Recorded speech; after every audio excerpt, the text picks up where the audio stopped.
The Moon Pool. By Abraham Merritt. Foreword. The publication of the following narrative of Dr. Walter T. Goodwin has been authorized by the Executive Council of the International Association of Science. First, to end officially what is beginning to be called the Throckmorton mystery and to kill the innuendo and scandalous suspicions which have threatened to stain the reputations of Dr. David Throckmorton, his youthful wife, and equally youthful associate Dr. Charles Stanton ever since a tardy dispatch from Melbourne, Australia, reported the disappearance of the first from a ship sailing to that port. And the subsequent reports of the disappearance of his wife and associate from the camp of their expedition in the Caroline Islands. Second, because the Executive Council have concluded that Dr. Goodwin's experiences in his wholly heroic effort to save the three, and the lessons and warnings within those experiences, are too important to humanity as a whole to be hidden away in scientific papers understandable only to the technically educated, or to be presented through the newspaper press in the abridged and fragmentary form which the space limitations of that vehicle make necessary. For these reasons the Executive Council commissioned Mr. A. Merritt to transcribe into form to be readily understood by the layman the stenographic notes of Dr. Goodwin's own report to the Council, supplemented by further oral reminiscences and comments by Dr. Goodwin. This transcription, edited and censored by the Executive Council of the Association, forms the contents of this book. Himself a member of the Council, Dr. Walter T. Goodwin, Ph.D., FRGS etc. is without cavil the foremost of American botanists, an observer of international reputation and the author of several epical treatises upon his chosen branch of science. His story, amazing in the best sense of that word as it may be, is fully supported by proofs brought forward by him and accepted by the organization of which I have the honor to be president. What matter has been elided from this popular presentation, because of the excessively menacing potentialities it contains, which unrestricted dissemination might develop, will be dealt with in purely scientific pamphlets of carefully guarded circulation. The International Association of Science. Per J. B. K., President. How do you find this book? Any thoughts about the book or the author? Any suggestion for improvement? Please take a moment to share your thoughts in a comment. If you like it, share it with your friends who might enjoy it as well. Subscribe to keep in touch. Visit CompleteAudiobooks.com for more quality content. Chapter 1. The Thing on the Moon Path. For 2 months I had been on the D'Entrecasteaux Islands gathering data for the concluding chapters of my book upon the flora of the volcanic islands of the South Pacific. The day before I had reached Port Moresby and had seen my specimens safely stored on board the Southern Queen. As I sat on the upper deck I thought, with homesick mind, of the long leagues between me and Melbourne, and the longer ones between Melbourne and New York. It was one of Papua's yellow mornings when she shows herself in her somberest, most baleful mood. The sky was smoldering ochre. Over the island brooded a spirit sullen, alien, implacable, filled with the threat of latent, malefic forces waiting to be unleashed. It seemed an emanation out of the untamed, sinister heart of Papua herself, sinister even when she smiles. And now and then, on the wind, came a breath from virgin jungles, laden with unfamiliar odors, mysterious and menacing. It is on such mornings that Papua whispers to you of her immemorial ancientness and of her power. And, as every white man must, I fought against her spell. While I struggled I saw a tall figure striding down the pier, a Kappa Kappa boy followed swinging a new valise. There was something familiar about the tall man. As he reached the gangplank he looked up straight into my eyes, stared for a moment, then waved his hand. And now I knew him. It was Dr. David Throckmorton. He was to me always, one of my oldest friends and, as well, a mind of the first water whose power and achievements were for me a constant inspiration as they were, I know, for scores other. Coincidentally with my recognition came a shock of surprise, definitely, unpleasant. It was Throckmorton, but about him was something disturbingly unlike the man I had known long so well and to whose little party I had bidden farewell less than a month before I myself had sailed for these seas. He had married only a few weeks before Edith, the daughter of Professor William Fraser, younger by at least a decade than he, but at one with him in his ideals and as much in love, if it were possible, as Throckmorton. By virtue of her father's training a wonderful assistant, by virtue of her own sweet, sound heart, I use the word in its olden sense, lover. With his equally youthful associate Dr. Charles Stanton and a Swedish woman, Thora Halvorsen, who had been Edith Throckmorton's nurse from babyhood, they had set forth for the Nanmadel, that extraordinary group of island ruins clustered along the eastern shore of Ponape in the Carolines.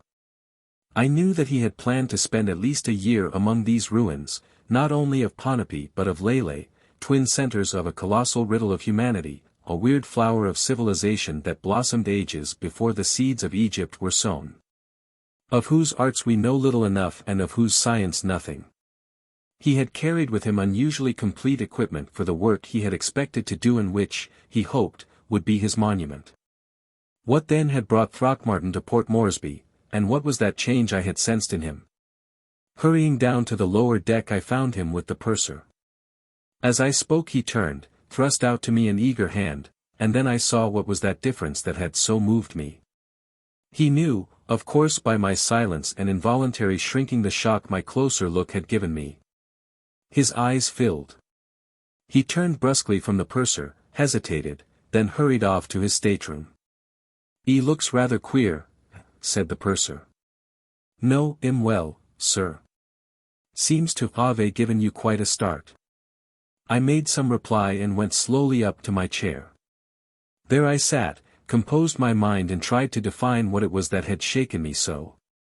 Now it came to me. The old Throckmorton was on the eve of his venture, just turned 40, lithe, erect, muscular. His controlling expression one of enthusiasm, of intellectual keenness, of, what shall I say, expectant search. His always questioning brain had stamped its vigor upon his face. But the Throckmorton I had seen below was one who had borne some scaring shock of mingled rapture and horror, some soul cataclysm that in its climax had remolded, deep from within, his face, setting on its seal of wedded ecstasy and despair. As though indeed these two had come to him hand in hand, taken possession of him and departing left behind, ineradicably, their linked shadows. Yes, it was that which appalled. For how could rapture and horror, heaven and hell mix, clasp hands, kiss? Yet these were what in closest embrace lay on Throckmorton's face. Deep in thought, subconsciously with relief, I watched the shore line sink behind, welcomed the touch of the wind of the free seas. I had hoped, and within the hope was an inexplicable shrinking that I would meet Throckmorton at lunch. He did not come down, and I was sensible of deliverance within my disappointment. All that afternoon I lounged about uneasily, but still he kept to his cabin, and within me was no strength to summon him. Nor did he appear at dinner. Dusk and night fell swiftly. I was warm and went back to my deck chair. The Southern Queen was rolling to a disquieting swell and I had the place to myself. Over the heavens was a canopy of cloud, glowing faintly and testifying to the moon riding behind it. There was much phosphorescence. Fitfully before the ship and at her sides arose those stranger little swirls of mist that swirl up from the southern ocean like breath of sea monsters, whirl for an instant and disappear. Suddenly the deck door opened and through it came Throckmorton. He paused uncertainly, looked up at the sky with a curiously eager, intent gaze, hesitated, then closed the door behind him. "Throck," I called. "Come. It's Goodwin." He made his way to me. "Throck," I said, wasting no time in preliminaries. "What's wrong? Can I help you?" I felt his body grow tense. "I'm going to Melbourne, Goodwin," he answered. "I need a few things, need them urgently. And more men, white men." He stopped abruptly, rose from his chair, gazed intently toward the north. I followed his gaze. Far, far away the moon had broken through the clouds. Almost on the horizon, you could see the faint luminescence of it upon the smooth sea. The distant patch of light quivered and shook. The clouds thickened again and it was gone. The ship raced on southward, swiftly. Throckmorton dropped into his chair. He lighted a cigarette with a hand that trembled, then turned to me with abrupt resolution. "Goodwin," he said. "I do need help. If ever man needed it, I do. Goodwin, can you imagine yourself in another world, alien, unfamiliar, a world of terror, whose unknown joy is its greatest terror of all, you all alone there, a stranger? As such a man would need help, so I need." He paused abruptly and arose. The cigarette dropped from his fingers. The moon had again broken through the clouds, and this time much nearer. Not a mile away was the patch of light that it threw upon the waves. Back of it, to the rim of the sea was a lane of moonlight.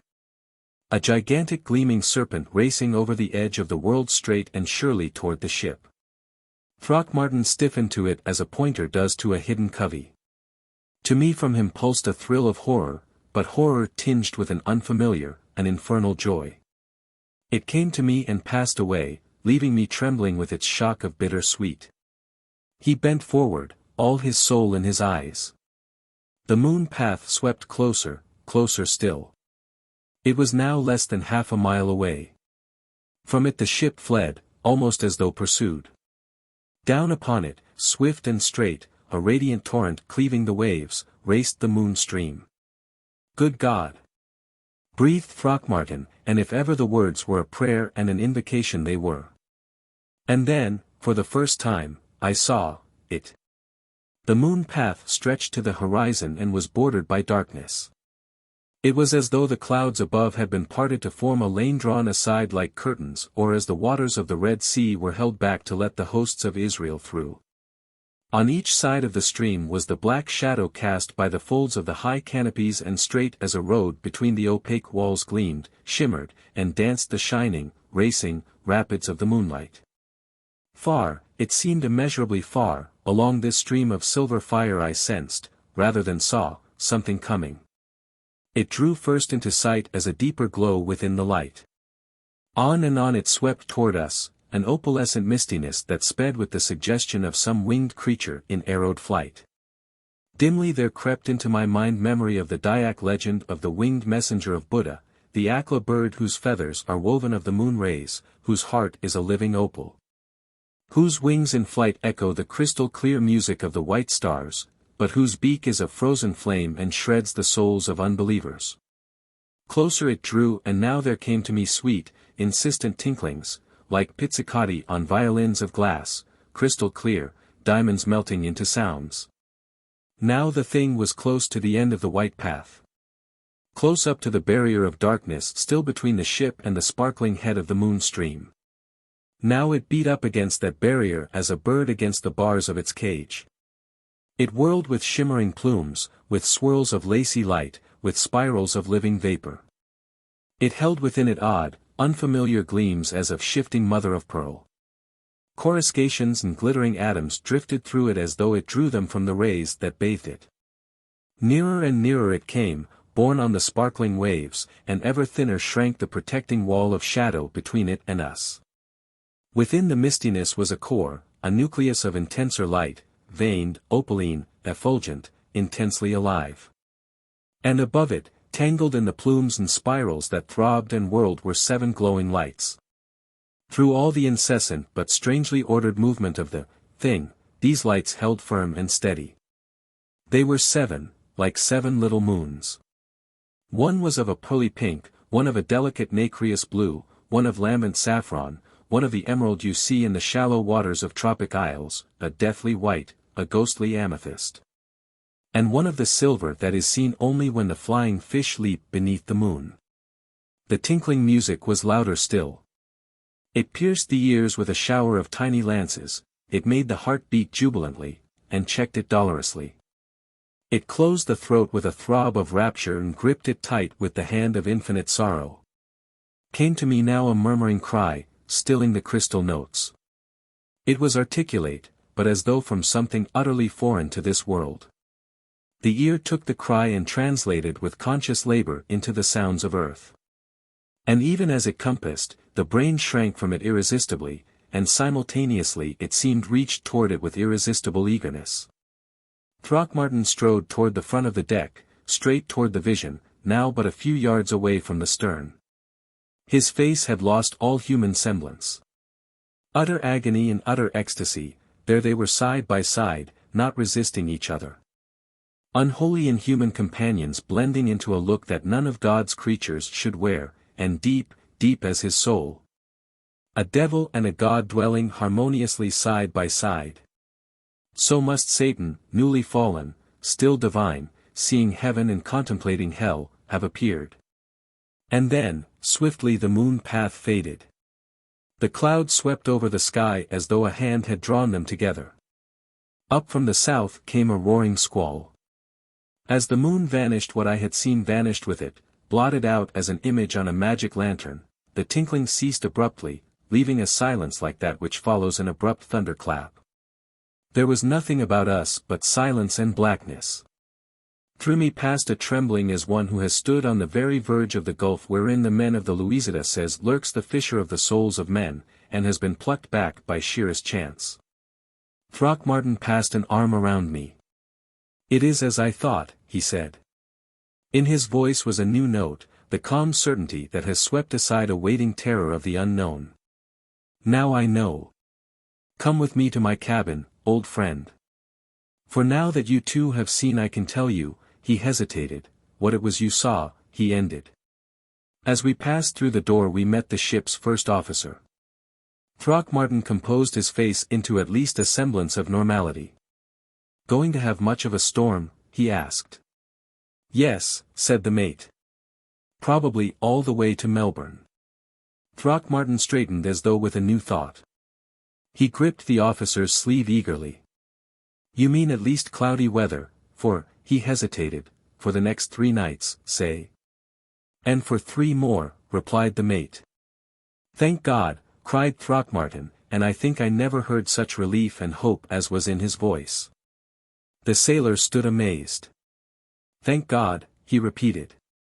"Thank, what d'ye mean?" But Throckmorton was moving onward to his cabin. I started to follow. The first officer stopped me. "Your friend," he said, "is he ill?" "The sea." I answered hurriedly. "He's not used to it. I am going to look after him." Doubt and disbelief were plain in the seaman's eyes, but I hurried on. For I knew now that Throckmorton was ill indeed, but with a sickness the ship's doctor nor any other could heal. Chapter 2. Dead. All dead. He was sitting, face in hands, on the side of his berth as I entered. He had taken off his coat. "Throck," I cried. "What was it? What are you flying from, man? Where is your wife, and Stanton?" "Dead," he replied monotonously. "Dead. All dead." Then as I recoiled from him, "All dead. Edith, Stanton, Thora, dead, or worse. And Edith in the moon pool, with them, drawn by what you saw on the moon path, that has put its brand upon me, and follows me." He ripped open his shirt. "Look at this," he said. Around his chest, above his heart, the skin was white as pearl. This whiteness was sharply defined against the healthy tint of the body. It circled him with an even cincture about 2 inches wide. "Burn it," he said, and offered me his cigarette. I drew back. He gestured, peremptorily. I pressed the glowing end of the cigarette into the ribbon of white flesh. He did not flinch, nor was there odor of burning, nor, as I drew the little cylinder away, any mark upon the whiteness. "Feel it," he commanded again. I placed my fingers upon the band. It was cold, like frozen marble. He drew his shirt around him. "2 things you have seen," he said. "It, and its mark. Seeing, you must believe my story. Goodwin, I tell you again that my wife is dead, or worse, I do not know, the prey of, what you saw, so, too, is Stanton, so Thora." "How?" Tears rolled down the seared face. "Why did God let it conquer us? Why did he let it take my Edith?" he cried in utter bitterness. "Are there things stronger than God, do you think, Walter? I hesitated. Are there? Are there? His wild eyes searched me. I do not know just how you define God, I managed at last through my astonishment to make answer. If you mean the will to know, working through science. He waved me aside impatiently. Science, he said. What is our science against, that? Or against the science of whatever devils that made it, or made the way for it to enter this world of ours? With an effort he regained control. Goodwin, he said, do you know at all of the ruins on the Carolines, the Cyclopean, megalithic cities and harbors of Ponape and Lele, of Kuzai, of Ruk and Hagaloo, and a score of other islets there? Particularly, do you know of the Nanmadel and the Metalanum? Of the Metalanum I have heard and seen photographs, I said. They call it, don't they, the lost Venice of the Pacific? Look at this map, said Throckmorton. That, he went on, is Christian's chart of Metalanum Harbor and the Nanmadel. Do you see the rectangles marked Nantoch? Yes, I said. There, he said, under those walls is the moon pool and the 7 gleaming lights that raise the dweller in the pool, and the altar and shrine of the dweller. And there in the moon pool with it lie Edith and Stanton and Thora. The dweller in the moon pool? I repeated half incredulously. The thing you saw, said Throckmorton solemnly. A solid sheet of rain swept the ports, and the Southern Queen began to roll on the rising swells. Throckmorton drew another deep breath of relief, and drawing aside a curtain peered out into the night. Its blackness seemed to reassure him. At any rate, when he sat again he was entirely calm. There are no more wonderful ruins in the world, he began almost casually. They take in some 50 islets and cover with their intersecting canals and lagoons about 12 square miles. Who built them? None knows. When were they built? Ages before the memory of present man, that is sure. 10,000, 20,000, 100,000 years ago, the last more likely. All these islets, Walter, are squared, and their shores are frowning seawalls of gigantic basalt blocks hewn and put in place by the hands of ancient man. Each inner waterfront is faced with a terrace of those basalt blocks which stand out 6 feet above the shallow canals that meander between them. On the islets behind these walls are time-shattered fortresses, palaces, terraces, pyramids. Immense courtyards strewn with ruins, and all so old that they seem to wither the eyes of those who look on them. There has been a great subsidence. You can stand out of Metalanum Harbor for 3 miles and look down upon the tops of similar monolithic structures and walls 20 feet below you in the water. And all about, strung on their canals, are the bulwarked islets with their enigmatic walls peering through the dense growths of mangroves, dead, deserted for incalculable ages, shunned by those who live near. You as a botanist are familiar with the evidence that a vast shadowy continent existed in the Pacific, a continent that was not rent asunder by volcanic forces as was that legendary one of Atlantis in the Eastern Ocean. My work in Java, in Papua, and in the Ladrones had set my mind upon this Pacific lost land. Just as the Azores are believed to be the last high peaks of Atlantis, so hints came to me steadily that Ponape and Lele and their basalt bulwarked islets were the last points of the slowly sunken western land clinging still to the sunlight, and had been the last refuge and sacred places of the rulers of that race which had lost their immemorial home under the rising waters of the Pacific. I believed that under these ruins I might find the evidence that I sought. My wife and I had talked before we were married of making this our great work. After the honeymoon we prepared for the expedition. Stanton was as enthusiastic as ourselves. We sailed, as you know, last May for fulfillment of my dreams. At Ponape we selected, not without difficulty, workmen to help us, diggers. I had to make extraordinary inducements before I could get together my force. Their beliefs are gloomy, these Ponapeans. They people their swamps, their forests, their mountains, and shores, with malignant spirits, Ani they call them. And they are afraid, bitterly afraid of the Isles of Ruins and what they think the ruins hide. I do not wonder, now. When they were told where they were to go, and how long we expected to stay, they murmured. Those who, at last, were tempted made what I thought then merely a superstitious proviso that they were to be allowed to go away on the 3 nights of the full moon. Would to God we had heeded them and gone too. We passed into Medellin harbor. Off to our left, a mile away arose a massive quadrangle. Its walls were all of 40 feet high and hundreds of feet on each side. As we drew by, our natives grew very silent, watched it furtively, fearfully. I knew it for the ruins that are called Nantoch, the place of frowning walls. And at the silence of my men I recalled what Christian had written of this place. Of how he had come upon its ancient platforms and tetragonal enclosures of stonework, its wonder of tortuous alleyways and labyrinth of shallow canals, grim masses of stonework peering out from behind verdant screens. Cyclopean barricades, and of how, when he had turned into its ghostly shadows, straightway the merriment of guides was hushed and conversation died down to whispers. He was silent for a little time. Of course I wanted to pitch our camp there, he went on again quietly, but I soon gave up that idea. The natives were panic-stricken, threatened to turn back. No, they said, too great unease there. We go to any other place, but not there. We finally picked for our base the islet called Uschentau. It was close to the Isle of Desire, but far enough away from it to satisfy our men. There was an excellent camping place and a spring of fresh water. We pitched our tents, and in a couple of days the work was in full swing. Chapter 3. The Moon Rock. I do not intend to tell you now, Throckmorton continued, the results of the next 2 weeks, nor of what we found.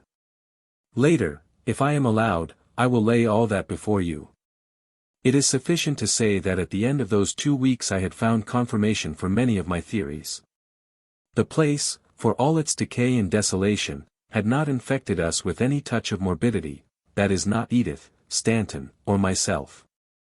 But Thora was very unhappy. She was a Swede, as you know, and in her blood ran the beliefs and superstitions of the Northland, some of them so strangely akin to those of this far southern land. Beliefs of spirits of mountain and forest and water werewolves and beings malign. From the first she showed a curious sensitivity to what, I suppose, may be called the influences of the place. She said it smelled of ghosts and warlocks. I laughed at her then. 2 weeks slipped by, and at their end the spokesman for our natives came to us. The next night was the full of the moon, he said. He reminded me of my promise. They would go back to their village in the morning. They would return after the 3rd night, when the moon had begun to wane. They left us sundry charms for our protection, and solemnly cautioned us to keep as far away as possible from Nantoch during their absence. Half exasperated, half amused I watched them go. No work could be done without them, of course, so we decided to spend the days of their absence junketing about the southern islets of the group. We marked down several spots for subsequent exploration, and on the morning of the 3rd day set forth along the east face of the breakwater for our camp on Uschentau, planning to have everything in readiness for the return of our men the next day. We landed just before dusk, tired and ready for our cots. It was only a little after 10 o'clock that Edith awakened me. "Listen," she said. "Lean over with your ear close to the ground." I did so, and seemed to hear, far, far below, as though coming up from great distances, a faint chanting. It gathered strength, died down, ended, began, gathered volume, faded away into silence. "It's the waves rolling on rock somewhere," I said. "We're probably over some ledge of rock that carries the sound." "It's the first time I've heard it," replied my wife doubtfully. We listened again. Then through the dim rhythms, deep beneath us, another sound came. It drifted across the lagoon that lay between us and Nantoch in little tinkling waves. It was music, of a sort. I won't describe the strange effect it had upon me. "You felt it? You mean on the deck?" I asked. Throckmorton nodded. "I went to the flap of the tent," he continued, "and peered out. As I did so Stanton lifted his flap and walked out into the moonlight, looking over to the other islet and listening. I called to him. That's the queerest sound, he said. He listened again. Crystalline. Like little notes of translucent glass. Like the bells of crystal on the sistrums of Isis at Dendara temple, he added half dreamily. We gazed intently at the island. Suddenly, on the sea wall, moving slowly, rhythmically, we saw a little group of lights. Stanton laughed. The beggars, he exclaimed. That's why they wanted to get away, is it? Don't you see, Dave, it's some sort of a festival, rites of some kind that they hold during the full moon. That's why they were so eager to have us keep away, too. The explanation seemed good. I felt a curious sense of relief, although I had not been sensible of any oppression. Let's slip over, suggested Stanton, but I would not. They're a difficult lot as it is, I said. If we break into one of their religious ceremonies they'll probably never forgive us. Let's keep out of any family party where we haven't been invited. That's so, agreed Stanton. The strange tinkling rose and fell, rose and fell. There's something very unsettling about it, said Edith at last soberly. I wonder what they make those sounds with. They frighten me half to death, and, at the same time, they make me feel as though some enormous rapture were just around the corner. It's devilish uncanny, broke in Stanton. And as he spoke the flap of Thora's tent was raised and out into the moonlight strode the old Swede. She was the great Norse type, tall, deep-breasted, molded on the old Viking lines. Her 60 years had slipped from her. She looked like some ancient priestess of Odin. She stood there, her eyes wide, brilliant, staring. She thrust her head forward toward Nantoch, regarding the moving lights. She listened. Suddenly she raised her arms and made a curious gesture to the moon. It was an archaic movement, she seemed to drag it from remote antiquity, yet in it was a strange suggestion of power. Twice she repeated this gesture and, the tinklings died away. She turned to us. Go, she said, and her voice seemed to come from far distances. Go from here, and quickly. Go while you may. It has called, she pointed to the islet. It knows you are here. It waits, she wailed. It beckons, the. She fell at Edith's feet, and over the lagoon came again the tinklings, now with a quicker note of jubilance, almost of triumph. We watched beside her throughout the night. The sounds from Nantoch continued until about an hour before moonset. In the morning Thora awoke, none the worse, apparently. She had had bad dreams, she said. She could not remember what they were, except that they had warned her of danger. She was oddly sullen, and throughout the morning her gaze returned again and again half fascinatedly, half wonderingly to the neighboring isle. That afternoon the natives returned. And that night on Nantoch the silence was unbroken, nor were there lights nor sign of life. You will understand, Goodwin, how the occurrences I have related would excite the scientific curiosity. We rejected immediately, of course, any explanation admitting the supernatural. Our symptoms, let me call them, could all very easily be accounted for. It is unquestionable that the vibrations created by certain musical instruments have definite and sometimes extraordinary effect upon the nervous system. We accepted this as the explanation of the reactions we had experienced, hearing the unfamiliar sounds. Thora's nervousness, her superstitious apprehensions, had wrought her up to a condition of semi-somnambulistic hysteria. Science could readily explain her part in the night scene. We came to the conclusion that there must be a passageway between Ponape and Nantoch known to the natives, and used by them during their rites. We decided that on the next departure of our laborers we would set forth immediately to Nantoch. We would investigate during the day, and at evening my wife and Thora would go back to camp, leaving Stanton and me to spend the night on the island, observing from some safe hiding place what might occur. The moon waned. Appeared crescent in the west, waxed slowly toward the full. Before the men left us they literally prayed us to accompany them. Their importunities only made us more eager to see what it was that, we were now convinced, they wanted to conceal from us. At least that was true of Stanton and myself. It was not true of Edith. She was thoughtful, abstracted, reluctant. When the men were out of sight around the turn of the harbor, we took our boat and made straight for Nantoch. Soon its mighty seawall towered above us. We passed through the water gate with its gigantic hewn prisms of basalt and landed beside a half-submerged pier. In front of us stretched a series of giant steps leading into a vast court strewn with fragments of fallen pillars. In the center of the court, beyond the shattered pillars, rose another terrace of basalt blocks, concealing, I knew, still another enclosure. And now, Walter, for the better understanding of what follows, he hesitated. Should you decide later to return with me or, if I am taken, to follow us, listen carefully to my description of this place. Nantoch is literally 3 rectangles. The first rectangle is the seawall, built up of monoliths, hewn and squared, 20 feet wide at the top. To get to the gateway in the seawall you pass along the canal marked on the map between Nantoch and the islet named Tau. The entrance to the canal is hidden by dense thickets of mangroves. Once through these the way is clear. The steps lead up from the landing of the sea gate through the entrance to the courtyard.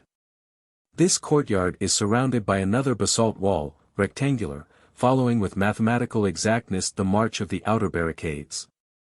The sea wall is from 30 to 40 feet high. Originally it must have been much higher, but there has been subsidence in parts. The wall of the first enclosure is 15 feet across the top and its height varies from 20 to 50 feet. Here, too, the gradual sinking of the land has caused portions of it to fall. Within this courtyard is the second enclosure. Its terrace, of the same basalt as the outer walls, is about 20 feet high. Entrance is gained to it by many breaches which time has made in its stonework. This is the inner court, the heart of Nantoch. There lies the great central vault with which is associated the one name of living being that has come to us out of the mists of the past. The natives say it was the treasure house of Chowti-Eler, a mighty king who reigned long before their fathers. As Chan is the ancient Ponapean word both for son and king, the name means, without doubt, place of the Sun King. It is a memory of a dynastic name of the race that ruled the Pacific continent, now vanished, just as the rulers of ancient Crete took the name of Minos and the rulers of Egypt the name of Pharaoh. And opposite this place of the Sun King is the Moon Rock that hides the Moon Pool. It was Stanton who discovered the Moon Rock. We had been inspecting the inner courtyard. Edith and Thora were getting together our lunch. I came out of the vault of Chowti-Eler to find Stanton before a part of the terrace studying it wonderingly.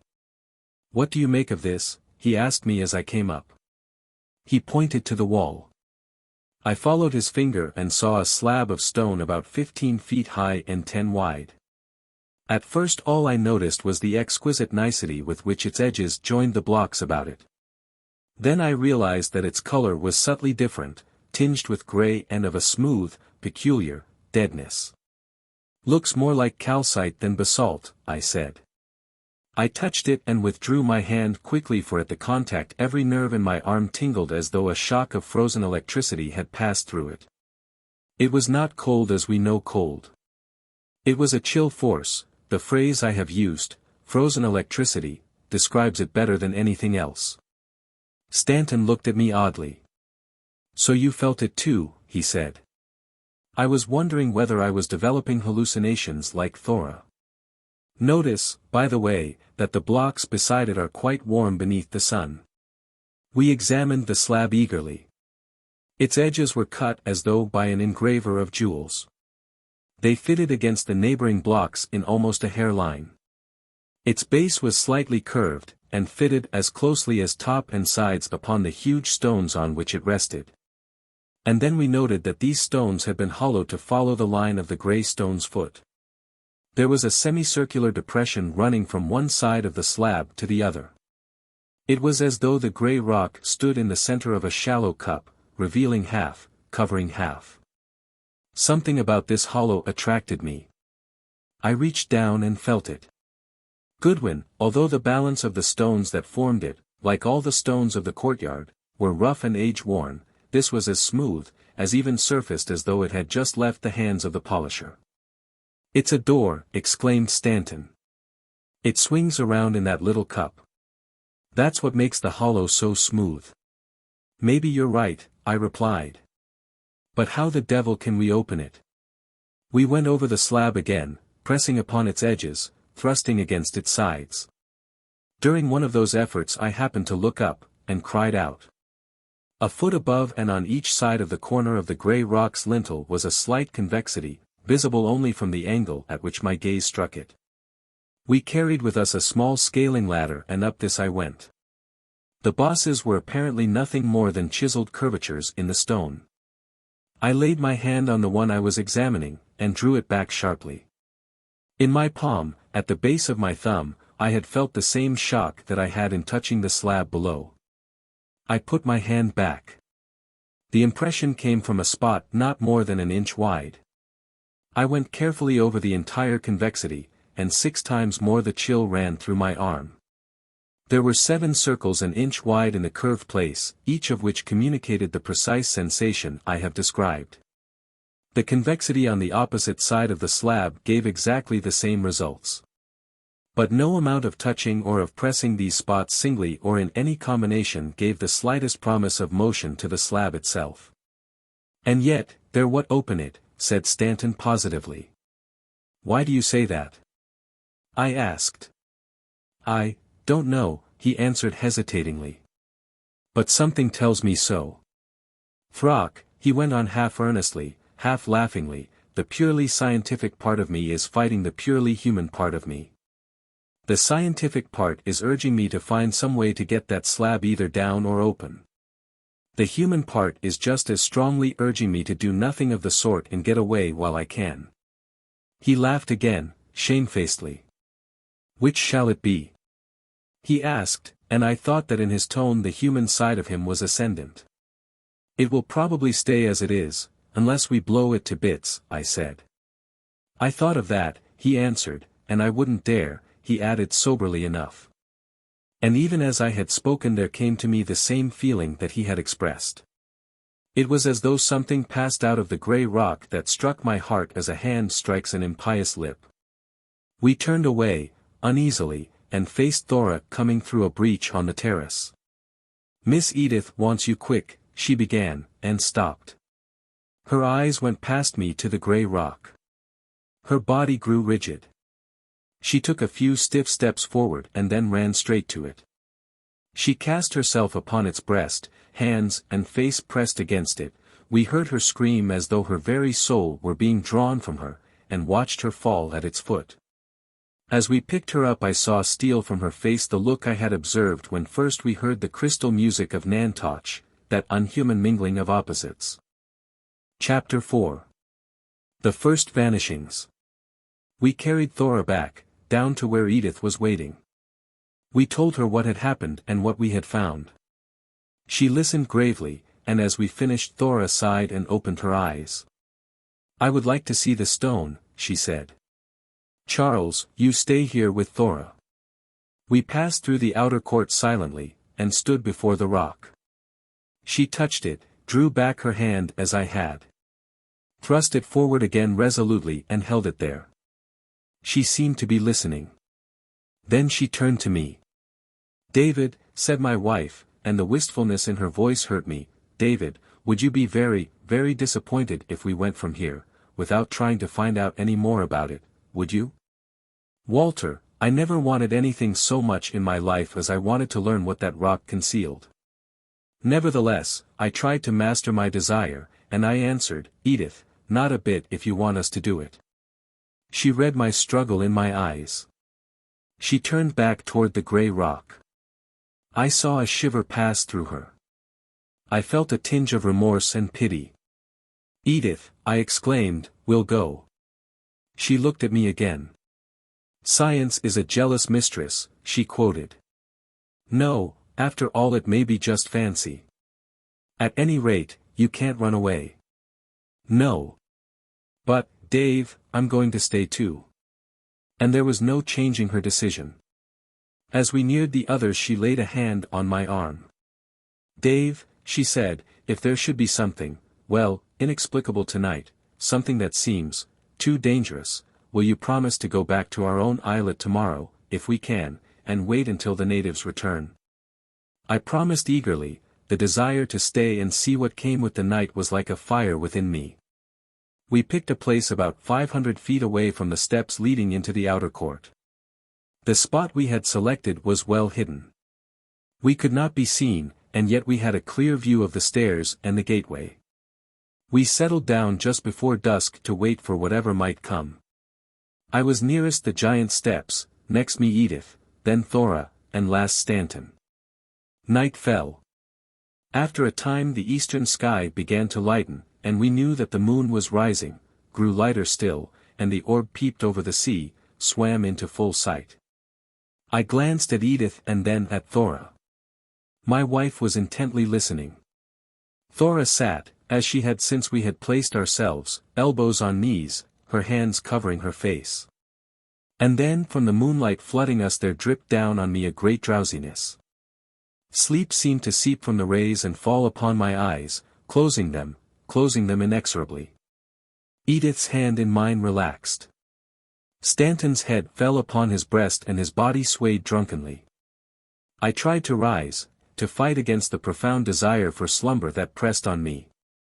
And as I fought, Thora raised her head as though listening, and turned toward the gateway. There was infinite despair in her face, and expectancy. I tried again to rise, and a surge of sleep rushed over me. Dimly, as I sank within it, I heard a crystalline chiming, raised my lids once more with a supreme effort. Thora, bathed in light, was standing at the top of the stairs. Sleep took me for its very own, swept me into the heart of oblivion. Dawn was breaking when I wakened. Recollection rushed back. I thrust a panic-stricken hand out toward Edith, touched her, and my heart gave a great leap of thankfulness. She stirred, sat up, rubbing dazed eyes. Stanton lay on his side, back toward us, head in arms. Edith looked at me laughingly. Heavens! What sleep, she said. Memory came to her. What happened, she whispered. What made us sleep like that? Stanton awoke. What's the matter, he exclaimed. You look as though you've been seeing ghosts. Edith caught my hands. Where's Thora? She cried. Before I could answer she had run out into the open, calling. Thora was taken, was all I could say to Stanton. Together we went to my wife, now standing beside the great stone steps, looking up fearfully at the gateway into the terraces. There I told them what I had seen before sleep had drowned me. And together then we ran up the stairs, through the court and to the grey rock. The slab was closed as it had been the day before, nor was there trace of its having opened.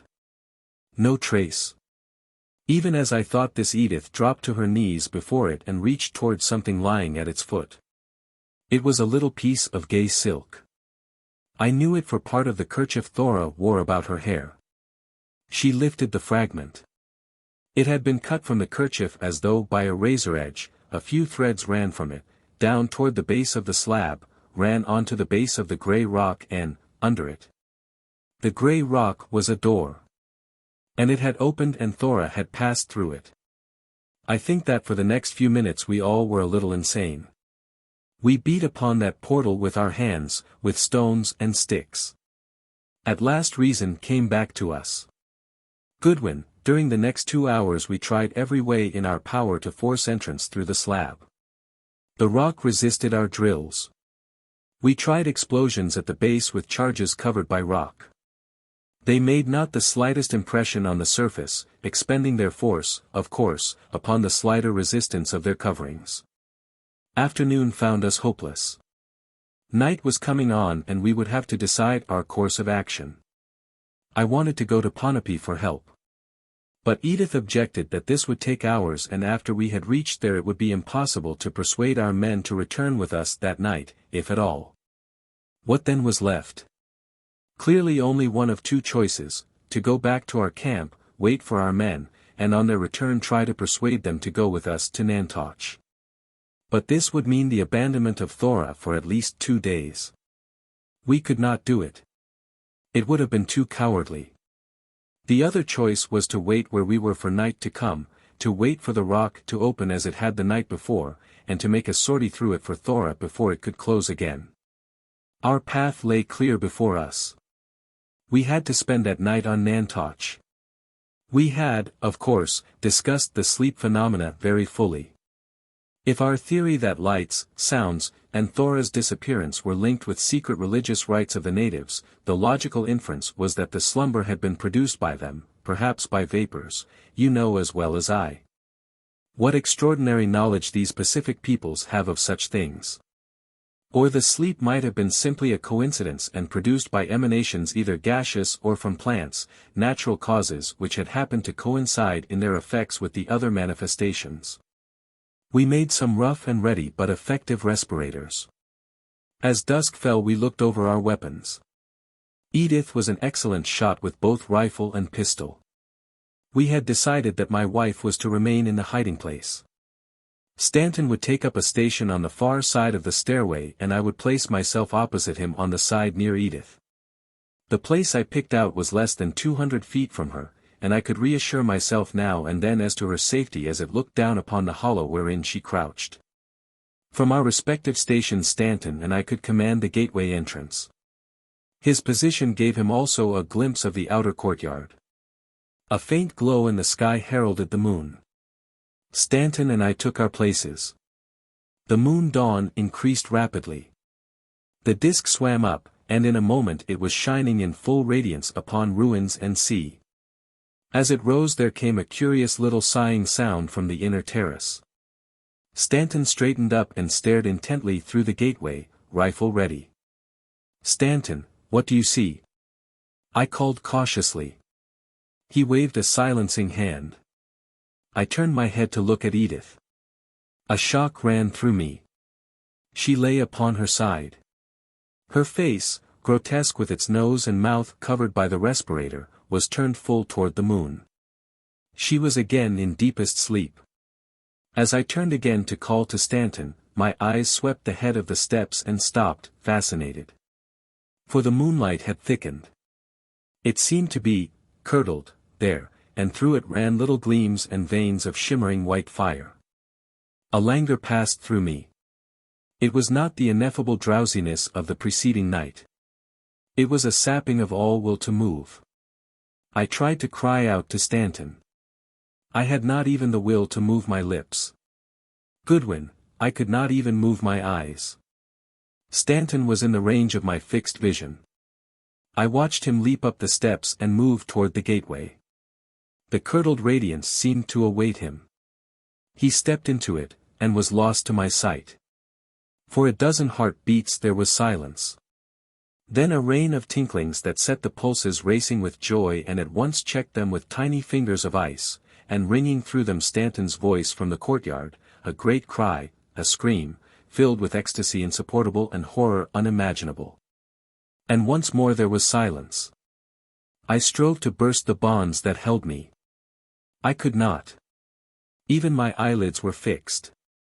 Within them my eyes, dry and aching, burned. Then Goodwin, I first saw the inexplicable. The crystalline music swelled. Where I sat I could take in the gateway and its basalt portals, rough and broken, rising to the top of the wall 40 feet above, shattered, ruined portals, unclimbable. From this gateway an intenser light began to flow. It grew, it gushed, and out of it walked Stanton. Stanton. But, God! What a vision! A deep tremor shook him. I waited. Chapter 5. Into the Moon Pool. Goodwin, Throckmorton went on at last, I can describe him only as a thing of living light. He radiated light, was filled with light, overflowed with it. A shining cloud whirled through and around him in radiant swirls, shimmering tentacles, luminescent, coruscating spirals. His face shone with a rapture too great to be borne by living man, and was shadowed with insuperable misery. It was as though it had been remolded by the hand of God and the hand of Satan, working together and in harmony. You have seen that seal upon my own. But you have never seen it in the degree that Stanton bore it. The eyes were wide open and fixed, as though upon some inward vision of hell and heaven. The light that filled and surrounded him had a nucleus, a core, something shiftingly human-shaped, that dissolved and changed, gathered itself, whirled through and beyond him and back again. And as its shining nucleus passed through him, Stanton's whole body pulsed radiance. As the luminescence moved, there moved above it, still and serene always, 7 tiny globes of 7 colors, like 7 little moons. Then swiftly Stanton was lifted, levitated, up the unscalable wall and to its top. The glow faded from the moonlight, the tinkling music grew fainter. I tried again to move. The tears were running down now from my rigid lids, and they brought relief to my tortured eyes. I have said my gaze was fixed. It was. But from the side, peripherally, it took in a part of the far wall of the outer enclosure. Ages seemed to pass and a radiance stole along it. Soon drifted into sight the figure that was Stanton. Far away he was, on the gigantic wall. But still I could see the shining spirals whirling jubilantly around and through him. Felt rather than saw his tranced face beneath the 7 moons. A swirl of crystal notes, and he had passed. And all the time, as though from some opened well of light, the courtyard gleamed and sent out silver fires that dimmed the moonrays, yet seemed strangely to be a part of them. At last the moon neared the horizon. There came a louder burst of sound, the second, and last, cry of Stanton, like an echo of his first. Again the soft sighing from the inner terrace. Then, utter silence. The light faded. The moon was setting, and with a rush life and power to move returned to me. I made a leap for the steps, rushed up them, through the gateway and straight to the grey rock. It was closed, as I knew it would be. But did I dream it, or did I hear, echoing through it as though from vast distances, a triumphant shouting? I ran back to Edith. At my touch she wakened, looked at me wonderingly, raised herself on a hand. "Dave," she said, "I slept, after all." She saw the despair on my face and leaped to her feet. "Dave," she cried. "What is it? Where's Charles?" I lighted a fire before I spoke. Then I told her. And for the balance of that night we sat before the flames, arms around each other, like 2 frightened children. Abruptly Throckmorton held his hands out to me appealingly. "Walter, old friend," he cried. "Don't look at me as though I were mad. It's truth, absolute truth. Wait." I comforted him as well as I could. After a little time he took up his story. "Never," he said, "did man welcome the sun as we did that morning. As soon as it had risen we went back to the courtyard. The walls whereon I had seen Stanton were black and silent. The terraces were as they had been. The grey slab was in its place. In the shallow hollow at its base was nothing. Nothing was there anywhere on the islet of Stanton, not a trace. What were we to do? Precisely the same arguments that had kept us there the night before held good now, and doubly good. We could not abandon these 2. Could not go as long as there was the faintest hope of finding them, and yet for love of each other how could we remain? I loved my wife, how much I never knew until that day, and she loved me as deeply. "It takes only one each night," she pleaded. "Beloved, let it take me." I wept, Walter. We both wept. "We will meet it together," she said. And it was thus at last that we arranged it. "That took great courage indeed, Throckmorton," I interrupted. He looked at me eagerly. "You do believe then?" he exclaimed. "I believe," I said. He pressed my hand with a grip that nearly crushed it. "Now," he told me, "I do not fear. If I fail, you will follow with help." I promised. We talked it over carefully, he went on, bringing to bear all our power of analysis and habit of calm, scientific thought. We considered minutely the time element in the phenomena.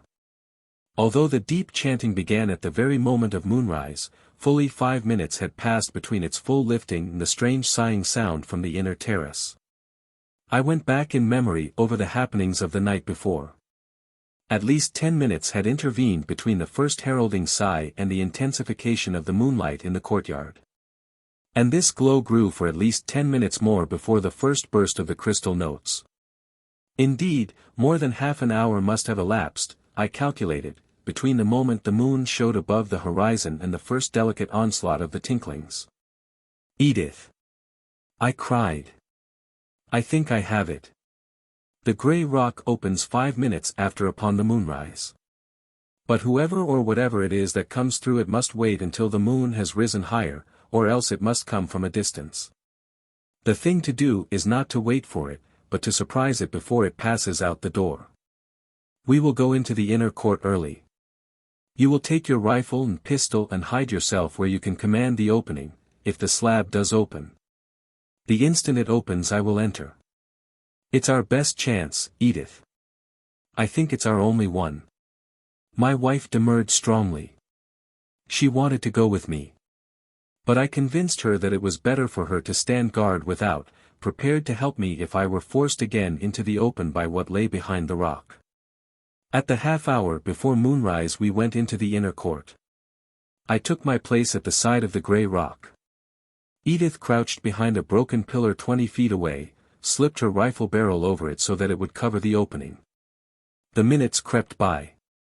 The darkness lessened and through the breaches of the terrace I watched the far sky softly lighten. With the first pale flush the silence of the place intensified. It deepened, became unbearably expectant. The moon rose, showed the quarter, the half, then swam up into full sight like a great bubble.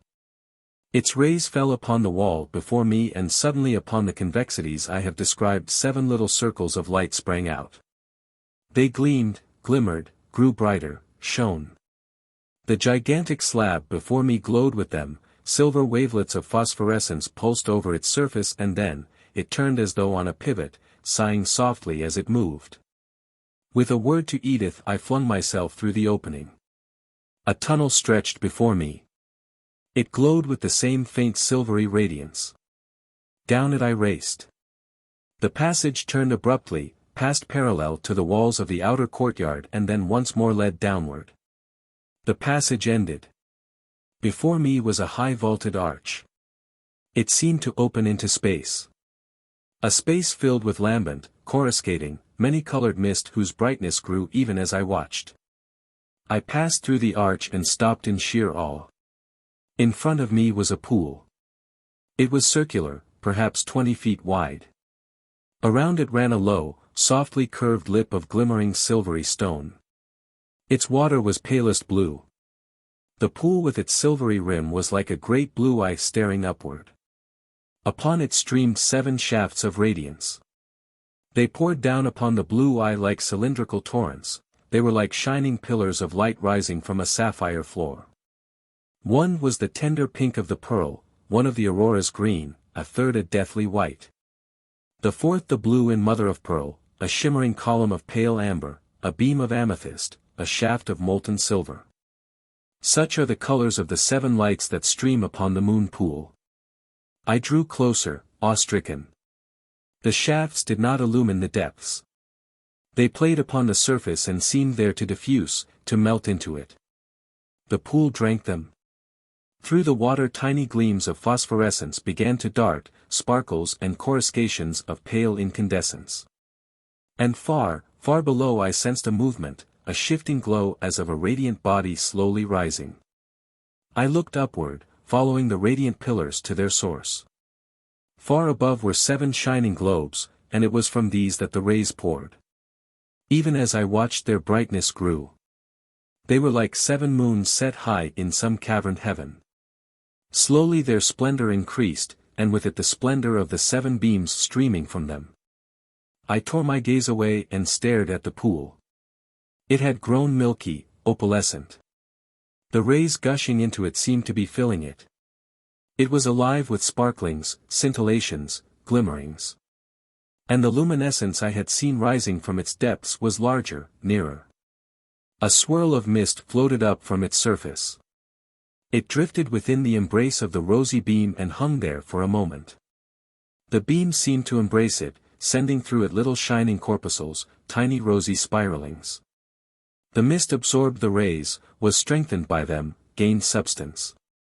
Another swirl sprang into the amber shaft, clung and fed there, moved swiftly toward the first and mingled with it.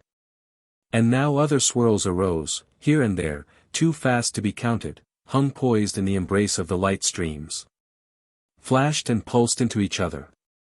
Thicker and thicker still they arose until over the surface of the pool was a pulsating pillar of opalescent mist steadily growing stronger, drawing within it life from the 7 beams falling upon it. Drawing to it from below the darting, incandescent atoms of the pool. Into its center was passing the luminescence rising from the far depths. And the pillar glowed, throbbed, began to send out questing swirls and tendrils. There forming before me was that which had walked with Stanton, which had taken Thora, the thing I had come to find. My brain sprang into action. My hand threw up the pistol and I fired shot after shot into the shining core. As I fired, it swayed and shook, gathered again. I slipped a second clip into the automatic and another idea coming to me took careful aim at one of the globes in the roof. From thence I knew came the force that shaped this dweller in the pool, from the pouring rays came its strength. If I could destroy them I could check its forming. I fired again and again. If I hit the globes I did no damage. The little motes in their beams danced with the motes in the mist, troubled. That was all. But up from the pool like little bells, like tiny bursting bubbles of glass, swarmed the tinkling sounds, their pitch higher, all their sweetness lost, angry. And out from the inexplicable swept a shining spiral. It caught me above the heart. Wrapped itself around me. There rushed through me a mingled ecstasy and horror. Every atom of me quivered with delight and shrank with despair. There was nothing loathsome in it.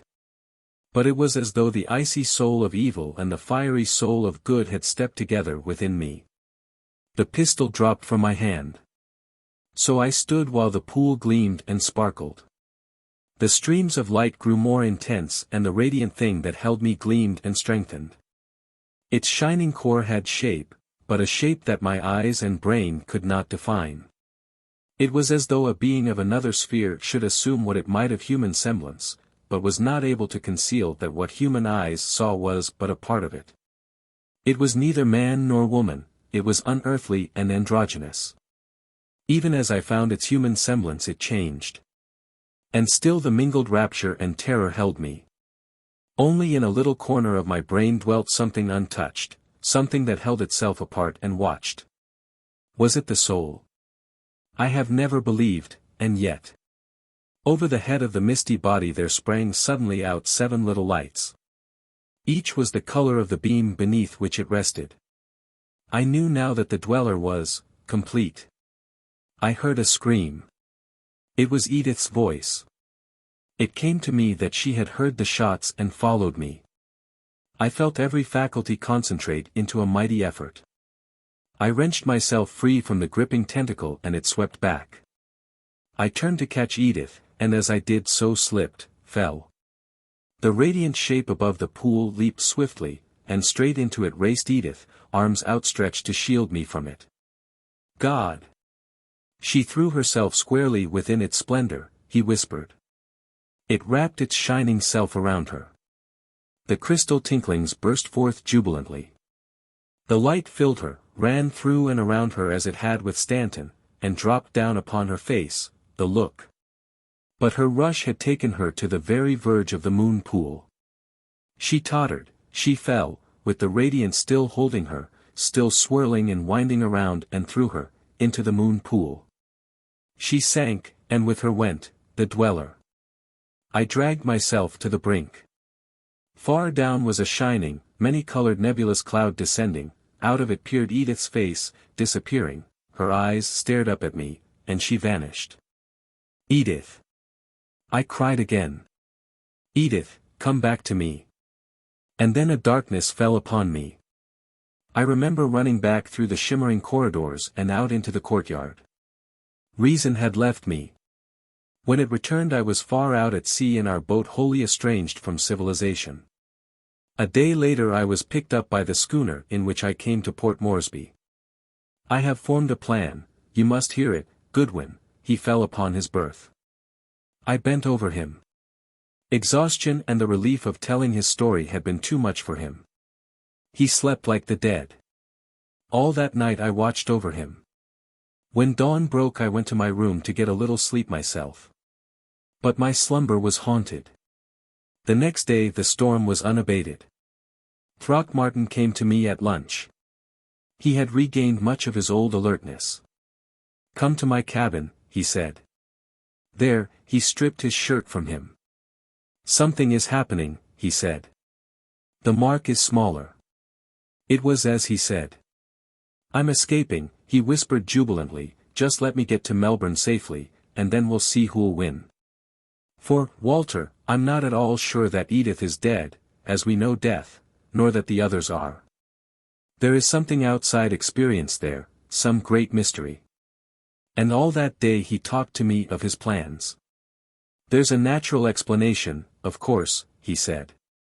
"My theory is that the moon rock is of some composition sensitive to the action of moon rays, somewhat as the metal selenium is to sun rays.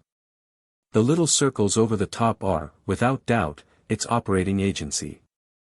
When the light strikes them they release the mechanism that opens the slab, just as you can open doors with sun or electric light by an ingenious arrangement of selenium cells.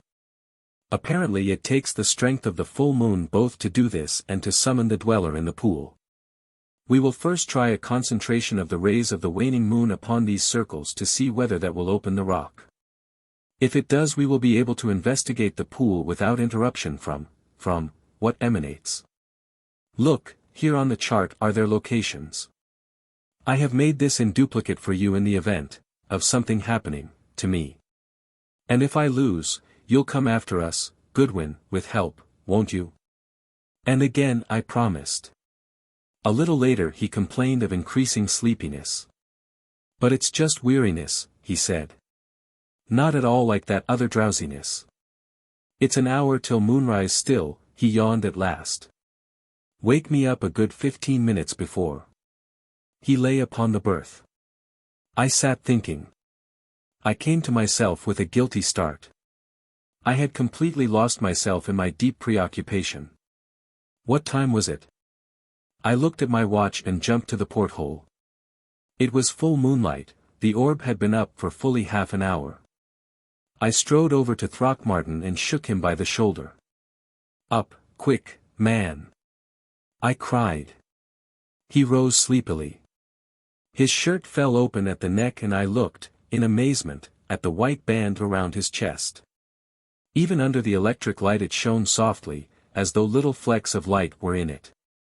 Throckmorton seemed only half awake. He looked down at his breast, saw the glowing cincture, and smiled.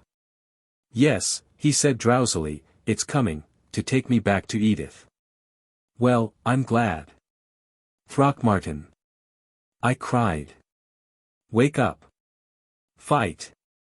Fight," he said. "No use, come after us." He went to the port and sleepily drew aside the curtain. The moon traced a broad path of light straight to the ship. Under its rays the band around his chest gleamed brighter and brighter, shot forth little rays, seemed to writhe. The lights went out in the cabin, evidently also throughout the ship, for I heard shoutings above. Throckmorton still stood at the open port. Over his shoulder I saw a gleaming pillar racing along the moon path toward us. Through the window cascaded a blinding radiance. It gathered Throckmorton to it, clothed him in a robe of living opalescence. Light pulsed through and from him. The cabin filled with murmurings. A wave of weakness swept over me, buried me in blackness. When consciousness came back, the lights were again burning brightly. But of Throckmorton there was no trace. Chapter 6. The shining devil took them. My colleagues of the association, and you others who may read this my narrative, for what I did and did not when full realization returned I must offer here, briefly as I can, an explanation. A defense, if you will. My first act was to spring to the open port. The coma had lasted hours, for the moon was now low in the west. I ran to the door to sound the alarm. It resisted under my frantic hands, would not open. Something fell tinkling to the floor. It was the key, and I remembered then that Throckmorton had turned it before we began our vigil. With memory a hope died that I had not known was in me, the hope that he had escaped from the cabin, found refuge elsewhere on the ship. And as I stooped, fumbling with shaking fingers for the key, a thought came to me that drove again the blood from my heart, held me rigid. I could sound no alarm on the Southern Queen for Throckmorton. Conviction of my appalling helplessness was complete. The ensemble of the vessel from captain to cabin boy was, to put it conservatively, average. None, I knew, save Throckmorton and myself had seen the first apparition of the dweller. Had they witnessed the second? I did not know, nor could I risk speaking, not knowing. And not seeing, how could they believe? They would have thought me insane, or worse, even, it might be, his murderer. I snapped off the electrics. Waited and listened, opened the door with infinite caution and slipped, unseen, into my own stateroom. The hours until the dawn were eternities of waking nightmare.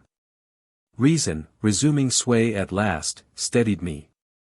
Even had I spoken and been believed, where in these wastes after all the hours could we search for Throckmorton? Certainly the captain would not turn back to Port Moresby. And even if he did, of what use for me to set forth for the Nan Madel without the equipment which Throckmorton himself had decided was necessary if one hoped to cope with the mystery that lurked there? There was but one thing to do, follow his instructions, get the paraphernalia in Melbourne or Sydney if it were possible, if not sail to America as swiftly as might be, secure it there and as swiftly return to Ponape. And this I determined to do. Calmness came back to me after I had made this decision. And when I went up on deck I knew that I had been right. They had not seen the dweller. They were still discussing the darkening of the ship, talking of dynamos burned out, wires short-circuited, a half-dozen explanations of the extinguishment. Not until noon was Throckmorton's absence discovered. I told the captain that I had left him early in the evening, that, indeed, I knew him but slightly, after all. It occurred to none to doubt me, or to question me minutely. Why should it have? His strangeness had been noted, commented upon. All who had met him had thought him half mad. I did little to discourage the impression. And so it came naturally that on the log it was entered that he had fallen or leaped from the vessel some time during the night. A report to this effect was made when we entered Melbourne. I slipped quietly ashore, and in the press of the war news Throckmorton's supposed fate won only a few lines in the newspapers, my own presence on the ship and in the city passed unnoticed. I was fortunate in securing at Melbourne everything I needed except a set of Becquerel ray condensers, but these were the very keystone of my equipment. Pursuing my search to Sydney, I was doubly fortunate in finding a firm who were expecting these very articles in a consignment due them from the States within a fortnight. I settled down in strictest seclusion to await their arrival. And now it will occur to you to ask why I did not cable, during this period of waiting, to the association, demand aid from it.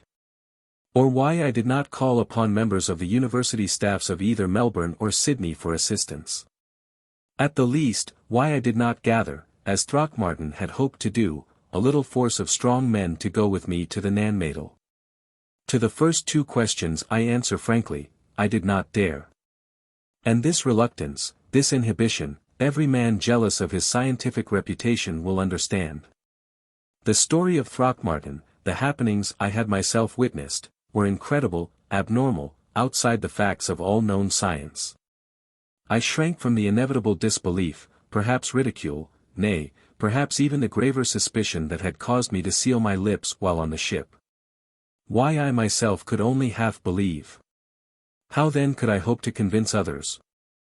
And as for the third question, I could not take men into the range of such a peril without first warning them of what they might encounter, and if I did warn them, it was checkmate. If it also was cowardice, well, I have atoned for it. But I do not hold it so, my conscience is clear. That fortnight and the greater part of another passed before the ship I awaited steamed into port. By that time, between my straining anxiety to be after Throckmorton, the despairing thought that every moment of delay might be vital to him and his, and my intensely eager desire to know whether that shining, glorious horror on the moon path did exist or had been hallucination, I was worn almost to the edge of madness. At last the condensers were in my hands. It was more than a week later, however, before I could secure passage back to Port Moresby, and it was another week still before I started north on the Suwarna, a swift little sloop with a 50-horsepower auxiliary, heading straight for Ponape and the Nanmadel. We sighted the Brunhilde some 500 miles south of the Carolines. The wind had fallen soon after Papua had dropped astern. The Suwarna's ability to make her 12 knots an hour without it had made me very fully forgive her for not being as fragrant as the Javan flower for which she was named.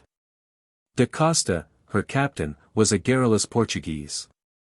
His mate was a Canton man with all the marks of long and able service on some pirate junk. His engineer was a half-breed China Malay who had picked up his knowledge of power plants, heaven alone knew where, and, I had reason to believe, had transferred all his religious impulses to the American-built deity of mechanism he so faithfully served. The crew was made up of 6 huge, chattering Tonga boys. The Suwarna had cut through Finchafen Huon Gulf to the protection of the Bismarcks. She had threaded the maze of the archipelago tranquilly, and we were then rolling over the 1,000-mile stretch of open ocean with New Hanover far behind us and our boat's bow pointed straight toward Nukuor of the Monte Verdes. After we had rounded Nukuor we should, barring accident, reach Ponape in not more than 60 hours. It was late afternoon, and on the demure little breeze that marched behind us came far-flung sighs of spice trees and nutmeg flowers. The slow prodigious swells of the Pacific lifted us in gentle, giant hands and sent us as gently down the long, blue wave slopes to the next broad, upward slope. There was a spell of peace over the ocean, stilling even the Portuguese captain who stood dreamily at the wheel, slowly swaying to the rhythmic lift and fall of the sloop. There came a whining hail from the Tonga buoy lookout draped lazily over the bow. Sail he belong port side. Da Costa straightened and gazed while I raised my glass. The vessel was a scant mile away, and must have been visible long before the sleepy watcher had seen her. She was a sloop about the size of the Suwarna, without power. All sails set, even to a spinnaker she carried, she was making the best of the little breeze. I tried to read her name, but the vessel jibed sharply as though the hands of the man at the wheel had suddenly dropped the helm, and then with equal abruptness swung back to her course. The stern came in sight, and on it I read Brunhilde. I shifted my glasses to the man at wheel. He was crouching down over the spokes in a helpless, huddled sort of way, and even as I looked the vessel veered again, abruptly as before. I saw the helmsman straighten up and bring the wheel about with a vicious jerk. He stood so for a moment, looking straight ahead, entirely oblivious of us, and then seemed again to sink down within himself. It came to me that his was the action of a man striving vainly against a weariness unutterable. I swept the deck with my glasses. There was no other sign of life. I turned to find the Portuguese staring intently and with puzzled air at the sloop, now separated from us by a scant half-mile. "Something very wrong I think there, sir," he said in his curious English. "The man on deck I know. He is captain and owner of the Br1 Island. His name Olaf Huldriksson, what you say, Norwegian. He is either very sick or very tired, but I do not understand where is the crew and the starboard boat is gone." He shouted an order to the engineer, and as he did so the faint breeze failed and the sails of the Brunhilde flapped down inert. We were now nearly abreast and a scant 100 yards away. The engine of the Suwarna died and the Tonga boys leaped to one of the boats. "You Olaf Huldriksson," shouted Da Costa. "What's a matter with you?" The man at the wheel turned toward us. He was a giant, his shoulders enormous, thick-chested, strength in every line of him. He towered like a Viking of old at the rudder bar of his shark ship. I raised the glass again. His face sprang into the lens, and never have I seen a visage lined and marked as though by ages of unsleeping misery as was that of Olaf Huldriksson. The Tonga boys had the boat alongside and were waiting at the oars. The little captain was dropping into it. "Wait!" I cried. I ran into my cabin, grasped my emergency medical kit and climbed down the rope ladder. The Tonga boys bent to the oars. We reached the side and Da Costa and I each seized a lanyard dangling from the stays and swung ourselves on board. Da Costa approached Huldriksen softly. "What's the matter, Olaf?" he began, and then was silent, looking down at the wheel. The hands of Huldriksen were lashed fast to the spokes by thongs of thin, strong cord. They were swollen and black and the thongs had bitten into the sinewy wrists till they were hidden in the outraged flesh, cutting so deeply that blood fell, slow drop by drop, at his feet. We sprang toward him, reaching out hands to his fetters to loose them. Even as we touched them, Huldriksen aimed a vicious kick at me and then another at Da Costa which sent the Portuguese tumbling into the scuppers. "Let be!" croaked Huldriksen. His voice was thick and lifeless as though forced from a dead throat, his lips were cracked and dry and his parched tongue was black. "Let be! Go! Let be!" The Portuguese had picked himself up, whimpering with rage and knife in hand, but as Huldriksen's voice reached him he stopped. Amazement crept into his eyes and as he thrust the blade back into his belt they softened with pity. "Something very wrong with Olaf," he murmured to me. "I think he crazy." And then Olaf Huldriksen began to curse us. He did not speak, he howled from that hideously dry mouth his imprecations. And all the time his red eyes roamed the seas and his hands, clenched and rigid on the wheel, dropped blood. "I go below," said Da Costa nervously. His wife, his daughter, he darted down the companionway and was gone. Huldriksen, silent once more, had slumped down over the wheel. Da Costa's head appeared at the top of the companion steps.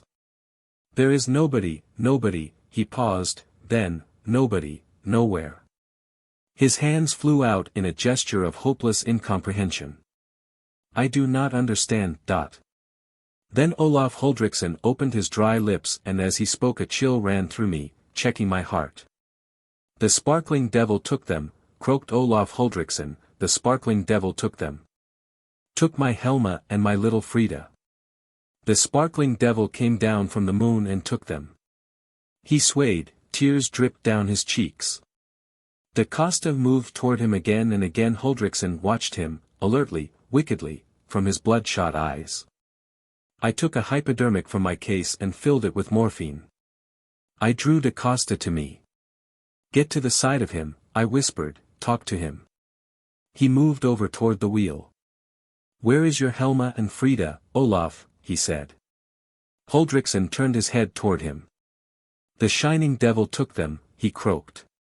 "The moon devil that spark." A yell broke from him. I had thrust the needle into his arm just above one swollen wrist and had quickly shot the drug through. He struggled to release himself and then began to rock drunkenly. The morphine, taking him in his weakness, worked quickly. Soon over his face a piece dropped. The pupils of the staring eyes contracted. Once, twice, he swayed and then, his bleeding, prisoned hands held high and still gripping the wheel, he crumpled to the deck. With utmost difficulty we loosed the thongs, but at last it was done. We rigged a little swing and the Tonga boys slung the great inert body over the side into the dory. Soon we had Huldriksen in my bunk. Da Costa sent half his crew over to the sloop in charge of the Cantonese. They took in all sail, stripping Huldriksen's boat to the masts and then with the Brunhilde nosing quietly along after us at the end of a long hawser, one of the Tonga boys at her wheel, we resumed the way so enigmatically interrupted.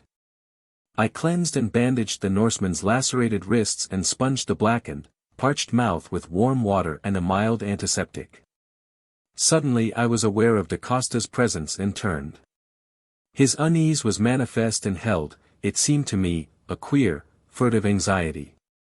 "What you think of Olaf, sir?" he asked. I shrugged my shoulders. "You think he killed his woman and his baby?" He went on. "You think he crazy and killed all?" "Nonsense, Da Costa," I answered. You saw the boat was gone. Most probably his crew mutinied and to torture him tied him up the way you saw. They did the same thing with Hilton of the Coral Lady, you'll remember. No, he said. No. The crew did not. Nobody there on board when Olaf was tied. What? I cried, startled. What do you mean? I mean, he said slowly, that Olaf tie himself. Wait, he went on at my incredulous gesture of dissent. Wait, I show you. He had been standing with hands behind his back and now I saw that he held in them the cut thongs that had bound Huldriksen. They were blood-stained and each ended in a broad leather tip skillfully spliced into the cord. Look, he said, pointing to these leather ends. I looked and saw in them deep indentations of teeth. I snatched one of the thongs and opened the mouth of the unconscious man on the bunk. Carefully I placed the leather within it and gently forced the jaws shut on it. It was true. Those marks were where Olaf Huldriksen's jaws had gripped. Wait. Da Costa repeated, I show you. He took other cords and rested his hands on the supports of a chair back. Rapidly he twisted one of the thongs around his left hand, drew a loose knot, shifted the cord up toward his elbow. This left wrist and hand still free and with them he twisted the other cord around the right wrist, drew a similar knot.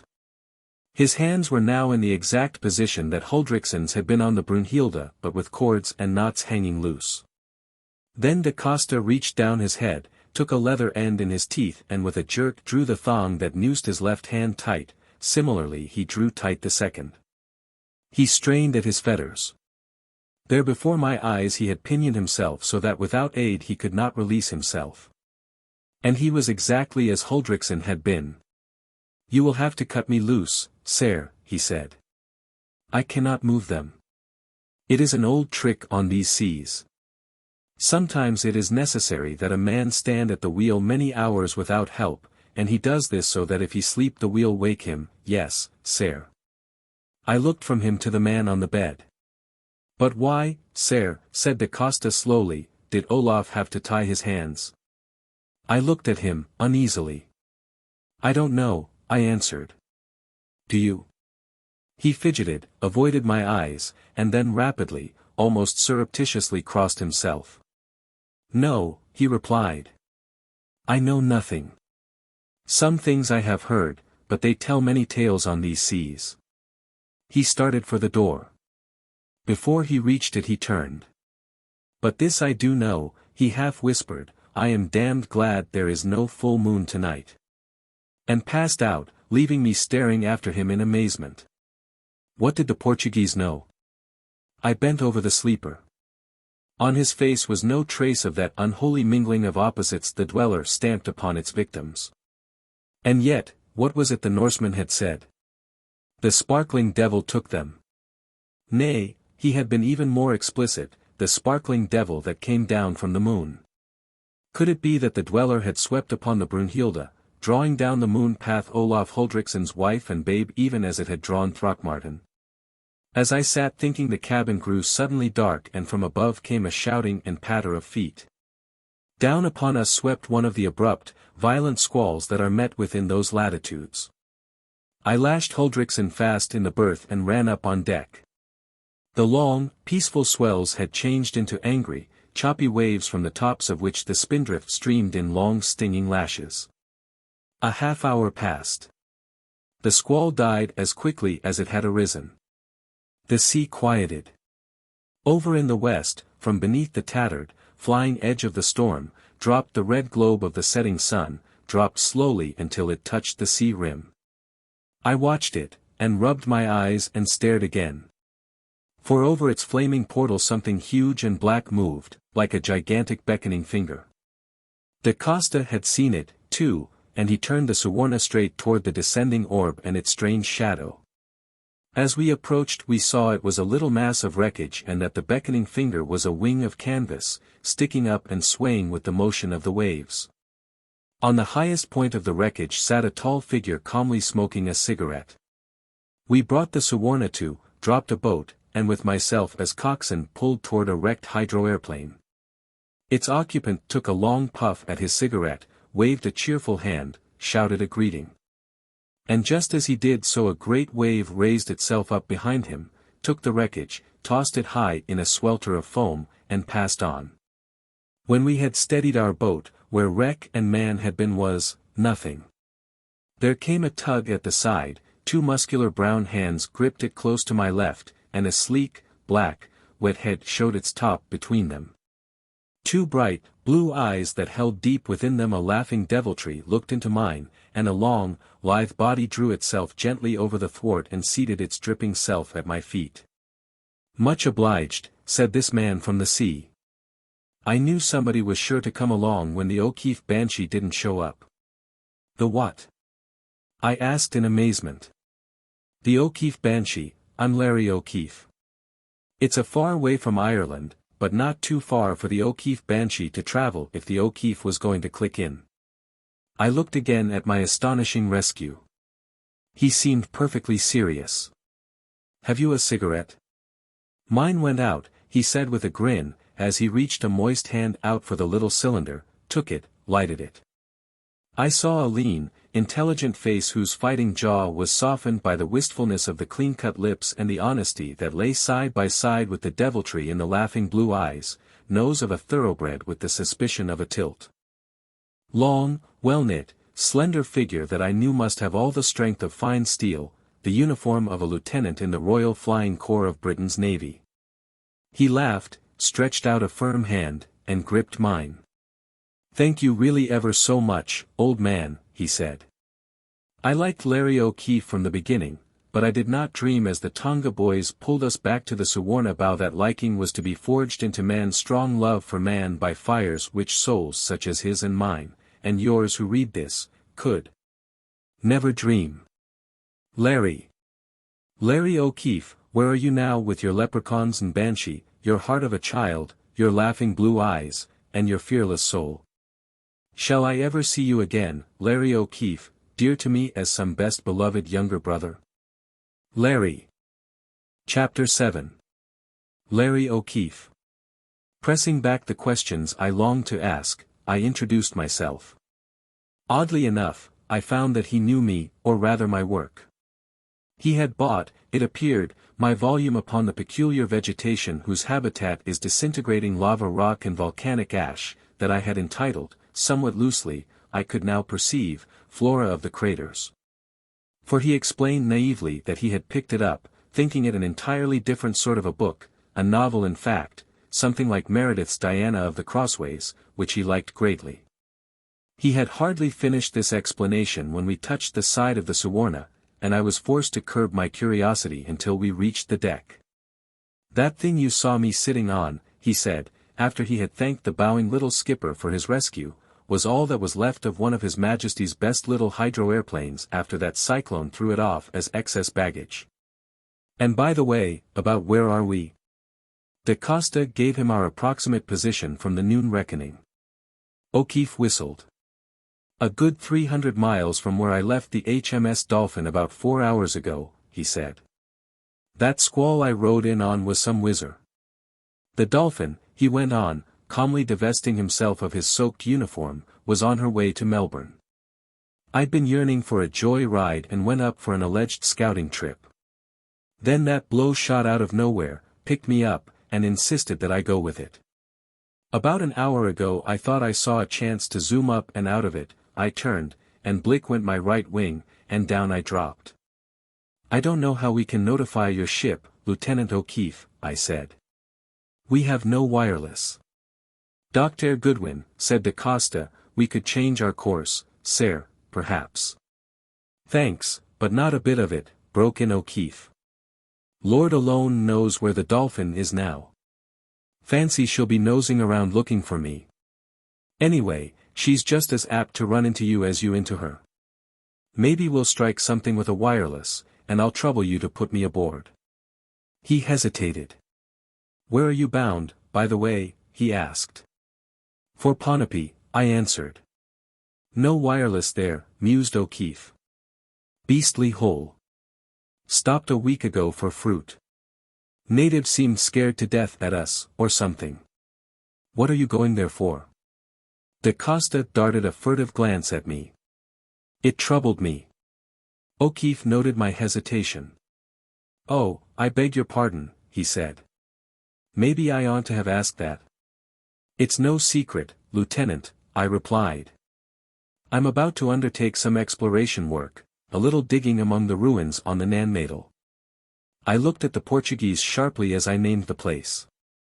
A pallor crept beneath his skin and again he made swiftly the sign of the cross, glancing as he did so fearfully to the north. I made up my mind then to question him when opportunity came. He turned from his quick scrutiny of the sea and addressed O'Keefe. There's nothing on board to fit you, Lieutenant. Oh, just give me a sheet to throw around me, Captain, said O'Keefe and followed him. Darkness had fallen, and as the two disappeared into Da Costa's cabin I softly opened the door of my own and listened. Huldriksen was breathing deeply and regularly. I drew my electric flash, and shielding its rays from my face, looked at him. His sleep was changing from the heavy stupor of the drug into one that was at least on the borderland of the normal. The tongue had lost its arid blackness and the mouth secretions had resumed action. Satisfied as to his condition I returned to deck. O'Keefe was there, looking like a spectre in the cotton sheet he had wrapped about him. A deck table had been cleated down and one of the Tonga boys was setting it for our dinner. Soon the very creditable larder of the Suwarna dressed the board, and O'Keefe, Da Costa, and I attacked it. The night had grown close and oppressive. Behind us the forward light of the Brunhilde glided and the binnacle lamp threw up a faint glow in which her black helmsman's face stood out mistily. O'Keefe had looked curiously a number of times at our tow, but had asked no questions. You're not the only passenger we picked up today, I told him. We found the captain of that sloop, lashed to his wool, nearly dead with exhaustion, and his boat deserted by everyone except himself. What was the matter? Asked O'Keefe in astonishment. We don't know, I answered. He fought us, and I had to drug him before we could get him loose from his lashings. He's sleeping down in my berth now. His wife and little girl ought to have been on board, the captain here says, but they weren't. Wife and child gone, exclaimed O'Keefe. From the condition of his mouth he must have been alone at the wheel and without water at least 2 days and nights before we found him, I replied. And as for looking for anyone on these waters after such a time, it's hopeless. That's true, said O'Keefe. But his wife and baby. Poor devil. He was silent for a time, and then, at my solicitation, began to tell us more of himself. He had been little more than 20 when he had won his wings and entered the war. He had been seriously wounded at Ypres during the 3rd year of the struggle, and when he recovered the war was over. Shortly after that his mother had died. Lonely and restless, he had re-entered the air service, and had remained in it ever since. And though the war's long over, I get homesick for the Lark's land with the German planes playing tunes on their machine guns and their Archies tickling the soles of my feet, he sighed. If you're in love, love to the limit. And if you hate, why hate like the devil, and if it's a fight you're in, get where it's hottest and fight like hell. If you don't, life's not worth the living, sighed he. I watched him as he talked, feeling my liking for him steadily increasing. If I could but have a man like this beside me on the path of unknown peril upon which I had set my feet, I thought, wistfully. We sat and smoked a bit, sipping the strong coffee the Portuguese made so well. Da Costa at last relieved the Cantonese at the wheel. O'Keefe and I drew chairs up to the rail. The brighter stars shone out dimly through a hazy sky.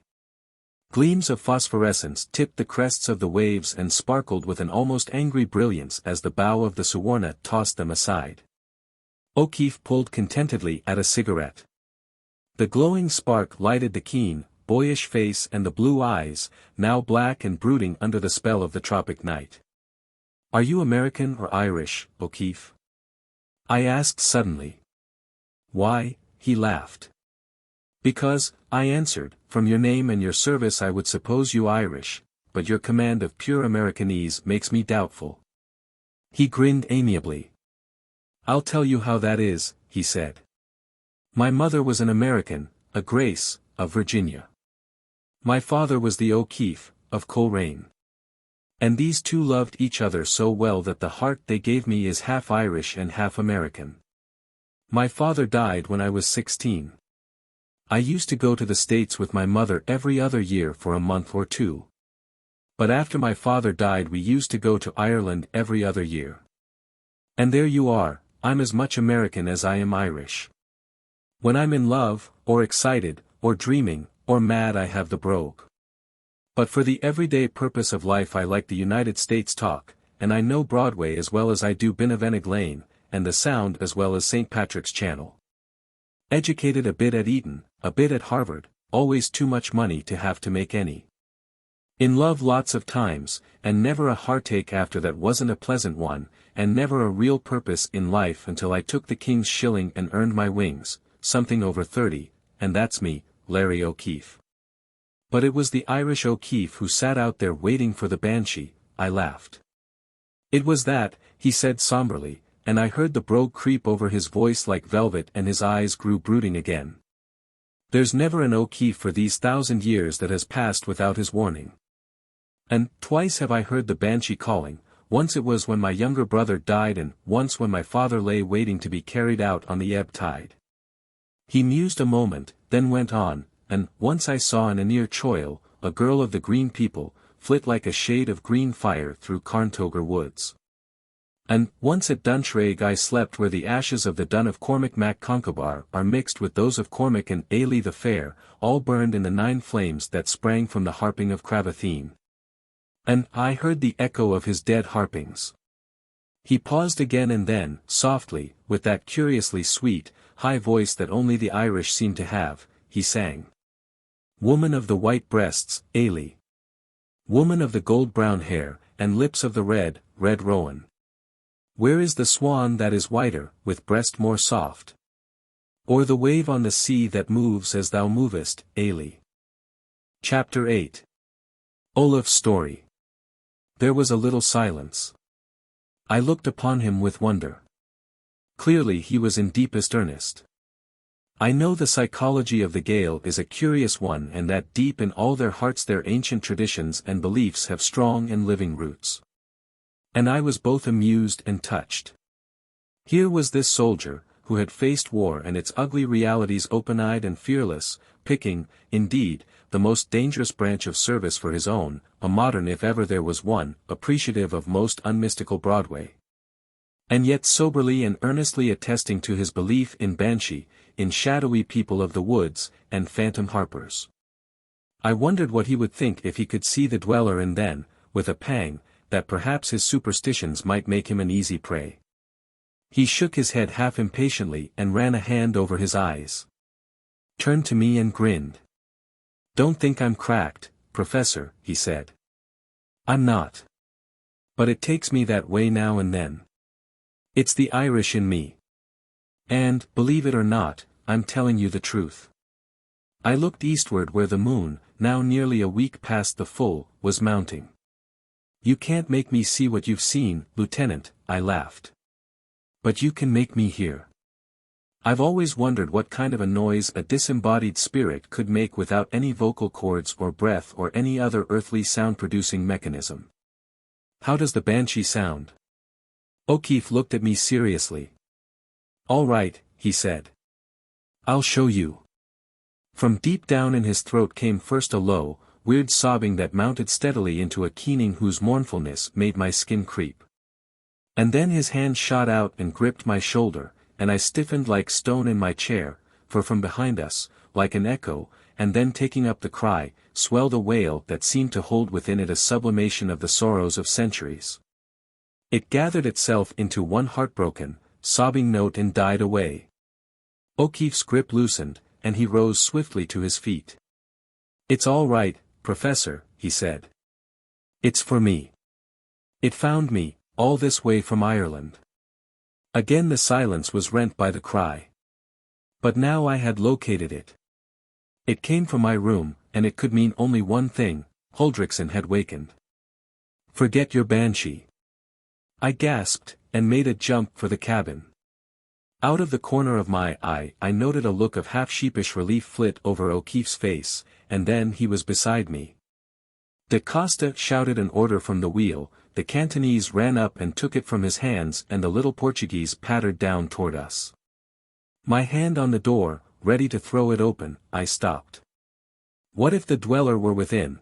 What if we had been wrong and it was not dependent for its power upon that full flood of moon ray which Throckmorton had thought essential to draw it from the blue pool? From within, the sobbing wail began once more to rise. O'Keefe pushed me aside, threw open the door and crouched low within it. I saw an automatic flash dully in his hand. Saw it cover the cabin from side to side, following the swift sweep of his eyes around it. Then he straightened and his face, turned toward the berth, was filled with wondering pity.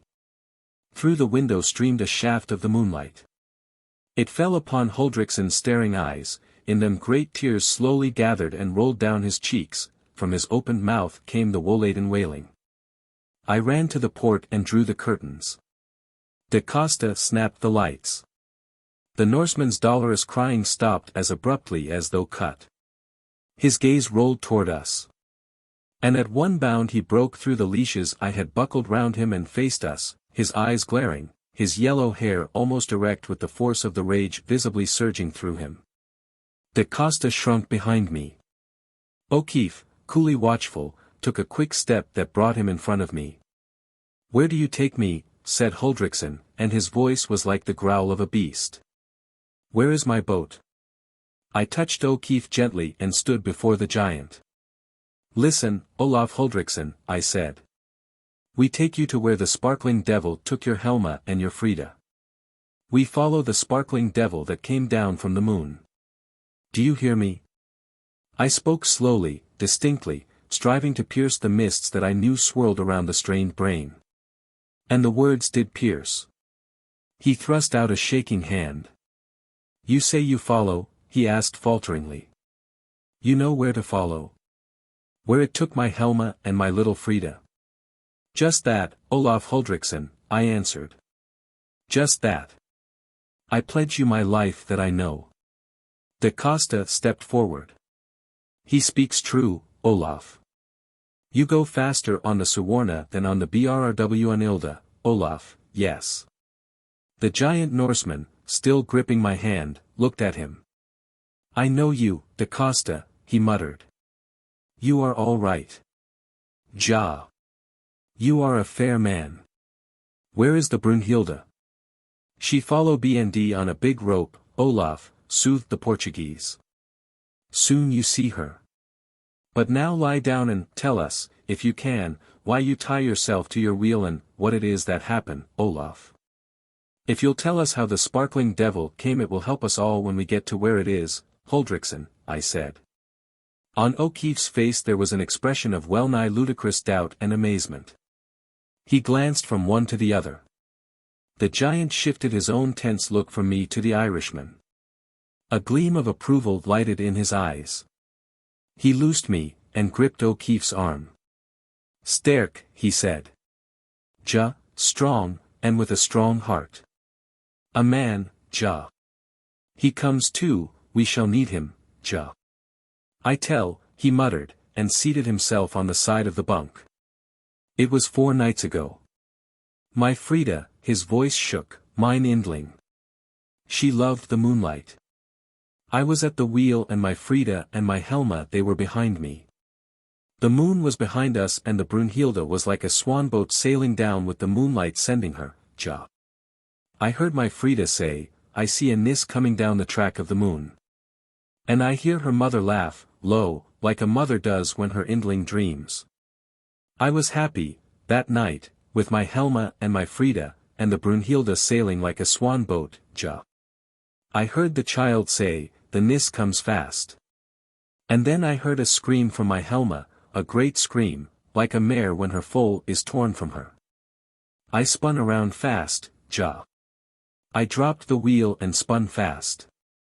I saw," he covered his eyes with his hands.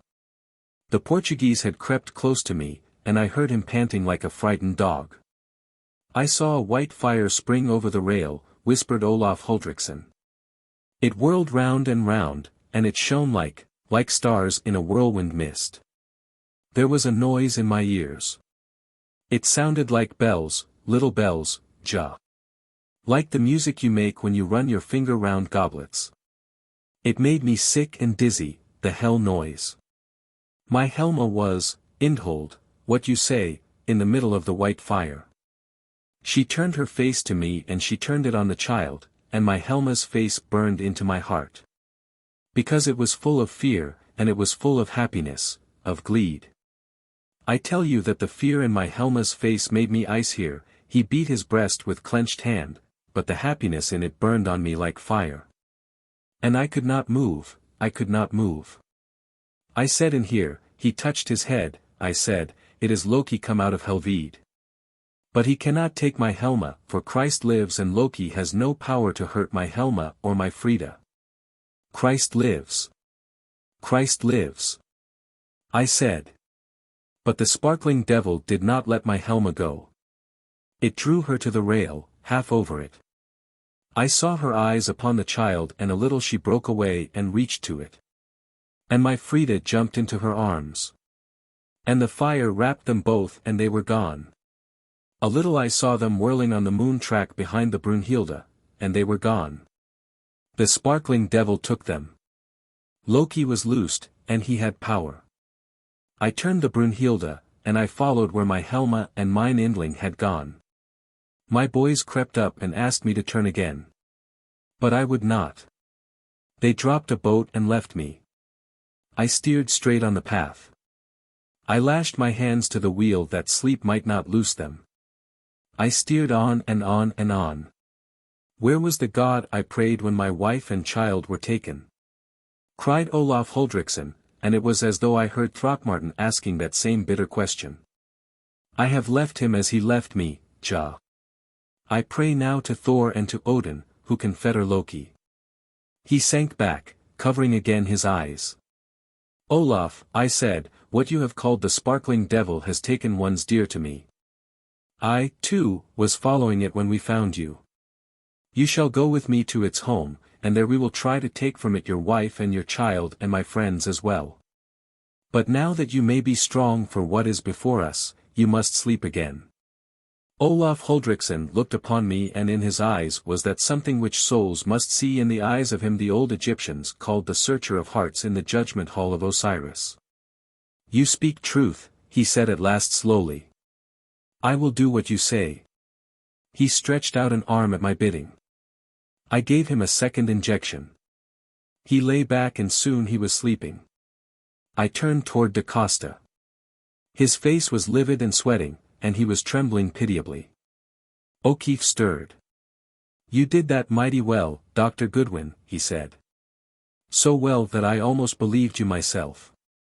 What did you think of his story, Mr. O'Keefe? I asked. His answer was almost painfully brief and colloquial. Nuts, he said. I was a little shocked, I admit. I think he's crazy, Dr. Goodwin, he corrected himself, quickly. What else could I think? I turned to the little Portuguese without answering. There's no need for any anxiety tonight, Captain, I said. Take my word for it. You need some rest yourself. Shall I give you a sleeping draught? I do wish you would, Dr. Goodwin, sir, he answered gratefully. Tomorrow, when I feel better, I would have a talk with you. I nodded.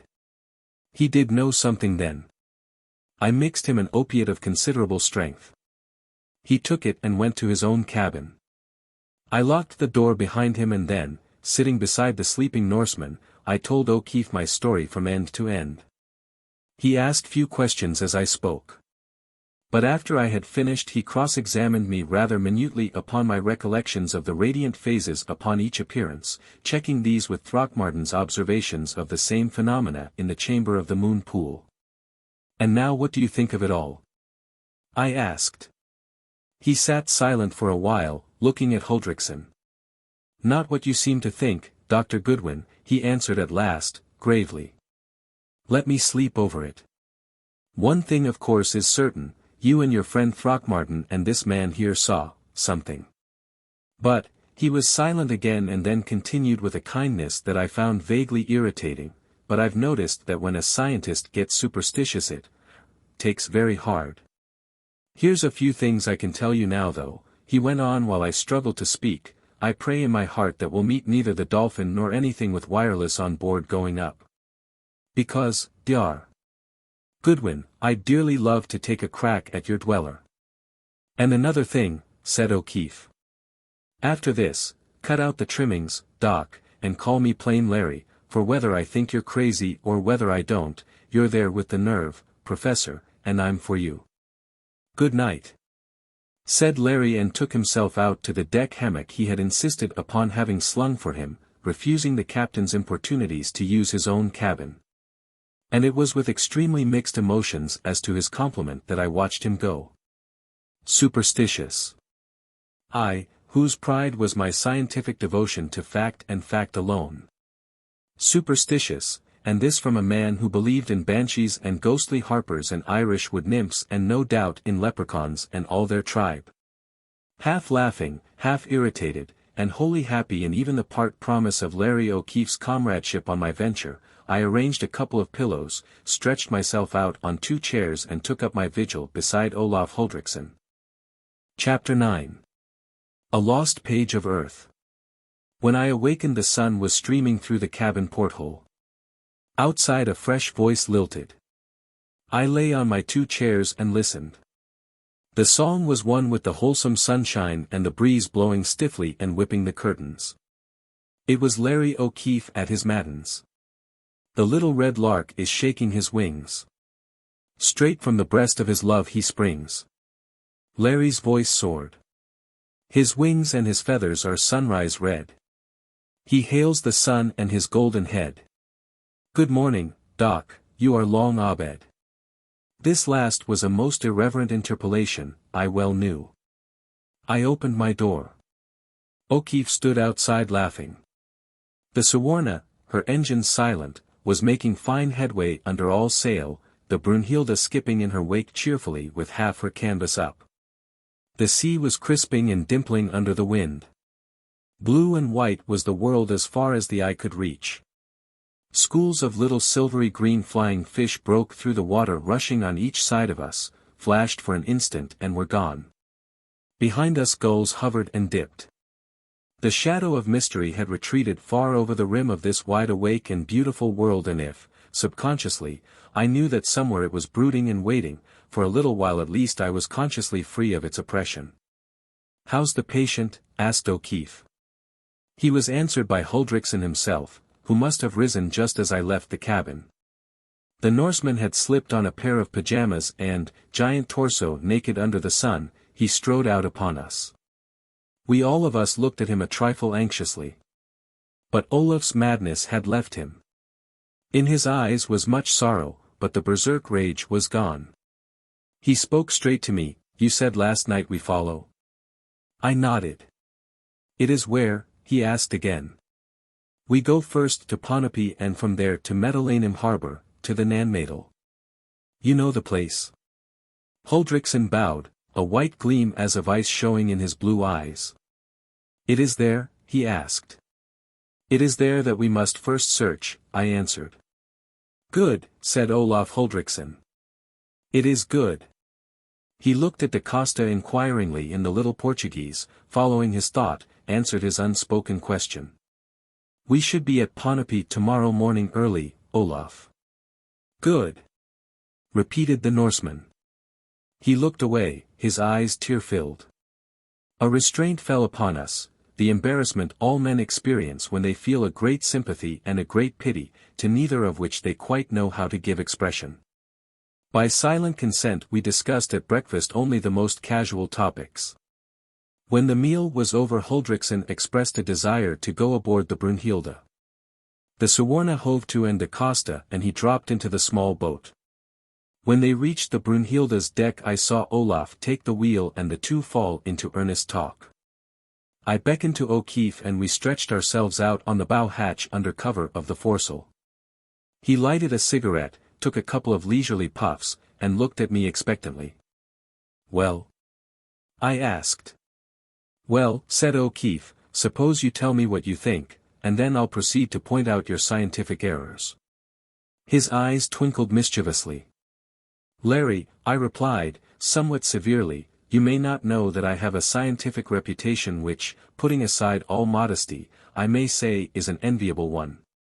You used a word last night to which I must interpose serious objection. You more than hinted that I hid superstitions. Let me inform you, Larry O'Keefe, that I am solely a seeker, observer, analyst, and synthesist of facts. I am not, and I try to make my tone as pointed as my words, I am not a believer in phantoms or spooks, leprechauns, banshees, or ghostly harpers. O'Keefe leaned back and shouted with laughter. Forgive me, Goodwin, he gasped. But if you could have seen yourself solemnly disclaiming the banshee, another twinkle showed in his eyes, and then with all this sunshine and this wide-open world, he shrugged his shoulders, it's hard to visualize anything such as you and Huldriksen have described.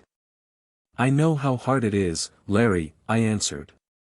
And don't think I have any idea that the phenomenon is supernatural in the sense spiritualists and table-turners have given that word. I do think it is supernormal. Energized by a force unknown to modern science, but that doesn't mean I think it outside the radius of science. Tell me your theory, Goodwin, he said. I hesitated, for not yet had I been able to put into form to satisfy myself any explanation of the dweller. I think, I hazarded finally, it is possible that some members of that race peopling the ancient continent which we know existed here in the Pacific, have survived. We know that many of these islands are honeycombed with caverns and vast subterranean spaces, literally underground lands running in some cases far out beneath the ocean floor. It is possible that for some reason survivors of this race sought refuge in the abysmal spaces, one of whose entrances is on the islet where Throckmorton's party met its end. As for their persistence in these caverns, we know they possessed a high science. They may have gone far in the mastery of certain universal forms of energy, especially that we call light. They may have developed a civilization and a science far more advanced than ours. What I call the dweller may be one of the results of this science. Larry, it may well be that this lost race is planning to emerge again upon Earth's surface. And is sending out your dweller as a messenger, a scientific dove from their ark. I chose to overlook the banter in his question. Did you ever hear of the Chamats? I asked him. He shook his head. In Papua, I explained. There is a widespread and immeasurably old tradition that, imprisoned under the hills is a race of giants who once ruled this region, when it stretched from sun to sun before the moon god drew the waters over it, I quote from the legend. Not only in Papua but throughout Malaysia you find this story. And, so the tradition runs, these people, the Chamats, will one day break through the hills and rule the world. Make over the world is the literal translation of the constant phrase in the tale. It was Herbert Spencer who pointed out that there is a basis of fact in every myth and legend of man. It is possible that these survivors I am discussing form Spencer's fact basis for the Malaysian legend.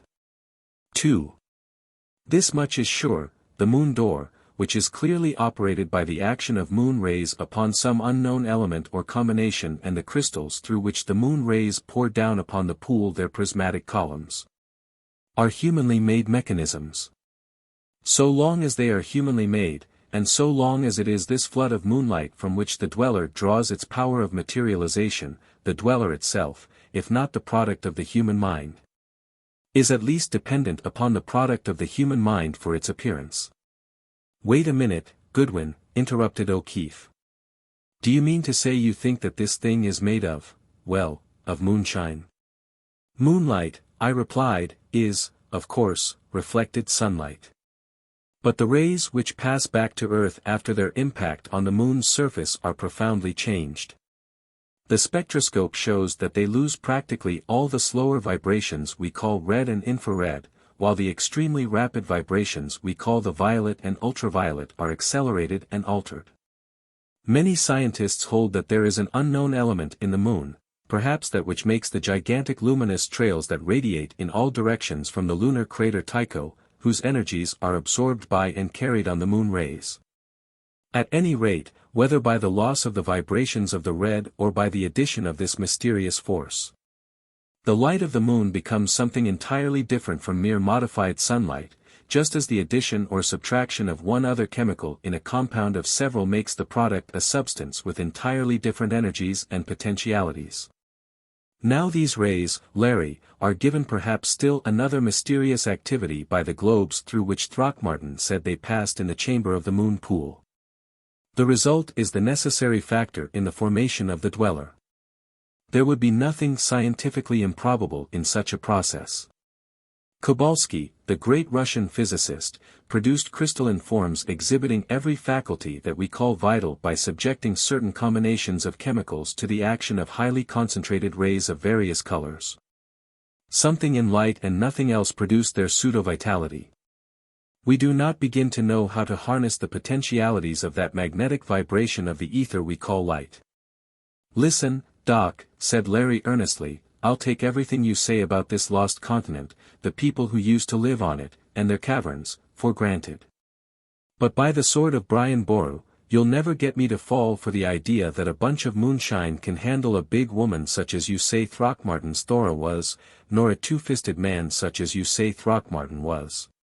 Nor Huldrexon's wife, and I'll bet she was one of those strapping big northern women too. You'll never get me to believe that any bunch of concentrated moonshine could handle them and take them waltzing off along a moonbeam back to wherever it goes. No, Doc, not on your life, even Tennessee moonshine couldn't do that, nix." "All right, O'Keefe," I answered, now very much irritated indeed. "What's your theory?" And I could not resist adding, "Fairies?" "Professor," he grinned, "if that thing's a fairy it's Irish, and when it sees me it'll be so glad there'll be nothing to it. I was lost, strayed, or stolen, Larry Vic, it'll say, and I was so homesick for the old sod I was desperate, it'll say, and take me back quick before I do any more harm, it'll tell me, and that's the truth. Now don't get me wrong. I believe you all saw something all right. But what I think you saw was some kind of gas. All this region is volcanic and islands and things are constantly poking up from the sea. It's probably gas, a volcanic emanation. Something new to us and that drives you crazy, lots of kinds of gas do that. It hit the Throckmorton party on that island and they probably were all more or less delirious all the time, thought they saw things. Talked it over and, collective hallucination, just like the angels of Mons and other miracles of the war. Somebody sees something that looks like something else. He points it out to the man next him. "Do you see it?" asks he. "Sure I see it," says the other. And there you are, collective hallucination. When your friends got it bad they most likely jumped overboard one by one. Huldrexon sails into a place where it is and it hits his wife. She grabs the child and jumps over. Maybe the moon rays make it luminous. I've seen gas on the front under the moon that looked like 1,000 whirling dervish devils. Yes, and you could see the devils' faces in it.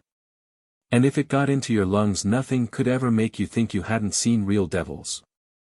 For a time I was silent. "Larry," I said at last, "whether you are right or I am right, I must go to the Nanmadel. Will you go with me, Larry?" "Goodwin," he replied, "I surely will. I'm as interested as you are. If we don't run across the dolphin I'll stick. I'll leave word at Ponape, to tell them where I am should they come along. If they report me dead for a while there's nobody to care. So that's all right. Only old man, be reasonable. You've thought over this so long, you're going bug, honestly you are." And again, the gladness that I might have Larry O'Keefe with me, was so great that I forgot to be angry. Chapter 10. The Moon Pool. Da Costa, who had come aboard unnoticed by either of us, now tapped me on the arm. "Dr. Goodwin," he said, "can I see you in my cabin, sir?" At last, then, he was going to speak. I followed him. "Doctor," he said, when we had entered, "this is a very strange thing that has happened to Olaf. Very strange. And the natives of Ponape, they have been very much excite lately. Of what they fear I know nothing, nothing. Again that quick, furtive crossing of himself. But this I have to tell you. There came to me from Ranelagh last month a man, a Russian, a doctor, like you. His name it was Marakinov. I take him to Ponape and, the natives there they will not take him to the Nanmadel where he wished to go, no. So I take him. We leave in a boat, with much instrument carefully tied up. I leave him there with the boat and the food. He tell me to tell no one and pay me not to. But you are a friend and Olaf he depend much upon you and, so I tell you, sir. You know nothing more than this, da Costa? I asked. Nothing of another expedition? No, he shook his head vehemently. Nothing more. Hear the name Throckmorton while you were there? I persisted. No, his eyes were steady as he answered but the pallor had crept again into his face. I was not so sure. But if he knew more than he had told me why was he afraid to speak? My anxiety deepened and later I sought relief from it by repeating the conversation to O'Keefe. A Russian, he said. Well, they can be damned nice, or damned, otherwise. Considering what you did for me, I hope I can look him over before the Dolphin shows up. Next morning we raised Ponape, without further incident, and before noon the Suwarna and the Brunhilde had dropped anchor in the harbor. Upon the excitement and manifest dread of the natives, when we sought among them for carriers and workmen to accompany us, I will not dwell. It is enough to say that no payment we offered could induce a single one of them to go to the Nanmadel. Nor would they say why. Finally it was agreed that the Brunhilde should be left in charge of a half-breed Chinaman, whom both da Costa and Huldriksen knew and trusted. We piled her longboat up with my instruments and food and camping equipment. The Suwarna took us around to Medelainem harbor, and there, with the tops of ancient sea walls deep in the blue water beneath us, and the ruins looming up out of the mangroves, a scant mile from us, left us. Then with Huldriksen manipulating our small sail, and Larry at the rudder, we rounded the titanic wall that swept down into the depths, and turned at last into the canal that Throckmorton, on his map, had marked as that which, running between frowning Nantoch and its satellite islet, Tau, led straight to the gate of the place of ancient mysteries. And as we entered that channel we were enveloped by a silence so intense, so weighted that it seemed to have substance, an alien silence that clung and stifled and still stood aloof from us, the living. It was a stillness, such as might follow the long tramping of millions into the grave. It was, paradoxical as it may be, filled with the withdrawal of life. Standing down in the chambered depths of the Great Pyramid I had known something of such silence, but never such intensity as this. Larry felt it and I saw him look at me askance. If Olaf, sitting in the bow, felt it, too, he gave no sign.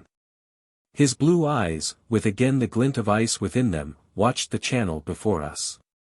As we passed, there arose upon our left sheer walls of black basalt blocks, cyclopean, towering 50 feet or more, broken here and there by the sinking of their deep foundations. In front of us the mangroves widened out and filled the canal. On our right the lesser walls of Tau, somber blocks smoothed and squared and set with a cold, mathematical nicety that filled me with vague awe, slipped by. Through breaks I caught glimpses of dark ruins and of great fallen stones that seemed to crouch and menace us, as we passed. Somewhere there, hidden, were the 7 globes that poured the moon fire down upon the moon pool. Now we were among the mangroves and, sail down, the 3 of us pushed and pulled the boat through their tangled roots and branches. The noise of our passing split the silence like a profanation, and from the ancient bastions came murmurs, forbidding, strangely sinister. And now we were through, floating on a little open space of shadow-filled water. Before us lifted the gateway of Nantoch, gigantic, broken, incredibly old, shattered portals through which had passed men and women of Earth's dawn. Old with a weight of years that pressed leadenly upon the eyes that looked upon it, and yet was in some curious indefinable way, menacingly defiant. Beyond the gate, back from the portals, stretched a flight of enormous basalt slabs, a giant stairway indeed, and from each side of it marched the high walls that were the dwellers' pathway. None of us spoke as we grounded the boat and dragged it upon a half-submerged pier. And when we did speak it was in whispers. "What next?" asked Larry. "I think we ought to take a look around," I replied in the same low tones. "We'll climb the wall here and take a flash about. The whole place ought to be plain as day from that height." Huldrickson, his blue eyes alert, nodded. With the greatest difficulty we clambered up the broken blocks. To the east and south of us, set like children's blocks in the midst of the sapphire sea, lay dozens of islets, none of them covering more than 2 square miles of surface, each of them a perfect square or oblong within its protecting walls. On none was there sign of life, save for a few great birds that hovered here and there, and gulls dipping in the blue waves beyond. We turned our gaze down upon the island on which we stood. It was, I estimated, about 3/4 of a mile square. The sea wall enclosed it. It was really an enormous basalt-sided open cube, and within it 2 other open cubes. The enclosure between the first and second wall was stone-paved, with here and there a broken pillar and long stone benches. The hibiscus, the aloe tree, and a number of small shrubs had found place, but seemed only to intensify its stark loneliness. "Wonder where the Russian can be?" asked Larry. I shook my head. There was no sign of life here. Had Marakinoff gone, or had the dweller taken him, too? Whatever had happened, there was no trace of him below us or on any of the islets within our range of vision. We scrambled down the side of the gateway. Olaf looked at me wistfully. "We start the search now, Olaf," I said. "And first, O'Keefe, let us see whether the grey stone is really here. After that we will set up camp, and while I unpack, you and Olaf search the island. It won't take long." Larry gave a look at his service automatic and grinned. "Lead on, Macduff," he said. We made our way up the steps, through the outer enclosures and into the central square, I confess to a fire of scientific curiosity and eagerness tinged with a dread that O'Keefe's analysis might be true. Would we find the moving slab and, if so, would it be as Throckmorton had described? If so, then even Larry would have to admit that here was something that theories of gases and luminous emanations would not explain. And the first test of the whole amazing story would be passed. But if not, and there before us, the faintest tinge of grey setting it apart from its neighbouring blocks of basalt, was the moon door. There was no mistaking it. This was, in very deed, the portal through which Throckmorton had seen pass the gloriously dreadful apparition he called the Dweller. At its base was the curious, seemingly polished cup-like depression within which, my lost friend had told me, the opening door swung. What was that portal, more enigmatic than was ever Sphinx? And what lay beyond it? What did that smooth stone, whose wan deadness whispered of ages-old corridors of time opening out into alien, unimaginable vistas, hide? It had cost the world of science Throckmorton's great brain, as it had cost Throckmorton those he loved. It had drawn me to it in search of Throckmorton, and its shadow had fallen upon the soul of Olaf the Norseman, and upon what thousands upon thousands more I wondered, since the brains that had conceived it had vanished with their secret knowledge. What lay beyond it? I stretched out a shaking hand and touched the surface of the slab. A faint thrill passed through my hand and arm, oddly unfamiliar and as oddly unpleasant, as of electric contact holding the very essence of cold. O'Keefe, watching, imitated my action. As his fingers rested on the stone his face filled with astonishment. "It's the door?" he asked. I nodded.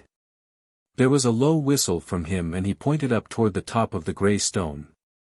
I followed the gesture and saw, above the moon door and on each side of it, 2 gently curving bosses of rock, perhaps a foot in diameter. "The moon door's keys," I said. "It begins to look so," answered Larry. "If we can find them," he added. "There's nothing we can do till moonrise," I replied. "And we've none too much time to prepare as it is. Come." A little later we were beside our boat.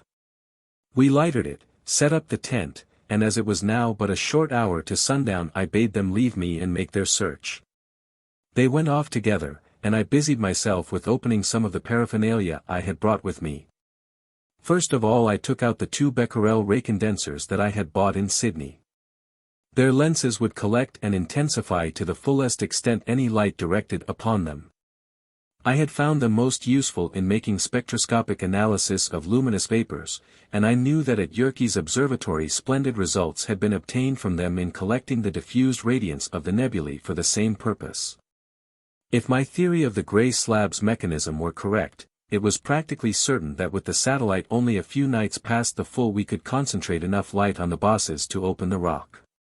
And as the ray streams through the 7 globes described by Throckmorton would be too weak to energize the pool, we could enter the chamber free from any fear of encountering its tenant.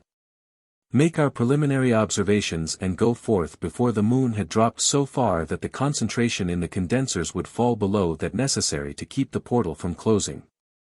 I took out also a small spectroscope, and a few other instruments for the analysis of certain light manifestations and the testing of metal and liquid.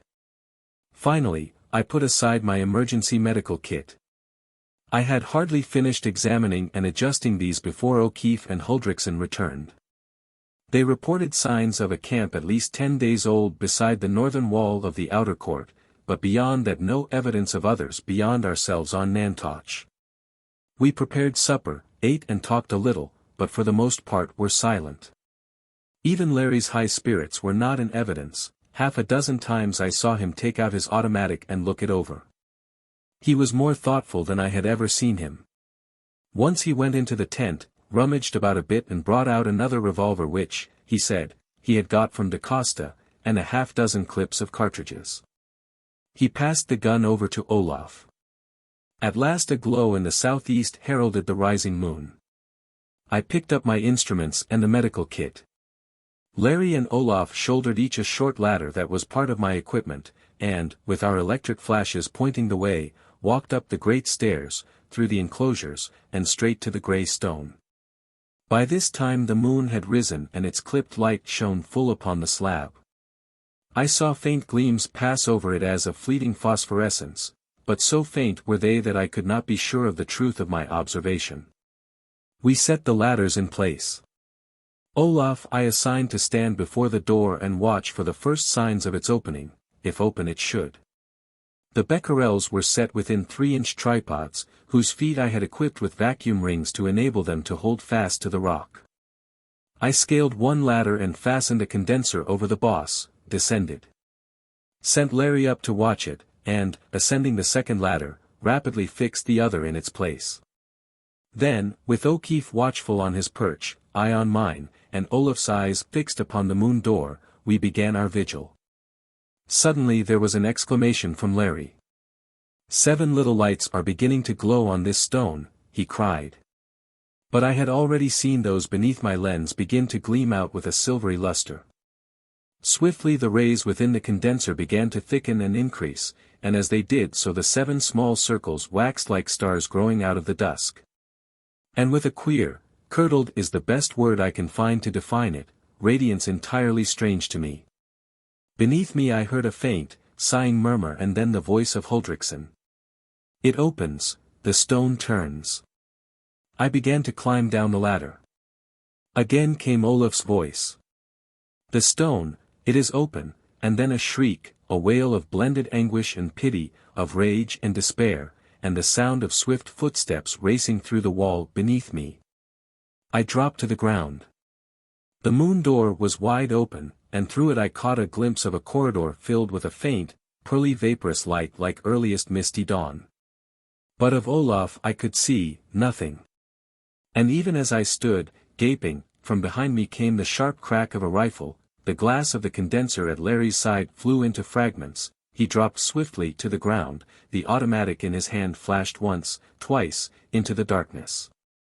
And the moon door began to pivot slowly, slowly back into its place. I rushed toward the turning stone with the wild idea of holding it open. As I thrust my hands against it there came at my back a snarl and an oath and Larry staggered under the impact of a body that had flung itself straight at his throat. He reeled at the lip of the shallow cup at the base of the slab, slipped upon its polished curve, fell and rolled with that which had attacked him, kicking and writhing, straight through the narrowing portal into the passage. Forgetting all else, I sprang to his aid. As I leaped I felt the closing edge of the moon door graze my side. Then, as Larry raised a fist, brought it down upon the temple of the man who had grappled with him and rose from the twitching body unsteadily to his feet, I heard shuddering past me a mournful whisper. Spun about as though some giant's hand had whirled me. The end of the corridor no longer opened out into the moonlit square of ruined Nantoch. It was barred by a solid mass of glimmering stone. The moon door had closed. O'Keefe took a stumbling step toward the barrier behind us. There was no mark of juncture with the shining walls, the slab fitted into the sides as closely as a mosaic. "It's shut all right," said Larry. "But if there's a way in, there's a way out. Anyway, Doc, we're right in the pew we've been heading for, so why worry?" He grinned at me cheerfully. The man on the floor groaned, and he dropped to his knees beside him. "Marakinov," he cried. At my exclamation he moved aside, turning the face so I could see it. It was clearly Russian, and just as clearly its possessor was one of unusual force and intellect. The strong, massive brow with orbital ridge unusually developed, the dominant, high-bridged nose, the straight lips with their more than suggestion of latent cruelty, and the strong lines of the jaw beneath a black, pointed beard all gave evidence that here was a personality beyond the ordinary. "Couldn't be anybody else," said Larry, breaking in on my thoughts. "He must have been watching us over there from Chowtalar's vault all the time." Swiftly he ran practiced hands over his body. Then stood erect, holding out to me two wicked-looking magazine pistols and a knife. "He got one of my bullets through his right forearm, too," he said. "Just a flesh wound, but it made him drop his rifle. Some arsenal, our little Russian scientist, what?" I opened my medical kit. The wound was a slight one, and Larry stood looking on as I bandaged it. "Got another one of those condensers?" he asked, suddenly. "And do you suppose Olaf will know enough to use it?" "Larry," I answered, "Olaf's not outside. He's in here somewhere." His jaw dropped. "The hell you say," he whispered. "Didn't you hear him shriek when the stone opened?" I asked. "I heard him yell, yes," he said. "But I didn't know what was the matter. And then this wildcat jumped me." He paused and his eyes widened. "Which way did he go?" he asked swiftly. I pointed down the faintly glowing passage. "There's only one way," I said. "Watch that bird close," hissed O'Keefe, pointing to Marakinov, and pistol in hand stretched his long legs and raced away. I looked down at the Russian. His eyes were open, and he reached out a hand to me. I lifted him to his feet. "I have heard," he said. "We follow, quick. If you will take my arm, please, I am shaken yet." "Yes," I gripped his shoulder without a word, and the two of us set off down the corridor after O'Keefe. Marakinov was gasping, and his weight pressed upon me heavily, but he moved with all the will and strength that were in him. As we ran I took hasty note of the tunnel. Its sides were smooth and polished, and the light seemed to come not from their surfaces, but from far within them, giving to the walls an elusive aspect of distance and depth, rendering them in a peculiarly weird way, spacious. The passage turned, twisted, ran down, turned again. It came to me that the light that illumined the tunnel was given out by tiny points deep within the stone, sprang from the points ripplingly and spread upon their polished faces. There was a cry from Larry far ahead. "Olaf!" I gripped Marakinov's arm closer and we sped on. Now we were coming fast to the end of the passage. Before us was a high arch, and through it I glimpsed a dim, shifting luminosity as of mist filled with rainbows. We reached the portal and I looked into a chamber that might have been transported from that enchanted palace of the Jinn King that rises beyond the magic mountains of Kaf. Before me stood O'Keefe and a dozen feet in front of him, Huldriksen, with something clasped tightly in his arms. The Norseman's feet were at the verge of a shining, silvery lip of stone within whose oval lay a blue pool. And down upon this pool staring upward like a gigantic eye, fell 7 pillars of phantom light, one of them amethyst, one of rose, another of white, a fourth of blue, and 3 of emerald, of silver, and of amber. They fell each upon the azure surface, and I knew that these were the 7 streams of radiance, within which the dweller took shape, now but pale ghosts of their brilliancy when the full energy of the moon stream raced through them. Huldrykson bent and placed on the shining silver lip of the pool that which he held, and I saw that it was the body of a child. He set it there so gently, bent over the side and thrust a hand down into the water. And as he did so he moaned and lurched against the little body that lay before him. Instantly the form moved, and slipped over the verge into the blue. Huldrykson threw his body over the stone, hands clutching, arms thrust deep down, and from his lips issued a long-drawn, heart-shriveling wail of pain and of anguish that held in it nothing human. Close on its wake came a cry from Murakhanov. "Catch him," shouted the Russian. "Drag him back. Quick!" He leaped forward, but before he could half clear the distance, O'Keefe had leaped too, had caught the Norseman by the shoulders and toppled him backward, where he lay whimpering and sobbing. And as I rushed behind Murakhanov I saw Larry lean over the lip of the pool and cover his eyes with a shaking hand, saw the Russian peer into it with real pity in his cold eyes. Then I stared down myself into the moon pool, and there, sinking, was a little maid whose dead face and fixed, terror-filled eyes looked straight into mine, and ever sinking slowly, slowly, vanished. And I knew that this was Olaf's Frida, his beloved Indling. But where was the mother, and where had Olaf found his babe? The Russian was first to speak. "You have nitroglycerin there, yes?" he asked, pointing toward my medical kit that I had gripped unconsciously and carried with me during the mad rush down the passage. I nodded and drew it out. "Hypodermic," he ordered next, curtly. Took the syringe, filled it accurately with its 1/100th of a grain dosage, and leaned over Huldrykson. He rolled up the sailor's sleeves halfway to the shoulder. The arms were white with somewhat of that weird semi-translucence that I had seen on Throckmorton's breast where a tendril of the dweller had touched him, and his hands were of the same whiteness, like a baroque pearl. Above the line of white, Murakhanov thrust the needle. "He will need all his heart can do," he said to me. Then he reached down into a belt about his waist and drew from it a small, flat flask of what seemed to be lead. He opened it and let a few drops of its contents fall on each arm of the Norwegian. The liquid sparkled and instantly began to spread over the skin much as oil or gasoline dropped on water does, only far more rapidly. And as it spread it drew a sparkling film over the marbled flesh and little wisps of vapor rose from it. The Norseman's mighty chest heaved with agony. His hands clenched. The Russian gave a grunt of satisfaction at this, dropped a little more of the liquid, and then, watching closely, grunted again and leaned back. Huldrykson's labored breathing ceased, his head dropped upon Larry's knee, and from his arms and hands the whiteness swiftly withdrew. Murakhanov arose and contemplated us, almost benevolently. "He will all right be in 5 minutes," he said. "I know. I do it to pay for that shot of mine, and also because we will need him." "Yes." He turned to Larry.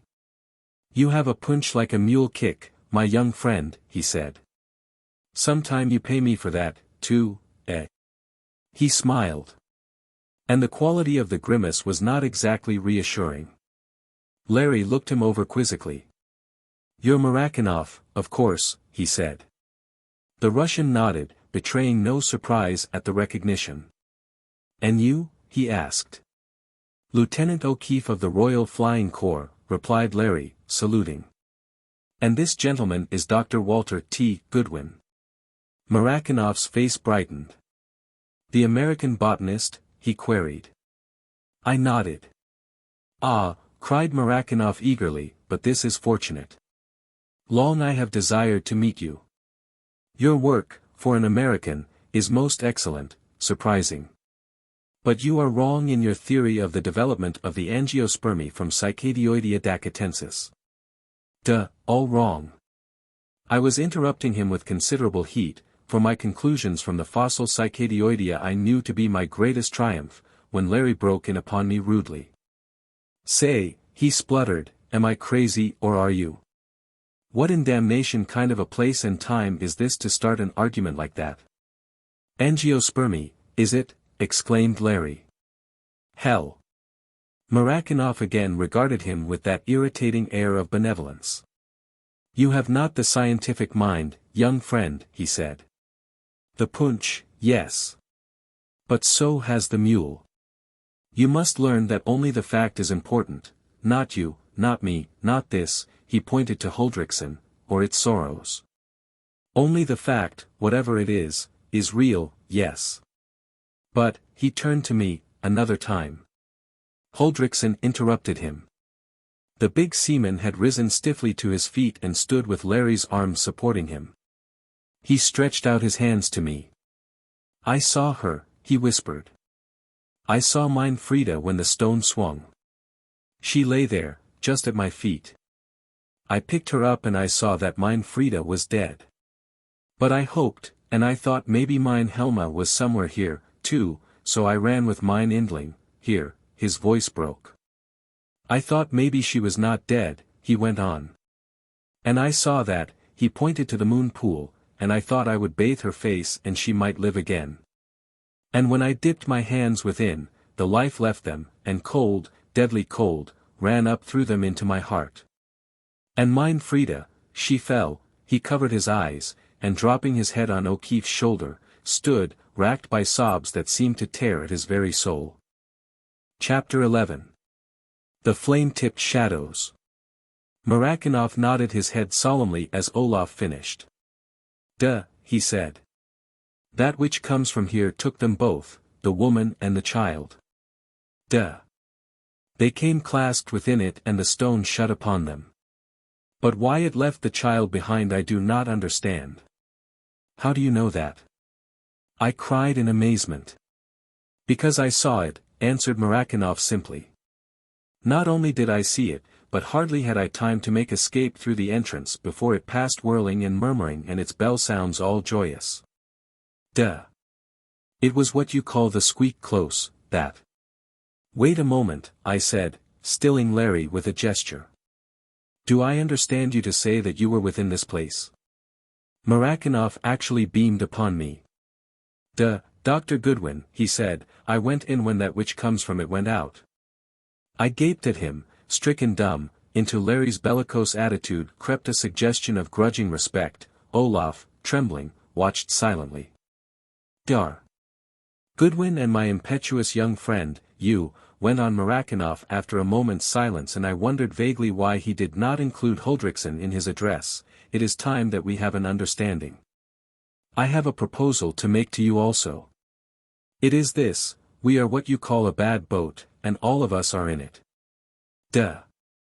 We need all hands, is it not so? Let us put together our knowledge and our brains and resources, and even a punch of a mule is a resource, he looked wickedly at O'Keefe, and pull our boat into quiet waters again. After that. All very well, Murakanoff, interjected Larry, but I don't feel very safe in any boat with somebody capable of shooting me through the back. Murakanoff waved a deprecatory hand. It was natural that, he said, logical, duh. Here is a very great secret, perhaps many secrets to my country invaluable. He paused, shaken by some overpowering emotion, the veins in his forehead grew congested, the cold eyes blazed and the guttural voice harshened. I do not apologize and I do not explain, rasped Murakanoff. But I will tell you, duh. Here is my country sweating blood in an experiment to liberate the world. And here are the other nations ringing us like wolves and waiting to spring at our throats at the least sign of weakness. And here are you, Lieutenant O'Keefe of the English Wolves, and you Dr. Goodwin of the Yankee Pack, and here in this place may be that will enable my country to win its war for the worker. What are the lives of you two and this sailor to that? Less than the flies I crush with my hand, less than midges in the sunbeam. He suddenly gripped himself. But that is not now the important thing, he resumed, almost coldly. Not that nor my shooting. Let us squarely the situation face. My proposal is so, that we join interests, and what you call see it through together. Find our way through this place and those secrets learn of which I have spoken, if we can. And when that is done we will go our ways, to his own land each, to make use of them for our lands as each of us may. On my part, I offer my knowledge, and it is very valuable, Dr. Goodwin, and my training. You and Lieutenant O'Keefe do the same, and this man Olaf, what he can of his strength, for I do not think his usefulness lies in his brains, no. In effect, Goodwin, broke in Larry as I hesitated, the professor's proposition is this. He wants to know what's going on here but he begins to realize it's no one man's job and besides we have the drop on him. We're 3 to his 1, and we have all his hardware and cutlery. But also we can do better with him than without him, just as he can do better with us than without us. It's an even break, for a while. But once he gets that information he's looking for, then look out. You and Olaf and I are the wolves and the flies and the midges again, and the strafing will be about due. Nevertheless, with 3 to 1 against him, if he can get away with it he deserves to. I'm for taking him up, if you are. There was almost a twinkle in Marakinov's eyes. It is not just as I would have put it, perhaps, he said, but in its skeleton he has right. Nor will I turn my hand against you while we are still in danger here. I pledge you my honor on this. Larry laughed. All right, Professor, he grinned. I believe you mean every word you say. Nevertheless, I'll just keep the guns. Marakinov bowed, imperturbably. And now, he said, I will tell you what I know. I found the secret of the door mechanism even as you did, Dr. Goodwin. But by carelessness, my condensers were broken. I was forced to wait while I sent for others, and the waiting might be for months. I took certain precautions, and on the first night of this full moon I hid myself within the vault of Chowtaller. An involuntary thrill of admiration for the man went through me at the manifest heroism of this leap in the dark. I could see it reflected in Larry's face. I hid in the vault, continued Marakinov, and I saw that which comes from here come out. I waited, long hours. At last, when the moon was low, it returned, ecstatically, with a man, a native, in embrace enfolded. It passed through the door, and soon then the moon became low and the door closed. The next night more confidence was mine, yes. And after that which comes had gone, I looked through its open door. I said, it will not return for 3 hours. While it is away, why shall I not into its home go through the door it has left open? So I went, even to here. I looked at the pillars of light and I tested the liquid of the pool on which they fell. That liquid, Dr. Goodwin, is not water, and it is not any fluid known on earth.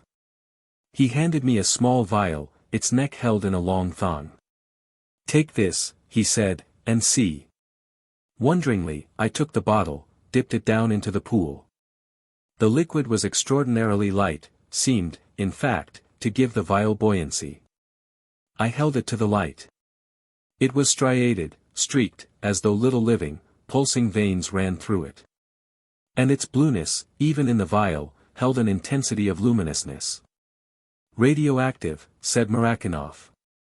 Some liquid that is intensely radioactive. But what it is I know not at all.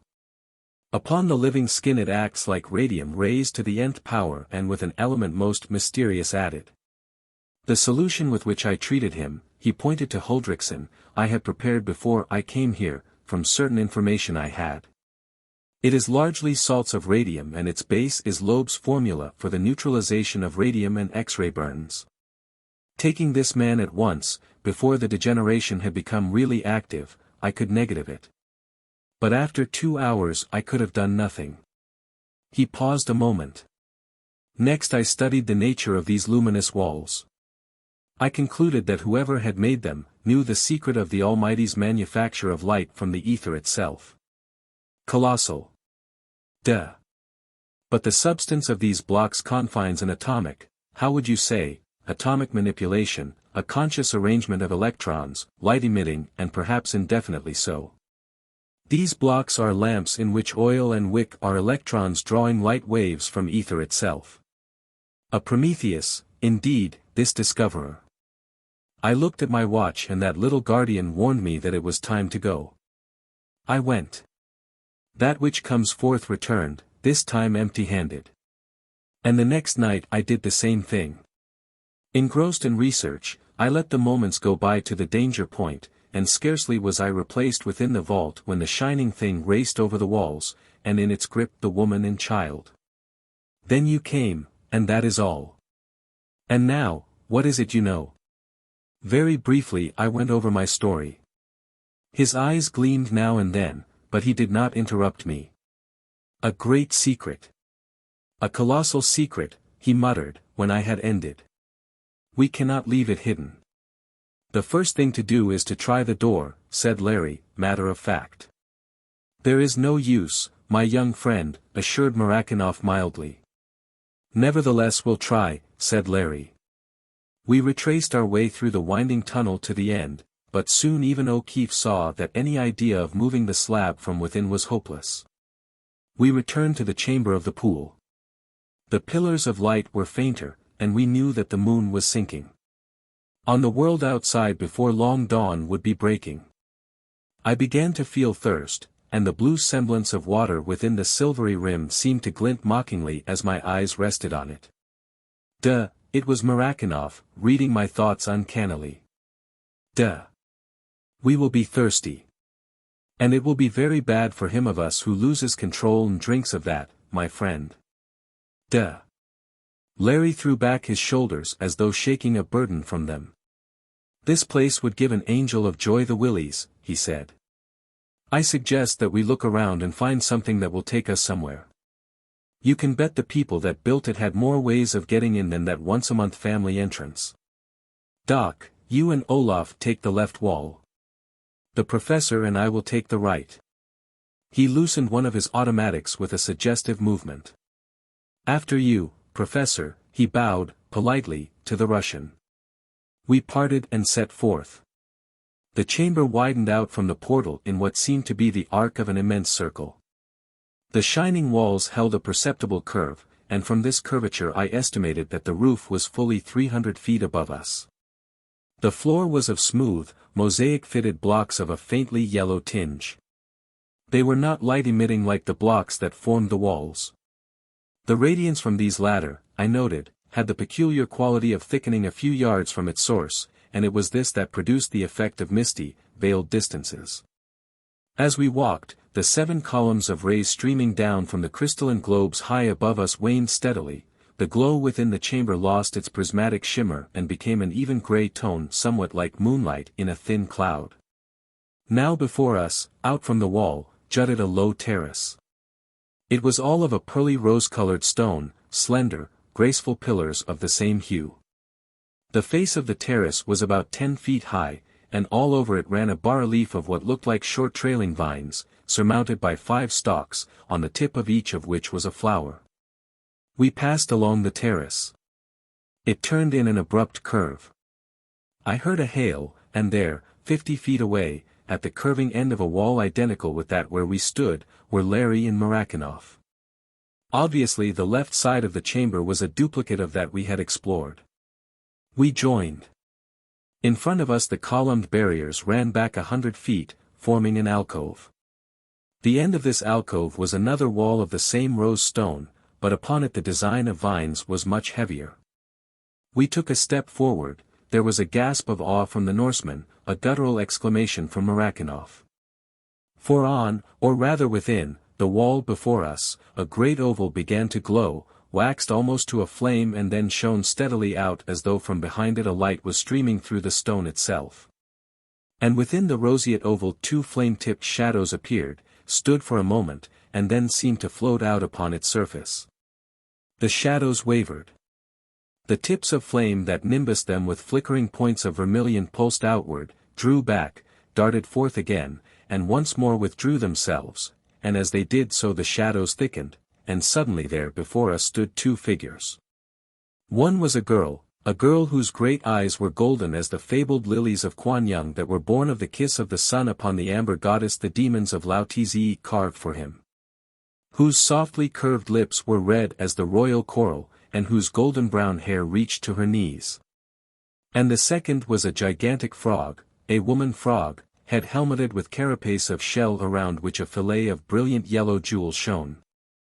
Enormous round eyes of blue circled with a broad iris of green, monstrous body of banded orange and white girdled with strand upon strand of the flashing yellow gems. 6 feet high if an inch, and with one webbed paw of its short, powerfully muscled forelegs resting upon the white shoulder of the golden-eyed girl. Moments must have passed as we stood in stark amazement, gazing at that incredible apparition. The two figures, although as real as any of those who stood beside me, unphantom-like as it is possible to be, had a distinct suggestion of projection. They were there before us, golden-eyed girl and grotesque frog woman, complete in every line and curve, and still it was as though their bodies passed back through distances. As though, to try to express the well-nigh inexpressible, the two shapes we were looking upon were the end of an infinite number stretching in fine linked chain far away, of which the eyes saw only the nearest. While in the brain some faculty higher than sight recognized and registered the unseen others. The gigantic eyes of the frog woman took us all in, unwinkingly. Little glints of phosphorescence shone out within the metallic green of the outer iris ring. She stood upright, her great legs bowed. The monstrous slit of a mouth slightly open, revealing a row of white teeth sharp and pointed as lancets.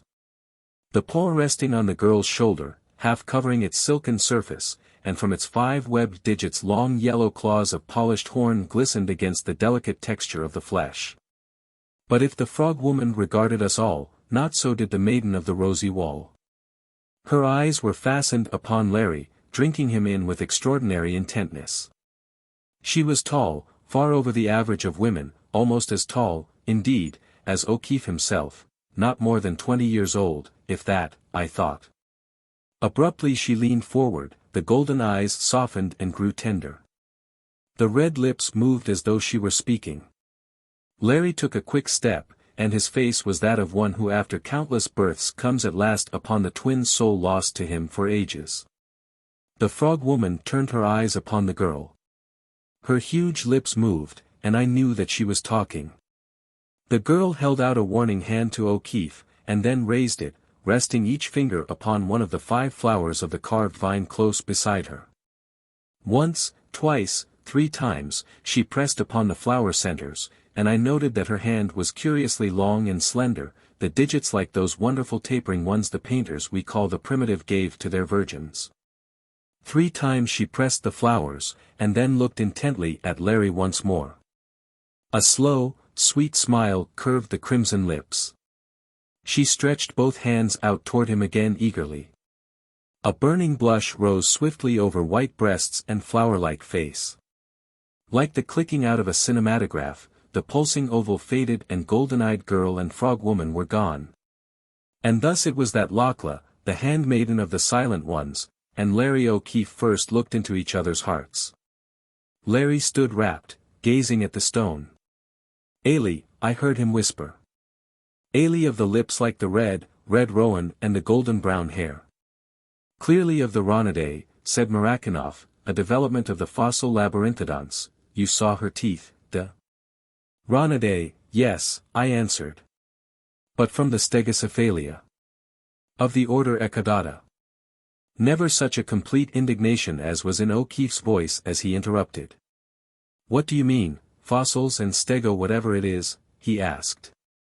"She was a girl, a wonder girl, a real girl, an Irish, or I'm not an O'Keefe." "We were talking about the frog woman, Larry," I said, conciliatingly. His eyes were wild as he regarded us. "Say," he said, "if you two had been in the Garden of Eden when Eve took the apple, you wouldn't have had time to give her a look for counting the scales on the snake." He strode swiftly over to the wall. We followed. Larry paused, stretched his hand up to the flowers on which the tapering fingers of the golden-eyed girl had rested. "It was here she put up her hand," he murmured. He pressed caressingly the carved calyxes, once, twice, a third time even as she had, and silently and softly the wall began to split. On each side a great stone pivoted slowly, and before us a portal stood, opening into a narrow corridor glowing with the same rosy luster that had gleamed around the flame-tipped shadows. "Have your gun ready, Olaf," said Larry. "We follow Golden Eyes," he said to me. "Follow?" I echoed stupidly. "Follow," he said.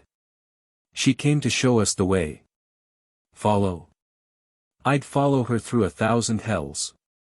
And with Olaf at one end, O'Keefe at the other, both of them with automatics in hand, and Murakanoff and I between them, we stepped over the threshold.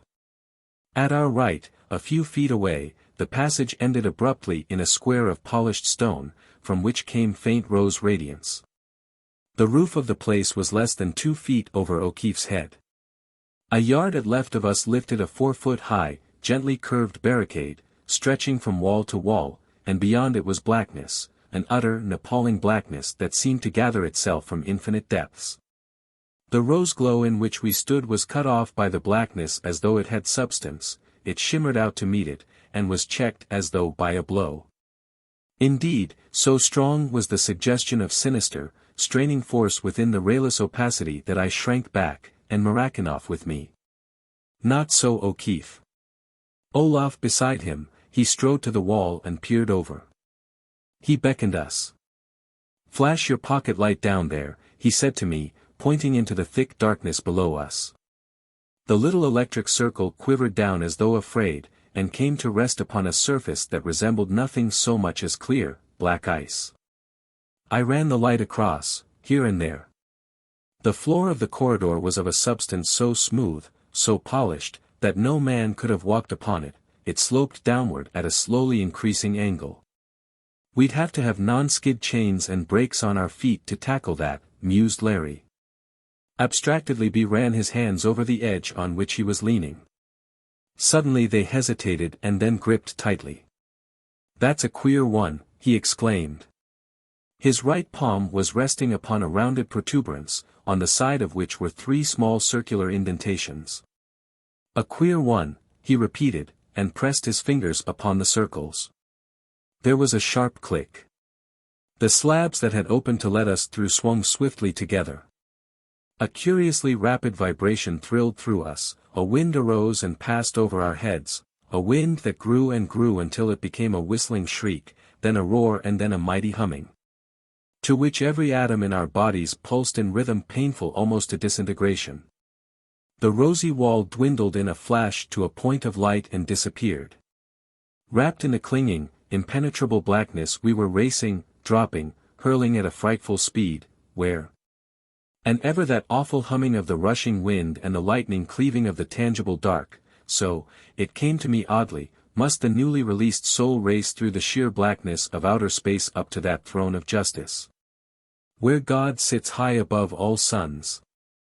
I felt Murakanoff creep close to me, gripped my nerve and flashed my pocket light, saw Larry standing, peering ahead, and Huldrickson, one strong arm around his shoulders, bracing him. And then the speed began to slacken.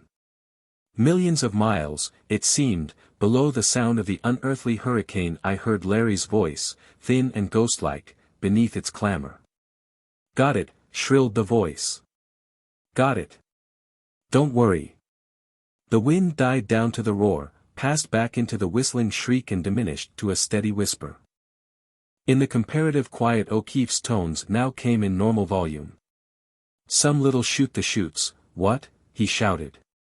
"Say, if they had this at Coney Island or the Crystal Palace. Press all the way in these holes and she goes top high. Diminish pressure, diminish speed. The curve of this dashboard here sends the wind shooting up over our heads, like a windshield. What's behind you?" I flashed the light back. The mechanism on which we were ended in another wall exactly similar to that over which O'Keefe crouched. "Well, we can't fall out, anyway," he laughed. "Wish to hell I knew where the brakes were. Look out." We dropped dizzily down an abrupt, seemingly endless slope, fell as into an abyss, then shot abruptly out of the blackness into a throbbing green radiance. O'Keefe's fingers must have pressed down upon the controls, for we leaped forward almost with the speed of light. I caught a glimpse of luminous immensities on the verge of which we flew. Of depths inconceivable, and flitting through the incredible spaces, gigantic shadows as of the wings of Israfel, which are so wide, say the Arabs, the world can cower under them like a nestling, and then, again the living blackness. What was that? This from Larry, with the nearest approach to awe that he had yet shown. Troll Dom, croaked the voice of Olaf. Chert. This from Marakinov. What a space! Have you considered, Dr. Goodwin, he went on after a pause, a curious thing? We know, or, at least, is it not that 9 out of 10 astronomers believe, that the moon was hurled out of this same region we now call the Pacific when the earth was yet like molasses, almost molten, I should say. And is it not curious that that which comes from the moon chamber needs the moon rays to bring it forth, is it not? And is it not significant again that the stone depends upon the moon for operating? Duh. And last, such a space in Mother Earth as we just glimpsed, how else could it have been torn but by some gigantic birth, like that of the moon? Duh. I do not put forward these as statements of fact, no. But as suggestions. I started.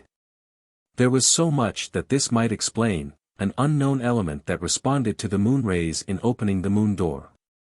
The blue pool with its weird radioactivity, and the force within it that reacted to the same light stream. It was not inconceivable that a film had drawn over the world wound. A film of earth flesh which drew itself over that colossal abyss after our planet had borne its satellite, that world womb did not close when her shining child sprang forth, it was possible. And all that we know of Earth depth is 4 miles of her 8,000. What is there at the heart of Earth? What of that radiant unknown element upon the moon Mount Tycho? What of that element unknown to us as part of Earth which is seen only in the corona of the sun at eclipse that we call coronium? Yet the Earth is child of the sun as the moon is Earth's daughter. And what of that other unknown element we find glowing green in the far-flung nebulae, green as that we had just passed through, and that we call nebulium? Yet the sun is child of the nebulae as the earth is child of the sun and the moon is child of the earth. And what miracles are there in coronium and nebulium which, as the child of nebula and sun, we inherit? Yes, and in Tycho's enigma which came from earth heart. We were flashing down to earth heart. And what miracles were hidden there? Chapter 12. The end of the journey. Say Doc. It was Larry's voice flung back at me. I was thinking about that frog. I think it was her pet. Damn me if I see any difference between a frog and a snake, and one of the nicest women I ever knew had 2 pet pythons that followed her around like kittens. Not such a devilish lot of choice between a frog and a snake, except on the side of the frog. What? Anyway, any pet that girl wants is hers, I don't care if it's a leaping 12-toed lobster or a whale-bodied scorpion. Get me? By which I knew that our remarks upon the frog woman were still bothering O'Keefe. He thinks of foolish nothings like the foolish sailor, grunted Marakinov, acid contempt in his words. What are there women to, this? He swept out a hand and as though at a signal the car poised itself for an instant, then dipped, literally dipped down into sheer space. Skimmed forward in what was clearly curved flight, rose as upon a sweeping upgrade and then began swiftly to slacken its fearful speed. Far ahead a point of light showed, grew steadily, we were within it, and softly all movement ceased. How acute had been the strain of our journey I did not realize until I tried to stand, and sank back, leg muscles too shaky to bear my weight. The car rested in a slit in the center of a smooth-walled chamber perhaps 20 feet square. The wall facing us was pierced by a low doorway through which we could see a flight of steps leading downward. The light streamed through a small opening, the base of which was twice a tall man's height from the floor. A curving flight of broad, low steps led up to it. And now it came to my steadying brain that there was something puzzling, peculiar, strangely unfamiliar about this light. It was silvery, shaded faintly with a delicate blue and flushed lightly with a nacreous rose, but a rose that differed from that of the terraces of the pool chamber as the rose within the opal differs from that within the pearl. In it were tiny, gleaming points like the motes in a sunbeam, but sparkling white like the dust of diamonds, and with a quality of vibrant vitality, they were as though they were alive. The light cast no shadows. A little breeze came through the oval and played about us. It was laden with what seemed the mingled breath of spice flowers and pines. It was curiously vivifying, and in it the diamond atoms of light shook and danced.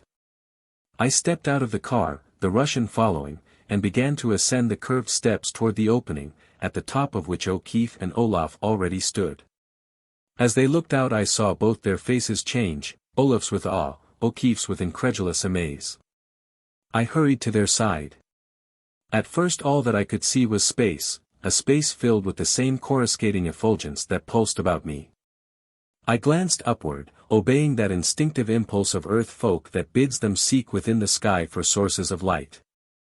There was no sky, at least no sky such as we know, all was a sparkling nebulosity rising into infinite distances as the azure above the day world seems to fill all the heavens.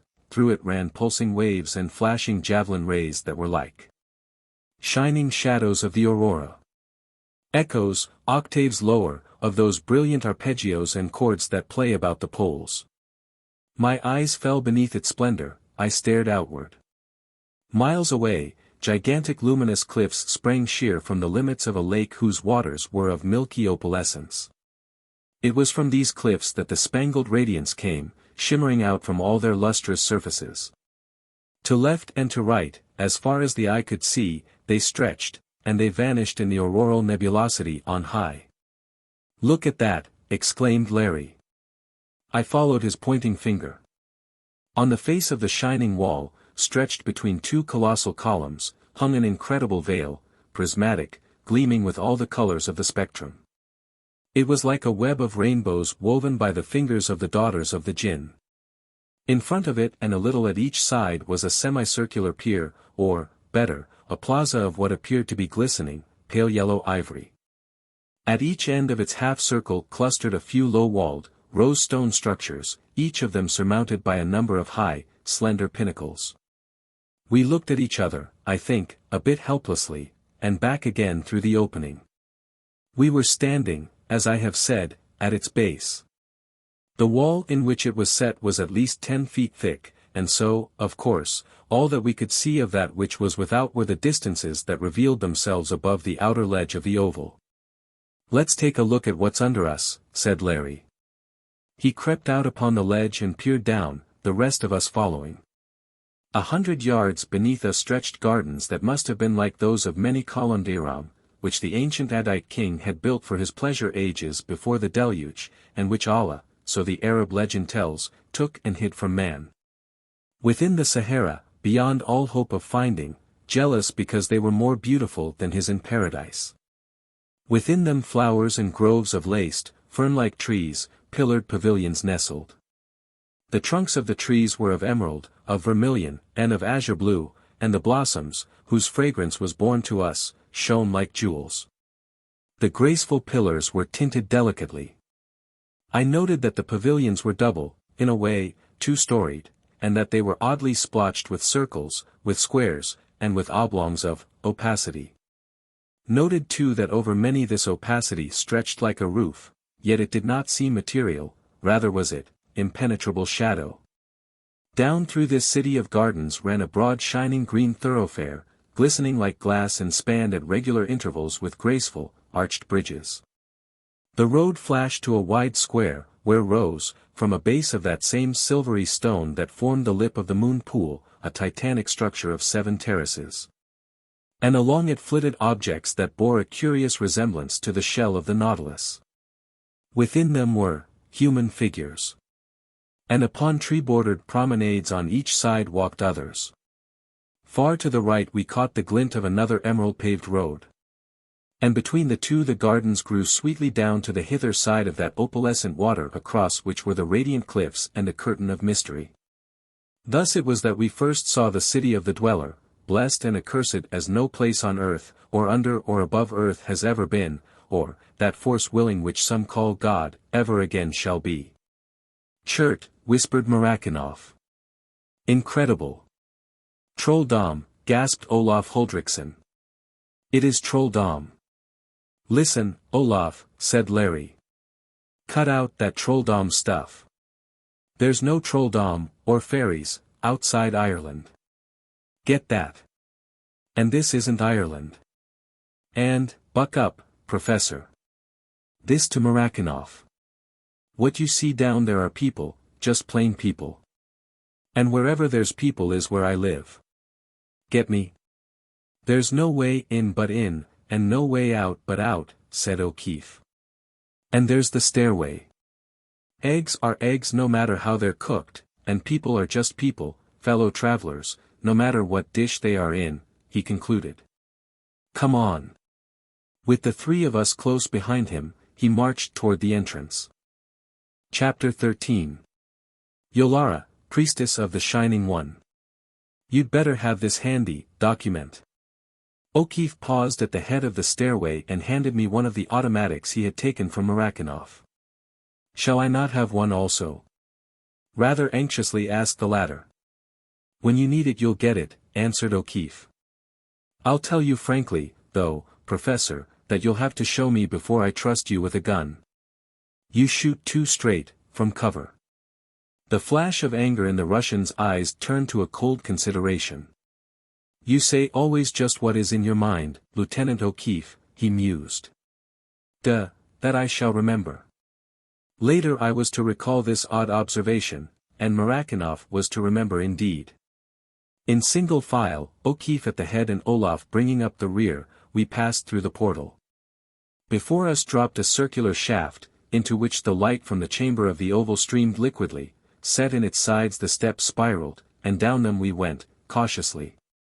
The stairway ended in a circular well, silent, with no trace of exit. The rounded stones joined each other evenly, hermetically. Carved on one of the slabs was one of the 5 flowered vines. I pressed my fingers upon the calyxes, even as Larry had within the moon chamber.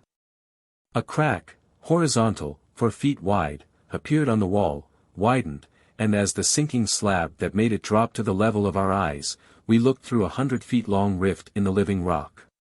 The stone fell steadily, and we saw that it was a cyclopean wedge set within the slit of the passageway. It reached the level of our feet and stopped. At the far end of this tunnel, whose floor was the polished rock that had, a moment before, fitted hermetically into its roof, was a low, narrow triangular opening through which light streamed. Nowhere to go but out, grinned Larry. And I'll bet Golden Eyes is waiting for us with a taxi. He stepped forward. We followed, slipping, sliding along the glassy surface. And I, for one, had a lively apprehension of what our fate would be should that enormous mass rise before we had emerged. We reached the end, crept out of the narrow triangle that was its exit. We stood upon a wide ledge carpeted with a thick yellow moss. I looked behind, and clutched O'Keefe's arm. The door through which we had come had vanished. There was only a precipice of pale rock, on whose surfaces great patches of the amber moss hung, around whose base our ledge ran, and whose summits, if summits it had, were hidden, like the luminous cliffs, in the radiance above us. Nowhere to go but ahead, and Golden Eyes hasn't kept her date, laughed O'Keefe, but somewhat grimly. We walked a few yards along the ledge and, rounding a corner, faced the end of one of the slender bridges. From this vantage point the oddly shaped vehicles were plain, and we could see they were, indeed, like the shell of the Nautilus and elfinly beautiful. Their drivers sat high upon the forward whirl. Their bodies were piled high with cushions, upon which lay women half-swathed in gay silken webs. From the pavilion garden smaller channels of glistening green ran into the broad way, much as automobile runways do on earth. And in and out of them flashed the fairy shells. There came a shout from one. Its occupants had glimpsed us. They pointed, others stopped and stared. One shell turned and sped up a runway, and quickly over the other side of the bridge came a score of men. They were dwarfed, none of them more than 5 feet high, prodigiously broad of shoulder, clearly enormously powerful. Trolled! Muttered Olaf, stepping beside O'Keefe, pistol swinging free in his hand. But at the middle of the bridge the leader stopped, waved back his men, and came toward us alone, palms outstretched in the immemorial, universal gesture of truce. He paused, scanning us with manifest wonder. We returned the scrutiny with interest. The dwarf's face was as white as Olaf's, far whiter than those of the other three of us, the features clean-cut and noble, almost classical. The wide-set eyes of a curious greenish-gray and the black hair curling over his head like that on some old Greek statue. Dwarf though he was, there was no suggestion of deformity about him. The gigantic shoulders were covered with a loose green tunic that looked like fine linen. It was caught in at the waist by a broad girdle studded with what seemed to be amazonites. In it was thrust a long curved poniard resembling the Malaysian kris. His legs were swathed in the same green cloth as the upper garment. His feet were sandaled. My gaze returned to his face, and in it I found something subtly disturbing. An expression of half-malicious gaiety that underlay the wholly prepossessing features like a vague threat, a mocking deviltry that hinted at entire callousness to suffering or sorrow, something of the spirit that was vaguely alien and disquieting. He spoke, and, to my surprise, enough of the words were familiar to enable me clearly to catch the meaning of the whole. They were Polynesian, the Polynesian of the Samoans, which is its most ancient form, but in some indefinable way, archaic. Later I was to know that the tongue bore the same relation to the Polynesian of today as does not that of Chaucer, but of the Venerable Bede, to modern English. Nor was this to be so astonishing, when with the knowledge came the certainty that it was from it the language we call Polynesian sprang. "From whence do you come, strangers, and how found you your way here?" said the green dwarf. I waved my hand toward the cliff behind us. His eyes narrowed incredulously. He glanced at its drop, upon which even a mountain goat could not have made its way, and laughed. "We came through the rock," I answered his thought. "And we come in peace," I added. "And may peace walk with you," he said half derisively, "if the Shining One wills it." He considered us again. "Show me, strangers, where you came through the rock," he commanded. We led the way to where we had emerged from the well of the stairway. "It was here," I said, tapping the cliff. "But I see no opening," he said suavely. "It closed behind us," I answered. And then, for the first time, realized how incredible the explanation sounded. The derisive gleam passed through his eyes again. But he drew his poniard and gravely sounded the rock. "You give a strange turn to our speech," he said. "It sounds strangely, indeed, as strange as your answers." He looked at us quizzically. "I wonder where you learned it." "Well, all that you can explain to the Afio Mai." His head bowed and his arms swept out in a wide salaam. "Be pleased to come with me," he ended abruptly. "In peace?" I asked. "In peace," he replied, then slowly, "with me at least." "Oh, come on, Doc," cried Larry. "As long as we're here let's see the sights. Allons mon vieux." He called gaily to the green dwarf. The latter, understanding the spirit, if not the words, looked at O'Keefe with a twinkle of approval, turned then to the great Norseman and scanned him with admiration. Reached out and squeezed one of the immense biceps. "Luger will welcome you, at least," he murmured as though to himself. He stood aside and waved a hand courteously, inviting us to pass. We crossed. At the base of the span one of the elfin shells was waiting. Beyond, scores had gathered, their occupants evidently discussing us in much excitement. The green dwarf waved us to the piles of cushions and then threw himself beside us. The vehicle started off smoothly, the now silent throng making way, and swept down the green roadway at a terrific pace and wholly without vibration, toward the seven-terrace tower. As we flew along I tried to discover the source of the power, but I could not, then. There was no sign of mechanism, but that the shell responded to some form of energy was certain, the driver grasping a small lever which seemed to control not only our speed, but our direction. We turned abruptly and swept up a runway through one of the gardens, and stopped softly before a pillared pavilion. I saw now that these were much larger than I had thought. The structure to which we had been carried covered, I estimated, fully an acre. Oblong, with its slender, varicolored columns spaced regularly, its walls were like the sliding screens of the Japanese, shoji. The green dwarf hurried us up a flight of broad steps flanked by great carved serpents, winged and scaled. He stamped twice upon mosaic stones between two of the pillars, and a screen rolled aside, revealing an immense hall scattered about with low divans on which lolled a dozen or more of the dwarfish men, dressed identically as he. They sauntered up to us leisurely, the surprised interest in their faces tempered by the same inhumanly gay malice that seemed to be characteristic of all these people we had as yet seen. "The Afio Mai awaits them, Raider," said one. The green dwarf nodded, beckoned us, and led the way through the great hall and into a smaller chamber whose far side was covered with the opacity I had noted from the area of the cliff. I examined the blackness with lively interest. It had neither substance nor texture, it was not matter, and yet it suggested solidity, an entire cessation, a complete absorption of light, an ebon veil at once immaterial and palpable. I stretched, involuntarily, my hand out toward it, and felt it quickly drawn back. "Do you seek your end so soon?" whispered Raider. "But I forget, you do not know," he added. "On your life touch not the blackness, ever. It." He stopped, for abruptly in the density a portal appeared, swinging out of the shadow like a picture thrown by a lantern upon a screen. Through it was revealed a chamber filled with a soft rosy glow. Rising from cushioned couches, a woman and a man regarded us, half leaning over a long, low table of what seemed polished jet, laden with flowers and unfamiliar fruits. About the room, that part of it, at least, that I could see, were a few oddly shaped chairs of the same substance.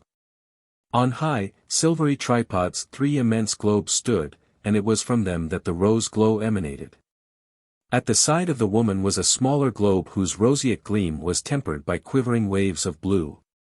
"Enter Raider with the strangers," a clear, sweet voice called. Raider bowed deeply and stood aside, motioning us to pass. We entered, the green dwarf behind us, and out of the corner of my eye I saw the doorway fade as abruptly as it had appeared and again the dense shadow fill its place. "Come closer, strangers. Be not afraid," commanded the bell-toned voice. We approached. The woman, sober scientist that I am, made the breath catch in my throat. Never had I seen a woman so beautiful as was Yolara of the Dwellers' City, and none of so perilous a beauty. Her hair was of the color of the young tassels of the corn and coiled in a regal crown above her broad, white brows. Her wide eyes were of gray that could change to a cornflower blue and in anger deepen to purple. Gray or blue, they had little laughing devils within them, but when the storm of anger darkened them, they were not laughing, no. The silken webs that half covered, half revealed her did not hide the ivory whiteness of her flesh nor the sweet curve of shoulders and breasts. But for all her amazing beauty, she was sinister. There was cruelty about the curving mouth, and in the music of her voice, not conscious cruelty, but the more terrifying, careless cruelty of nature itself. The girl of the rose wall had been beautiful, yes. But her beauty was human, understandable. You could imagine her with a babe in her arms, but you could not so imagine this woman. About her loveliness hovered something unearthly. A sweet feminine echo of the dweller was Yolara, the dweller's priestess, and as gloriously, terrifyingly evil. Chapter 14. The Justice of Lora. As I looked at her the man arose and made his way round the table toward us. For the first time my eyes took in Luger. A few inches taller than the green dwarf, he was far broader, more filled with the suggestion of appalling strength. The tremendous shoulders were 4 feet wide if an inch, tapering down to mighty thewed thighs. The muscles of his chest stood out beneath his tunic of red. Around his forehead shone a chaplet of bright blue stones, sparkling among the thick curls of his silver ash hair. Upon his face pride and ambition were written large, and power still larger. All the mockery, the malice, the hint of callous indifference that I had noted in the other dwarfish men were there, too, but intensified, touched with the satanic. The woman spoke again. "Who are you strangers, and how came you here? She turned to Raider. Or is it that they do not understand our tongue? One understands and speaks it, but very badly, O Yolara, answered the green dwarf. Speak, then, that one of you, she commanded. But it was Murakanoff who found his voice first, and I marveled at the fluency, so much greater than mine, with which he spoke. We came for different purposes. I to seek knowledge of a kind. He, pointing to me, of another. This man, he looked at Olaf, to find a wife and child. The grey-blue eyes had been regarding O'Keefe steadily and with plainly increasing interest. And why did you come? She asked him. Nay, I would have him speak for himself, if he can, she stilled Murakanoff peremptorily. When Larry spoke it was haltingly, in the tongue that was strange to him, searching for the proper words. I came to help these men, and because something I could not then understand called me, O lady, whose eyes are like forest pools at dawn, he answered. And even in the unfamiliar words there was a touch of the Irish brogue, and little merry lights danced in the eyes Larry had so apostrophized. I could find fault with your speech, but none with its burden, she said. What forest pools are I know not, and the dawn has not shone upon the people of Lora these many sayas of Leia. 3 But I sense what you mean. The eyes deepened to blue as she regarded him. She smiled. Are there many like you in the world from which you come? She asked softly. Well, we soon shall. Luger interrupted her almost rudely and glowering. Best we should know how they came hence, he growled. She darted a quick look at him, and again the little devils danced in her wondrous eyes. Unquestionably there is a subtle difference between time as we know it and time in this subterranean land, its progress there being slower. This, however, is only in accord with the well-known doctrine of relativity, which predicates both space and time as necessary inventions of the human mind to orient itself to the conditions under which it finds itself. I tried often to measure this difference, but could never do so to my entire satisfaction. The closest I can come to it is to say that an hour of our time is the equivalent of an hour and 5/8 in Muria. For further information upon this matter of relativity the reader may consult any of the numerous books upon the subject. W.T.G. Yes, that is true, she said.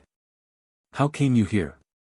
Again it was Murakanoff who answered, slowly, considering every word. In the world above, he said, there are ruins of cities not built by any of those who now dwell there. To us these places called, and we sought for knowledge of the wise ones who made them. We found a passageway. The way led us downward to a door in yonder cliff, and through it we came here. Then have you found what you sought, spoke she. For we are of those who built the cities. But this gateway in the rock, where is it?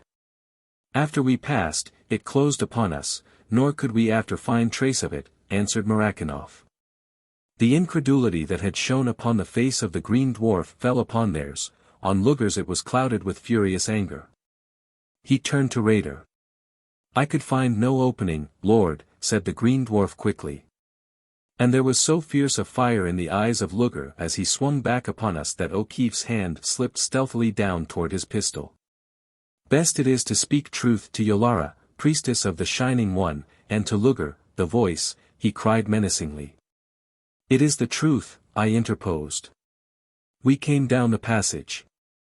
At its end was a carved vine, a vine of 5 flowers, the fire died from the red dwarf's eyes, and I could have sworn to a swift pallor. I rested a hand upon these flowers, and a door opened. But when we had gone through it and turned, behind us was nothing but unbroken cliff. The door had vanished. I had taken my cue from Murakanoff. If he had eliminated the episode of Car and Moon Pool, he had good reason, I had no doubt. And I would be as cautious. And deep within me something cautioned me to say nothing of my quest, to stifle all thought of Throckmorton, something that warned, peremptorily, finally, as though it were a message from Throckmorton himself. A vine with 5 flowers, exclaimed the red dwarf. Was it like this, say? He thrust forward a long arm. Upon the thumb of the hand was an immense ring, set with a dull blue stone. Graven on the face of the jewel was the symbol of the rosy walls of the moon chamber that had opened to us their 2 portals. But cut over the vine were 7 circles, one about each of the flowers and 2 larger ones covering, intersecting them. This is the same, I said, but these were not there, I indicated the circles. The woman drew a deep breath and looked deep into Luger's eyes. The sign of the silent ones, he half whispered. It was the woman who first recovered herself. The strangers are weary, Luger, she said. When they are rested they shall show where the rocks opened. I sensed a subtle change in their attitude toward us, a new intentness, a doubt plainly tinged with apprehension. What was it they feared? Why had the symbol of the vine wrought the change? And who or what were the silent ones? Yolara's eyes turned to Olaf, hardened, and grew cold grey. Subconsciously I had noticed that from the first the Norseman had been absorbed in his regard of the pair, had, indeed, never taken his gaze from them, had noticed, too, the priestess dart swift glances toward him. He returned her scrutiny fearlessly, a touch of contempt in the clear eyes, like a child watching a snake which he did not dread, but whose danger he well knew. Under that look Yolara stirred impatiently, sensing, I know, its meaning. Why do you look at me so? She cried. An expression of bewilderment passed over Olaf's face. I do not understand, he said in English. I caught a quickly repressed gleam in O'Keefe's eyes. He knew, as I knew, that Olaf must have understood. But did Marakinov? Apparently he did not. But why was Olaf feigning ignorance? This man is a sailor from what we call the north, thus Larry haltingly. He is crazed, I think. He tells a strange tale of a something of cold fire that took his wife and babe. We found him wandering where we were. And because he is strong we brought him with us. That is all, O lady, whose voice is sweeter than the honey of the wild bees.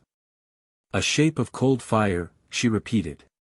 A shape of cold fire that whirled beneath the moon, with the sound of little bells, answered Larry, watching her intently. She looked at Luger and laughed. Then he, too, is fortunate, she said. For he has come to the place of his something of cold fire, and tell him that he shall join his wife and child, in time, that I promise him. Upon the Norseman's face there was no hint of comprehension, and at that moment I formed an entirely new opinion of Olaf's intelligence. For certainly it must have been a prodigious effort of the will, indeed, that enabled him, understanding, to control himself. What does she say? He asked. Larry repeated.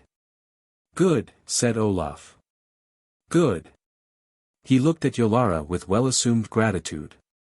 Luger, who had been scanning his bulk, drew close.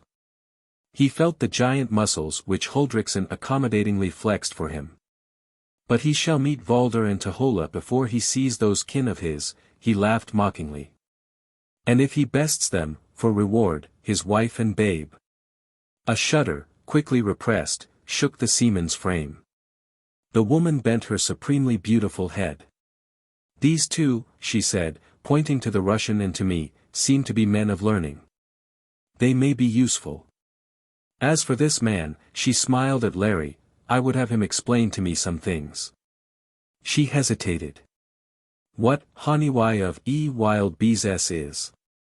Larry had spoken the words in English, and she was trying to repeat them. As for this man, the sailor, do as you please with him, Luger, always remembering that I have given my word that he shall join that wife and babe of his. She laughed sweetly, sinisterly. And now, take them, raider, give them food and drink and let them rest till we shall call them again. She stretched out a hand toward O'Keefe. The Irishman bowed low over it, raised it softly to his lips. There was a vicious hiss from Luger, but Yolara regarded Larry with eyes now all tender blue. You please me, she whispered. And the face of Luger grew darker. We turned to go. The rosy, azure-shot globe at her side suddenly dulled. From it came a faint bell sound as of chimes far away. She bent over it.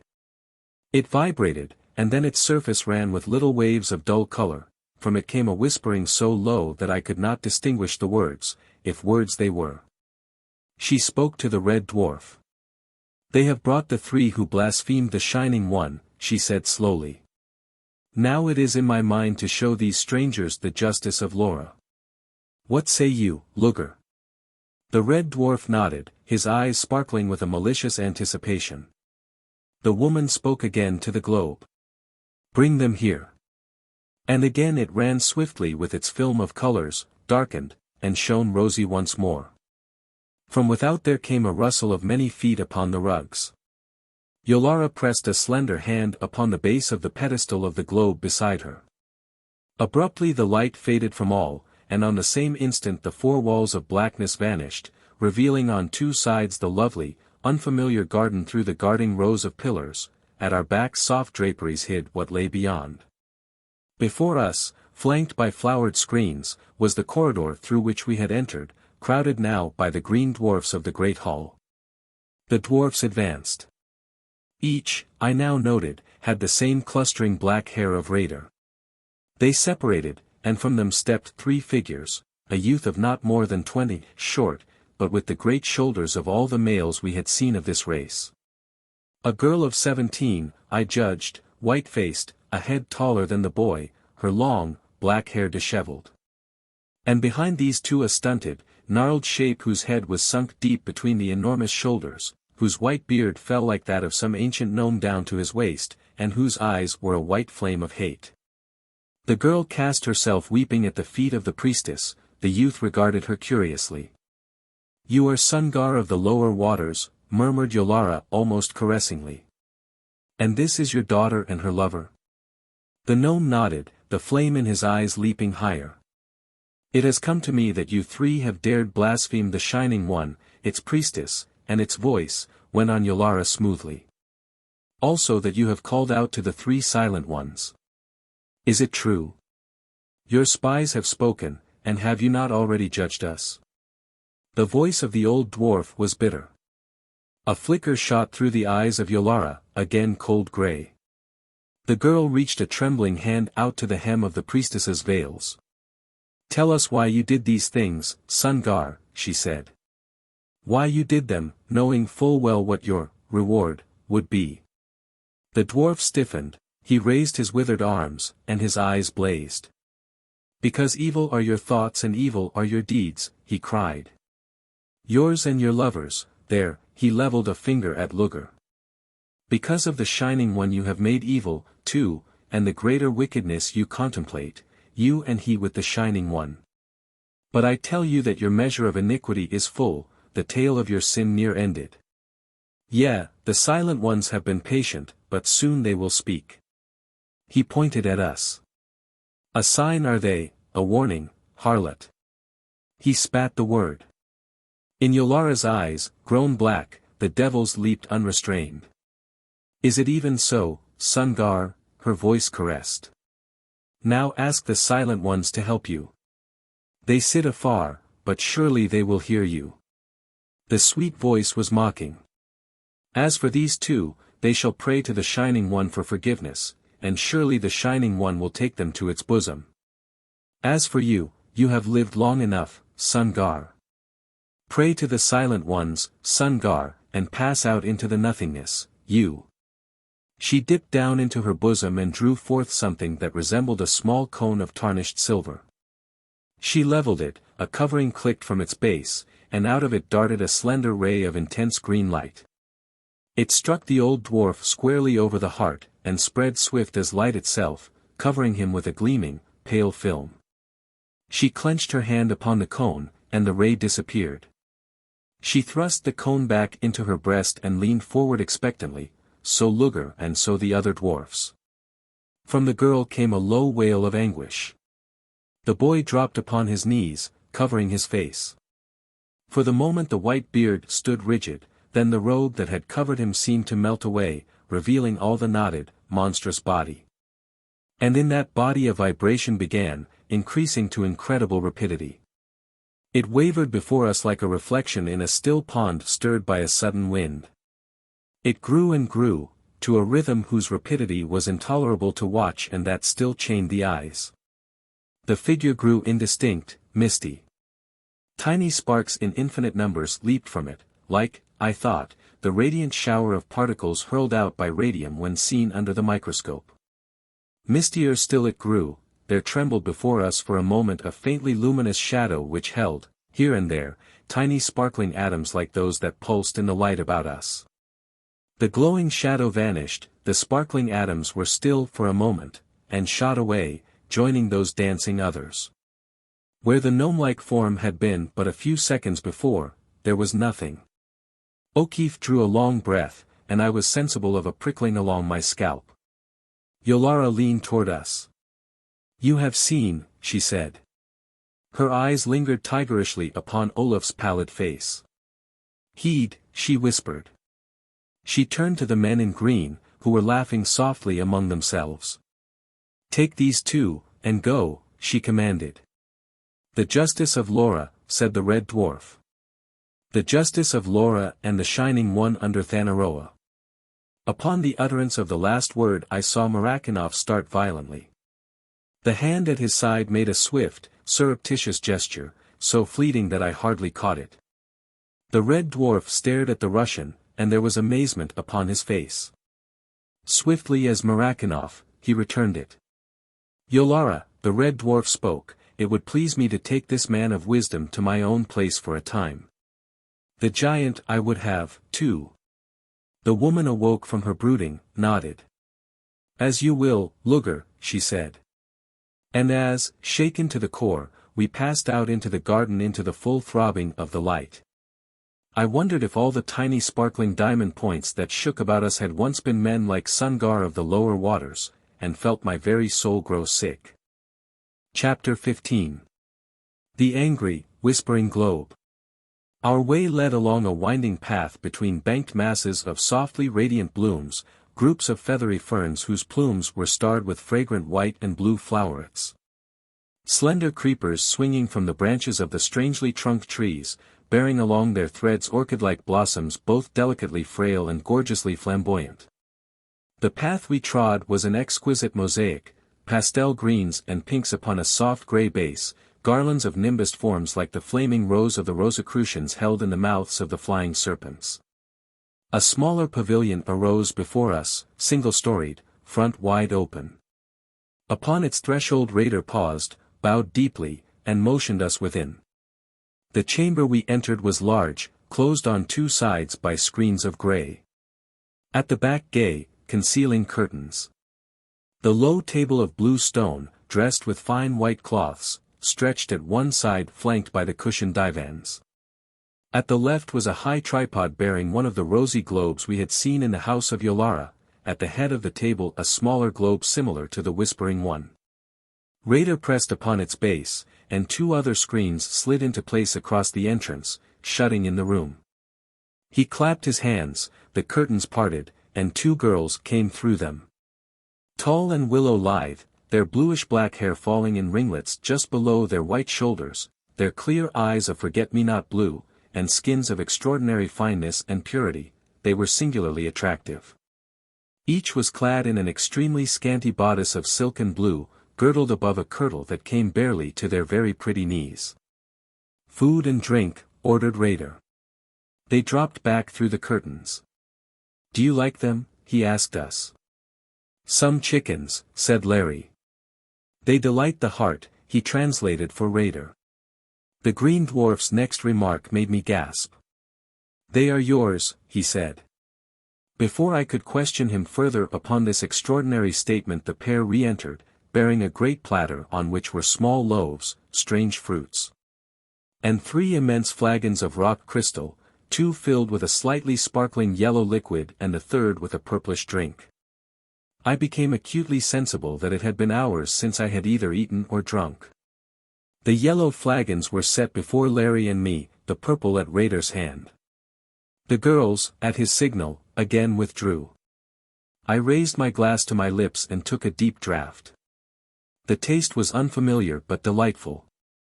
Almost at once my fatigue disappeared. I realized a clarity of mind, an interesting exhilaration and sense of irresponsibility, of freedom from care, that were oddly enjoyable. Larry became immediately his old gay self. The green dwarf regarded us whimsically, sipping from his great flagon of rock crystal. "Much do I desire to know of that world you came from," he said at last. "Through the rocks," he added, slyly. "And much do we desire to know of this world of yours, O raider," I answered. Should I ask him of the dweller, seek from him a clue to Throckmorton? Again, clearly as a spoken command, came the warning to forbear, to wait. And once more I obeyed. "Let us learn, then, from each other." The dwarf was laughing. "And first, are all above like you, drawn out?" He made an expressive gesture. "And are there many of you?" "There are," I hesitated, and at last spoke the Polynesian that means tens upon tens multiplied indefinitely. "There are as many as the drops of water in the lake we saw from the ledge where you found us," I continued. "Many as the leaves on the trees without. And they are all like us, varyingly." He considered skeptically. I could see my remark upon our numbers. "In Muria," he said at last, "the men are like me or like Luger. Our women are as you see them, like Yolara or those two who served you." He hesitated. "And there is a third, but only one." Larry leaned forward eagerly. "Brown-haired with glints of ruddy bronze, golden-eyed, and lovely as a dream, with long, slender, beautiful hands," he cried. "Where saw you her?" interrupted the dwarf, starting to his feet. "Saw her?" Larry recovered himself. "Nay, raider, perhaps, I only dreamed that there was such a woman." "See to it, then, that you tell not your dream to Yolara," said the dwarf grimly.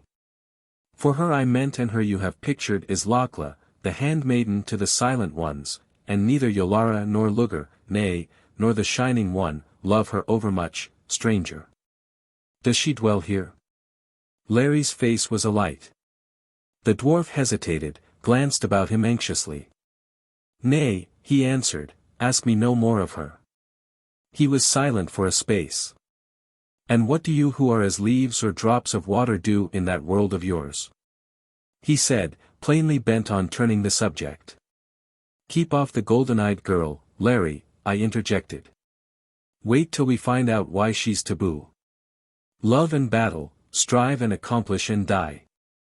"Or fail and die," answered Larry, to Raider, giving me a quick nod of acquiescence to my warning in English. "In that at least your world and mine differ little," said the dwarf. "How great is this world of yours, Raider?" I spoke. He considered me gravely. "How great indeed I do not know," he said frankly at last. "The land where we dwell with the Shining One stretches along the white waters for," he used a phrase of which I could make nothing. "Beyond this city of the Shining One and on the hither shores of the white waters dwell the Maya Ladala, the common ones." He took a deep draught from his flagon. "There are, first, the fair-haired ones, the children of the ancient rulers," he continued. "There are, second, we the soldiers. And last, the Maya Ladala, who dig and till and weave and toil and give our rulers and us their daughters, and dance with the Shining One," he added. "Who rules?" I asked. "The fair-haired, under the council of 9, who are under Yolara, the Priestess, and Luger, the Voice," he answered, "who are in turn beneath the Shining One." There was a ring of bitter satire in the last. "And those 3 who were judged?" This from Larry. "They were of the Maya Ladala," he replied, "like those 2 I gave you. But they grow restless. They do not like to dance with the Shining One, the blasphemers." He raised his voice in a sudden great shout of mocking laughter. In his words I caught a fleeting picture of the race, an ancient, luxurious, close-bred oligarchy clustered about some mysterious deity, a soldier class that supported them, and underneath all the toiling, oppressed hordes. "And is that all?" asked Larry. "No," he answered. "There is the sea of crimson where." Without warning the globe beside us sent out a vicious note. Raider turned toward it, his face paling. Its surface crawled with whisperings, angry, peremptory. "I hear." He croaked, gripping the table. "I obey." He turned to us a face devoid for once of its malice. "Ask me no more questions, strangers," he said. "And now, if you are done, I will show you where you may sleep and bathe." He arose abruptly. We followed him through the hangings, passed through a corridor and into another smaller chamber, roofless, the sides walled with screens of dark grey. 2 cushioned couches were there and a curtained door leading into an open, outer enclosure in which a fountain played within a wide pool. "Your bath," said Raider. He dropped the curtain and came back into the room. He touched a carved flower at one side. There was a tiny sign from overhead and instantly across the top spread a veil of blackness, impenetrable to light but certainly not to air, for through it pulsed little breaths of the garden fragrances. The room filled with a cool twilight, refreshing, sleep-inducing. The green dwarf pointed to the couches. "Sleep," he said. "Sleep and fear nothing. My men are on guard outside." He came closer to us, the old mocking gaiety sparkling in his eyes. But I spoke too quickly, he whispered. "Whether it is because the Aphio-Mai fears their tongues, or," he laughed at Larry. "The maids are not yours." Still laughing he vanished through the curtains of the room of the fountain before I could ask him the meaning of his curious gift, its withdrawal, and his most enigmatic closing remarks. Back in the great old days of Ireland, thus Larry breaking into my thoughts raptly, the brogue thick, there was Carol Mac Carol, Carol Swiftspear. And Carol wronged Kievan of Imhane Ablach, of the blood of Angus of the great people when he was sleeping in the likeness of a pale reed. Then Kievan put this penance on Carol, that for a year Carol should wear his body in Imhane Ablach, which is the land of Faerie, and for that year Kievan should wear the body of Carol. And it was done. In that year Carol met Mr of the birds that are one white, one red, and one black, and they loved, and from that love sprang Ailil their son.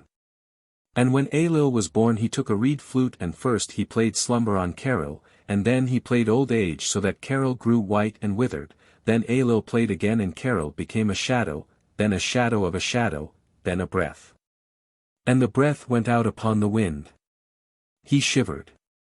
Like the old gnome, he whispered, that they called Sungar of the lower waters. He shook his head as though he cast a dream from him. Then, all alert. But that was in Iceland ages agone. And there's nothing like that here, Doc. He laughed. It doesn't scare me one little bit, old boy. The pretty devil ladies got the wrong slant. When you've had a pal standing beside you one moment, full of life, and joy, and power, and potentialities, telling what he's going to do to make the world hum when he gets through the slaughter, just running over with zip and pep of life. Doc, and the next instant, right in the middle of a laugh, a piece of damned shell takes off half his head and with it joy and power and all the rest of it, his face twitched, well, old man. In the face of that mystery a disappearing act such as the devil lady treated us to doesn't make much of a dent. Not on me. But by the brogans of Brian Boru, if we could have had some of that stuff to turn on during the war, oh, boy. He was silent, evidently contemplating the idea with vast pleasure.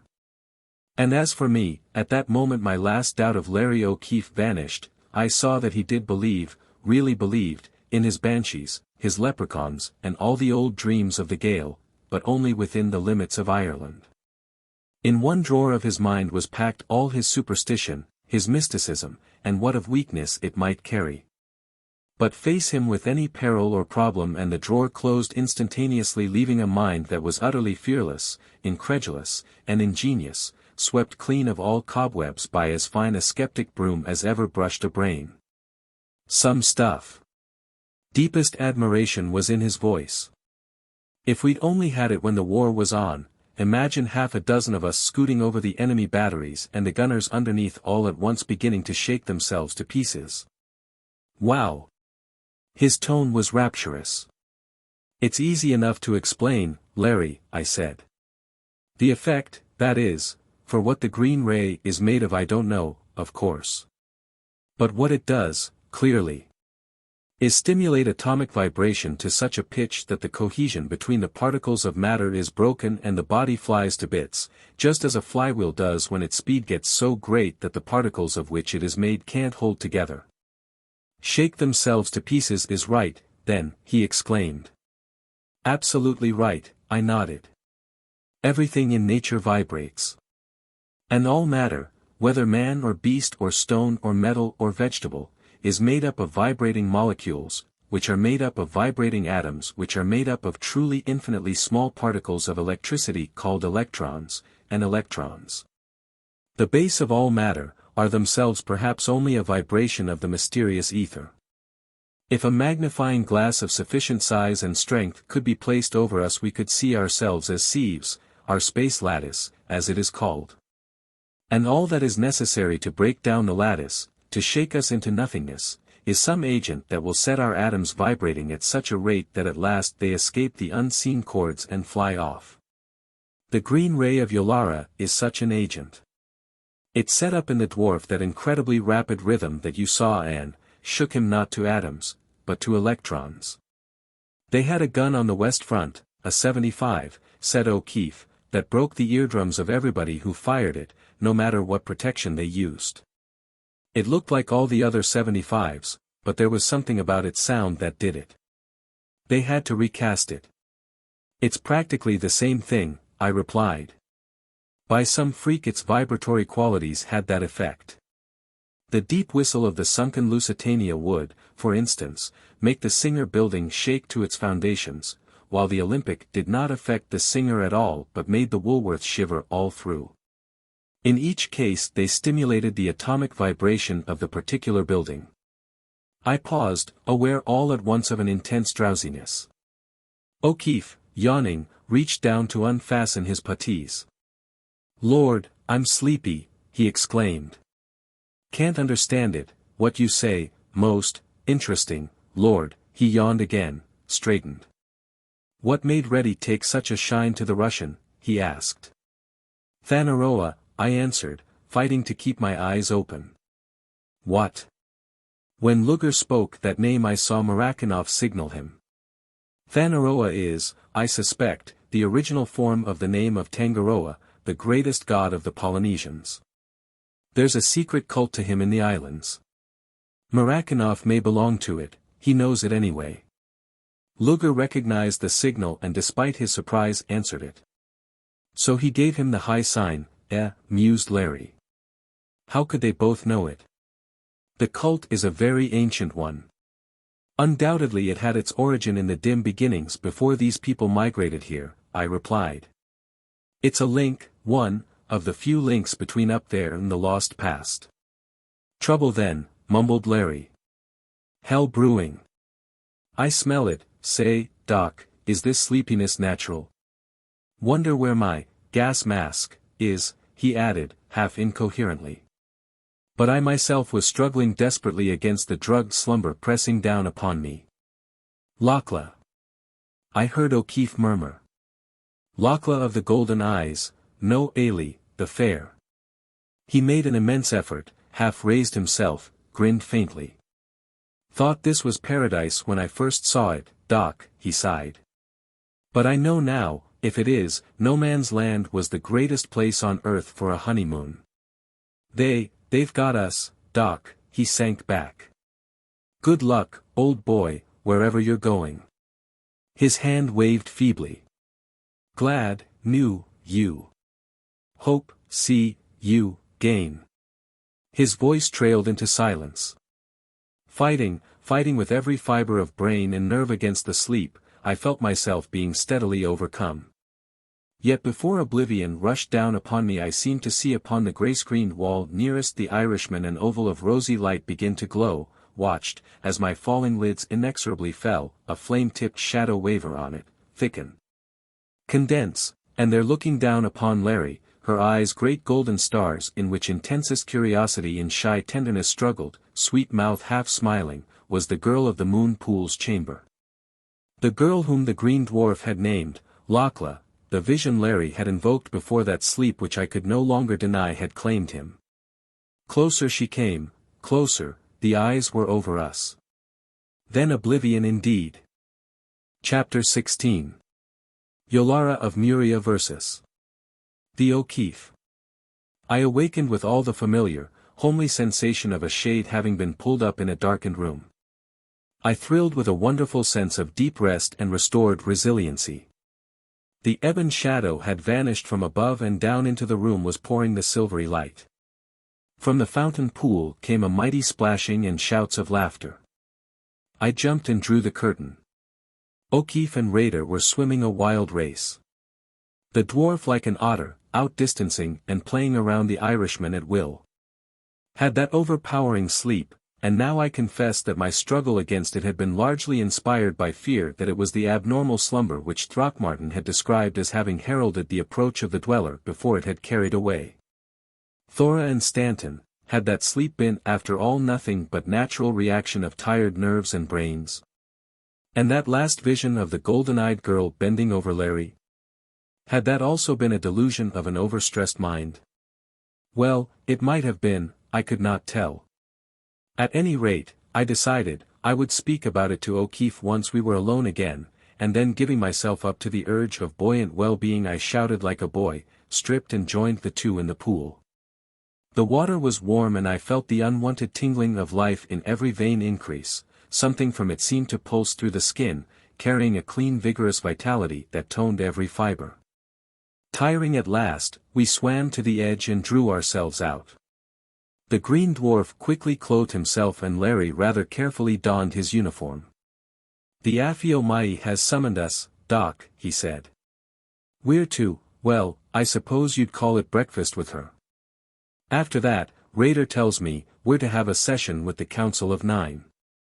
I suppose Yolara is as curious as any lady of the upper world, as you might put it, and just naturally can't wait," he added. He gave himself a last shake, patted the automatic hidden under his left arm, whistled cheerfully. "After you, my dear Alphonse," he said to Raider, with a low bow.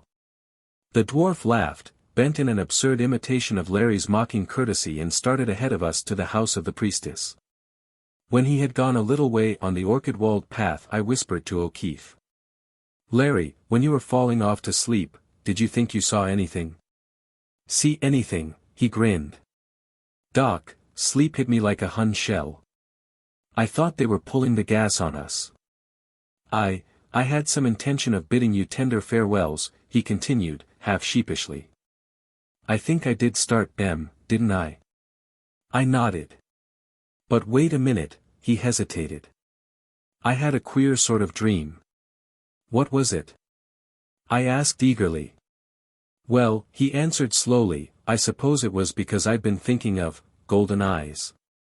Anyway, I thought she came through the wall and leaned over me, yes, and put one of those long white hands of hers on my head. I couldn't raise my lids, but in some queer way I could see her. Then it got real dreamish." "Why do you ask?" Raider turned back toward us. "Later," I answered, "not now. When we're alone." But through me went a little glow of reassurance. Whatever the maze through which we were moving, whatever of menacing evil lurking there, the golden girl was clearly watching over us, watching with whatever unknown powers she could muster. We passed the pillared entrance, went through a long bowered corridor and stopped before a door that seemed to be sliced from a monolith of pale jade, high, narrow, set in a wall of opal. Raider stamped twice in the same supernally sweet, silver bell tones of yesterday, I must call it, although in that place of eternal day the term is meaningless, bade us enter. The door slipped aside. The chamber was small, the opal walls screening it on three sides, the black opacity covering it, the fourth side opening out into a delicious little walled garden, a mass of the fragrant, luminous blooms and delicately colored fruit. Facing it was a small table of reddish wood, and from the omnipresent cushions heaped around it arose to greet us, Yolara. Larry drew in his breath with an involuntary gasp of admiration and bowed low. My own admiration was as frank, and the priestess was well pleased with our homage. She was swathed in the filmy, half-relevant webs, now of palest blue. The corn silk hair was caught within a wide-meshed golden net in which sparkled tiny brilliants, like blended sapphires and diamonds.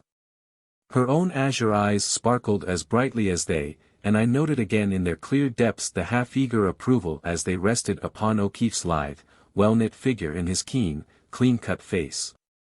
The high-arched, slender feet rested upon soft sandals whose gauzy withes laced the exquisitely formed leg to just below the dimpled knee.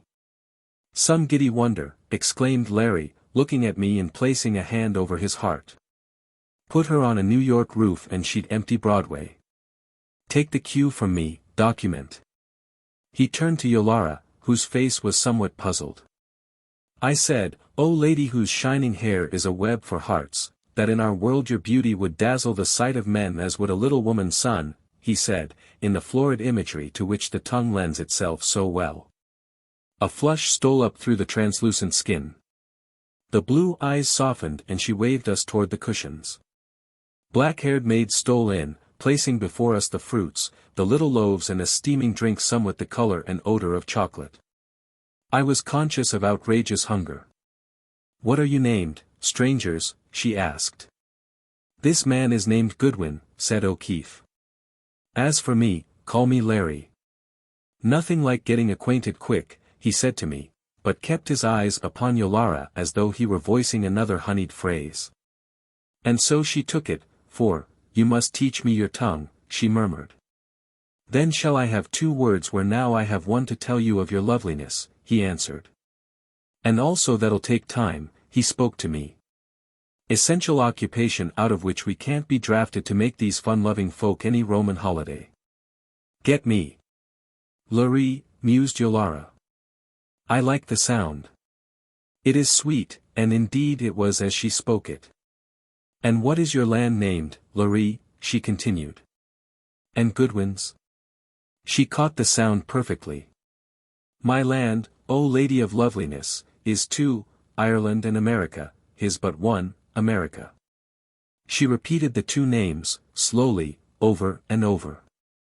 We seized the opportunity to attack the food, halting half guiltily as she spoke again. "Oh, but you are hungry," she cried. "Eat then." She leaned her chin upon her hands and regarded us, whole fountains of questions brimming up in her eyes. "How is it, Larry, that you have 2 countries and Goodwin but 1, she asked, at last unable to keep silent longer. "I was born in Ireland, he in America. But I have dwelt long in his land and my heart loves each," he said. She nodded, understandingly. "Are all the men of Ireland like you, Larry? As all the men here are like Lugger or Raider? I like to look at you," she went on, with naive frankness. "I am tired of men like Lugger and Raider. But they are strong," she added, swiftly. "Lugger can hold up 10 in his 2 arms and raise 6 with but 1 hand." We could not understand her numerals and she raised white fingers to illustrate. "That is little, O lady, to the men of Ireland," replied O'Keefe. "Lo, I have seen one of my race hold up 10 times 10 of our, what call you that swift thing in which Raider brought us here?" "Coriol," said she. "Hold up 10 times 20 of our corials with but 2 fingers, and these corials of ours." "Coria," said she. "And these coria of ours are each greater in weight than 10 of yours." "Yes, and I have seen another with but 1 blow of his hand raise hell." "And so I have," he murmured to me. "And both at 42nd and 5th Avenue, N.Y.USA." Yolara considered all this with manifest doubt. "Hell?" she inquired at last. "I know not the word." "Well," answered O'Keefe. "Say Muria then. In many ways they are, I gather, O heart's delight, one and the same." Now the doubt in the blue eyes was strong indeed. She shook her head. "None of our men can do that," she answered, at length. "Nor do I think you could, Larry." "Oh, no," said Larry easily.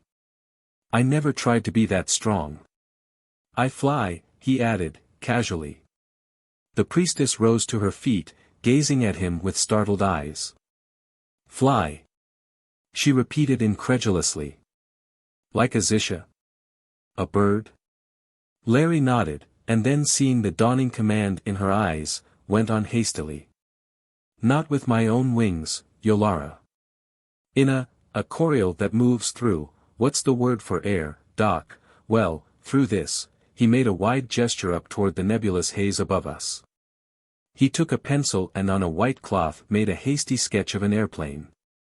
In a chorial like this, she regarded the sketch gravely, thrust a hand down into her girdle and brought forth a keen-bladed poniard, cut Larry's markings out and placed the fragment carefully aside. That I can understand, she said. Remarkably intelligent young woman, muttered O'Keefe. Hope I'm not giving anything away, but she had me. But what are your women like, Larry? Are they like me?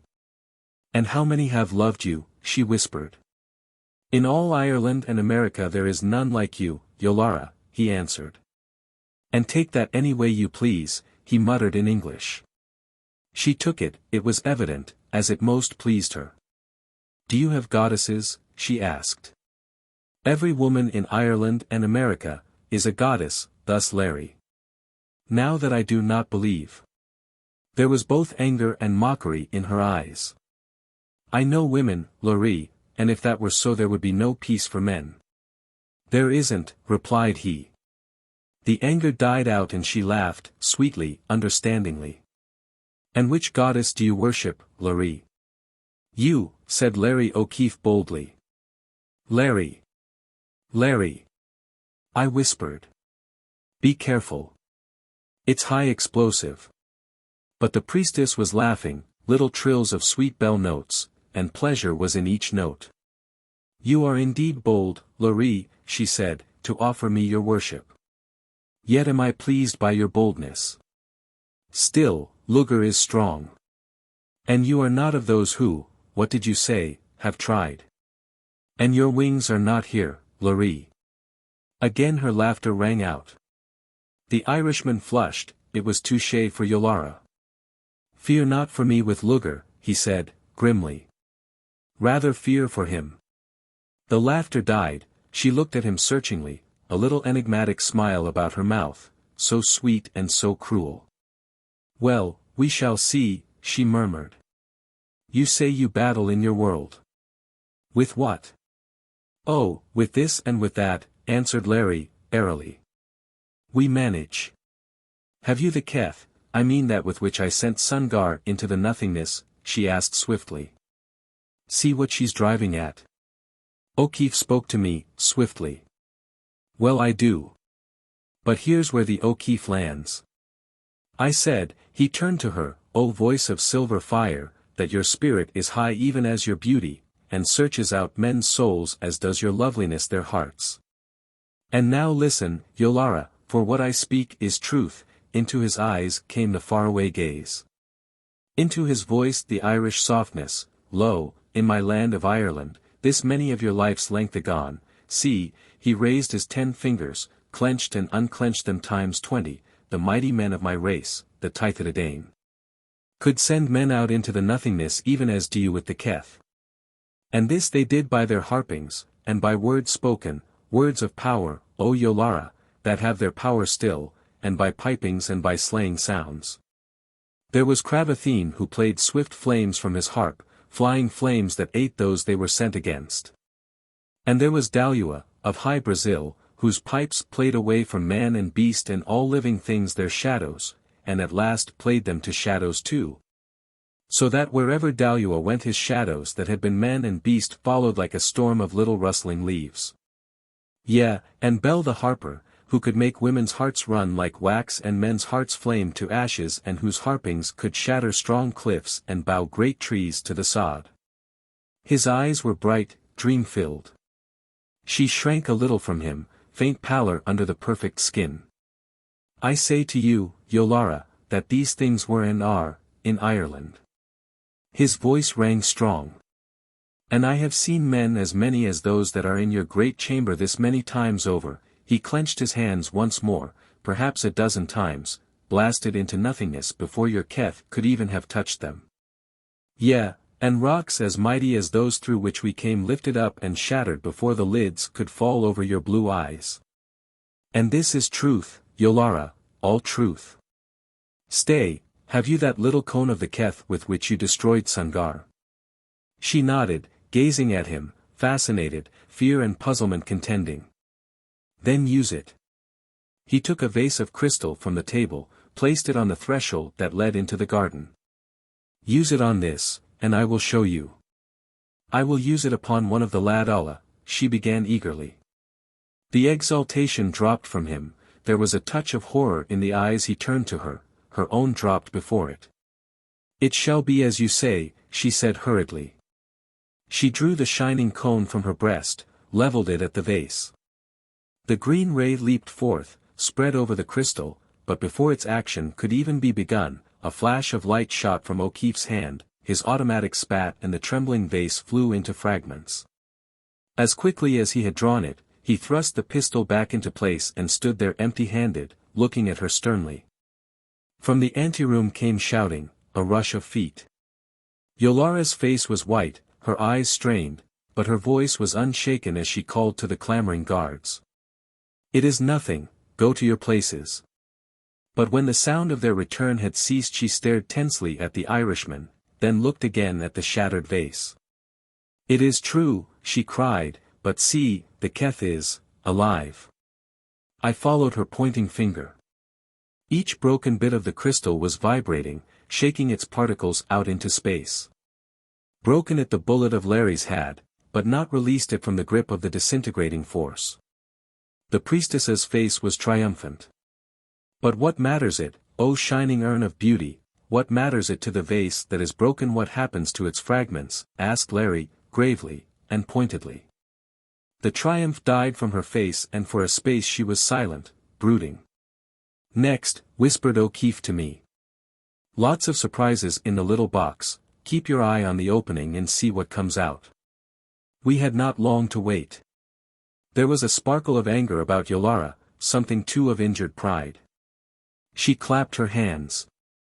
Whispered to the maid who answered her summons, and then sat back regarding us, maliciously. You have answered me as to your strength, but you have not proved it, but the keth you have answered. Now answer this, she said. She pointed out into the garden. I saw a flowering branch bend and snap as though a hand had broken it, but no hand was there.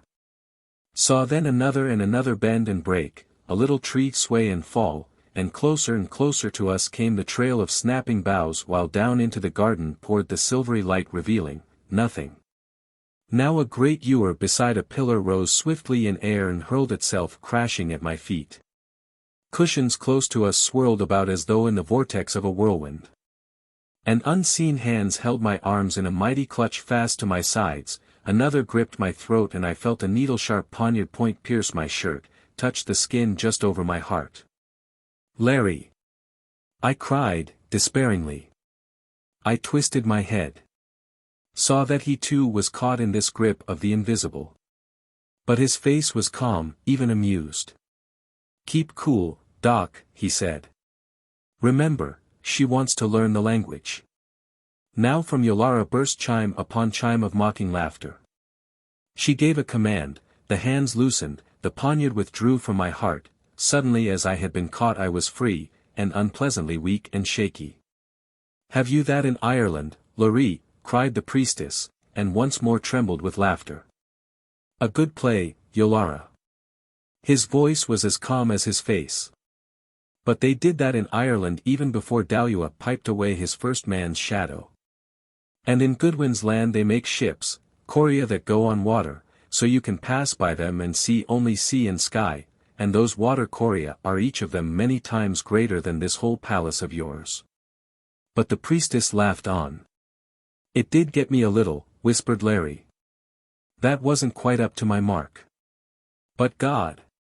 If we could find that trick out and take it back with us. Not so, Lora. Yolara gasped, through her laughter. Not so. Goodwin's cry betrayed you. Her good humor had entirely returned, she was like a mischievous child pleased over some successful trick, and like a child she cried, I'll show you. Signaled again. Whispered to the maid who, quickly returning, laid before her a long metal case. Yolara took from her girdle something that looked like a small pencil, pressed it and shot a thin stream of light for all the world like an electric flash, upon its hasp. The lid flew open. Out of it she drew 3 flat, oval crystals, faint rose in hue. She handed one to O'Keefe and one to me. "Look," she commanded, placing the third before her own eyes. I peered through the stone and instantly there leaped into sight, out of thin air, 6 grinning dwarfs. Each was covered from top of head to soles of feet in a web so tenuous that through it their bodies were plain. The gauzy stuff seemed to vibrate, its strands to run together like quicksilver. I snatched the crystal from my eyes and, the chamber was empty. Put it back, and there were the grinning 6. Yolara gave another sign and they disappeared, even from the crystals. "It is what they wear, Lora," explained Yolara, graciously. "It is something that came to us from, the Ancient Ones. But we have so few," she sighed. "Such treasures must be 2-edged swords, Yolara," commented O'Keefe. "For how know you that one within them creeps not to you with hand eager to strike?" "There is no danger," she said indifferently. "I am the keeper of them." She mused for a space, then abruptly. "And now no more. You two are to appear before the council at a certain time, but fear nothing. You, Goodwin, go with Raider about our city and increase your wisdom. But you, Lora, await me here in my garden." She smiled at him, provocatively, maliciously, too. "For shall not one who has resisted a world of goddesses be given all chance to worship when at last he finds his own?" She laughed, wholeheartedly and was gone. And at that moment I liked Yolara better than ever I had before and, alas, better than ever I was to in the future. I noted Raider standing outside the open jade door and started to go, but O'Keefe caught me by the arm. "Wait a minute," he urged. "About Golden Eyes, you were going to tell me something. It's been on my mind all through that little sparring match." I told him of the vision that had passed through my closing lids. He listened gravely and then laughed. "Hell of a lot of privacy in this place," he grinned. "Ladies who can walk through walls and others with regular invisible cloaks to let them flit wherever they please. Oh, well, don't let it get on your nerves, document remember, everything's natural. That robe stuff is just camouflage of course. But Lord, if we could only get a piece of it. The material simply admits all light vibrations, or perhaps curves them, just as the opacities cut them off," I answered. "A man under the X-ray is partly invisible, this makes him wholly so. He doesn't register, as the people of the motion picture profession say." "Camouflage," repeated Larry. "And as for the shining one, say," he snorted. "I'd like to set the O'Keefe Banshee up against it. I'll bet that old resourceful Irish body would give it the first 3 bites and a stranglehold and wallop it before it knew it had M. Oh. Wow. Boy howdy." I heard him still chuckling gleefully over this vision as I passed along the opal wall with the green dwarf. A shell was awaiting us. I paused before entering it to examine the polished surface of runway and great road. It was obsidian, volcanic glass of pale emerald, unflawed, translucent, with no sign of block or juncture. I examined the shell. "What makes it go?" I asked Raider. At a word from him the driver touched a concealed spring and an aperture appeared beneath the control lever, of which I have spoken in a preceding chapter. Within was a small cube of black crystal, through whose sides I saw, dimly, a rapidly revolving, glowing ball, not more than 2 inches in diameter. Beneath the cube was a curiously shaped, slender cylinder winding down into the lower body of the Nautilus whirl. "Watch," said Raider. He motioned me into the vehicle and took a place beside me. The driver touched the lever. A stream of coruscations flew from the ball down into the cylinder. The shell started smoothly, and as the tiny torrent of shining particles increased it gathered speed. "The coil does not touch the road," explained Raider. "It is lifted so far," he held his forefinger and thumb less than a 1/16 of an inch apart, above it.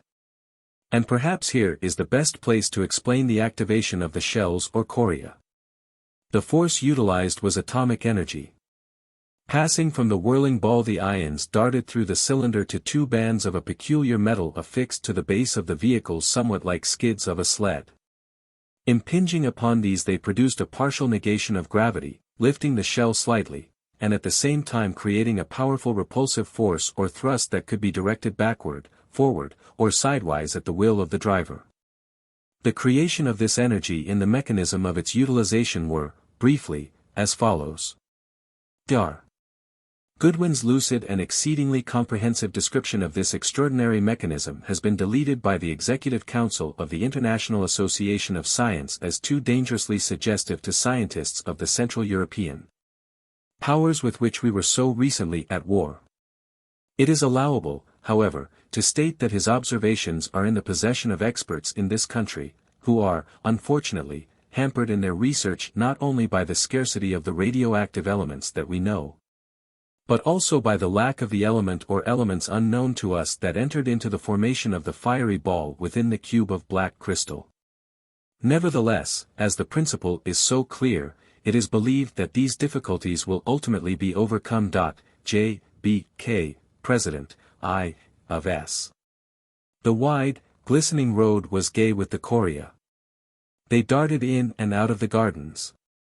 Within them the fair-haired, extraordinarily beautiful women on their cushions were like princesses of Elfland, caught in gorgeous fairy webs, resting within the hearts of flowers. In some shells were flaxen-haired dwarfish men of Luger's type. Sometimes black-polled brother officers of Raider, often raven-tressed girls, plainly handmaidens of the women, and now and then beauties of the lower folk went by with one of the blonde dwarfs. We swept around the turn that made of the jewel-like roadway an enormous horseshoe and, speedily, upon our right the cliffs through which we had come in our journey from the moon pool began to march forward beneath their mantles of moss.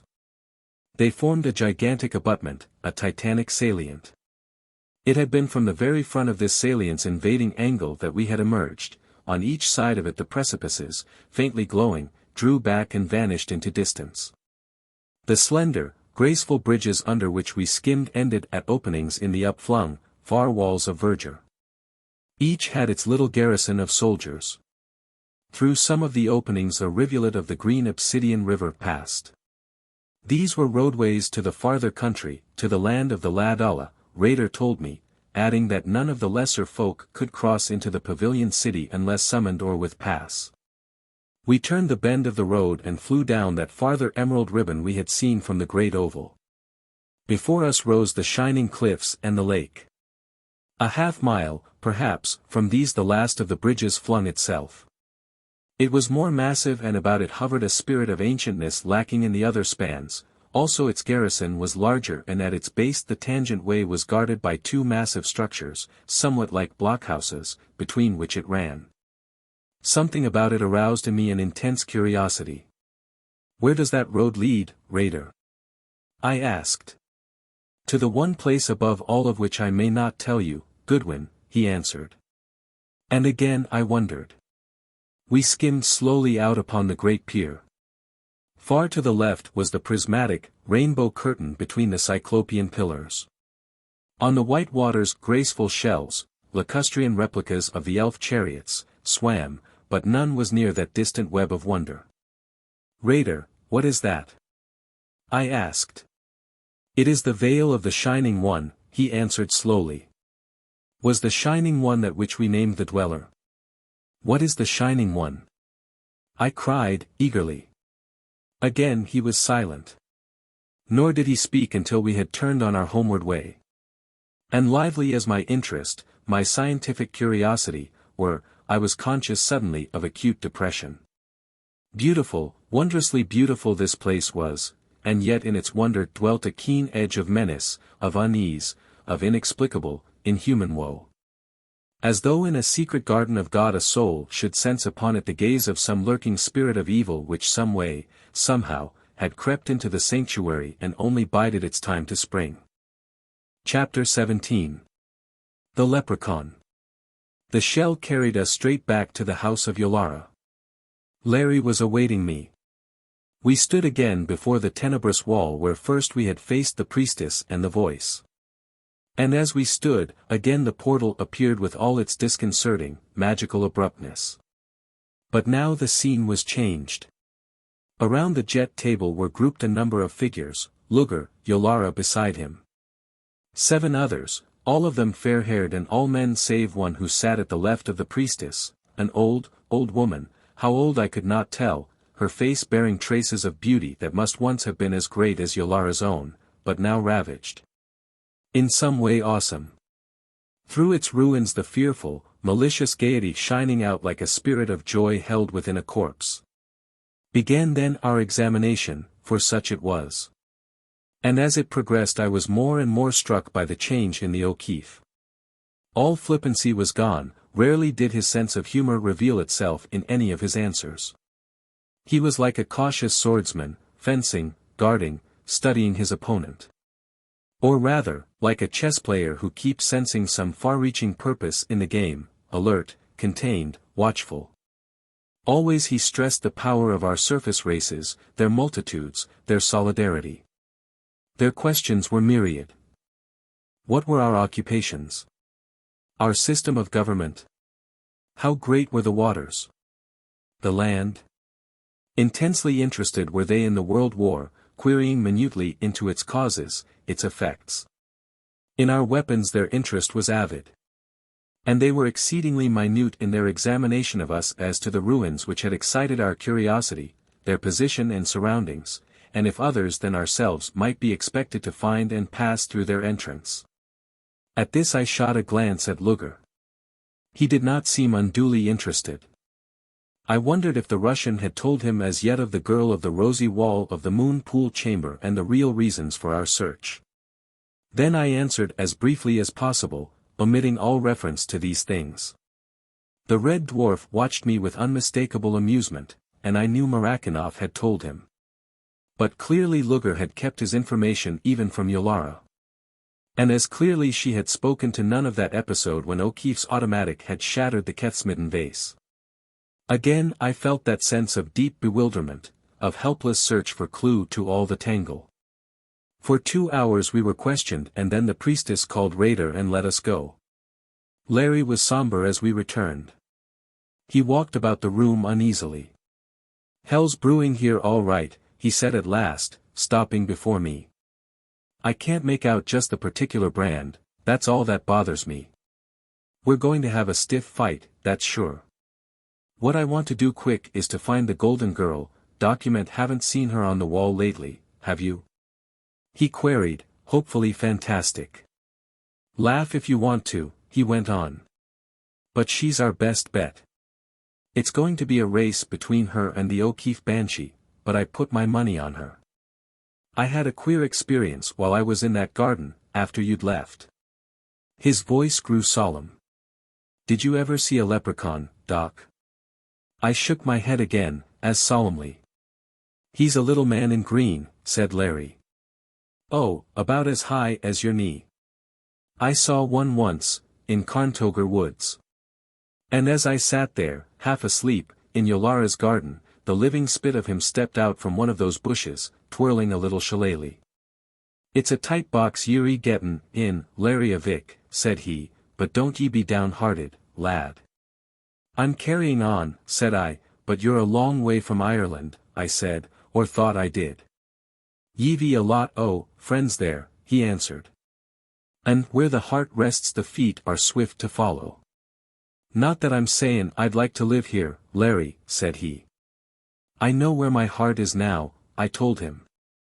'It rests on a girl with golden eyes and the hair and swan-white breast of Ailey the Fair, but me feet don't seem to get me to her,' I said.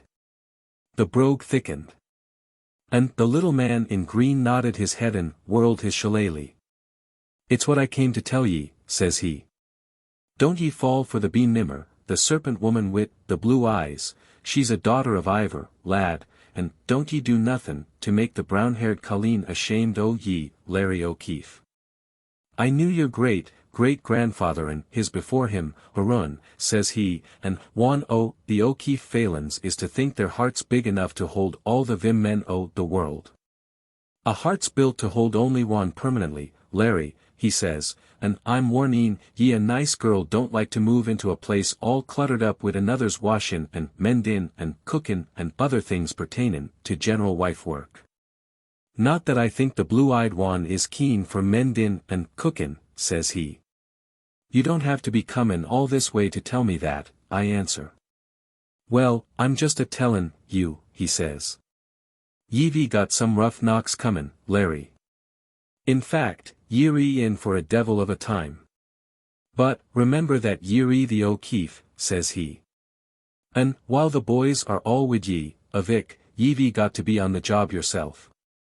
I hope, I tell him, that the O'Keefe banshee can find her way here in time, that is, if it's necessary, which I hope it won't be. Don't ye worry about that, says he.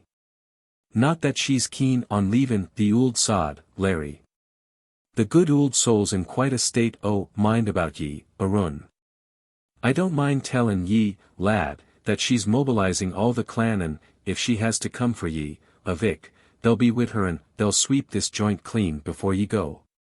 What they'll do to it'll make the big wind look like a summer breeze on Loch Lena. And that's about all, Larry. We thought a voice from the Green Isle would cheer ye.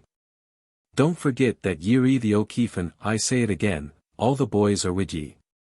But we want t Cape bein' proud o' ye, lad. And, I looked again and there was only a bush waving. There wasn't a smile in my heart, or if there was it was a very tender one. I'm going to bed, he said abruptly. Keep an eye on the wall, Doc. Between the 7 sleeps that followed, Larry and I saw but little of each other. Yolara sought him more and more. Thrice we were called before the council, once we were at a great feast, whose splendors and surprises I can never forget. Largely I was in the company of Raider. Together we two passed the green barriers into the dwelling place of the lad Allah. They seemed provided with everything needful for life. But everywhere was an oppressiveness, a gathering together of hate, that was spiritual rather than material, as tangible as the latter and far, far more menacing.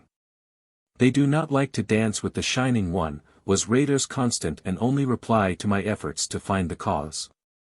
Once I had concrete evidence of the mood. Glancing behind me, I saw a white, vengeful face peer from behind a tree trunk, a hand lift, a shining dart speed from it straight toward Raider's back. Instinctively I thrust him aside. He turned upon me angrily. I pointed to where the little missile lay, still quivering, on the ground. He gripped my hand. That, some day I will repay, he said. I looked again at the thing. At its end was a tiny cone covered with a glistening, gelatinous substance. Raider pulled from a tree beside us a fruit somewhat like an apple. Look, he said. He dropped it upon the dart, and at once, before my eyes, in less than 10 seconds, the fruit had rotted away. That's what would have happened to Raider but for you, friend, he said. Come now between this and the prelude to the latter half of the drama whose history this narrative is, only scattering and necessarily fragmentary observations. First, the nature of the ebon opacities, blocking out the spaces between the pavilion pillars or covering their tops like roofs, these were magnetic fields, light absorbers, negativing the vibrations of radiance. Literally screens of electric force which formed as impervious a barrier to light as would have screens of steel. They instantaneously made night appear in a place where no night was. But they interposed no obstacle to air or to sound. They were extremely simple in their inception, no more miraculous than is glass, which, inversely, admits the vibrations of light, but shuts out those coarser ones we call air, and, partly, those others which produce upon our auditory nerves the effects we call sound. Briefly their mechanism was this. For the same reason that Dr. Goodwin's exposition of the mechanism of the atomic engines was deleted, his description of the light-destroying screens has been deleted by the Executive Council to J.B.F. President, I.A. of S. There were 2 favored classes of the lad Allah, the soldiers and the dream-makers. The dream-makers were the most astonishing social phenomena, I think, of all. Denied by their circumscribed environment the wider experiences of us of the outer world, the Murians had perfected an amazing system of escape through the imagination. They were, too, intensely musical. Their favorite instruments were double flutes, immensely complex pipe organs, harps, great and small. They had another remarkable instrument made up of a double octave of small drums which gave forth percussions remarkably disturbing to the emotional centers. It was this love of music that gave rise to one of the few truly humorous incidents of our caverned life. Larry came to me, it was just after our fourth sleep, I remember. "Come on to a concert," he said. We skimmed off to one of the bridge garrisons. Raider called the 20 guards to attention, and then, to my utter stupefaction, the whole company, O'Keefe leading them, roared out the anthem, "God Save the King." They sang, in a closer approach to the English than might have been expected scores of miles below England's level. "Send him victorious. Happy and glorious," they bellowed. He quivered with suppressed mirth at my paralysis of surprise. "Taught am that for Marakanov's benefit," he gasped. "Wait till that Red hears it. He'll blow up."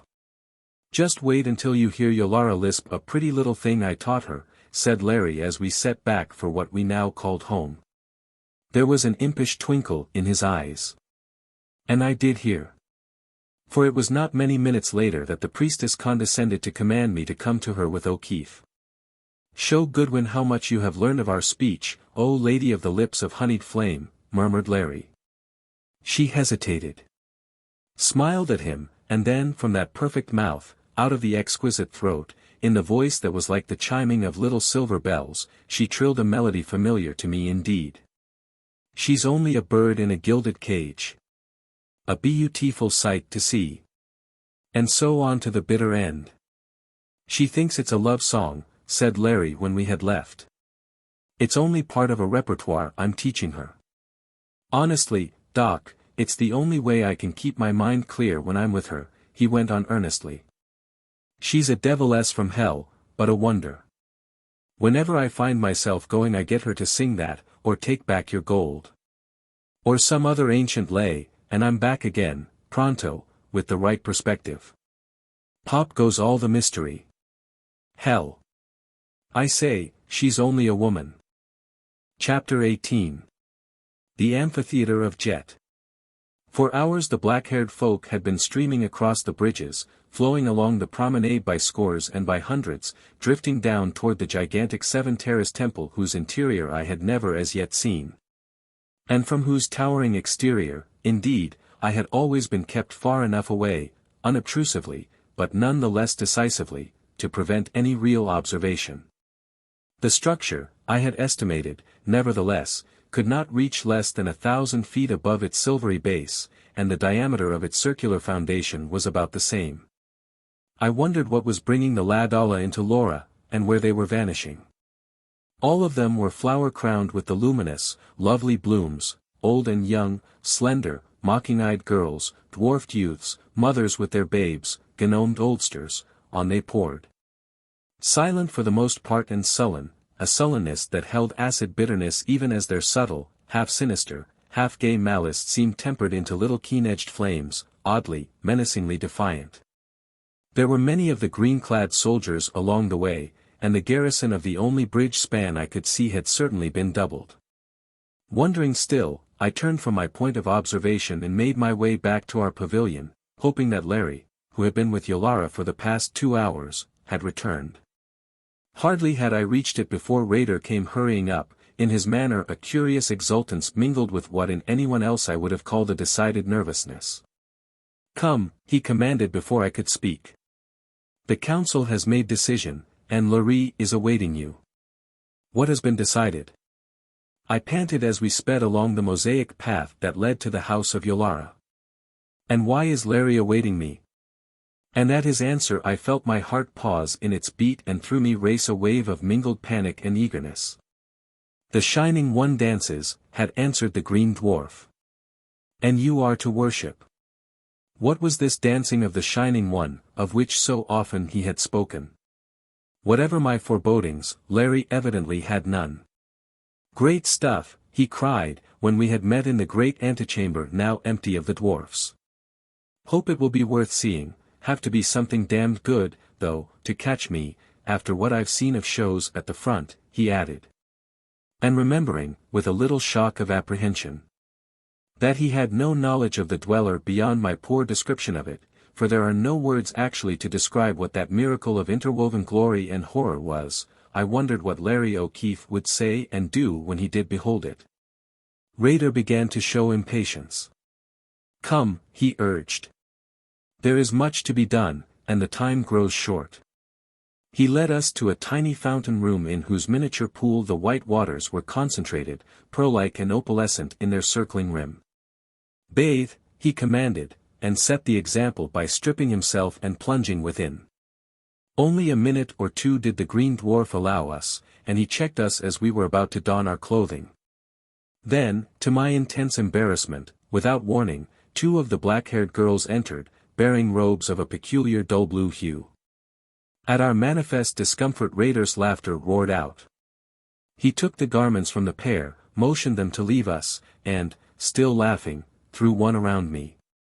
Its texture was soft, but decidedly metallic, like some blue metal spun to the fineness of a spider's thread. The garment buckled tightly at the throat, was girdled at the waist, and, below this cincture, fell to the floor, its folds being held together by a half-dozen looped cords, from the shoulders a hood resembling a monk's cowl. Raider cast this over my head, it completely covered my face, but was of so transparent a texture that I could see, though somewhat mistily, through it. Finally he handed us both a pair of long gloves of the same material and high stockings, the feet of which were gloved, 5-toed. And again his laughter rang out at our manifest surprise. The priestess of the Shining One does not altogether trust the Shining One's voice, he said at last. And these are to guard against any sudden errors. And fear not, Goodwin, he went on kindly. Not for the Shining One itself would Yolara see harm come to Lora here, nor, because of him, to you. But I would not stake much on the Great White One. And for him I am sorry, for him I do like well. Is he to be with us? Asked Larry eagerly. He is to be where we go, replied the dwarf soberly. Grimly Larry reached down and drew from his uniform his automatic. He popped a fresh clip into the pocket fold of his girdle. The pistol he slung high up beneath his armpit. The green dwarf looked at the weapon curiously. O'Keefe tapped it. This, said Larry, slays quicker than the Keth, I take it so no harm shall come to the blue-eyed one whose name is Olaf. If I should raise it, be you not in its way, Raider. He added significantly. The dwarf nodded again, his eyes sparkling. He thrust a hand out to both of us. A change comes, he said. What it is I know not, nor how it will fall. But this remember, Raider is more friend to you than you yet can know. And now let us go, he ended abruptly. He led us, not through the entrance, but into a sloping passage ending in a blind wall, touched a symbol graven there, and it opened, precisely as had the rosy barrier of the moon pool chamber. And, just as there, but far smaller, was a passage end, a low curved wall facing a shaft not black as had been that abode of living darkness, but faintly luminescent. Raider leaned over the wall. The mechanism clicked and started. The door swung shut, the sides of the car slipped into place, and we swept swiftly down the passage. Overhead the wind whistled. In a few moments the moving platform began to slow down. It stopped in a closed chamber no larger than itself. Raider drew his poniard and struck twice upon the wall with its hilt. Immediately a panel moved away, revealing a space filled with faint, misty blue radiance. And at each side of the open portal stood 4 of the dwarfish men, grey-headed, old, clad in flowing garments of white, each pointing toward us a short silver rod. Raider drew from his girdle a ring and held it out to the first dwarf. He examined it, handed it to the one beside him, and not until each had inspected the ring did they lower their curious weapons, containers of that terrific energy they called the Keth, I thought, and later was to know that I had been right. We stepped out, the doors closed behind us. The place was weird enough. Its pave was a greenish-blue stone resembling lapis lazuli. On each side were high pedestals holding carved figures of the same material. There were perhaps a score of these, but in the mistiness I could not make out their outlines. A droning, rushing roar beat upon our ears, filled the whole cavern. "I smell the sea," said Larry suddenly. The roaring became deep-toned, clamorous, and close in front of us a rift opened. 20 feet in width, it cut the cavern floor and vanished into the blue mist on each side. The cleft was spanned by one solid slab of rock not more than 2 yards wide. It had neither railing nor other protection. The 4 leading priests marched out upon it one by one, and we followed. In the middle of the span they knelt. 10 feet beneath us was a torrent of blue seawater racing with prodigious speed between polished walls. It gave the impression of vast depth. It roared as it sped by, and far to the right was a low arch through which it disappeared. It was so swift that its surface shone like polished blue steel, and from it came the blessed, our worldly, familiar ocean breath that strengthened my soul amazingly and made me realize how earthsick I was. Whence came the stream, I marveled, forgetting for the moment, as we passed on again, all else. Were we closer to the surface of earth than I had thought, or was this some mighty flood falling through an opening in sea floor? Heaven alone knew how many miles above us, losing itself in deeper abysses beyond these. How near and how far this was from the truth I was to learn, and never did truth come to man in more dreadful guise. The roaring fell away, the blue haze lessened. In front of us stretched a wide flight of steps, huge as those which had led us into the courtyard of Nantoch through the ruined sea gate. We scaled it, it narrowed, from above light poured through a still narrower opening. Side by side Larry and I passed out of it. We had emerged upon an enormous platform of what seemed to be glistening ivory. It stretched before us for 100 yards or more and then shelved gently into the white waters. Opposite, not a mile away, was that prodigious web of woven rainbows Raider had called the Veil of the Shining One. There it shone in all its unearthly grandeur, on each side of the cyclopean pillars, as though a mountain should stretch up arms raising between them a fairy banner of auroral glories. Beneath it was the curved, scimitar sweep of the pier with its clustered, gleaming temples. Before that brief, fascinated glance was done, there dropped upon my soul a sensation as of brooding weight intolerable. A spiritual oppression as though some vastness was falling, pressing, stifling me. I turned, and Larry caught me as I reeled. "Steady. Steady, old man," he whispered. At first all that my staggering consciousness could realize was an immensity. An immeasurable uprearing that brought with it the same throat-gripping vertigo as comes from gazing downward from some great height, then a blur of white faces, intolerable shinings of hundreds upon thousands of eyes. Huge, incredibly huge, a colossal amphitheatre of jet, a stupendous semicircle, held within its mighty arc the ivory platform on which I stood. It reared itself almost perpendicularly hundreds of feet up into the sparkling heavens, and thrust down on each side its ebon bulwarks, like monstrous paws. Now, the giddiness from its sheer greatness passing, I saw that it was indeed an amphitheatre sloping slightly backward tier after tier, and that the white blur of faces against its blackness. The gleaming of countless eyes were those of myriads of the people who sat silent, flower-garlanded, their gaze focused upon the rainbow curtain and sweeping over me like a torrent, tangible, appalling. 500 feet beyond, the smooth, high retaining wall of the amphitheatre raised itself, above it the first terrace of the seats, and above this, dividing the tiers for another 50,000 feet upward, set within them like a panel, was a dead black surface in which shone faintly with a bluish radiance a gigantic disk. Above it and around it a cluster of innumerable smaller ones. On each side of me, bordering the platform, were scores of small pillared alcoves, a low wall stretching across their fronts.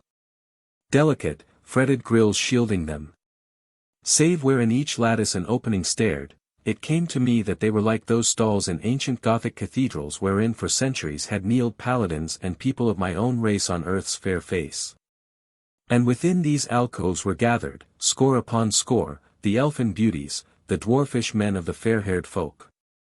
At my right, a few feet from the opening through which we had come, a passageway led back between the fretted stalls. Halfway between us and the massive base of the amphitheatre a dais rose. Up the platform to it a wide ramp ascended.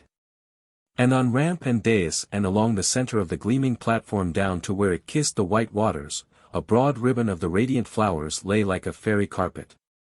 On one side of this dais, meshed in a silken web that hid no line or curve of her sweet body, white flesh gleaming through its folds, stood Yolara. And opposite her, crowned with a circlet of flashing blue stones, his mighty body stark bare, was Luger. O'Keefe drew a long breath.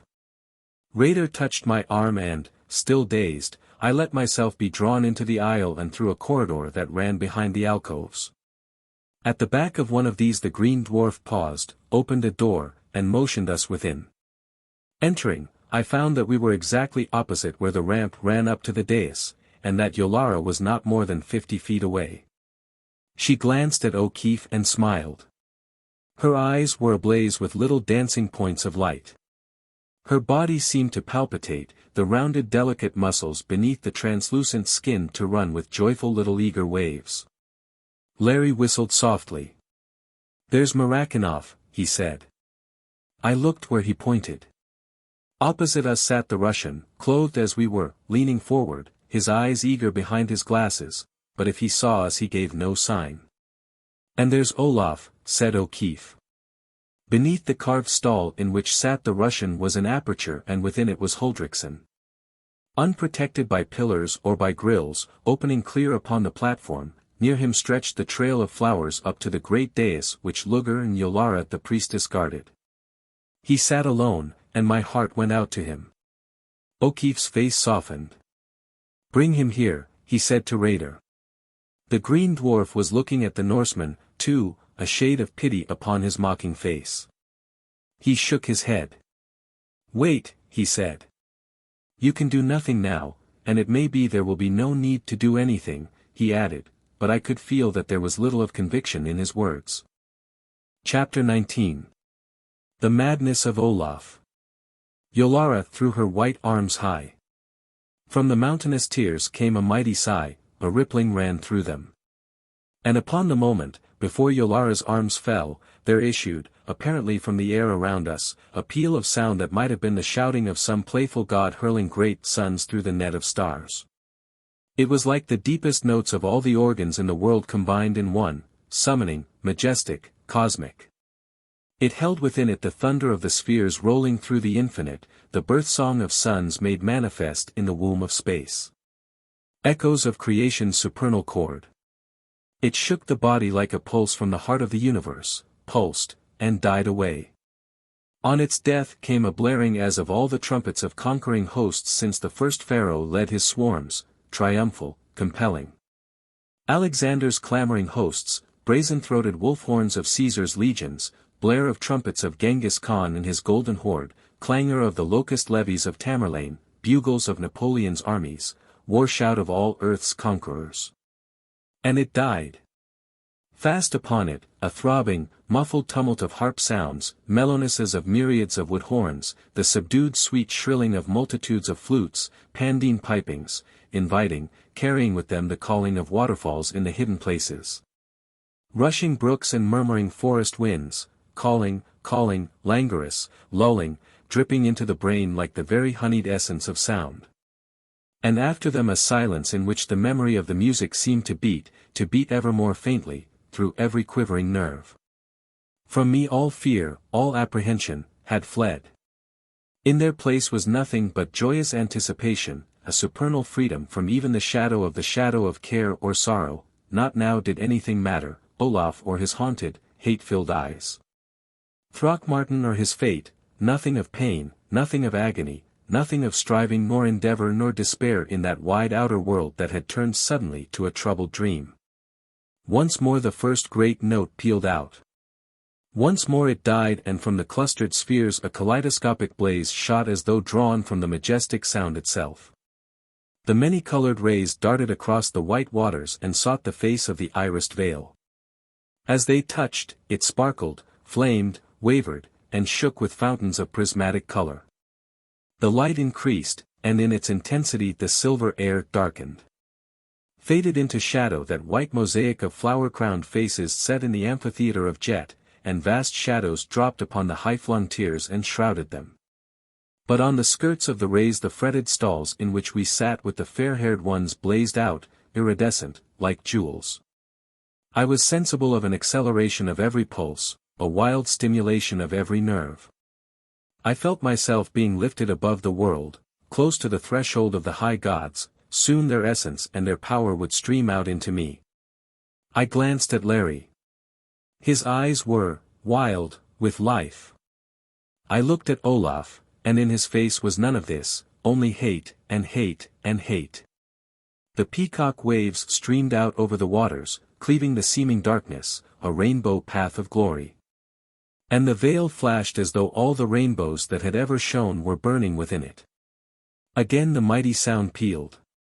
Into the center of the veil the light drew itself, grew into an intolerable brightness, and with a storm of tinklings, a tempest of crystalline notes, a tumult of tiny chimings, through it sped, the Shining One.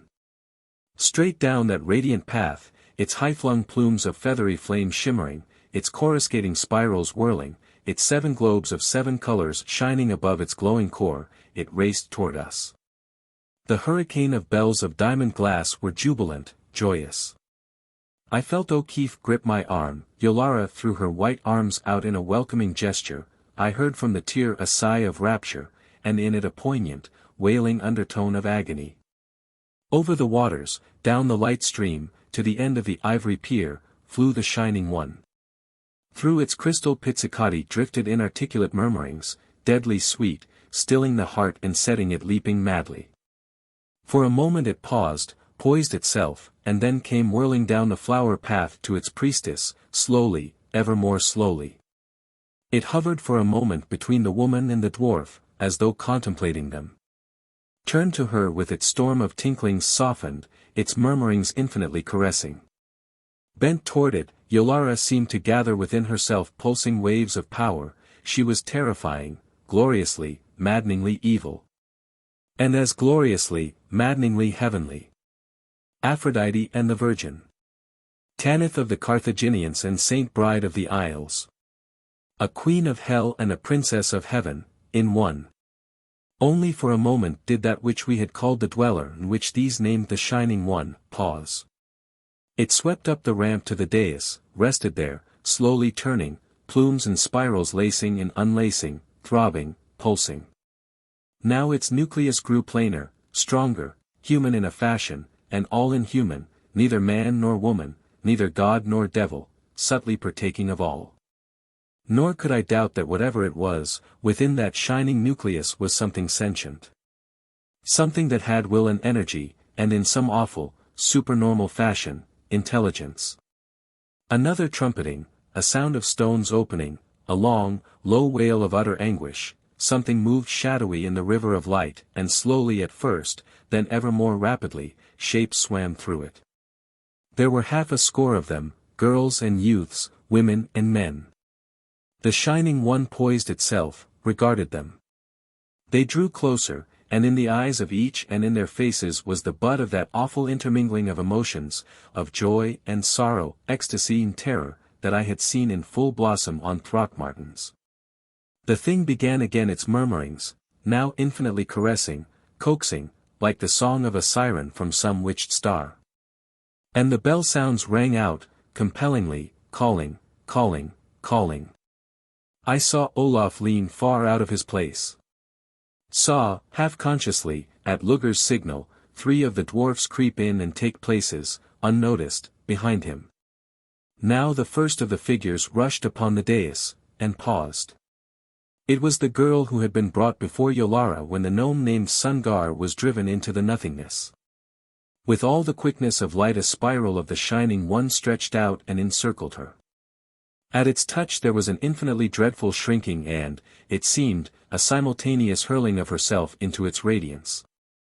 As it wrapped its swirls around her, permeated her, the crystal chorus burst forth, tumultuously. Through and through her the radiance pulsed.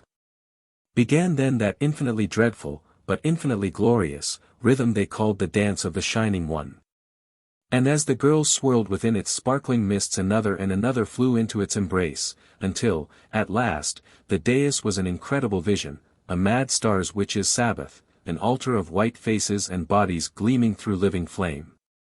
Transfused with rapture insupportable and horror that was hellish, and ever, radiant plumes and spirals expanding, the core of the Shining One waxed, growing greater, as it consumed, as it drew into and through itself the life force of these lost ones.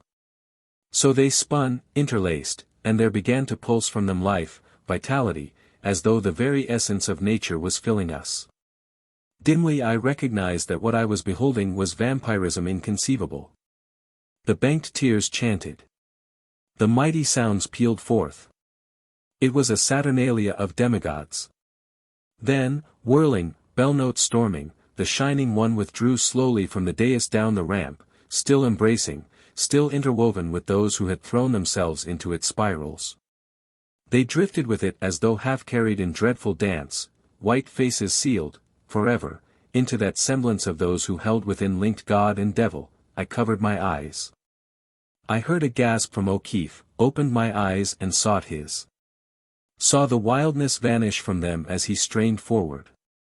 Olaf had leaned far out, and as he did so the dwarfs beside him caught him, and whether by design or through his own swift, involuntary movement, thrust him half into the dweller's path. The dweller paused in its gyrations, seemed to watch him. The Norseman's face was crimson, his eyes blazing. He threw himself back and, with one defiant shout, gripped one of the dwarfs about the middle and sent him hurtling through the air, straight at the radiant thing. A whirling mass of legs and arms, the dwarf flew, then in mid-flight stopped as though some gigantic invisible hand had caught him, and was dashed down upon the platform not a yard from the Shining One. Like a broken spider he moved, feebly, once, twice. From the dweller shot a shimmering tentacle, touched him, recoiled. Its crystal tinklings changed into an angry chiming. From all about, jeweled stalls and jet peak, came a sigh of incredulous horror. Luger leaped forward. On the instant Larry was over the low barrier between the pillars, rushing to the Norseman's side. And even as they ran there was another wild shout from Olaf, and he hurled himself out, straight at the throat of the dweller. But before he could touch the Shining One, now motionless, and never was the thing more horrible than then, with the purely human suggestion of surprise plain in its poise, Larry had struck him aside. I tried to follow, and was held by Raider. He was trembling, but not with fear. In his face was incredulous hope, inexplicable eagerness. "Wait," he said. "Wait." The Shining One stretched out a slow spiral, and as it did so I saw the bravest thing man has ever witnessed.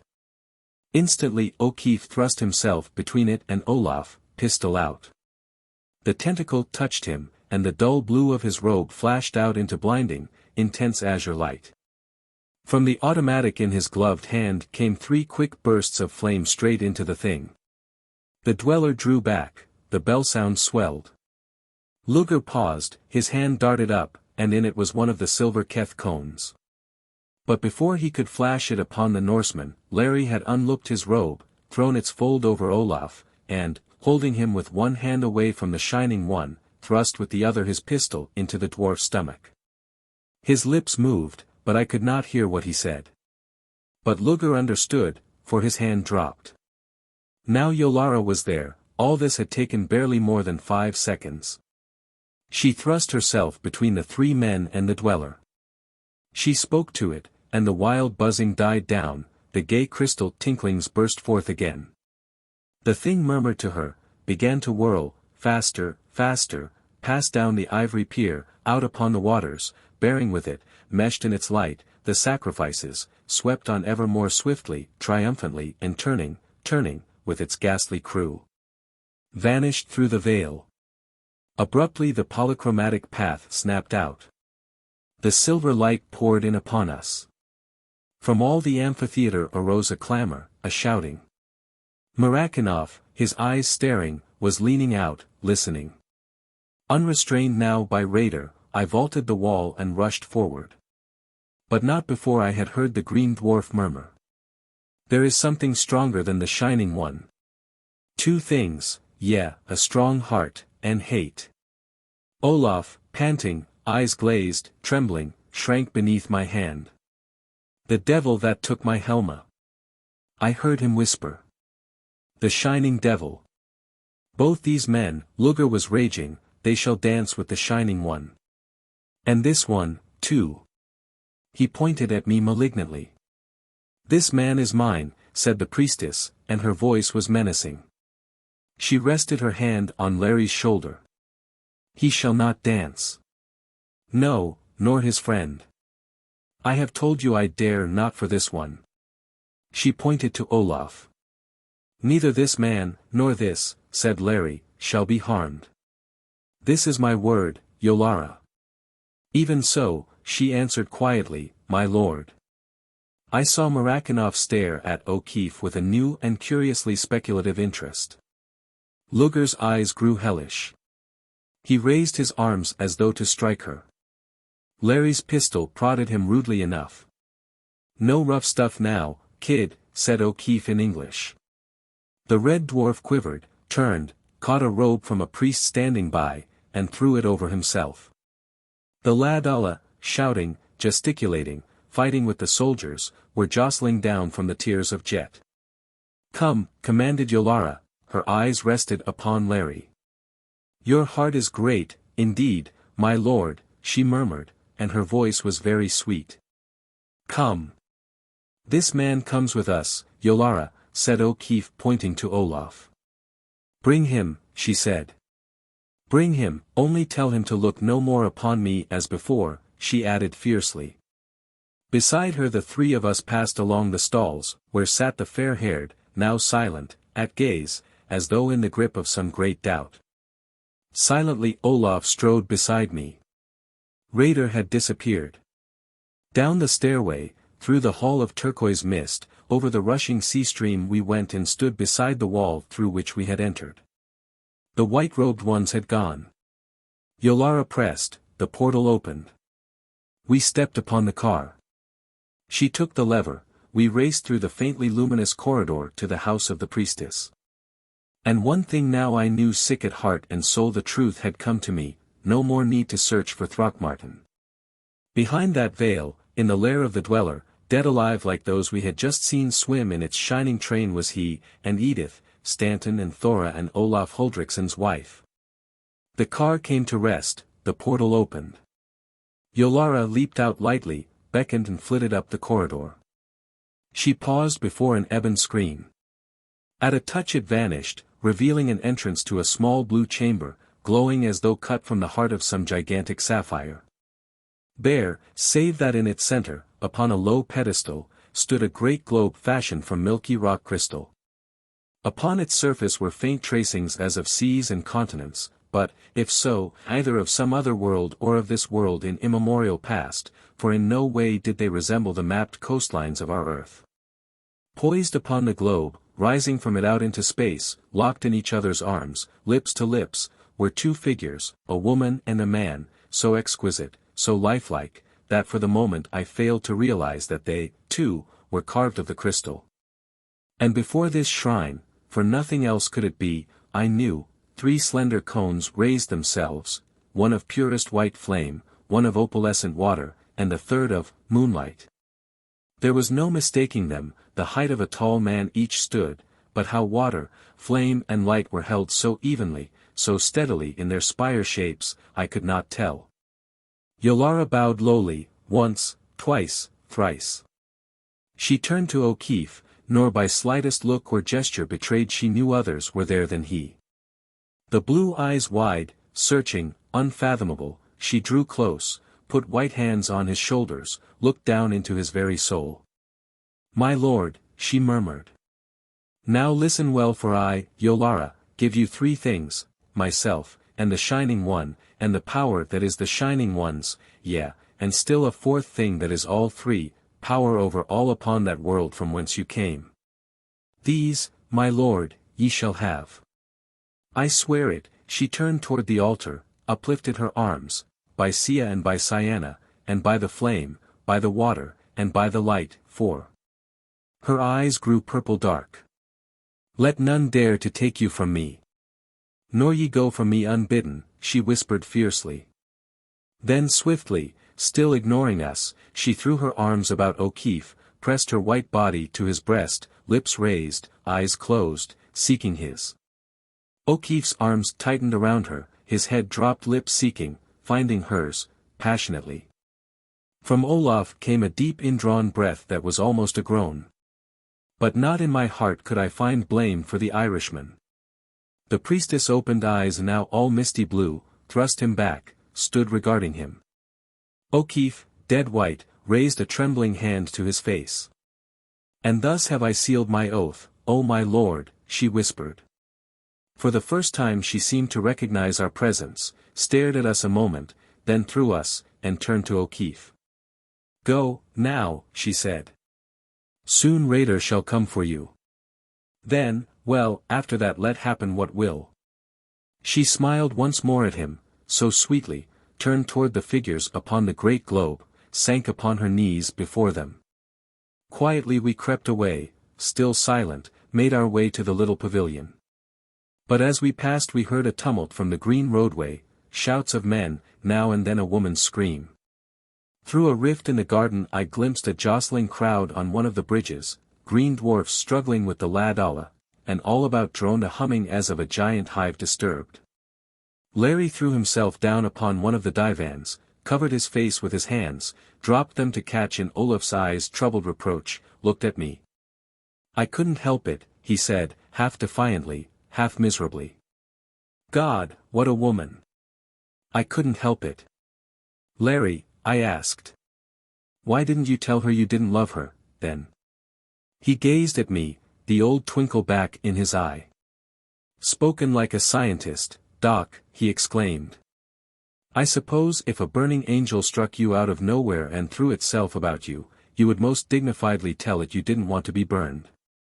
For God's sake, don't talk nonsense, Goodwin, he ended, almost peevishly. Evil. Evil. The Norseman's voice was deep, nearly a chant. All here is of evil, trolldom and helvete it is, ja.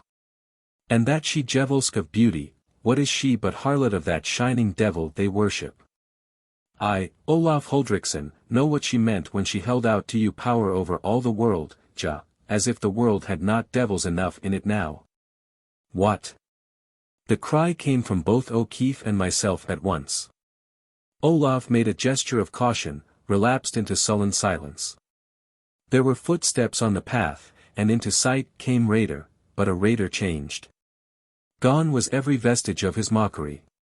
Curiously solemn, he saluted O'Keefe and Olaf with that salute which, before this, I had seen given only to Yolara and to Lugr. There came a swift quickening of the tumult, died away. He shrugged mighty shoulders. The Lakla are awake, he said. So much for what two brave men can do. He paused thoughtfully. Bones and dust jostle not each other for place against the grave wall, he added oddly. But if bones and dust have revealed to them that they still live. He stopped abruptly, eyes seeking the globe that bore and sent forth speech. 5. The Aphio has sent me to watch over you till she summons you, he announced clearly. There is to be a feast. You, Lori, you Goodwin, are to come. I remain here with Olaf. No harm to him, broke in O'Keefe sharply. Raider touched his heart, his eyes. By the ancient ones, and by my love for you, and by what you twain did before the Shining One, I swear it, he whispered. Raider clapped palms, a soldier came round the path, in his grip a long flat box of polished wood. The green dwarf took it, dismissed him, threw open the lid. Here is your apparel for the feast, Lori, he said, pointing to the contents. O'Keefe stared, reached down and drew out a white, shimmering, softly metallic, long-sleeved tunic, a broad, silvery girdle, leg swathings of the same argent material, and sandals that seemed to be cut out from silver.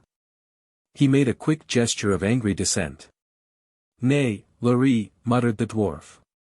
Wear them, I counsel it, I pray it, ask me not why," he went on swiftly, looking again at the globe.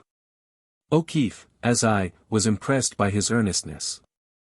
The dwarf made a curiously expressive pleading gesture. O'Keefe abruptly took the garments, passed into the room of the fountain.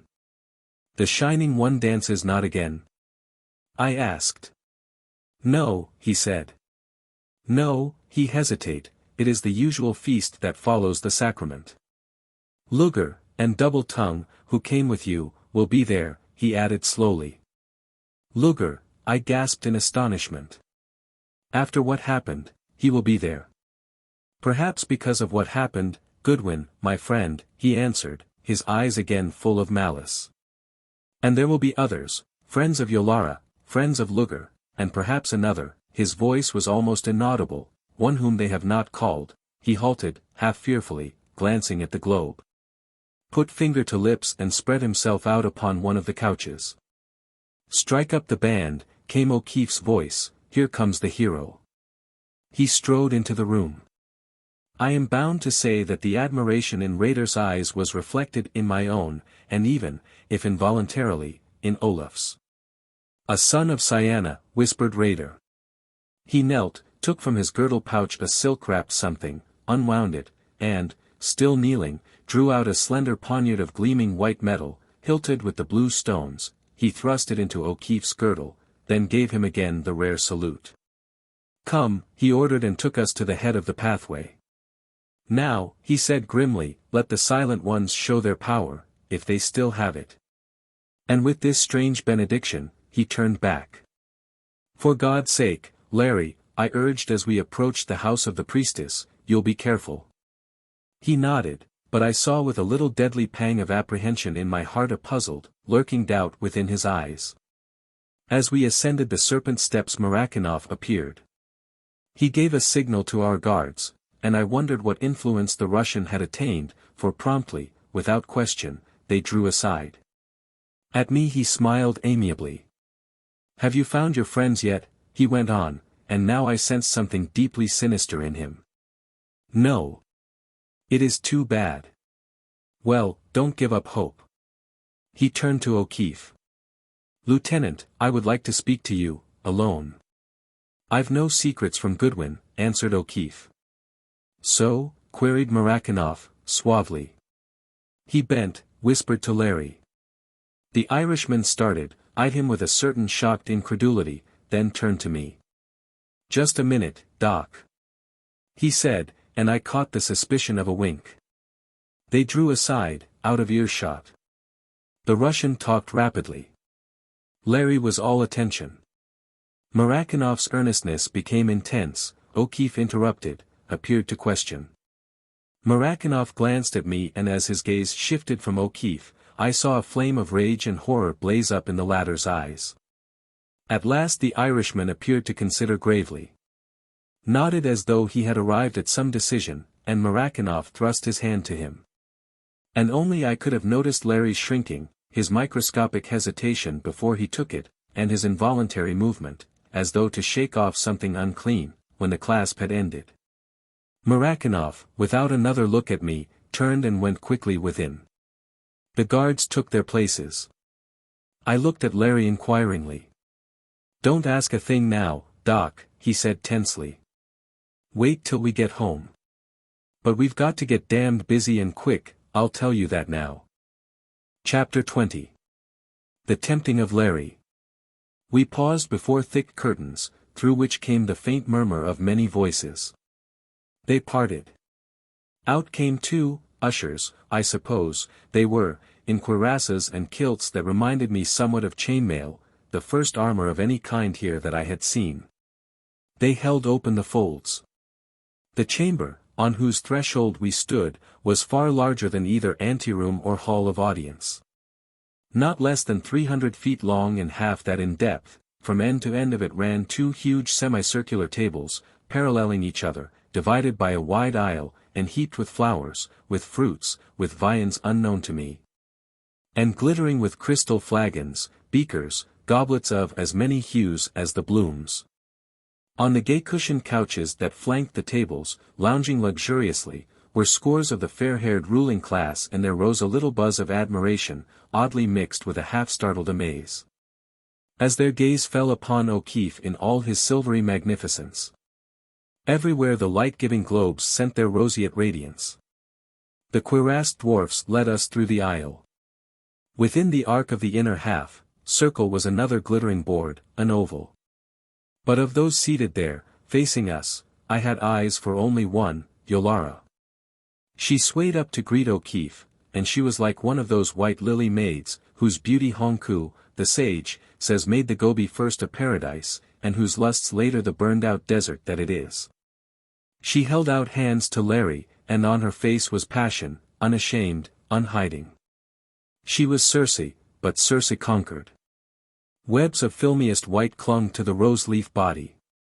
Twisted through the corn-silk hair a threaded circlet of pale sapphires shone. But they were pale beside Yolara's eyes. O'Keefe bent, kissed her hands, something more than mere admiration flaming from him. She saw, and, smiling, drew him down beside her. It came to me that of all, only these two, Yolara and O'Keefe, were in white, and I wondered, then with a tightening of nerves ceased to wonder as there entered, Luger. He was all in scarlet, and as he strode forward a silence fell, a tense, strained silence. His gaze turned upon Yolara, rested upon O'Keefe, and instantly his face grew, dreadful, there is no other word than that for it. Murakanoff leaned forward from the center of the table, near whose end I sat, touched and whispered to him swiftly. With appalling effort the red dwarf controlled himself, he saluted the priestess ironically, I thought. Took his place at the further end of the oval. And now I noted that the figures between were the seven of that council of which the Shining One's priestess and voice were the heads. The tension relaxed, but did not pass, as though a storm cloud should turn away, but still lurk, threatening. My gaze ran back. This end of the room was draped with the exquisitely colored, graceful curtains looped with gorgeous garlands. Between curtains and table, where sat Larry in the 9, a circular platform, perhaps 10 yards in diameter, raised itself a few feet above the floor, its gleaming surface half covered with the luminous petals, fragrant, delicate. On each side below it, were low carven stools. The curtains parted and softly entered girls bearing their flutes, their harps, the curiously emotion-exciting, octave drums. They sank into their places. They touched their instruments. A faint, languorous measure throbbed through the rosy air. The stage was set. What was to be the play? Now about the tables passed other dusky-haired maids, fair bosoms bare, their scanty kirtles looped high, pouring out the wines for the feasters. My eyes sought O'Keefe. Whatever it had been that Murakanoff had said, clearly it now filled his mind, even to the exclusion of the wondrous woman beside him. His eyes were stern, cold, and now and then, as he turned them toward the Russian, filled with a curious speculation. Yolara watched him, frowned, gave a low order to the he-beat behind her. The girl disappeared, entered again with a ewer that seemed cut of amber. The priestess poured from it into Larry's glass a clear liquid that shook with tiny sparkles of light. She raised the glass to her lips, handed it to him. Half smiling, half abstractedly, he took it, touched his own lips where hers had kissed, drained it. A nod from Yolara and the maid refilled his goblet. At once there was a swift transformation in the Irishman. His abstraction vanished. The sternness fled, his eyes sparkled. He leaned caressingly toward Yolara, whispered. Her blue eyes flashed triumphantly, her chiming laughter rang. She raised her own glass, but within it was not that clear drink that filled Larry's. And again he drained his own, and, lifting it, full once more, caught the baleful eyes of Luger, and held it toward him mockingly. Yolara swayed close, alluring, tempting. He arose, face all reckless gaiety, rollicking deviltry. A toast. He cried in English, to the Shining One, and may the hell where it belongs soon claim it. He had used their own word for their god, all else had been in his own tongue, and so, fortunately, they did not understand. But the contempt in his action they did recognize, and a dead, a fearful silence fell upon them all. Luger's eyes blazed, little sparks of crimson in their green. The priestess reached up, caught at O'Keefe. He seized the soft hand, caressed it. His gaze grew far away, somber. The Shining One. He spoke low. And now again I see the faces of those who dance with it. It is the fires of Mora, come, God alone knows how, from Erin, to this place. The fires of Mora. He contemplated the hushed folk before him, and then from his lips came that weirdest, most haunting of the lyric legends of Erin, the curse of Mora. The fretted fires of Mora blew o'er him in the night. He thrills no more to loving, nor weeps for past delight. For when those flames have bitten, both grief and joy take flight. Again Yolara tried to draw him down beside her, and once more he gripped her hand. His eyes grew fixed, he crooned. And through the sleeping silence his feet must track the tune. When the world is barred and speckled with silver of the moon. He stood, swaying, for a moment, and then, laughing, let the priestess have her way. Drained again the glass. And now my heart was cold, indeed, for what hope was there left with Larry mad, wild drunk?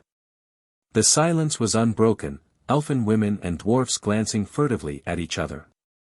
But now Yolara arose, face set, eyes flashing grey. Hear you, the council, and you, Luger, and all who are here, she cried. Now I, the priestess of the Shining One, take, as is my right, my mate. And this is he. She pointed down upon Larry. He glanced up at her. Can't quite make out what you say, Yolara, he muttered thickly. But say anything, you like, I love your voice. I turned sick with dread. Yolara's hand stole softly upon the Irishman's curls caressingly. You know the law, Yolara. Luger's voice was flat, deadly, you may not mate with other than your own kind. And this man is a stranger, a barbarian, food for the Shining One. Literally, he spat the phrase. No, not of our kind, Luger, higher. Yolara answered serenely. Lo, a son of Sia and of Sienna. A lie, roared the red dwarf. A lie. The Shining One revealed it to me, said Yolara sweetly. And if ye believe not, Luger, go ask of the Shining One if it be not truth. There was bitter, nameless menace in those last words, and whatever their hidden message to Luger, it was potent. He stood, choking, face hell-shadowed. Marakinov leaned out again, whispered. The red dwarf bowed, now wholly ironically. Resumed his place and his silence. And again I wondered, icy-hearted, what was the power the Russian had so to sway Luger. What says the council? Yolara demanded, turning to them. Only for a moment they consulted among themselves. Then the woman, whose face was a ravaged shrine of beauty, spoke. The will of the priestess is the will of the council, she answered. Defiance died from Yolara's face, she looked down at Larry tenderly. He sat swaying, crooning. Bid the priests come, she commanded, then turned to the silent room. By the rights of Sia and Sienna, Yolara takes their son for her mate. And again her hand stole down possessingly, serpent soft, to the drunken head of the O'Keefe. The curtains parted widely. Through them filed, 2 by 2, 12 hooded figures clad in flowing robes of the green one sees in forest vistas of opening buds of dawning spring. Of each pair one bore clasped to breast a globe of that milky crystal in the sapphire shrine room, the other a harp, small, shaped somewhat like the ancient clarsack of the Druids. 2 by 2 they stepped upon the raised platform, placed gently upon it each their globe, and 2 by 2 crouched behind them. They formed now a star of 6 points about the pedaled dais, and, simultaneously, they drew from their faces the covering cowls. I half rose, youths and maidens these of the fair-haired. And youths and maids more beautiful than any of those I had yet seen, for upon their faces was little of that disturbing mockery to which I have been forced so often, because of the deep impression it made upon me, to refer. The ashen gold of the maiden priestess's hair was wound about their brows in shining coronals. The pale locks of the youths were clustered within circlets of translucent, glimmering gems like moonstones. And then, crystal globe alternately before and harp alternately held by youth and maid, they began to sing. What was that song? I do not know, nor ever shall. Archaic, ancient beyond thought, it seemed, not with the ancientness of things that for uncounted ages have been but wind-driven dust. Rather was it the ancientness of the golden youth of the world, love lilts of earth younglings, with light of newborn suns drenching them, chorals of young stars mating in space, murmurings of April gods and goddesses. A languor stole through me. The rosy lights upon the tripods began to die away, and as they faded the milky globes gleamed forth brighter, ever brighter. Yolara rose, stretched a hand to Larry, led him through the sextuple groups, and stood face to face with him in the center of their circle. The rose light died, all that immense chamber was black, save for the circle of the glowing spheres. Within this their milky radiance grew brighter, brighter. The song whispered away. A throbbing arpeggio dripped from the harps, and as the notes pulsed out, up from the globes, as though striving to follow, pulsed with them tips of moonfire cones, such as I had seen before Yolara's altar. Weirdly, caressingly, compellingly the harp notes throbbed in repeated, re-repeated theme, holding within itself the same archaic golden quality I had noted in the singing. And over the moon flame pinnacles rose higher. Yolara lifted her arms. Within her hands were clasped O'Keefe's. She raised them above their two heads and slowly drew him with her into a circling, graceful step, tenderlings delicate as the slow spiralings of twilight mist upon some still stream. As they swayed the rippling arpeggios grew louder, and suddenly the slender pinnacles of moon fire bent, dipped, flowed to the floor, crept in a shining ring around those two, and began to rise, a gleaming, glimmering, enchanted barrier, rising. Ever rising, hiding them. With one swift movement Yolara unbound her circlet of pale sapphires, shook loose the waves of her silken hair. It fell, a rippling, wondrous cascade, veiling both her and O'Keefe to their girdles, and now the shining coils of moon fire had crept to their knees, was circling higher, higher. And ever despair grew deeper in my soul. What was that? I started to my feet, and all around me in the darkness I heard startled motion. From without came a blaring of trumpets, the sound of running men, loud murmurings. The tumult drew closer. I heard cries of Lakla. Lakla. Now it was at the very threshold and within it, oddly, as though, punctuating, the clamor, a deep-toned, almost abysmal, booming sound, thunderously bass and reverberant. Abruptly the harping ceased. The moon fires shuddered, fell, and began to sweep back into the crystal globes. Yolara's swaying form grew rigid, every atom of it listening. She threw aside the veiling cloud of hair, and in the gleam of the last retreating spirals her face glared out like some old Greek mask of tragedy. The sweet lips that even at their sweetest could never lose their delicate cruelty, had no sweetness now. They were drawn into a square, inhuman as that of the Medusa. In her eyes were the fires of the pit, and her hair seemed to writhe like the serpent locks of that Gorgon whose mouth she had borrowed. All her beauty was transformed into a nameless thing, hideous, inhuman, blasting. If this was the true soul of Yolara springing to her face, then, I thought, God help us in very deed. I rested my gaze away to O'Keefe. All drunkenness gone, himself again, he was staring down at her, and in his eyes were loathing and horror unutterable. So they stood, and the light fled. Only for a moment did the darkness hold. With lightning swiftness the blackness that was the chamber's other wall vanished. Through a portal open between grey screens, the silver sparkling radiance poured. And through the portal marched, 2 by 2, incredible, nightmare figures, frog-men, giants, taller by nearly a yard than even tall O'Keefe. Their enormous saucer eyes were irised by wide bands of green-flecked red, in which the phosphorescence flickered. Their long muzzles, lips half open in monstrous grin, held rows of glistening, slender, lancet-sharp fangs. Over the glaring eyes arose a horny helmet, a carapace of black and orange scales, studded with foot-long lance-headed horns. They lined themselves like soldiers on each side of the wide table aisle, and now I could see that their horny armor-covered shoulders and backs ran across the chest in a knobbed cuirass, and at wrists and heels jutted out into curved, murderous spurs.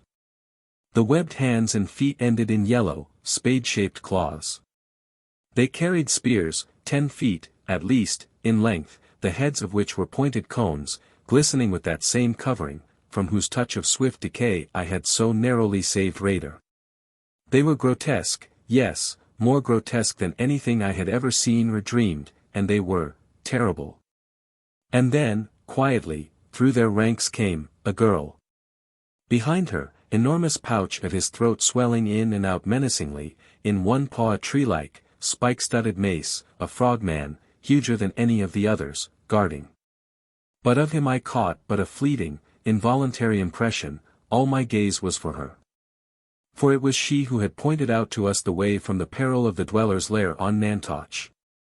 And as I looked at her, I marveled that ever could I have thought the priestess more beautiful. Into the eyes of O'Keefe rushed joy and an utter abasement of shame. And from all about came murmurs, edged with anger, half incredulous, tinged with fear. Lakla. Lakla. The handmaiden.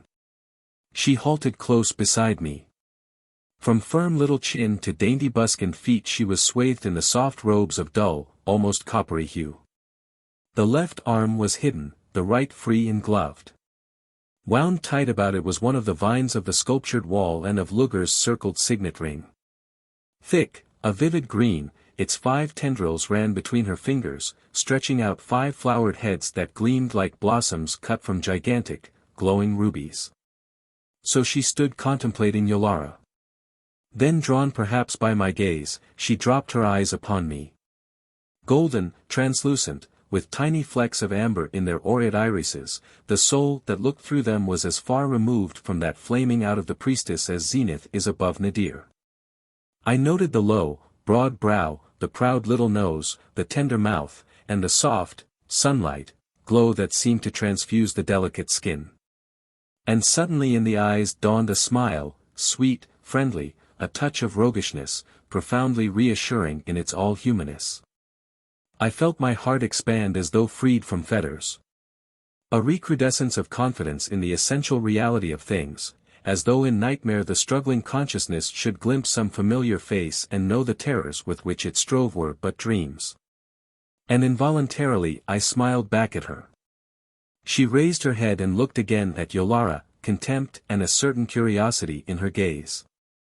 At O'Keefe, and through the softened eyes drifted swiftly a shadow of sorrow, and on its fleeting wings deepest interest, and hovering over that a naive approval as reassuringly human as had been her smile.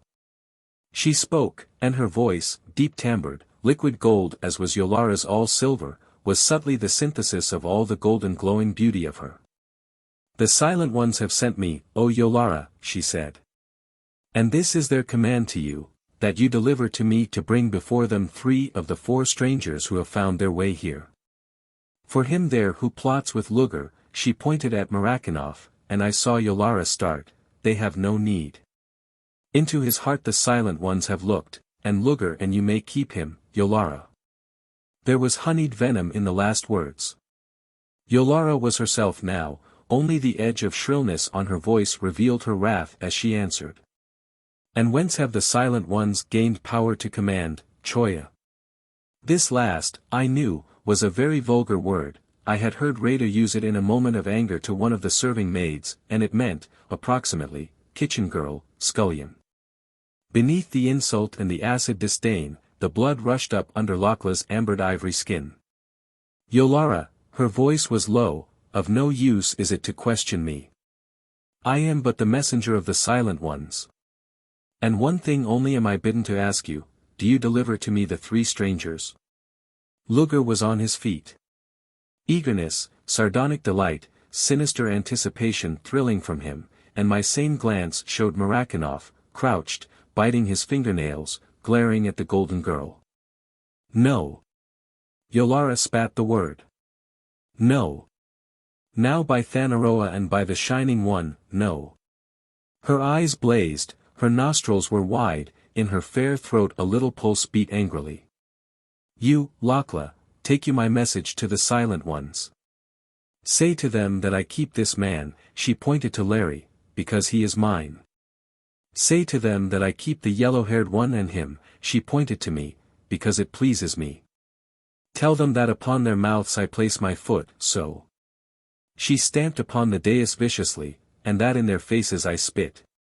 And her action was hideously snake-like.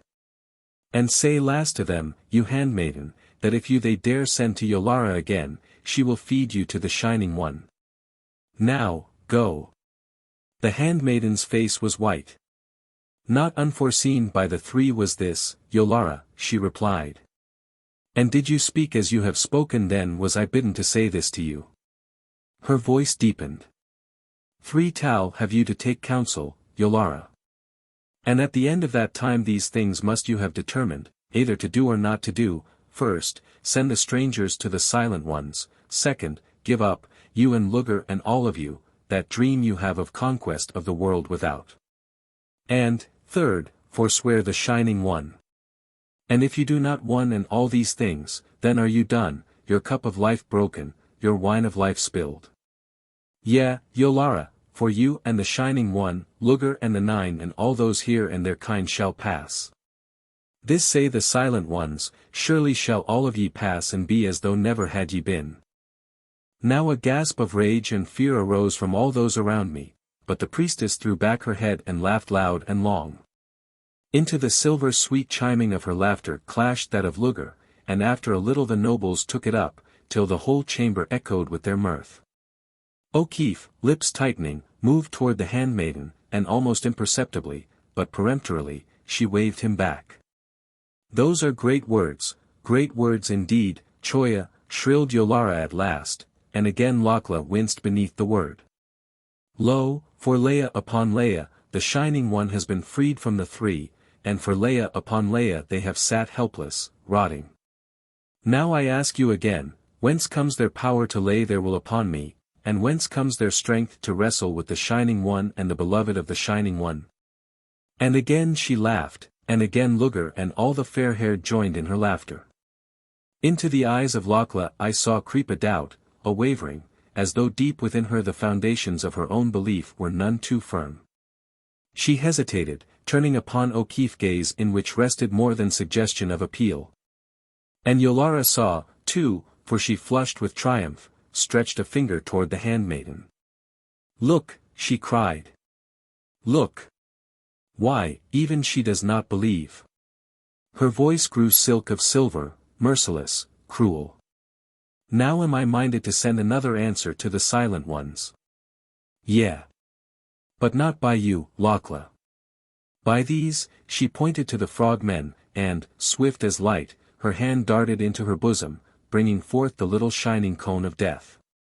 But before she could level it the golden girl had released that hidden left arm and thrown over her face a fold of the metallic swathings. Swifter than Yolara, she raised the arm that held the vine, and now I knew this was no inert blossoming thing. It was alive. It writhed down her arm, and its 5 rubescent flower heads thrust out toward the priestess, vibrating, quivering, held in leash only by the light touch of the handmaiden at its very end.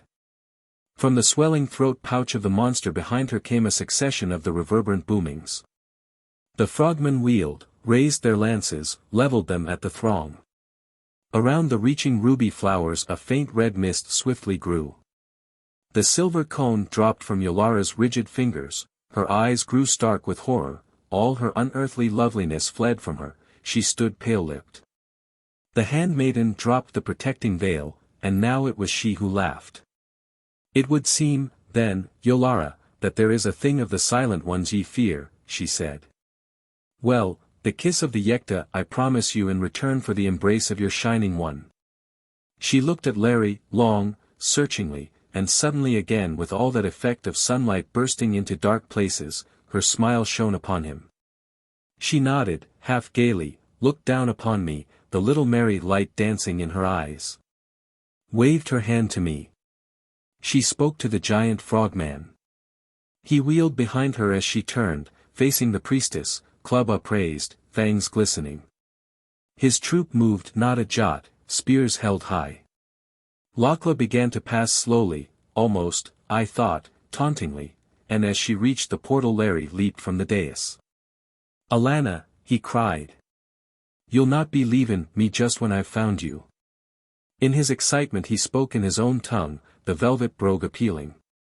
Lakla turned, contemplated O'Keefe, hesitant, unquestionably longingly, irresistibly like a child making up her mind whether she dared or dared not take a delectable something offered her. "I go with you," said O'Keefe, this time in her own speech. "Come on, Doc." He reached out a hand to me. But now Yolara spoke.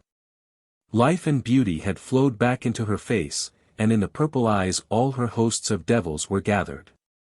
"Do you forget what I promised you before Sia and Sienna? And do you think that you can leave me, as though I were a choya, like her?" She pointed to Lakla. "Do you?" "Now, listen, Yolara," Larry interrupted almost plaintively. "No promise has passed from me to you, and why would you hold me?" He passed unconsciously into English. "Be a good sport, Yolara," he urged, "you have got a very devil of a temper, you know, and so have I, and we'd be really awfully uncomfortable together. And why don't you get rid of that devilish pet of yours, and be good?" She looked at him, puzzled. Marakinov leaned over, translated to Luger. The red dwarf smiled maliciously, drew near the priestess. Whispered to her what was without doubt as near as he could come in the Murian to Larry's own very colloquial phrases. Yolara's lips writhed. "Hear me, Lakla," she cried. "Now would I not let you take this man from me were I to dwell 10,000 Leia in the agony of the Yekta's kiss. This I swear to you, by Thanaroa, by my heart, and by my strength, and may my strength wither, my heart rot in my breast, and Thanaroa forget me if I do." "Listen, Yolara," began O'Keefe again. "Be silent, you." It was almost a shriek. And her hand again sought in her breast for the cone of rhythmic death. Luger touched her arm, whispered again, the glint of guile shone in her eyes, she laughed softly, relaxed. "The silent ones, Lakla, bade you say that they, allowed, me 3 tal to decide," she said suavely. "Go now in peace, Lakla, and say that Yolara has heard, and that for the 3 tal they, allow, her she will take counsel." The handmaiden hesitated. "The silent ones have said it," she answered at last. "Stay you here, strangers," the long lashes drooped as her eyes met O'Keefe's and a hint of blush was in her cheeks, "stay you here, strangers, till then.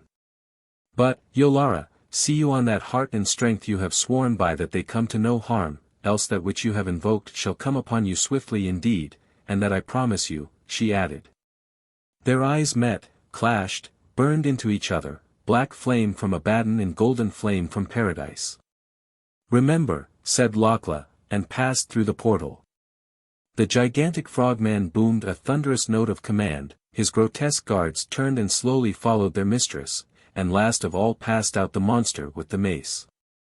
Chapter 21. Larry's Defiance. A clamor arose from all the chambers, stilled in an instant by a motion of Yolara's hand. She stood silent, regarding O'Keefe with something other now than blind wrath, something half regretful, half beseeching. But the Irishman's control was gone. "Yolara," his voice shook with rage, and he threw caution to the wind, "now hear me. I go where I will and when I will. Here shall we stay until the time she named is come. And then we follow her, whether you will or not. And if any should have thought to stop us, tell them of that flame that shattered the vase," he added grimly. The wistfulness died out of her eyes, leaving them cold. But no answer made she to him. "What Lakla has said, the council must consider, and at once." The priestess was facing the nobles. "Now, friends of mine, and friends of Luger, must all feud, all rancor, between us end." She glanced swiftly at Luger. "The Ladala are stirring, and the silent ones threaten. Yet fear not, for are we not strong under the Shining One? And now, leave us. Her hand dropped to the table, and she gave, evidently, a signal, for in marched a dozen or more of the green dwarfs. Take these two to their place, she commanded, pointing to us. The green dwarfs clustered about us. Without another look at the priestess, O'Keefe marched beside me, between them, from the chamber. And it was not until we had reached the pillared entrance that Larry spoke. I hate to talk like that to a woman, Doc, he said, and a pretty woman, at that. But first she played me with a marked deck, and then not only pinched all the chips, but drew a gun on me. What the hell? She nearly had me married to her. I don't know what the stuff was she gave me, but, take it from me, if I had the recipe for that brew I could sell it for $1,000 a jolt at 42nd and Broadway. One jigger of it, and you forget there is a trouble in the world. 3 of them, and you forget there is a world. No excuse for it, Doc, and I don't care what you say or what Lakla may say, it wasn't my fault, and I don't hold it up against myself for a damn. I must admit that I'm a bit uneasy about her threats, I said, ignoring all this. He stopped abruptly. What are you afraid of? Mostly, I answered dryly, I have no desire to dance with the Shining One. Listen to me, Goodwin, he took up his walk impatiently. I've all the love and admiration for you in the world, but this place has got your nerve. Hereafter one Larry O'Keefe, of Ireland and the little old U.S., leads this party. Nix on the tremolo stop, nix on the superstition. I'm the works. Get me? Yes, I get you. I exclaimed testily enough. But to use your own phrase, kindly can the repeated references to superstition. Why should I? He was almost wrathful. You scientific people build up whole philosophies on the basis of things you never saw, and you scoff at people who believe in other things that you think they never saw and that don't come under what you label scientific. You talk about paradoxes, why, your scientist, who thinks he is the most skeptical, the most materialistic aggregation of atoms ever gathered at the exact mathematical center of Missouri, has more blind faith than a dervish, and more credulity. More superstition, than a cross-eyed smoke beating it past a country graveyard in the dark of the moon. Larry! I cried, dazed. Olaf's no better, he said. But I can make allowances for him. He's a sailor. No, sir. What this expedition needs is a man without superstition. And remember this. The Leprechaun promised that I'd have full warning before anything happened. And if we do have to go out, we'll see that Banshee bunch clean up before we do, and pass in a blaze of glory. And don't forget it. Hereafter, I'm in charge. By this time we were before our pavilion, and neither of us in a very amiable mood, I'm afraid. Raider was awaiting us with a score of his men. Let none pass in here without authority, and let none pass out unless I accompany them, he ordered brusquely. Summon one of the swiftest of the Coria and have it wait in readiness, he added, as though by afterthought. But when we had entered and the screens were drawn together his manner changed, all eagerness he questioned us. Briefly we told him of the happenings at the feast, of Lakla's dramatic interruption, and of what had followed. 3 Tau, he said musingly, 3 Tau the silent ones have allowed, and Yolara agreed. He sank back, silent and thoughtful. 6. Ja. It was Olaf. Ja. I told you the shining devil's mistress was all evil. Ja. Now I begin again that tale I started when he came, he glanced toward the preoccupied raider. And tell him not what I say should he ask. For I trust none here in Trolldom, save the Jomfrau, the White Virgin. After the oldster was at Spreed, Olaf once more used that expressive Norwegian word for the dissolving of Sungar. I knew that it was a time for cunning. I said to myself, if they think I have no ears to hear, they will speak. And it may be I will find a way to save my Helma and Dr. Goodwin's friends, too. Ja, and they did speak. The Red Troll asked the Russian how came it he was a worshipper of Thanaroa. I could not resist a swift glance of triumph toward O'Keefe. And the Russian, rumbled Olaf, said that all his people worshipped Thanaroa and had fought against the other nations that denied him. And then we had come to Luger's palace. They put me in rooms, and there came to me men who rubbed and oiled me and loosened my muscles. The next day I wrestled with a great dwarf they called Valder. He was a mighty man, and long we struggled, and at last I broke his back. And Luger was pleased, so that I sat with him at feast and with the Russian, too. And again, not knowing that I understood them, they talked. The Russian had gone fast and far. They talked of Luger as Emperor of all Europe, and Murakhanov under him. They spoke of the green light that shook life from the oldster, and Luger said that the secret of it had been the ancient ones and that the council had not too much of it. But the Russian said that among his race were many wise men who could make more once they had studied it. And the next day I wrestled with a great dwarf named Tahola, mightier far than Valder. Him I threw after a long, long time, and his back also I broke. Again Luger was pleased. And again we sat at table, he and the Russian and I. This time they spoke of something these trolled have which opens up a svalk, abysses into which all in its range drops up into the sky. What? I exclaimed. I know about them, said Larry. Wait. Luger had drunk much, went on Olaf. He was boastful. The Russian pressed him to show this thing. After a while the red one went out and came back with a little golden box. He and the Russian went into the garden. I followed them. There was a leal hodge, a mound, of stones in that garden on which grew flowers and trees. Luger pressed upon the box, and a spark no bigger than a sand grain leaped out and fell beside the stones. Luger pressed again, and a blue light shot from the box and lighted on the spark. The spark that had been no bigger than a grain of sand grew and grew as the blue struck it. And then there was a sighing, a wind blew, and the stones and the flowers and the trees were not. They were force-fined, vanished. Then Luger, who had been laughing, grew quickly sober, for he thrust the Russian back, far back. And soon down into the garden came tumbling the stones and the trees, but broken and shattered, and falling as though from a great height. And Luger said that of this something they had much, for its making was a secret handed down by their own forefathers and not by the ancient ones. They feared to use it, he said, for a spark thrice as large as that he had used would have sent all that garden falling upward and might have opened a way to the outside before, he said just this, before we are ready to go out into it.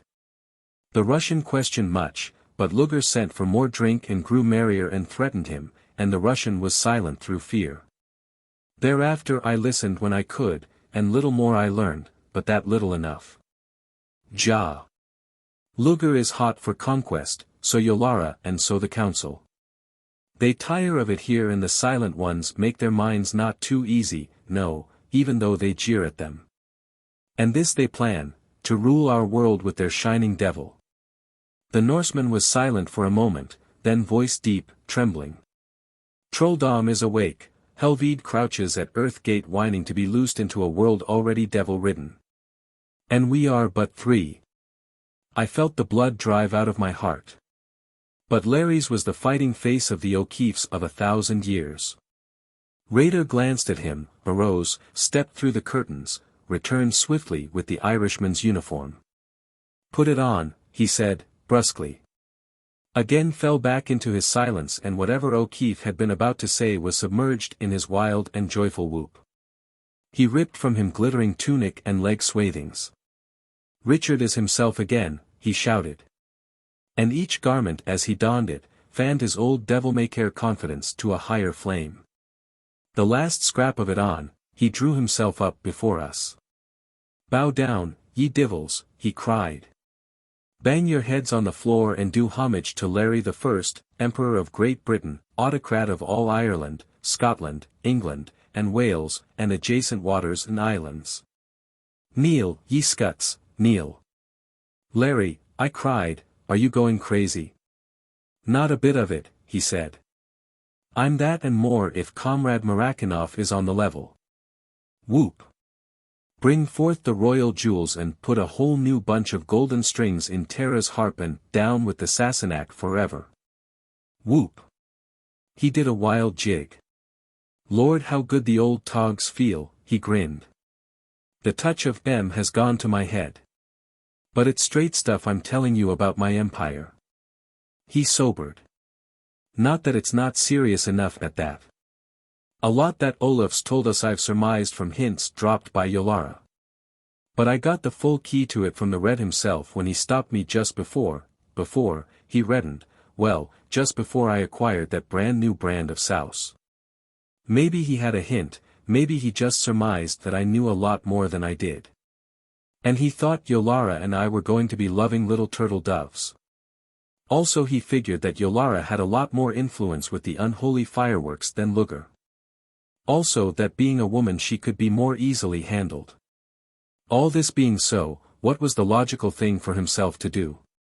Sure, you get me, Steve. Throw down Luger and make an alliance with me. So he calmly offered to ditch the Red Dwarf if I would deliver Yolara. My reward from Russia was to be said emperorship. Can you beat it? Good Lord. He went off into a perfect storm of laughter. But not to me in the light of what Russia has done and has proved herself capable, did this thing seem at all absurd, rather in it I sensed the dawn of catastrophe colossal. And yet, he was quiet enough now, I'm a bit scared.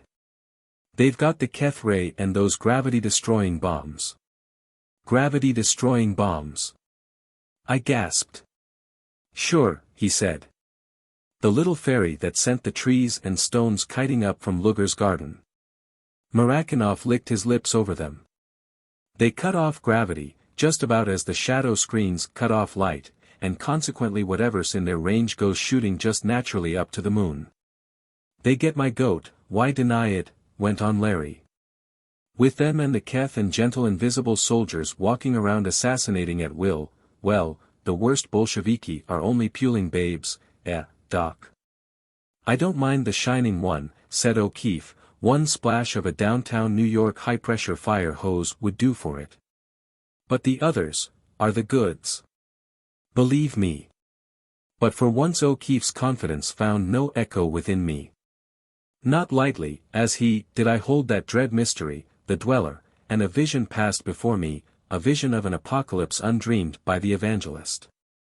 A vision of the Shining One swirling into our world, a monstrous, glorious flaming pillar of incarnate, eternal evil, of peoples passing through its radiant embrace into that hideous, unearthly life in death which I had seen enfold the sacrifices, of armies trembling into dancing atoms of diamond dust beneath the green ray's rhythmic death, of cities rushing out into space upon the wings of that other demoniac force which Olaf had watched at work, of a haunted world through which the assassins of the Dweller's court stole invisible, carrying with them every passion of hell, of the rallying to the thing of every sinister soul and of the weak and the unbalanced, mystics and carnivores of humanity alike.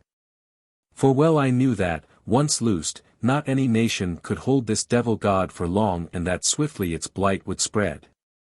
And then a world that was all colossal reek of cruelty and terror, a welter of lusts, of hatreds and of torment. A chaos of horror in which the Dweller waxing ever stronger, the ghastly hordes of those it had consumed growing ever greater, wreaked its inhuman will. At the last a ruined planet, a cosmic plague, spinning through the shuddering heavens. Its verdant plains, its murmuring forests, its meadows and its mountains manned only by a countless crew of soulless, mindless dead alive. Their shells illumined with the Dweller's infernal glory, and flaming over this vampirized earth like a flare from some hell far, infinitely far, beyond the reach of man's farthest flung imagining, the Dweller. Raider jumped to his feet, walked to the whispering globe. He bent over its base, did something with its mechanism, beckoned to us.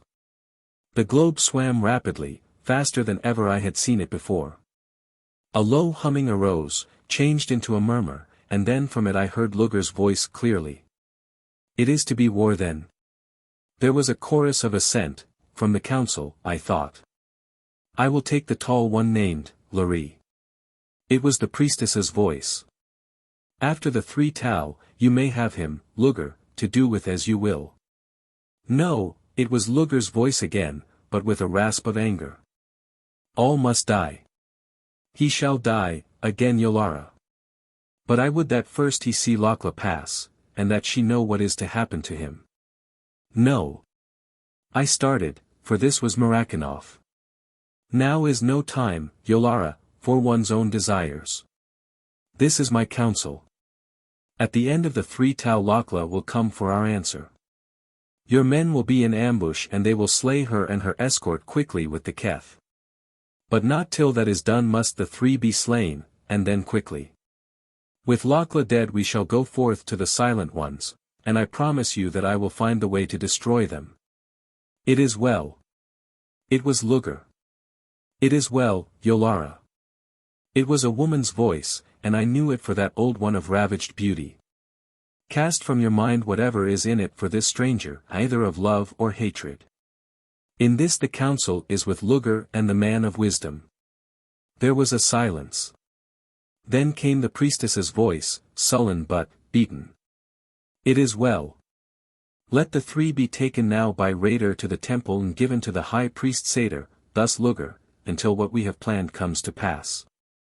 Raider gripped the base of the globe, abruptly it ceased its spinning. He turned to us as though to speak, and even as he did so its bell note sounded peremptorily, and on it the color films began to creep at their accustomed pace. I hear, the green dwarf whispered. They shall be taken there at once. The globe grew silent. He stepped toward us. You have heard, he turned to us. Not on your life, Raider, said Larry. Nothing doing. And then in the Murian's own tongue. We follow Lakla, Raider. And you lead the way. He thrust the pistol close to the green dwarf's side. Raider did not move. Of what use, Laurie, he said, quietly. Me you can slay, but in the end you will be taken. Life is not held so dear in Muria that my men out there or those others who can come quickly will let you by, even though you slay many. And in the end they will overpower you. There was a trace of irresolution in O'Keefe's face. And, added Raider, if I let you go I dance with the Shining One, or worse. O'Keefe's pistol hand dropped. You're a good sport, Raider, and far be it from me to get you in bad, he said. Take us to the temple. When we get there, well, your responsibility ends, doesn't it? The green dwarf nodded, on his face a curious expression. Was it relief? Or was it emotion higher than this? He turned curtly. Follow, he said. We passed out of that gay little pavilion that had come to be home to us even in this alien place. The guards stood at attention. You, Satoya, stand by the globe, he ordered one of them. Should the Aphio-Mai ask, say that I am on my way with the strangers even as she has commanded. We passed through the lines to the Coriol standing like a great shell at the end of the runway leading into the green road. Wait you here, he said curtly to the driver. The green dwarf ascended to his seat, sought the lever and we swept on and out upon the glistening obsidian. Then Raider faced us and laughed. Laurie, he cried, I love you for that spirit of yours. And did you think that Raider would carry to the temple prison a man who would take the chances of torment upon his own shoulders to save him? Or you, Goodwin, who saved him from the rotting death? For what did I take the Coriol or lift the veil of silence that I might hear what threatened you? He swept the Coriol to the left, away from the temple approach. I am done with Luger and with Yolara and the Shining One, cried Raider. My hand is for you 3 and for Lakla and those to whom she is handmaiden. The shell leaped forward, seemed to fly. Chapter 22. The Casting of the Shadow. Now we were racing down toward that last span whose ancientness had set it apart from all the other soaring arches. The shell's speed slackened, we approached warily. We passed there, asked O'Keefe. The green dwarf nodded, pointing to the right where the bridge ended in a broad platform held high upon 2 gigantic piers, between which ran a spur from the glistening road. Platform and bridge were swarming with men-at-arms. They crowded the parapets, looking down upon us curiously but with no evidence of hostility. Raider drew a deep breath of relief. We don't have to break our way through, then. There was disappointment in the Irishman's voice. No use, Laurie. Smiling, Raider stopped the chorial just beneath the arch and beside one of the piers. Now, listen well. They have had no warning, hence does Yolara still think us on the way to the temple. This is the gateway of the portal, and the gateway is closed by the shadow. Once I commanded here and I know its laws. This must I do, by craft persuade Serku, the keeper of the gateway, to lift the shadow, or raise it myself. And that will be hard, and it may well be that in the struggle life will be stripped of us all. Yet is it better to die fighting than to dance with the Shining One. He swept the shell around the pier. Opened a wide plaza paved with the volcanic glass, but black as that down which we had sped from the chamber of the moon pool. It shone like a mirrored lakelet of jet. On each side of it arose what at first glance seemed towering bulwarks of the same ebon obsidian, at second, revealed themselves as structures hewn and set in place by men, polished faces pierced by dozens of high, narrow windows. Down each facade a stairway fell, broken by small landings on which a door opened. They dropped to a broad ledge of grayish stone edging the lip of this midnight pool, and upon it also fell two wide flights from either side of the bridge platform. Along all four stairways the guards were ranged, and here and there against the ledge stood the shells, in a curiously comforting resemblance to parked motors in our own world. The somber walls bulked high, curved and ended in two obelisked pillars from which, like a tremendous curtain, stretched a barrier of that tenebrous gloom which, though weightless as shadow itself, I now knew to be as impenetrable as the veil between life and death. In this murk, unlike all others I had seen, I sensed movement, a quivering, a tremor constant and rhythmic, not to be seen, yet caught by some subtle sense, as though through it beat a swift pulse of black light. The green dwarf turned the chorial slowly to the edge at the right, crept cautiously on toward where, not more than 100 feet from the barrier, a low, wide entrance opened in the fort. Guarding its threshold stood two guards, armed with broadswords, double-handed, terminating in a wide lunette mouth with murderous fangs.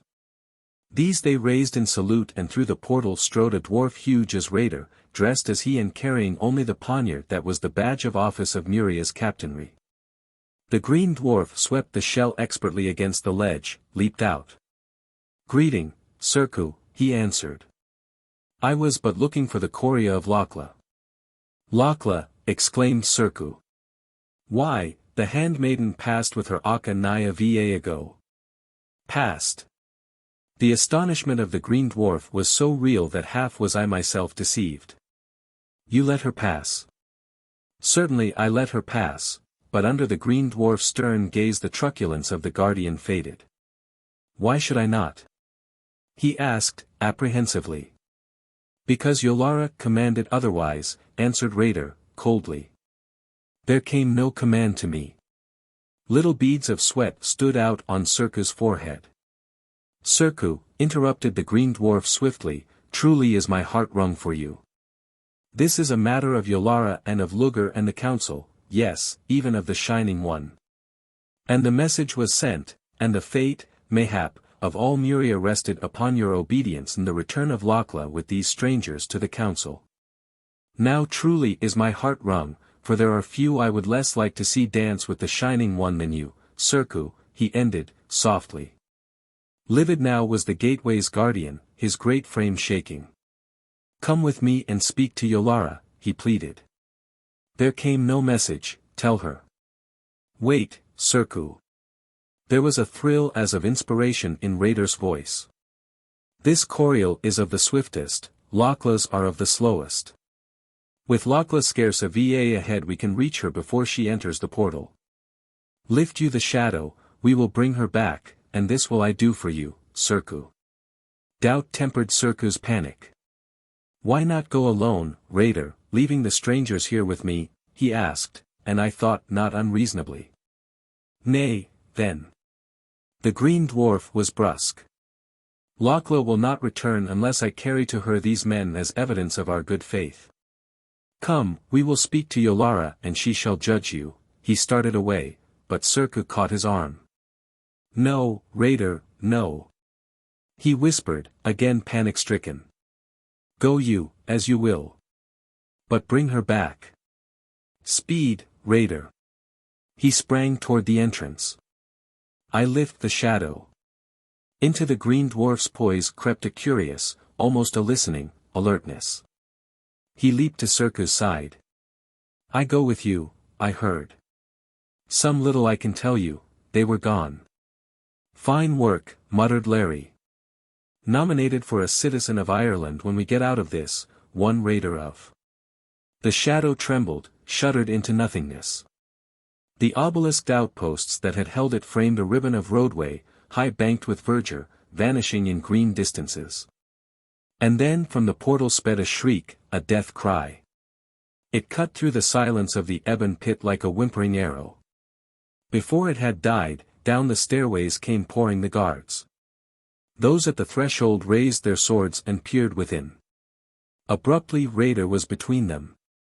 One dropped his hilt and gripped him, the green dwarf's poniard flashed and was buried in his throat. Down upon Raider's head swept the second blade. A flame leaped from O'Keefe's hand and the sword seemed to fling itself from its wielder's grasp, another flash and the soldier crumpled. Raider threw himself into the shell, darted to the high seat, and straight between the pillars of the shadow we flew. There came a crackling, a darkness of vast wings flinging down upon us. The Coriol's flight was checked as by a giant's hand. The shell swerved sickeningly, there was an oddly metallic splintering, it quivered, shot ahead. Dizzily I picked myself up and looked behind. The shadow had fallen, but too late, a bare instant too late. And shrinking as we fled from it, still it seemed to strain like some fettered Afrit from Eblis, throbbing with wrath, seeking with every malign power it possessed to break its bonds and pursue. Not until long after were we to know that it had been the dying hand of Serku, groping out of oblivion, that had cast it after us as a fowler upon an escaping bird. Snappy work, Raider. It was Larry speaking. But they cut the end off your bus all right. A full quarter of the hindward whirl was gone, sliced off cleanly. Raider noted it with anxious eyes. That is bad, he said, but not too bad perhaps. All depends upon how closely Luger and his men can follow us. He raised a hand to O'Keefe in salute. But to you, Laurie, I owe my life, not even the Keth could have been as swift to save me as that death flame of yours, friend. The Irishman waved an airy hand. Serku, the green dwarf drew from his girdle the blood-stained poniard, Serku I was forced to slay. Even as he raised the shadow the globe gave the alarm. Luger follows with twice 10 times 10 of his best, he hesitated. Though we have escaped the shadow it has taken toll of our swiftness. May we reach the portal before it closes upon Lakla, but if we do not, he paused again. Well, I know a way, but it is not one I am gay to follow, no. He snapped open the aperture that held the ball flaming within the dark crystal, peered at it anxiously. I crept to the torn end of the Coriol. The edges were crumbling, disintegrated. They powdered in my fingers like dust. Mystified still, I crept back where Larry, sheer happiness pouring from him, was whistling softly and polishing up his automatic.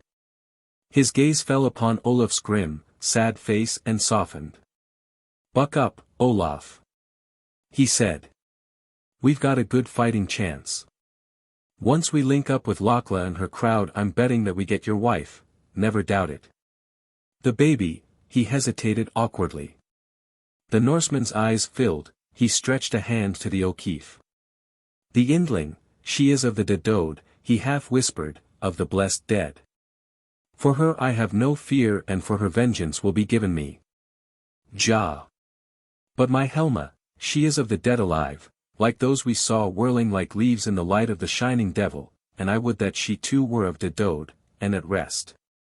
I do not know how to fight the shining devil, no. His bitter despair welled up in his voice. Olaf, Larry's voice was gentle. We'll come out on top, I know it. Remember one thing. All this stuff that seems so strange and, well, sort of supernatural, is just a lot of tricks we're not hep to as yet. Why, Olaf, suppose you took a Fijian when the war was on and set him suddenly down in London with autos rushing past, sirens blowing, Archies popping, a dozen enemy planes dropping bombs. And the searchlights shooting all over the sky. Wouldn't he think he was among 33rd degree devils in some exclusive circle of hell? Sure he would. And yet everything he saw would be natural, just as natural as all this is, once we get the answer to it. Not that we're Fijians, of course, but the principle is the same. The Norseman considered this, nodded gravely. Ja. He answered at last. And at least we can fight. That is why I have turned to Thor of the battles, Ja. And one have I hope in for mine Helma, the White Maiden.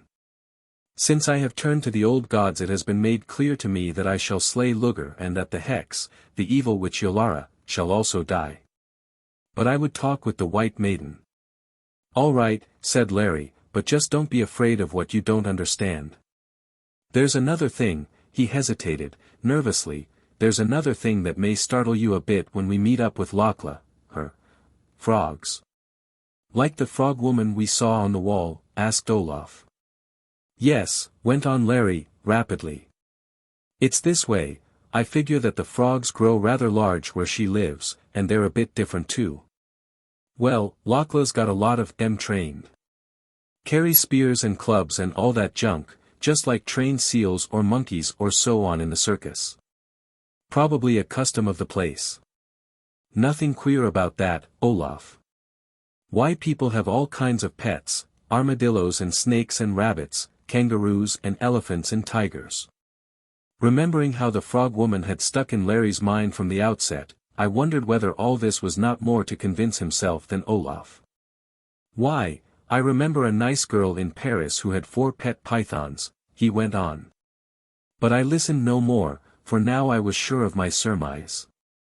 The road had begun to thrust itself through high-flung, sharply pinnacled masses and rounded outcroppings of rock on which clung patches of the amber moss. The trees had utterly vanished, and studding the moss-carpeted plains were only clumps of a willowy shrub from which hung, like grapes, clusters of white waxen blooms.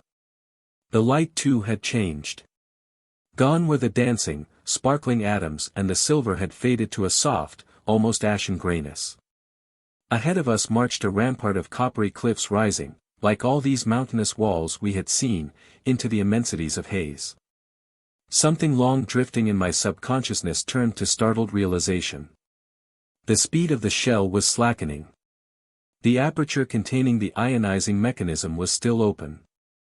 I glanced within, the whirling ball of fire was not dimmed, but its coruscations, instead of pouring down through the cylinder, swirled and eddied and shot back as though trying to re-enter their source. Raider nodded grimly. The shadow takes its toll, he said. We topped a rise. Larry gripped my arm. Look, he cried, and pointed.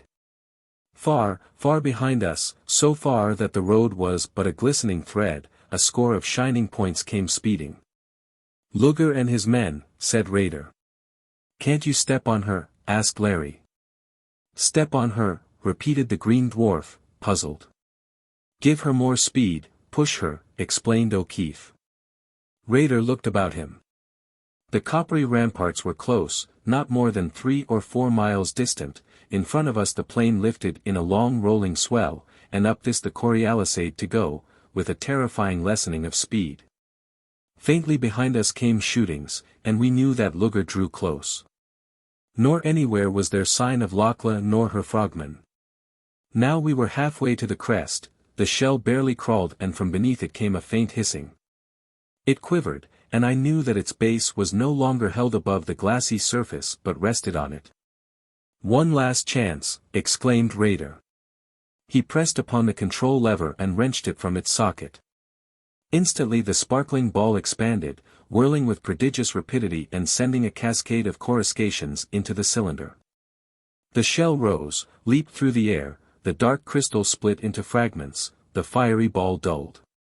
Died, but upon the impetus of that last thrust we reached the crest. Poised there for a moment, I caught a glimpse of the road dropping down the side of an enormous moss-covered, bowl-shaped valley whose sharply curved sides ended abruptly at the base of the towering barrier. Then down the steep, powerless to guide or to check the shell, we plunged in a meteor rush straight for the annihilating adamantine breasts of the cliffs. Now the quick thinking of Larry's air training came to our aid. As the rampart reared close, he threw himself upon Raider, hurled him and himself against the side of the flying whirl. Under the shock, the finely balanced machine swerved from its course.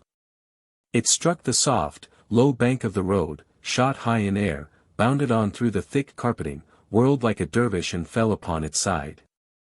Shot from it, we rolled for yards, but the moss saved broken bones or serious bruise. "Quick!" cried the green dwarf. He seized an arm, dragged me to my feet, began running to the cliff base not 100 feet away. Beside us raced O'Keefe and Olaf. At our left was the black road.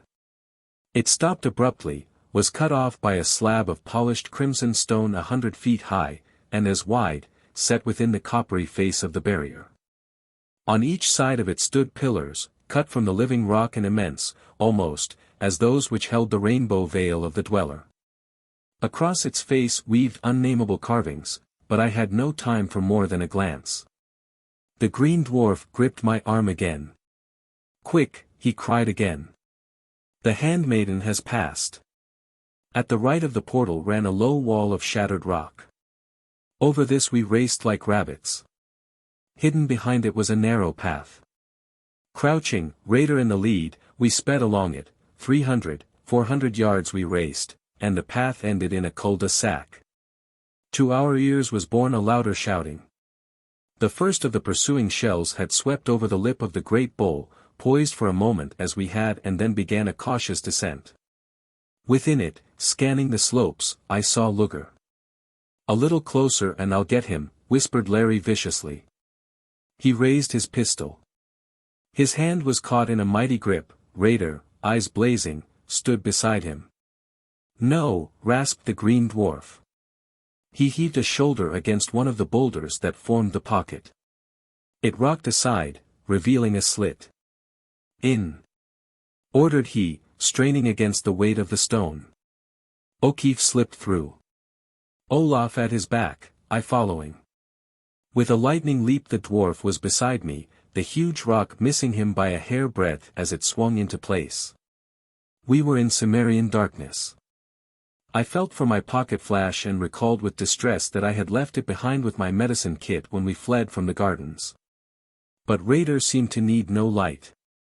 "Grip hands," he ordered. We crept, single file, holding to each other like children, through the black. At last the green dwarf paused. "Await me here," he whispered. "Do not move. And for your lives, be silent." And he was gone. Chapter 23.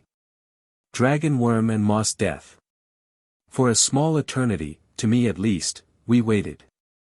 Then as silent as ever the green dwarf returned. "It is well," he said, some of the strain gone from his voice. "Grip hands again, and follow. Wait a bit, Raider," this was Larry. "Does Luger know this side entrance? If he does, why not let Olaf and me go back to the opening and pick them off as they come in? We could hold the lot, and in the meantime you and Goodwin could go after Lakla for help. Luger knows the secret of the portal, if he dare use it," answered the captain, with a curious indirection. "And now that they have challenged the Silent Ones, I think he will dare. Also, he will find our tracks, and it may be that he knows this hidden way. Well, for God's sake." O'Keefe's appalled bewilderment was almost ludicrous. "If he knows all that, and you knew all that, why didn't you let me click him when I had the chance?" Lora, the green dwarf, was oddly humble. "It seemed good to me, too, at first. And then I heard a command, heard it clearly, to stop you, that Luger die not now, lest a greater vengeance fail." "Command? From whom?" The Irishman's voice distilled out of the blackness the very essence of bewilderment. "I thought," Raider was whispering, "I thought it came from the Silent Ones." "Superstition," groaned O'Keefe in utter exasperation. "Always superstition. What can you do against it?" "Never mind, Raider." His sense of humor came to his aid. "It's too late now, anyway. Where do we go from here, old dear?" he laughed.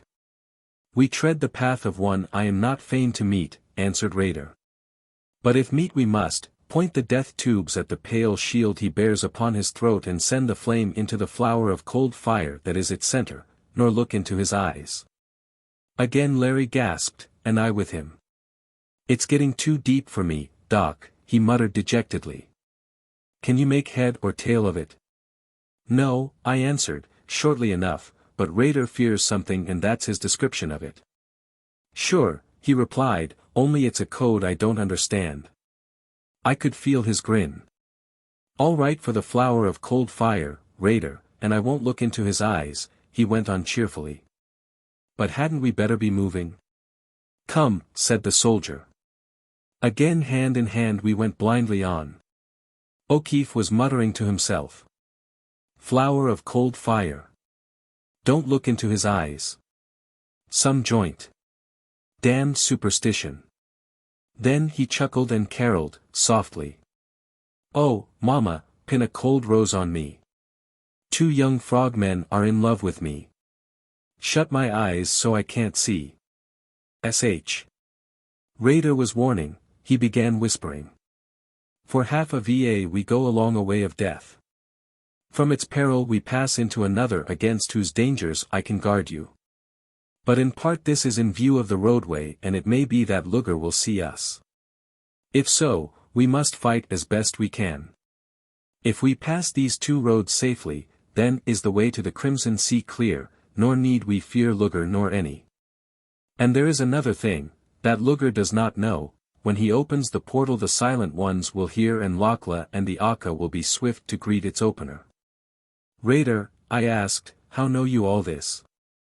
The handmaiden is my own sister's child, he answered quietly. O'Keefe drew a long breath. Uncle, he remarked casually in English, meet the man who's going to be your nephew. And thereafter he never addressed the Green Dwarf except by the avuncular title, which Raider, humorously enough, apparently conceived to be one of respectful endearment. For me a light broke. Plain now was the reason for his foreknowledge of Lakla's appearance at the feast where Larry had so narrowly escaped Yolara's spells. Plain the determining factor that had cast his lot with ours, and my confidence, despite his discourse of mysterious perils, experienced a remarkable quickening. Speculation as to the marked differences in pigmentation and appearance of niece and uncle was dissipated by my consciousness that we were now moving in a dim half-light. We were in a fairly wide tunnel. Not far ahead the gleam filtered, pale yellow like sunlight sifting through the leaves of autumn poplars. And as we drove closer to its source I saw that it did indeed pass through a leafy screen hanging over the passage end. This Raider drew aside cautiously, beckoned us and we stepped through. It appeared to be a tunnel cut through soft green mold.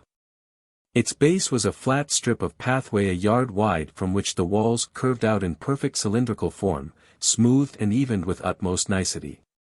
30 feet wide they were at their widest, then drew toward each other with no break in their symmetry, they did not close.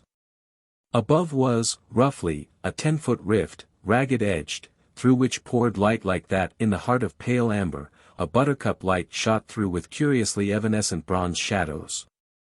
Quick! Commanded Raider, uneasily, and set off at a sharp pace. Now, my eyes accustomed to the strange light, I saw that the tunnel's walls were of moss.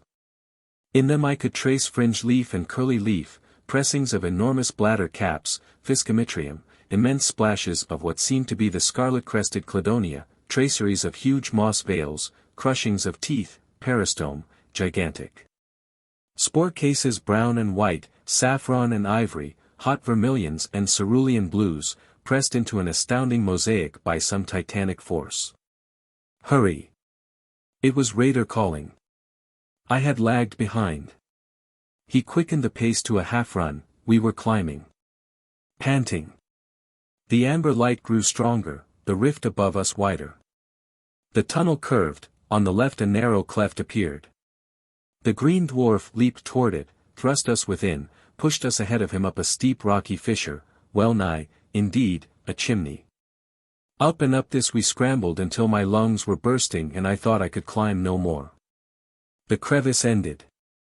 We crawled out and sank, even Raider, upon a little leaf-carpeted clearing circled by lacy tree ferns. Gasping, legs aching, we lay prone, relaxed, drawing back strength and breath. Raider was first to rise. Thrice he bent low as in homage, then. "Give thanks to the Silent Ones, for their power has been over us," he exclaimed. Dimly I wondered what he meant. Something about the fern leaf at which I had been staring aroused me. I leaped to my feet and ran to its base. This was no fern, no. It was fern moss. The largest of its species I had ever found in tropic jungles had not been more than 2 inches high, and this was 20 feet. The scientific fire I had experienced in the tunnel returned uncontrollable. I parted the fronds, gazed out. My outlook commanded a vista of miles, and that vista. A fata morgana of plantdom. A land of flowered sorcery. Forests of tree-high mosses spangled over with blooms of every conceivable shape and color, cataracts and clusters, avalanches and nets of blossoms in pastels, in dulled metallics, in gorgeous flamboyant hues. Some of them phosphorescent and shining like living jewels, some sparkling as though with dust of opals, of sapphires, of rubies and topazes and emeralds. Thickets of convolvuli like the trumpets of the 7 archangels of Mara, king of illusion, which are shaped from the bows of splendors arching his highest heaven. And moss veils like banners of a marching host of titans.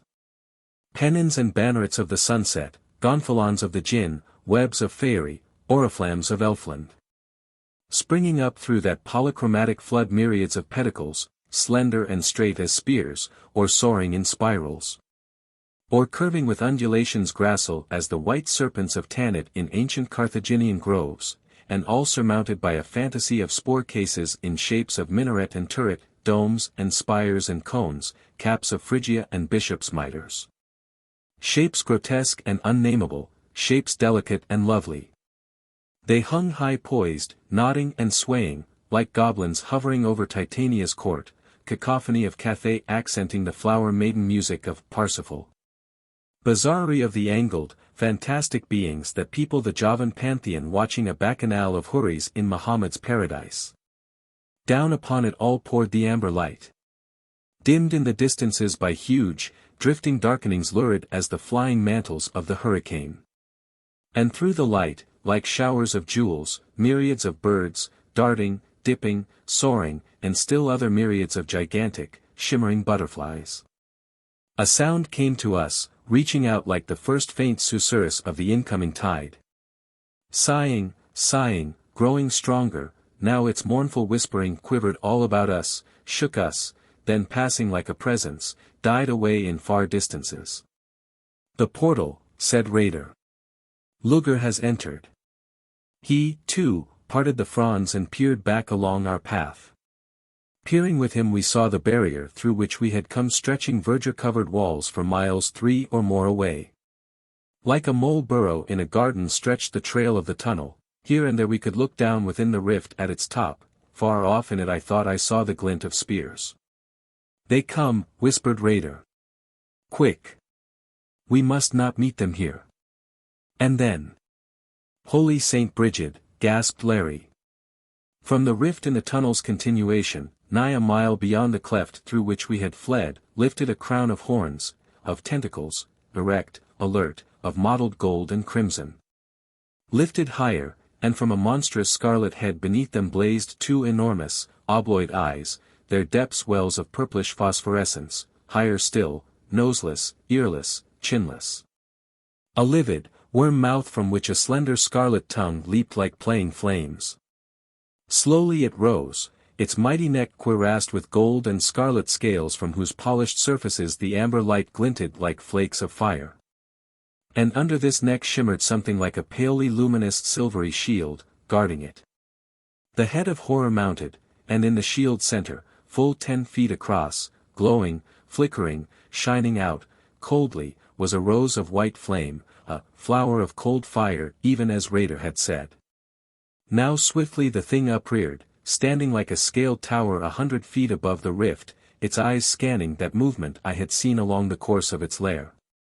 There was a hissing.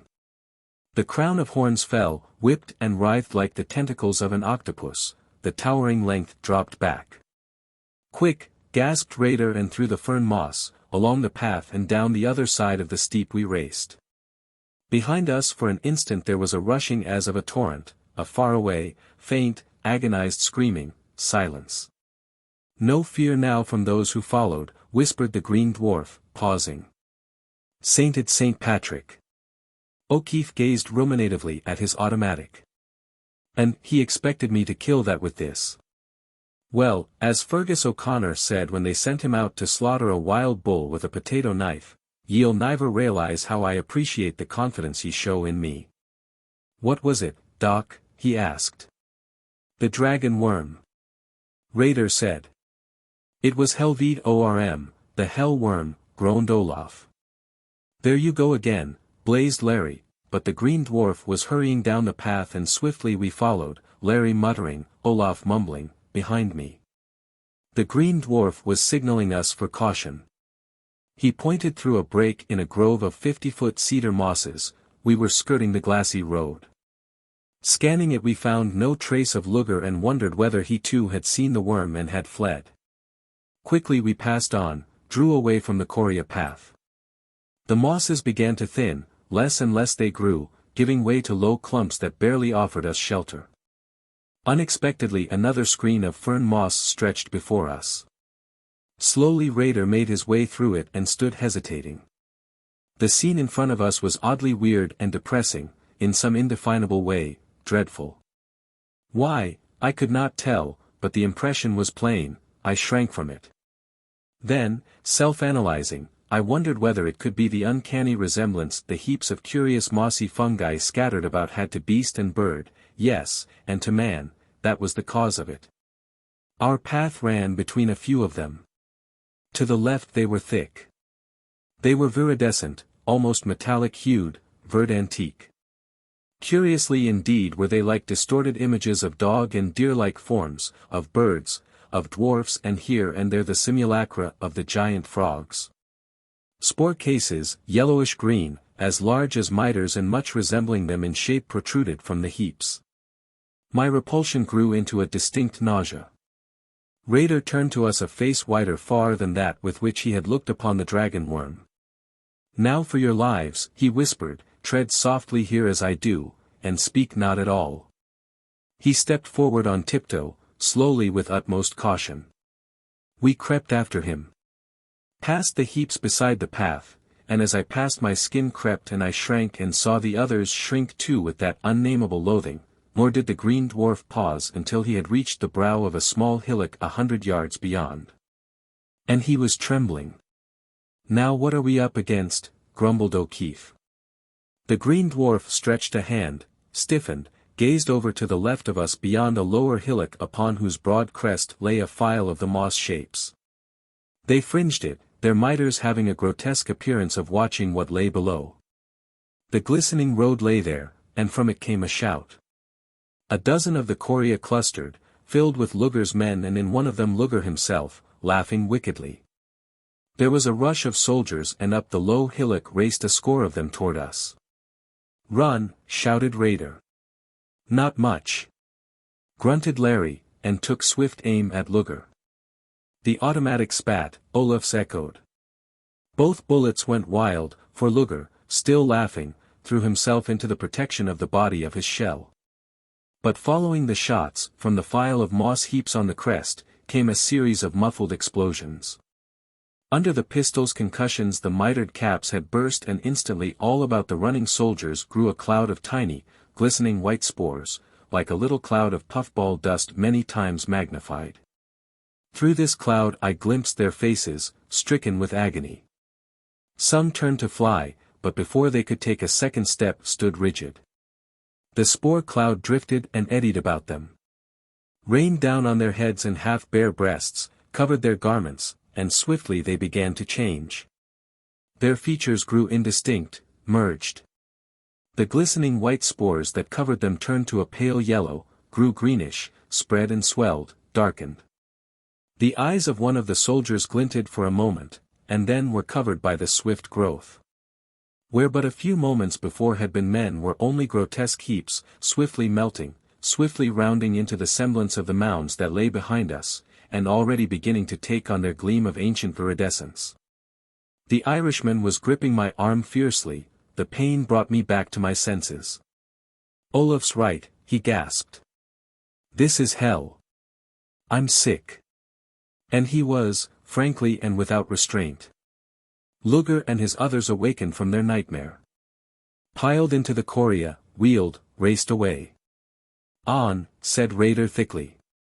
"Two perils have we passed, the silent ones watch over us." Soon we were again among the familiar and so unfamiliar moss giants. I knew what I had seen, and this time Larry could not call me superstitious. In the jungles of Borneo I had examined that other swiftly developing fungus which wreaks the vengeance of some of the hill tribes upon those who steal their women. Gripping with its microscopic hooks into the flesh, sending quick, tiny rootlets through the skin down into the capillaries, sucking life and thriving in never to be torn away until the living thing it clings to has been sapped dry. Here was but another of the species in which the development's rate was incredibly accelerated. Some of this I tried to explain to O'Keefe as we sped along, reassuring him. "But they turned to moss before our eyes," he said. Again I explained, patiently. But he seemed to derive no comfort at all from my assurances that the phenomena were entirely natural and, aside from their more terrifying aspect, of peculiar interest to the botanist. "I know," was all he would say. "But suppose one of those things had burst while we were going through, God." I was wondering how I could with comparative safety study the fungus when Raider stopped. In front of us was again the road ribbon. "Now is all danger past," he said. "The way lies open and Luger has fled." There was a flash from the road. It passed me like a little lariat of light. It struck Larry squarely between the eyes, spread over his face and drew itself within. "Down!" cried Raider, and hurled me to the ground. My head struck sharply, I felt myself grow faint, Olaf fell beside me, I saw the green dwarf draw down the O'Keefe, he collapsed limply, face still, eyes staring. A shout, and from the roadway poured a host of Luger's men. I could hear Luger bellowing. There came a rush of little feet, soft, fragrant draperies brushed my face, dimly I watched Lakla bend over the Irishman. She straightened, her arms swept out and the writhing vine, with its tendrilled heads of ruby bloom, 5 flames of misty incandescence, leaped into the faces of the soldiers now close upon us. It darted at their throats, striking, coiling, and striking again. Coiling and uncoiling with incredible rapidity and flying from leverage points of throats, of faces, of breasts like a spring endowed with consciousness. Volition and hatred, and those it struck stood rigid as stone with faces masks of inhuman fear and anguish. And those still unstricken fled. Another rush of feet, and down upon Luger's forces poured the frog men, their booming giant leading, thrusting with their lances, tearing and rending with talons and fangs and spurs. Against that onslaught the dwarfs could not stand. They raced for the shells, I heard Luger shouting, menacingly, and then Lakla's voice, pealing like a golden bugle of wrath. "Go, Luger," she cried. "Go, that you and Yolara and your shining one may die together. Death for you, Luger, death for you all. Remember Luger, death." There was a great noise within my head, no matter, Lakla was here, Lakla here, but too late, Luger had outplayed us. Moss death nor dragon worm had frightened him away, he had crept back to trap us, Lakla had come too late, Larry was dead, Larry. But I had heard no banshee wailing, and Larry had said he could not die without that warning. No, Larry was not dead. So ran the turbulent current of my mind. A horny arm lifted me, 2 enormous, oddly gentle saucer eyes were staring into mine, my head rolled, I caught a glimpse of the golden girl kneeling beside the O'Keefe. The noise in my head grew thunderous, was carrying me away on its thunder, swept me into soft, blind darkness. Chapter 24. The Crimson Sea. I was in the heart of a rose pearl, swinging, no, I was in a rosy dawn cloud, pendulous in space. Consciousness flooded me. In reality I was in the arms of one of the man-frogs, carrying me as though I were a babe, and we were passing through some place suffused with glow enough like heart of pearl or dawn cloud to justify my awakening vagaries. Just ahead walked Lakla in earnest talk with Raider, and content enough was I for a time to watch her. She had thrown off the metallic robes. Her thick braids of golden brown hair with their flame glints of bronze were twined in a high coronal meshed in silken net of green, little clustering curls escaped from it, clinging to the nape of the proud white neck, shyly kissing it. From her shoulders fell a loose, sleeveless garment of shimmering green belted with a high golden girdle, skirt folds dropping barely below the knees. She had cast aside her buskins, too, and the slender, high-arched feet were sandalled. Between the buckled edges of her kirtle I caught gleams of translucent ivory as exquisitely molded, as delectably rounded, as those revealed so naively beneath the hem. Something was knocking at the doors of my consciousness, some tragic thing. What was it? Larry. Where was Larry? I remembered, raised my head abruptly, saw at my side another frogman carrying O'Keefe, and behind him, Olaf, step instinct with grief, following like some faithful, wistful dog who has lost a loved master. Upon my movement the monster bearing me halted, looked down inquiringly, uttered a deep, booming note that held the quality of interrogation. Lakla turned, the clear, golden eyes were sorrowful, the sweet mouth drooping. But her loveliness, her gentleness, that undefinable synthesis of all her tender self that seemed always to circle her with an atmosphere of lucid normality, lulled my panic. "Drink this," she commanded, holding a small vial to my lips. Its contents were aromatic, unfamiliar but astonishingly effective, for as soon as they passed my lips I felt a surge of strength, consciousness was restored. "Larry!" I cried. "Is he dead?" Lakla shook her head, her eyes were troubled. "No," she said, "but he is like one dead, and yet unlike." "Put me down," I demanded of my bearer. He tightened his hold, round eyes upon the golden girl. She spoke, in sonorous, reverberating monosyllables, and I was set upon my feet. I leaped to the side of the Irishman. He lay limp, with a disquieting, abnormal sequacity, as though every muscle were utterly flaccid, the antithesis of the rigor mortis, thank God, but terrifyingly toward the other end of its arc. A syncope I had never known.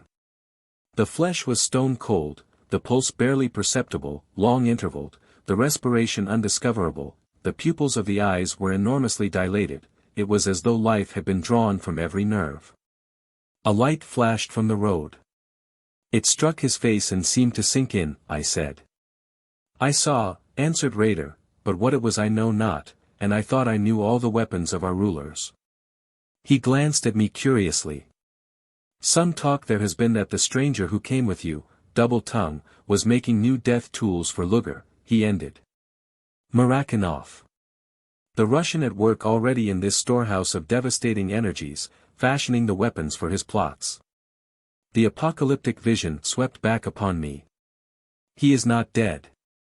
Lakla's voice was poignant. "He is not dead, and the three have wondrous healing.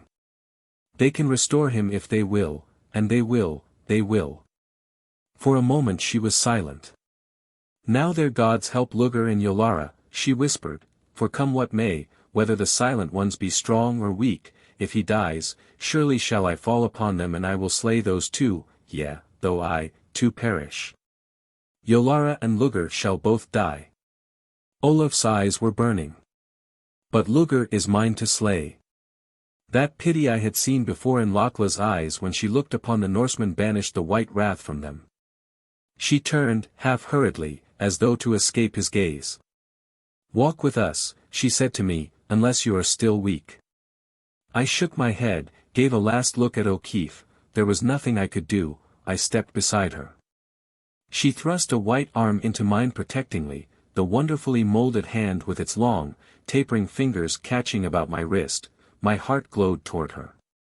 "Your medicine is potent, handmaiden," I answered. "And the touch of your hand would give me strength enough, even had I not drunk it," I added in Larry's best manner. Her eyes danced, trouble flying. Now, that was well spoken for such a man of wisdom as Raider tells me you are, she laughed. And a little pang shot through me. Could not a lover of science present a compliment without it always seeming to be as unusual as plucking a damask rose from a cabinet of fossils? Mustering my philosophy, I smiled back at her. Again I noted that broad, classic brow, with the little tendrils of shining bronze caressing it, the tilted, delicate, nut-brown brows that gave a curious touch of innocent diablerie to the lovely face, flower-like, pure, high-bred. A touch of roguishness, subtly alluring, sparkling over the maiden Madonniness that lay ever like a delicate, luminous suggestion beneath it. The long, black, curling lashes, the tender, rounded, bare left breast. I have always liked you, she murmured naively, since first I saw you in that place where the Shining One goes forth into your world. And I am glad you like my medicine as well as that you carry in the black box that you left behind, she added swiftly. How know you of that, Lakla? I gasped. Oft and oft I came to him there, and to you, while you lay sleeping. How call you him? She paused. Larry.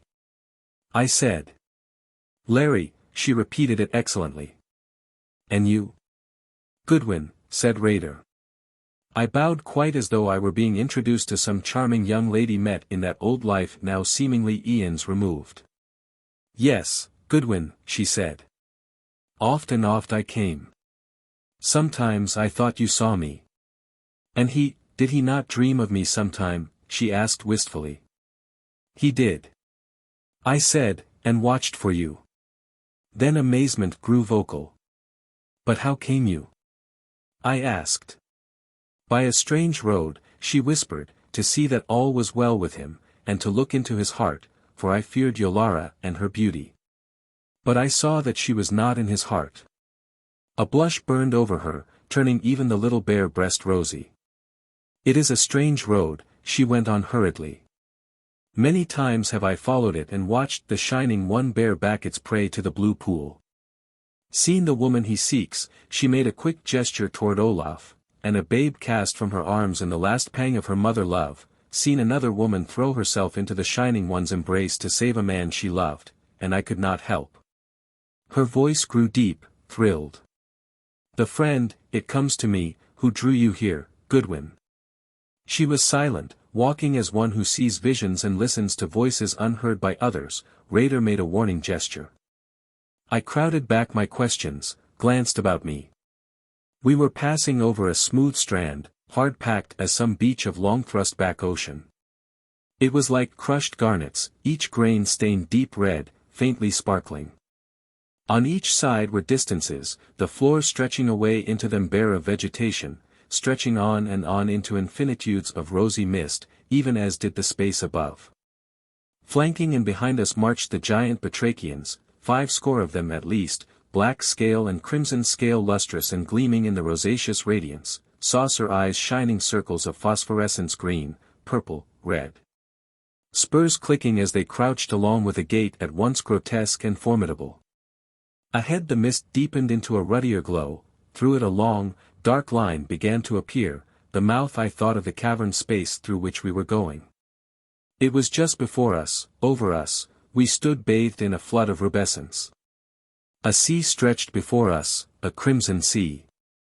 Gleaming like that lost lacquer of royal coral and the flame dragon's blood which Fu's sea set upon the bower he built for his stolen sun maiden, that going toward it she might think it the sun itself rising over the summer seas. Unmoved by wave or ripple, it was placid as some deep woodland pool when night rushes up over the world. It seemed molten, or as though some hand great enough to rock earth had distilled here from conflagrations of autumn sunsets their flaming essences. A fish broke through, large as a shark, blunt-headed, flashing bronze, ridged and mailed as though with serrate plates of armor.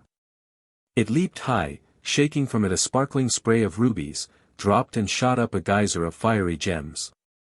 Across my line of vision, moving stately over the sea, floated a half-globe, luminous, diaphanous, its iridescence melting into turquoise, thence to amethyst, to orange, to scarlet shot with rose, to vermilion, a translucent green. thence back into the iridescence.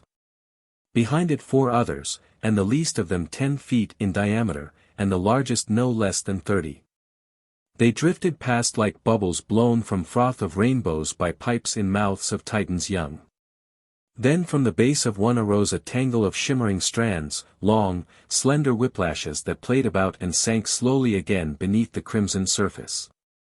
I gasped, for the fish had been a ganoid, that ancient, armored form that was perhaps the most intelligent of all life on our planet during the Devonian era, but which for age upon age had vanished.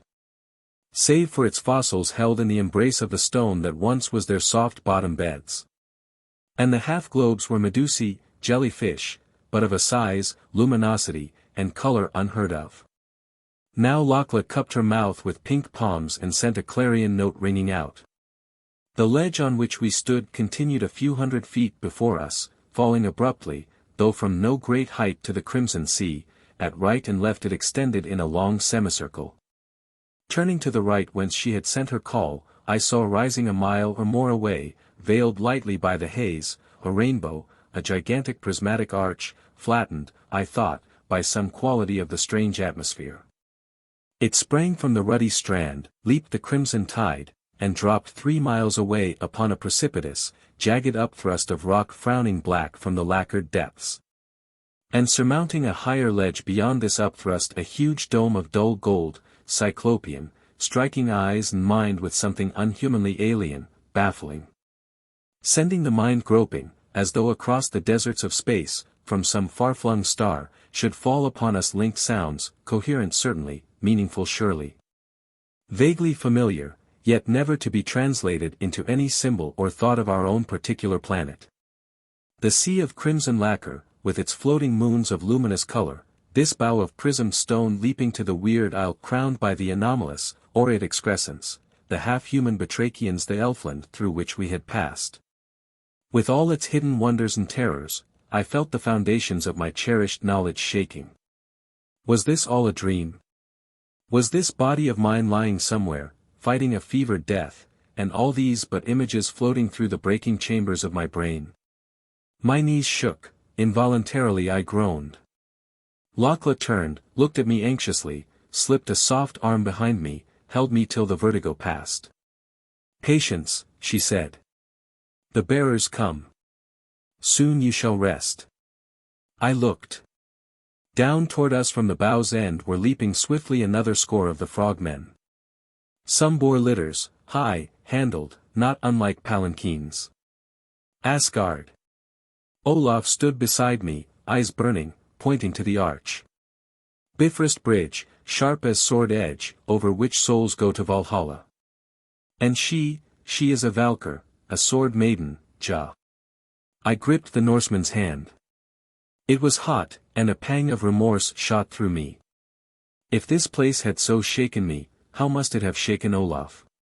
It was with relief that I watched him, at Lakla's gentle command, drop into one of the litters and lie back, eyes closed, as 2 of the monsters raised its yoke to their scaled shoulders. Nor was it without further relief that I myself lay back on the soft velvety cushions of another. The cavalcade began to move. Lakla had ordered O'Keefe placed beside her, and she sat, knees crossed Orient fashion, leaning over the pale head on her lap, the white, tapering fingers straying fondly through his hair. Presently I saw her reach up, slowly unwind the coronal of her tresses, shake them loose, and let them fall like a veil over her and him. Her head bent low, I heard a soft sobbing, I turned away my gaze, lorn enough in my own heart, God knew. Chapter 25. The 3 Silent Ones. The arch was closer, and in my awe I forgot for the moment Larry and aught else. For this was no rainbow, no thing born of light and mist, no Bifrost bridge of myth, no. It was a flying arch of stone, stained with flares of Tyrian purples, of royal scarlets, of blues dark as the Gulf Stream's ribbon, sapphires soft as midday May skies, splashes of chromes and greens, a palette of Jontry, a bridge of wizardry. 100, nay, 1,000, times greater than that of Utah which the Navajo call non-Nagachi worship, as well they may, as a god, and which is itself a rainbow in eternal rock. It sprang from the ledge and winged its prodigious length in one low arc over the sea's crimson breast, as though in some ancient paroxysm of earth it had been hurled molten, crystallizing into that stupendous span and still flaming with the fires that had molded it. Closer we came and closer, while I watched spellbound. Now we were at its head, and the litter-bearers swept upon it. All of 500 feet wide it was, surface smooth as a city road, sides low-walled, curving inward as though in the jetting out of its making the edges of the plastic rock had curled. On and on we sped.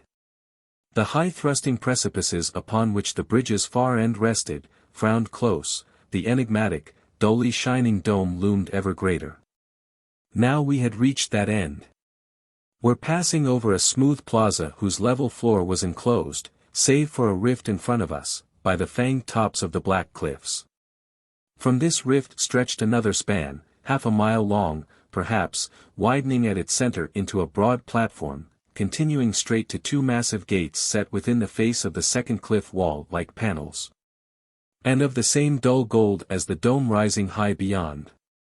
And this smaller arch leaped a pit, an abyss, of which the outer precipices were the rim holding back from the pit the red flood.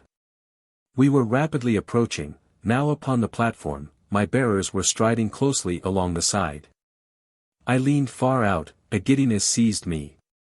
I gazed down into depth upon vertiginous depth, an abyss indeed, an abyss dropping to world's base like that in which the Babylonians believed writhed Talat, the serpent mother of chaos.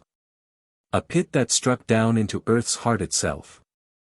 Now, what was that, distance upon unfathomable distance below? A stupendous glowing like the green fire of life itself. What was it like? I had it. It was like the corona of the sun in eclipse, that burgeoning that makes of our luminary when moon veils it an incredible blossoming of splendors in the black heavens. And strangely, it was like the dweller's beauty when with its dazzling spiralings and writhings it raced amid its storm of crystal bell sounds. The abyss was behind us, we had paused at the golden portals, they swung inward. A wide corridor filled with soft light was before us, and on its threshold stood, bizarre, yellow gems gleaming, huge muzzle wide in what was evidently meant for a smile of welcome, the woman frog of the moon pool wall. Lakla raised her head, swept back the silken tent of her hair and gazed at me with eyes misty from weeping. The frog woman crept to her side, gazed down upon Larry, spoke, to the golden girl in a swift stream of the sonorous, reverberant monosyllables. And Lakla answered her in kind. The webbed digits swept over O'Keefe's face, felt at his heart, she shook her head and moved ahead of us up the passage. Still borne in the litters we went on, winding, ascending until at last they were set down in a great hall carpeted with soft fragrant rushes and into which from high narrow slits streamed the crimson light from without. I jumped over to Larry, there had been no change in his condition, still the terrifying limpness, the slow, infrequent pulsation. Raider and Olaf, and the fever now seemed to be gone from him, came and stood beside me, silent. I go to the three, said Lakla. Wait you here. She passed through a curtaining, then as swiftly as she had gone she returned through the hangings, tresses braided, a swathing of golden gauze about her. Raider, she said, bear you Larry, for into your heart the silent ones would look. And fear nothing, she added at the green dwarf's disconcerted, almost fearful start. Raider bowed, was thrust aside by Olaf.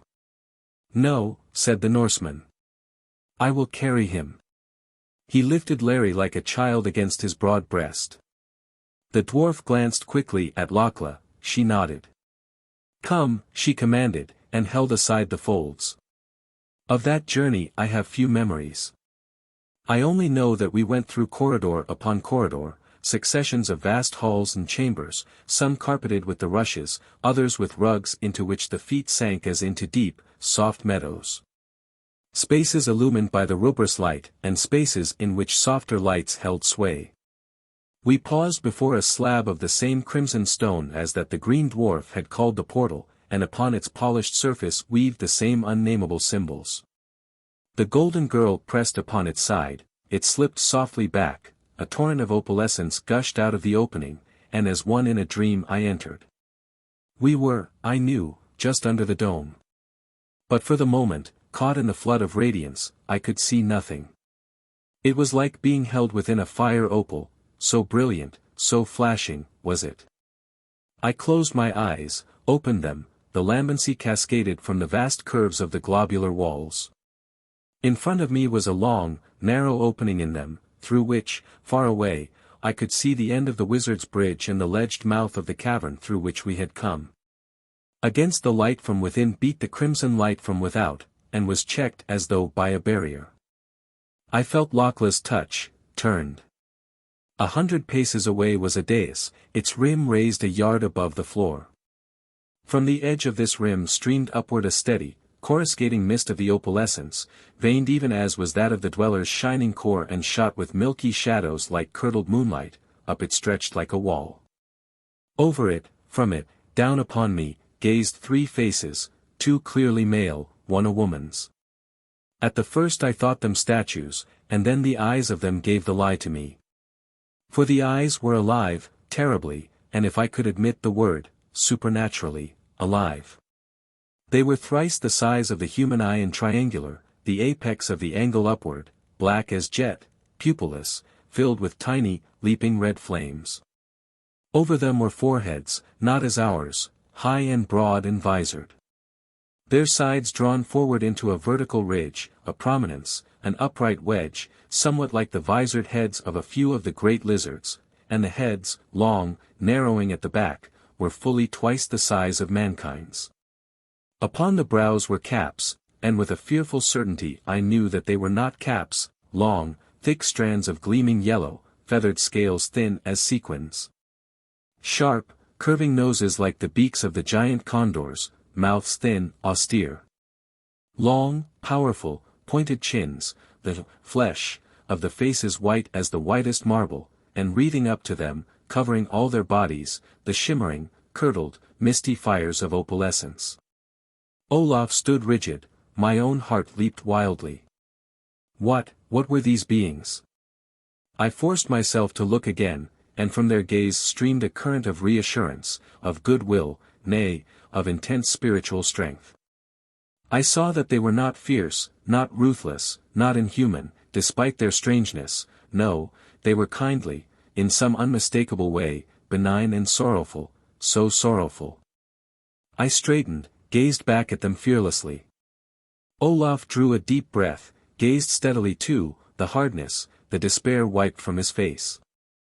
Now Lakla drew closer to the dais, the 3 pairs of eyes searched hers, the woman's with an ineffable tenderness. Some message seemed to pass between the 3 and the golden girl. She bowed low, turned to the Norseman. "Place Larry there," she said softly, "there at the feet of the silent ones." She pointed into the radiant mist. Olaf started, hesitated, stared from Lakla to the 3, searched for a moment their eyes, and something like a smile drifted through them. He stepped forward, lifted O'Keefe, set him squarely within the covering light. It wavered, rolled upward, swirled about the body, steadied again, and within it there was no sign of Larry. Again the mist wavered, shook, and seemed to climb higher, hiding the chins, the beaked noses, the brows of that incredible trinity, but before it ceased to climb, I thought the yellow feathered heads bent. Sensed a movement as though they lifted something. The mist fell, the eyes gleamed out again, inscrutable.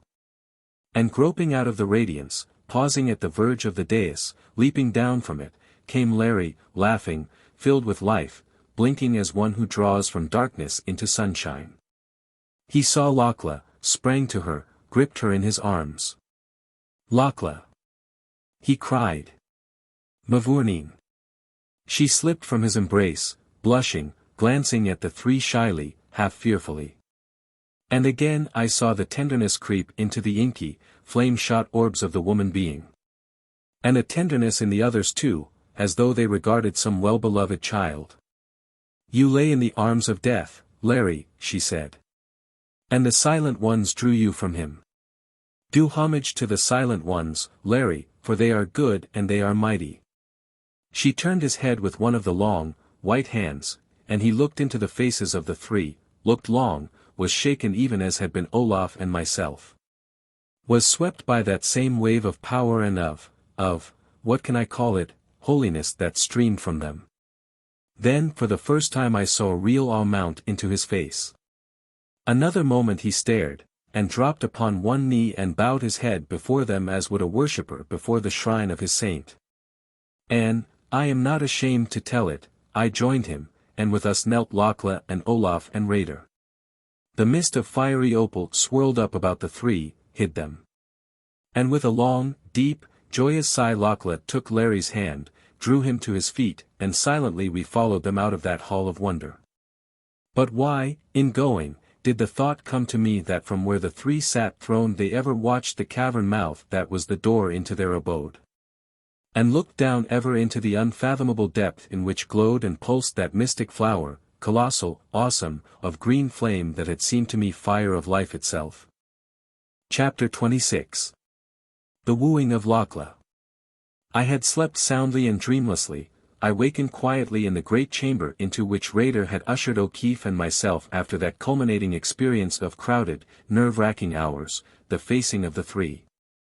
Now, lying gazing upward at the high-vaulted ceiling, I heard Larry's voice. They look like birds. Evidently he was thinking of the three. A silence, then, yes, they look like birds, and they look, and it's meaning no disrespect to them I am at all, they look like lizards, and another silence, they look like some sort of gods, and, by the good sword arm of Brian Boru, they look human. 2. And it's none of them they are either, so what the sainted street Bridget are they? Another short silence, and then in a tone of awed and absolute conviction, that's it, sure. That's what they are, it all hangs in, they couldn't be anything else. He gave a whoop, a pillow shot over and caught me across the head. Wake up, shouted Larry. Wake up, ye seething cauldron of fossilized superstitions. Wake up, ye bogey-haunted man of scientific unwisdom. Under pillow and insults I bounced to my feet, filled for a moment with quite real wrath. He lay back, roaring with laughter, and my anger was swept away. Doc, he said, very seriously, after this, I know who the three are. Yes? I queried, with studied sarcasm. Yes, he mimicked. Yes. Ye, he paused under the menace of my look, grinned. Yes, I know, he continued. They're of the Tuatha, the old ones, the great people of Ireland, that's who they are. I knew, of course, of the Tuatha De Danann, the tribes of the god Danu, the half-legendary, half-historical clan who found their home in Erin some 4,000 years before the Christian era. And who have left so deep an impress upon the Celtic mind and its myths. Yes, said Larry again, the Tuatha, the ancient ones who had spells that could compel Manannán, who is the spirit of all the seas, and Kether, who is the god of all green living things, and even Hesus, the unseen god, whose pulse is the pulse of all the firmament. Yes, and Orkel too, who sits within the earth and weaves with the shuttle of mystery and her three looms of birth and life and death, even Orkel would weave as they commanded.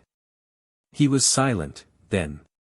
They are of them, the mighty ones, why else would I have bent my knee to them as I would have to the spirit of my dead mother? Why else would Lakla, whose gold-brown hair is the hair of Ailey the Fair, whose mouth is the sweet mouth of Deirdre, and whose soul walked with mine ages agone among the fragrant green myrtle of Erin, serve them, he whispered, eyes full of dream. Have you any idea how they got here?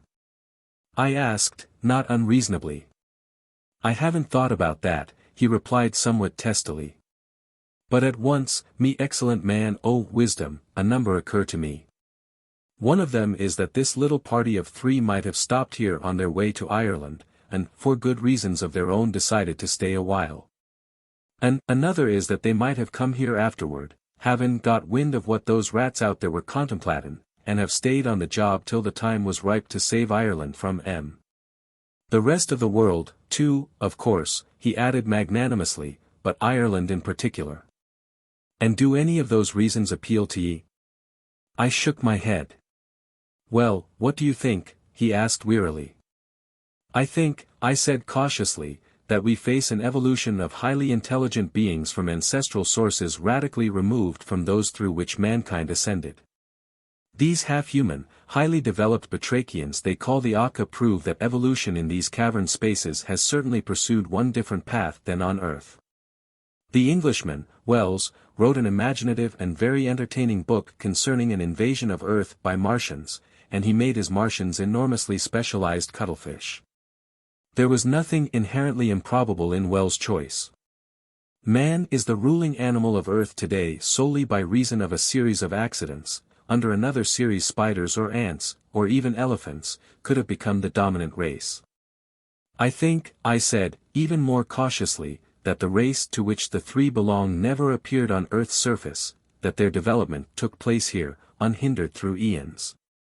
And if this be true, the structure of their brains, and therefore all their reactions, must be different from ours. Hence their knowledge and command of energies unfamiliar to us, and hence also the question whether they may not have an entirely different sense of values, of justice, and that is rather terrifying, I concluded. Larry shook his head. That last sort of knocks your argument, Doc, he said. They had sense of justice enough to help me out, and certainly they know love, for I saw the way they looked at Lakla, and sorrow, for there was no mistaking that in their faces. No, he went on. I hold to my own idea. They're of the old people. The little leprechaun knew his way here, and I'll bet it was they who sent the word. And if the O'Keefe banshee comes here, which saved the mark, I'll bet she'll drop in on the silent ones for a social visit before she and her clan get busy. Well, it'll make her feel more at home, the good old body. No, Doc, no, he concluded, I'm right, it all fits in too well to be wrong. I made a last despairing attempt. Is there anything anywhere in Ireland that would indicate that the Tuatha ever looked like the three? I asked, and again I had spoken most unfortunately. Is there? He shouted. Is there? By the kilt of Cormac McCormac, I'm glad you reminded me. It was worryin' me a little myself. There was Dagda, who could put on the head of a great boar and the body of a giant fish and cleave the waves and tear to pieces the burlens of any who came against Aaron. And there was Rin. How many more of the metamorphoses of the old people I might have heard, I do not know, for the curtains parted and in walked Raider. You have rested well, he smiled, I can see. The handmaiden bade me call you. You are to eat with her in her garden. Down long corridors we trod and out upon a garden terrace as beautiful as any of those of Yolara's city, bowered, blossoming, fragrant, set high upon the cliffs beside the domed castle. A table, as of milky jade, was spread at one corner, but the golden girl was not there. A little path ran on and up, hemmed in by the mass of verdure. I looked at it longingly. Raider saw the glance, interpreted it, and led me up the stepped sharp slope into a rock embrasure.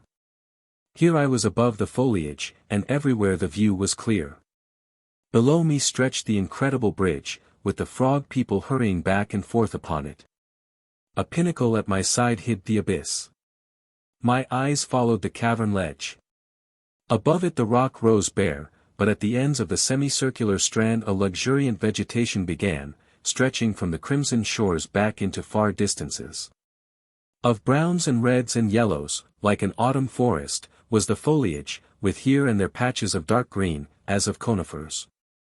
5 miles or more, on each side, the forest swept, and then were lost to sight in the haze. I turned and faced an immensity of crimson waters, unbroken, a true sea, if ever there was one. A breeze blew, the first real wind I had encountered in the hidden places, under at the surface, that had been as molten lacquer, rippled and dimpled. Little waves broke with a spray of rose pearls and rubies. The giant Medusae drifted, stately, luminous kaleidoscopic elfin moons. Far down, peeping around a jutting tower of the cliff, I saw dipping with the motion of the waves a floating garden. The flowers, too, were luminous, indeed sparkling, gleaming brilliance of scarlet and vermilions lighter than the flood on which they lay, mauves and odd shades of reddish blue. They gleamed and shone like a little lake of jewels. Raider broke in upon my musings. Lakla comes. Let us go down. It was a shy Lakla who came slowly around the end of the path and, blushing furiously, held her hands out to Larry. And the Irishman took them, placed them over his heart, kissed them with a tenderness that had been lacking in the half-mocking, half-fierce caresses he had given the priestess. She blushed deeper, holding out the tapering fingers, then pressed them to her own heart. I like the touch of your lips, Larry, she whispered. They warm me here. She pressed her heart again, and they send little sparkles of light through me. Her brows tilted perplexedly, accenting the nuance of diablerie, delicate and fascinating, that they cast upon the flower face. Do you? Whispered the O'Keefe fervently. Do you, Lakla? He bent toward her. She caught the amused glance of Raider. Drew herself aside half-haughtily. Raider, she said, is it not time that you and the strong one, Olaf, were setting forth? Truly it is, handmaiden, he answered respectfully enough, yet with a current of laughter under his words. But as you know the strong one, Olaf, wished to see his friends here before we were gone, and he comes even now, he added, glancing down the pathway, along which came striding the Norseman. As he faced us I saw that a transformation had been wrought in him. Gone was the pitiful seeking, and gone too the just as pitiful hope. The set face softened as he looked at the golden girl and bowed low to her. He thrust a hand to O'Keefe and to me. There is to be battle, he said. I go with Raider to call the armies of these frog people. As for me, Lakla has spoken. There is no hope for mine Helma in life, but there is hope that we destroy the shining devil and give mine Helma peace. And with that I am well content, Ja. Well content. He gripped our hands again. We will fight, he muttered. Ja. And I will have vengeance. The sternness returned, and with a salute Raider and he were gone. 2 great tears rolled from the golden eyes of Lakla. Not even the silent ones can heal those the shining one has taken, she said. He asked me, and it was better that I tell him. It is part of the three's punishment, but of that you will soon learn, she went on hurriedly. Ask me no questions now of the silent ones. I thought it better for Olaf to go with Raider, to busy himself, to give his mind other than sorrow upon which to feed. Up the path came 5 of the frog women, bearing platters and ewers. Their bracelets and anklets of jewels were tinkling. Their middles covered with short kirtles of woven cloth studded with the sparkling ornaments. And here let me say that if I have given the impression that the Aka are simply magnified frogs, I regret it. Frog-like they are, and hence my phrase for them, but as unlike the frog, as we know it, as man is unlike the chimpanzee. Springing, I hazard, from the Stegocephalia, the ancestor of the frogs, these batrachians followed a different line of evolution and acquired the upright position just as man did his from the 4-footed folk. The great staring eyes, the shape of the muzzle were frog-like, but the highly developed brain had set upon the head and shape of it vital differences. The forehead, for instance, was not low, flat, and retreating, its frontal arch was well defined. The head was, in a sense, shapely, and with the females the great horny carapace that stood over it like a fantastic helmet was much modified, as were the spurs that were so formidable in the male. Coloration was different also. The torso was upright, the legs a little bent, giving them their crouching gait, but I wander from my subject. Point 7. They set their burdens down. Larry looked at them with interest. You surely have those things well trained, Lakla, he said. Things. The handmaiden arose, eyes flashing with indignation. You call my Aka things? Well, said Larry, a bit taken aback, what do you call them? My Aka are a people, she retorted. As much a people as your race or mine. They are good and loyal, and they have speech and arts, and they slay not, save for food or to protect themselves. And I think them beautiful, Larry, beautiful. She stamped her foot. And you call them, things. Beautiful.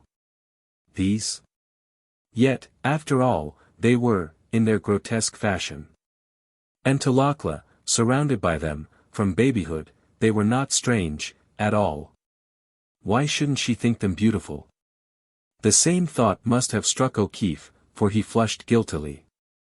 I think them beautiful, too, Lakla, he said remorsefully. It's my not knowing your tongue too well that traps me. Truly, I think them beautiful, I'd tell them so, if I knew their talk.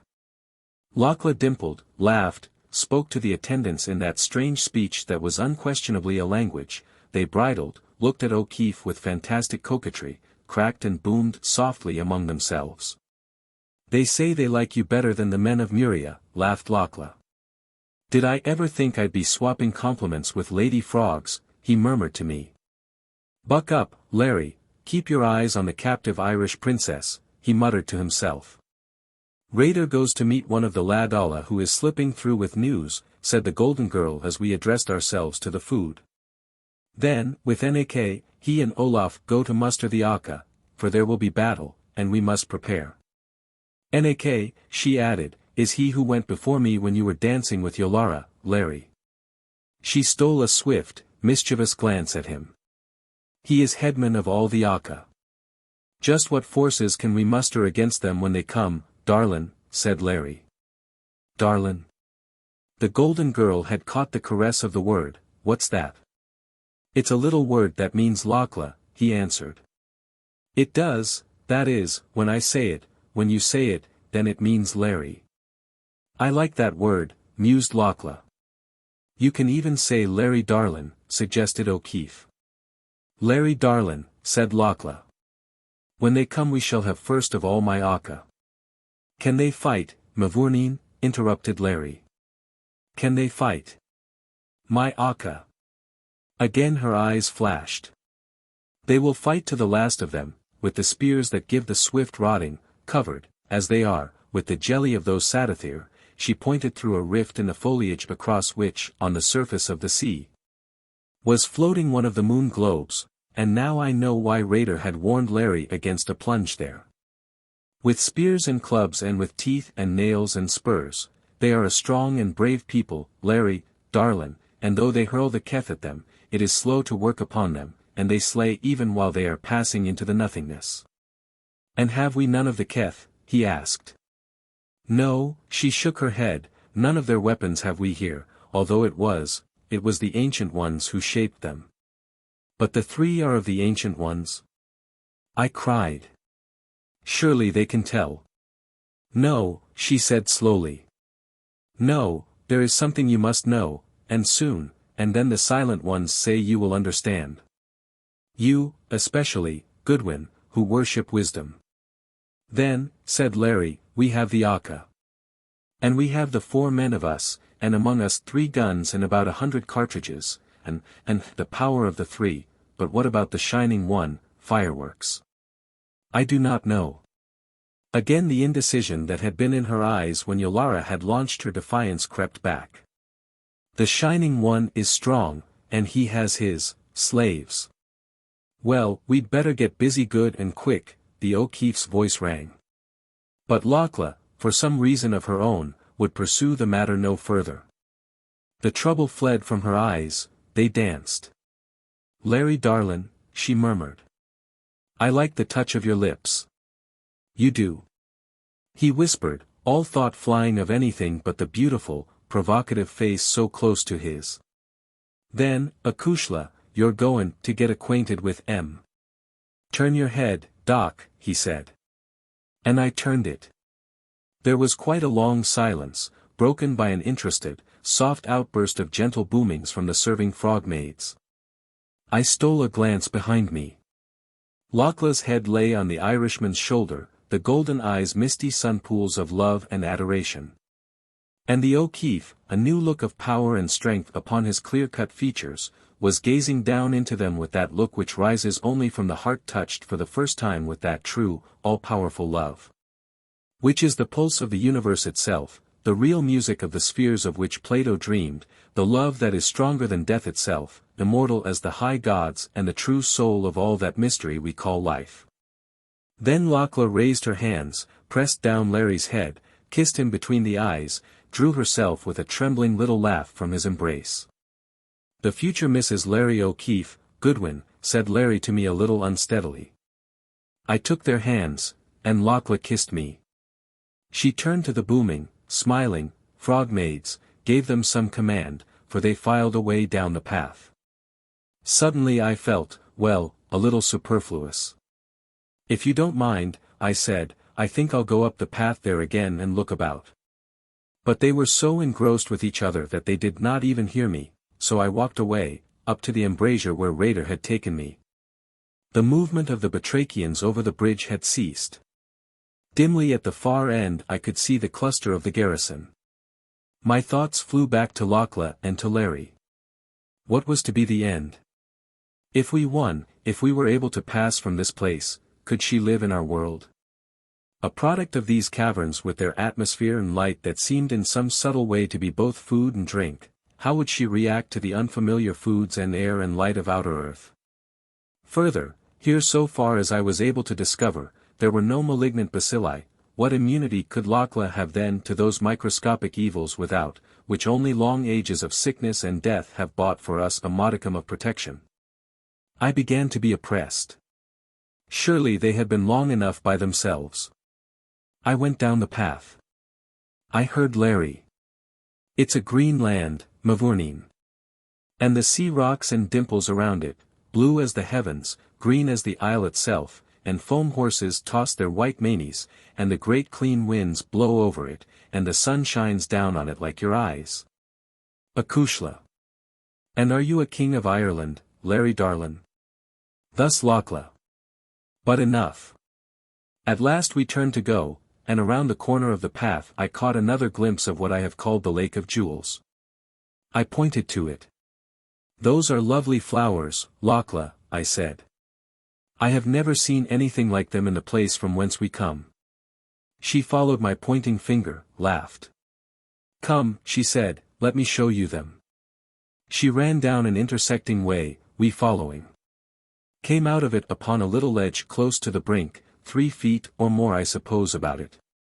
The golden girl's voice rang out in a high-pitched, tremulous, throbbing call. The Lake of Jewels stirred as though a breeze had passed over it. Stirred, shook, and then began to move swiftly, a shimmering torrent of shining flowers down upon us. She called again, the movement became more rapid, the gem blooms streamed closer, closer, wavering, shifting, winding, at our very feet. Above them hovered a little radiant mist. The golden girl leaned over. Called softly, and up from the sparkling mass shot a green vine whose heads were 5 flowers of flaming ruby, shot up, flew into her hand and coiled about the white arm, its quintet of lambent blossoms, regarding us. It was the thing Lakla had called the Yekta, that with which she had threatened the priestess, the thing that carried the dreadful death, and the golden girl was handling it like a rose. Larry swore. I looked at the thing more closely. It was a hydroid, a development of that strange animal vegetable that, sometimes almost microscopic, waves in the sea depths like a cluster of flowers paralyzing its prey with the mysterious force that dwells in its blossom heads. 8. Put it down, Lakla. The distress in O'Keefe's voice was deep. Lakla laughed mischievously, caught the real fear for her in his eyes, opened her hand, gave another faint call, and back it flew to its fellows. "Why, it wouldn't hurt me, Larry," she expostulated. "They know me." "Put it down," he repeated hoarsely. She sighed, gave another sweet, prolonged call. The lake of gems, rubies and amethysts, mauves and scarlet-tinged blues, wavered and shook even as it had before, and swept swiftly back to that place whence she had drawn them.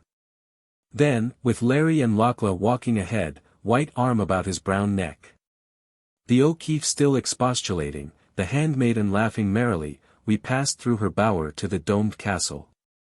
Glancing through a cleft I caught sight again of the far end of the bridge. Noted among the clustered figures of its garrison of the frogmen a movement, a flashing of green fire like marsh lights on spear tips. Wondered idly what it was, and then, other thoughts crowding in, followed along, head bent, behind the pair who had found in what was Olaf's hell, their true paradise. Chapter 27. The Coming of Yolara. Never was there such a girl. Thus Larry, dreamily, leaning head in hand on one of the wide divans of the chamber where Lakla had left us, pleading service to the Silent Ones. And, by the faith and the honor of the O'Keefes, and by my dead mother's soul may God do with me as I do by her, he whispered fervently. He relapsed into open-eyed dreaming. I walked about the room, examining it, the first opportunity one had gained to inspect carefully any of the rooms in the abode of the three. It was octagonal, carpeted with the thick rugs that seemed almost as though woven of soft mineral wool, faintly shimmering, palest blue. I paced its diagonal, it was 50 yards. The ceiling was arched and either of pale rose metal or metallic covering, it collected the light from the high, slitted windows, and shed it, diffused, through the room. Around the octagon ran a low gallery not 2 feet from the floor, balustraded with slender pillars, close set. Broken at opposite curtained entrances over which hung thick, dull gold curtainings giving the same suggestion of metallic or mineral substance as the rugs. Set within each of the 8 sides, above the balcony, were colossal slabs of lapis lazuli, inset with graceful but unplaceable designs in scarlet and sapphire blue. There was the great divan on which mused Larry. 2 smaller ones, half a dozen low seats and chairs carved apparently of ivory and of dull soft gold. Most curious were tripods, strong, pike-like legs of golden metal 4 feet high, holding small circles of the lapis with intaglios of one curious symbol somewhat resembling the ideographs of the Chinese. There was no dust, nowhere in these cavern spaces had I found this constant companion of ours in the world overhead. My eyes caught a sparkle from a corner. Pursuing it I found upon one of the low seats a flat, clear crystal oval, remarkably like a lens. I took it and stepped up on the balcony. Standing on tiptoe I found I commanded from the bottom of a window slit a view of the bridge approach. Scanning it I could see no trace of the garrison there, nor of the green spear flashes. I placed the crystal to my eyes, and with a disconcerting abruptness the cavern mouth leaped before me, apparently not 100 feet away. Decidedly the crystal was a very excellent lens, but where were the guards? I peered closely. Nothing. But now against the aperture I saw a score or more of tiny, dancing sparks. An optical illusion, I thought, and turned the crystal in another direction. There were no sparklings there. I turned it back again, and there they were. And what were they like? Realization came to me, they were like the little, dancing, radiant atoms that had played for a time about the emptiness where had stood Sorger of the lower waters before he had been shaken into the nothingness. And that green light I had noticed, the Keth. A cry on my lips, I turned to Larry, and the cry died as the heavy curtainings at the entrance on my right undulated, parted as though a body had slipped through, shook and parted again and again, with the dreadful passing of unseen things. Larry! I cried. Here! Quick! He leaped to his feet, gazed about wildly, and disappeared. Yes, vanished from my sight like the snuffed flame of a candle or as though something moving with the speed of light itself had snatched him away. Then from the divan came the sounds of struggle, the hissing of straining breaths, the noise of Larry cursing. I leaped over the balustrade, drawing my own pistol, was caught in a pair of mighty arms, my elbows crushed to my sides, drawn down until my face pressed close to a broad, hairy breast, and through that obstacle, formless, shadowless, transparent as air itself, I could still see the battle on the divan. Now there were 2 sharp reports, the struggle abruptly ceased. From a point not a foot over the great couch, as though oozing from the air itself, blood began to drop, faster and ever faster, pouring out of nothingness. And out of that same air, now a dozen feet away, leaped the face of Larry, bodiless, poised 6 feet above the floor, blazing with rage, floating weirdly, uncannily to a hideous degree, in vacancy. His hands flashed out, armless. They wavered, appearing, disappearing, swiftly tearing something from him. Then there, feet hidden, stiff on legs that vanished at the ankles, striking out into vision with all the dizzy abruptness with which he had been stricken from sight, was the O'Keefe, a smoking pistol in hand. And ever that red stream trickled out of vacancy and spread over the couch, dripping to the floor. I made a mighty movement to escape. Was held more firmly, and then close to the face of Larry, flashing out with that terrifying instantaneousness even as had his, was the head of Yolara, as devilishly mocking as I had ever seen it. The cruelty shining through it like delicate white flames from hell, and beautiful. Stir not. Strike not, until I command. She flung the words beyond her, addressed to the invisible ones who had accompanied her, whose presences I sensed filling the chamber. The floating, beautiful head, crowned high with corn silk hair, darted toward the Irishman. He took a swift step backward. The eyes of the priestess deepened toward purple, sparkled with malice. So, she said. So, Lora, you thought you could go from me so easily. She laughed softly. In my hidden hand I hold the Keth cone, she murmured. Before you can raise the death tube I can smite you, and will. And consider, Lora, if the handmaiden, the Choya comes, I can vanish, so, the mocking head disappeared, burst forth again, and slay her with the Keth, or bid my people seize her and bear her to the Shining One. Tiny beads of sweat stood out on O'Keefe's forehead, and I knew he was thinking not of himself, but of Lakla. What do you want with me, Yolara? He asked hoarsely. Nay, came the mocking voice. Not Yolara to you, Lora, call me by those sweet names you taught me, honey of the wild bes, net of hearts. Again her laughter tinkled. What do you want with me? His voice was strained, the lips rigid. Ah, you are afraid, Lora. There was diabolic jubilation in the words. What should I want but that you return with me? Why else did I creep through the lair of the dragon worm and pass the path of perils but to ask you that? And the Choya guards you not well. Again she laughed. We came to the cavern's end and, there were her Akka. And the Akka can see us, as shadows. But it was my desire to surprise you with my coming, Lora, the voice was silken. And I feared that they would hasten to be first to bring you that message to delight in your joy. And so, Lora, I loosed the Keth upon them, and gave them peace and rest within the nothingness. And the portal below was open, almost in welcome. Once more the malignant, silver pealing of her laughter. What do you want with me? There was wrath in his eyes, and plainly he strove for control. Want, the silver voice hissed, grew calm. Do not Sia and Sienna grieve that the right I pledged them is but half done, and do they not desire it finished? And am I not beautiful? More beautiful than your Choya.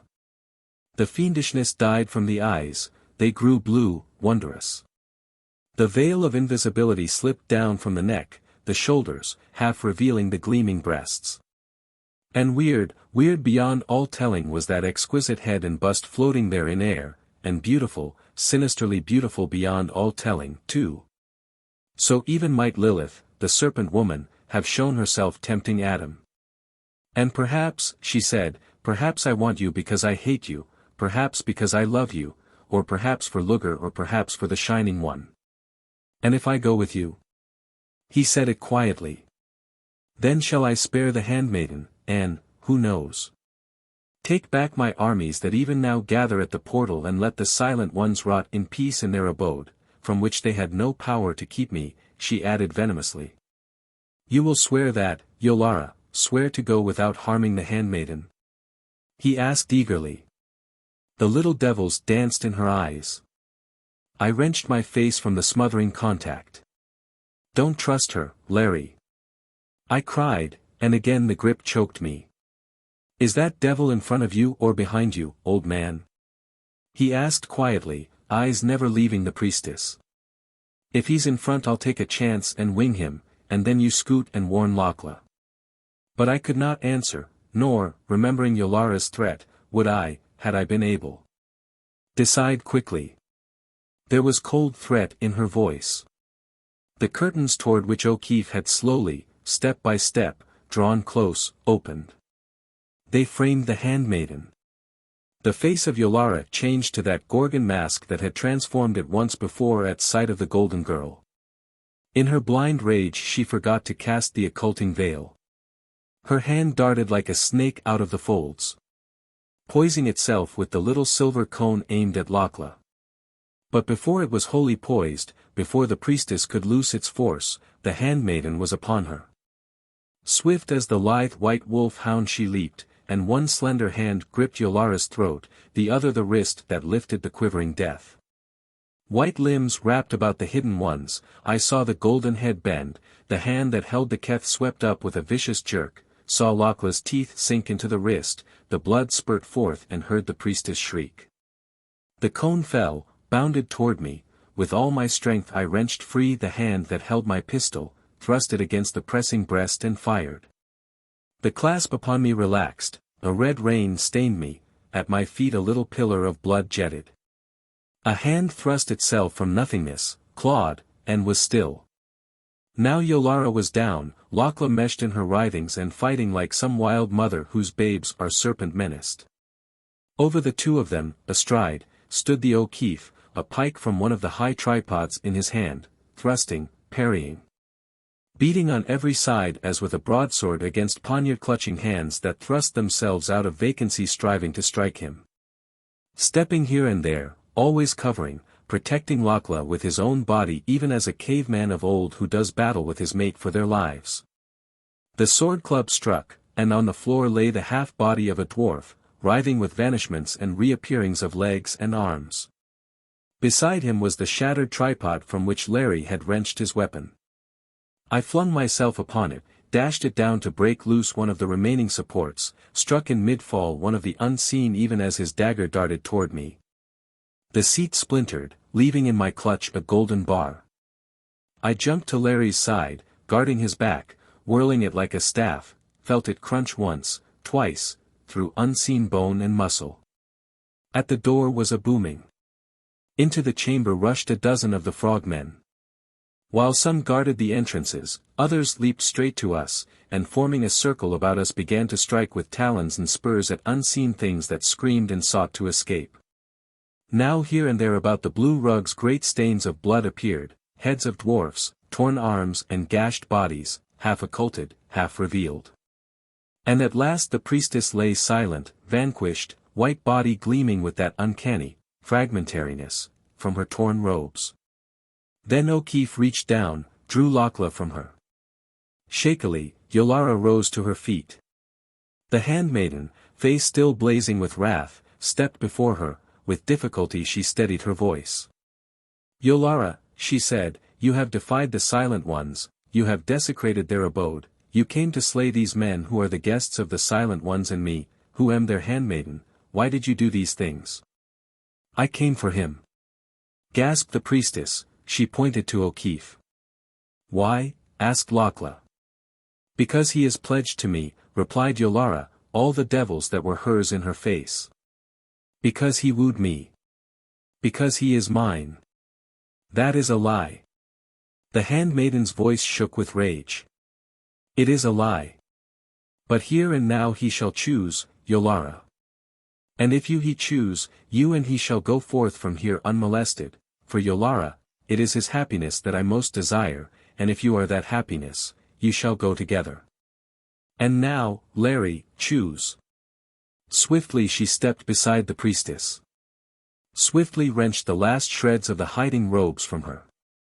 There they stood, Yolara with but the filmiest net of gauze about her wonderful body, gleaming flesh shining through it.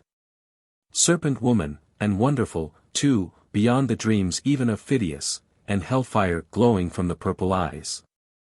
And Lakla, like a girl of the Vikings, like one of those warrior maids who stood and fought for Dun and babes at the side of those old heroes of Larry's own Green Isle. Translucent ivory lambent through the rents of her torn draperies, and in the wide, golden eyes flaming wrath. Indeed, not the diabolic flames of the priestess but the righteous wrath of some soul that looking out of paradise sees vile wrong in the doing. Lakla, the O'Keefe's voice was subdued, hurt, there is no choice. I love you and only you, and have from the moment I saw you. It's not easy, this. God, Goodwin, I feel like an utter cad," he flashed at me. "There is no choice, Lakla," he ended, eyes steady upon hers. The priestess's face grew deadlier still. "What will you do with me?" she asked. "Keep you," I said, "as hostage." O'Keefe was silent, the golden girl shook her head. "Well, would I like to," her face grew dreaming, "but the silent ones say, no, they bid me let you go, Yolara." "The silent ones," the priestess laughed. "You, Lakla. You fear, perhaps, to let me tarry here too close." Storm gathered again in the handmaiden's eyes, she forced it back. "No," she answered, "the silent ones so command, and for their own purposes. Yet do I think, Yolara, that you will have little time to feed your wickedness, tell that to Luger, and to your shining one," she added slowly. Mockery and disbelief rode high in the priestess's pose. "Am I to return alone, like this?" she asked. "Nay, Yolara, nay, you shall be accompanied," said Lakla, "and by those who will guard, and watch, you well. They are here even now." The hangings parted, and into the chamber came Olaf and Raider. The priestess met the fierce hatred and contempt in the eyes of the Norseman, and for the first time lost her bravado. "Let not him go with me," she gasped, her eyes searched the floor frantically. "He goes with you," said Lakla, and threw about Yolara a swathing that covered the exquisite, alluring body. "And you shall pass through the portal, not skulk along the path of the worm." She bent to Raider, whispered to him, he nodded. She had told him, I supposed, the secret of its opening. "Come," he said, and with the ice-eyed giant behind her, Yolara, head bent, passed out of those hangings through which, but a little before, unseen, triumph in her grasp, she had slipped. Then Lakla came to the unhappy O'Keefe, rested her hands on his shoulders, looked deep into his eyes. "Did you woo her, even as she said?" she asked. The Irishman flushed miserably. "I did not," he said. "I was pleasant to her, of course, because I thought it would bring me quicker to you, darlin'. She looked at him doubtfully, then. "I think you must have been very pleasant," was all she said, and leaning, kissed him forgivingly straight on the lips. An extremely direct maiden was Lakla, with a truly sovereign contempt for anything she might consider non-essentials. And at this moment I decided she was wiser even than I had thought her. He stumbled, feet vanishing, reached down and picked up something that in the grasping turned his hand to air. "One of the invisible cloaks," he said to me. "There must be quite a lot of them about. I guess Yolara brought her full staff of murderers. They're a bit shop-worn, probably, but we're considerably better off with them in our hands than in hers. And they may come in handy, who knows?" There was a choking rattle at my feet, half the head of a dwarf raised out of vacancy, beat twice upon the floor in death throes, fell back. Lakla shivered, gave a command. The frogmen moved about, peering here and there. Lifting unseen folds revealing in stark rigidity torn form after form of the priestess's men. Lakla had been right, her Akka were thorough fighters. She called, and to her came the frog woman who was her attendant. To her the handmaiden spoke, pointing to the batrachians who stood, paws and forearms melted beneath the robes they had gathered. She took them and passed out, more grotesque than ever, shattering into streaks of vacancies, reappearing with flickers of shining scale and yellow gems as the tattered pennants of invisibility fluttered about her. The frogmen reached down, swung each a dead dwarf in his arms, and filed, booming triumphantly away. And then I remembered the cone of the keth which had slipped from Yolara's hand, knew it had been that for which her wild eyes searched. But look as closely as we might, search in every nook and corner as we did, we could not find it. Had the dying hand of one of her men clutched it and had it been borne away with them? With the thought Larry and I raced after the scaled warriors, searched every body they carried. It was not there. Perhaps the priestess had found it, retrieved it swiftly without our seeing. Whatever was true, the cone was gone. And what a weapon that one little holder of the shaking death would have been for us. Chapter 28. In the Lair of the Dweller. It is with marked hesitation that I begin this chapter, because in it I must deal with an experience so contrary to every known law of physics as to seem impossible. Until this time, barring, of course, the mystery of the dweller, I had encountered nothing that was not susceptible of naturalistic explanation, nothing, in a word, outside the domain of science itself. Nothing that I would have felt hesitancy in reciting to my colleagues of the International Association of Science. Amazing, unfamiliar, advanced, as many of the phenomena were, still they lay well within the limits of what we have mapped as the possible, in regions, it is true, still virgin to the mind of man, but toward which that mind is steadily advancing. But this, well, I confess that I have a theory that is naturalistic. But so abstruse, so difficult to make clear within the short confines of the space I have to give it, so dependent upon conceptions that even the highest trained scientific brains find difficult to grasp, that I despair. I can only say that the thing occurred, that it took place in precisely the manner I am about to narrate, and that I experienced it. Yet, in justice to myself, I must open up some paths of preliminary approach toward the heart of the perplexity. And the first path is the realization that our world, whatever it is certainly not the world as we see it. Regarding this I shall refer to a discourse upon gravitation and the principle of relativity, by the distinguished English physicist, Dr. A. S. Eddington, which I had the pleasure of hearing him deliver before the Royal Institution. 9. I realize, of course, that it is not true logic to argue, the world is not as we think it is, therefore everything we think impossible is possible in it. Even if it be different, it is governed by law. The truly impossible is that which is outside law, and as nothing can be outside law, the impossible cannot exist. The crux of the matter then becomes our determination whether what we think is impossible may or may not be possible under laws still beyond our knowledge. I hope that you will pardon me for this somewhat academic digression, but I felt it was necessary, and it has, at least, put me more at ease. And now to resume. We had watched, Larry and I, the frogmen throw the bodies of Yolara's assassins into the crimson waters. As vultures swooped down upon the dying, there came sailing swiftly to where the dead men floated, dozens of the luminous globes. Their slender, varicolored tentacles whipped out, the giant iridescent bubbles climbed over the cadavers. And as they touched them there was the swift dissolution, the melting away into putrescence of flesh and bone that I had witnessed when the dart touched fruit that time I had saved Raider, and upon this the Medusae gorged, pulsing lambently.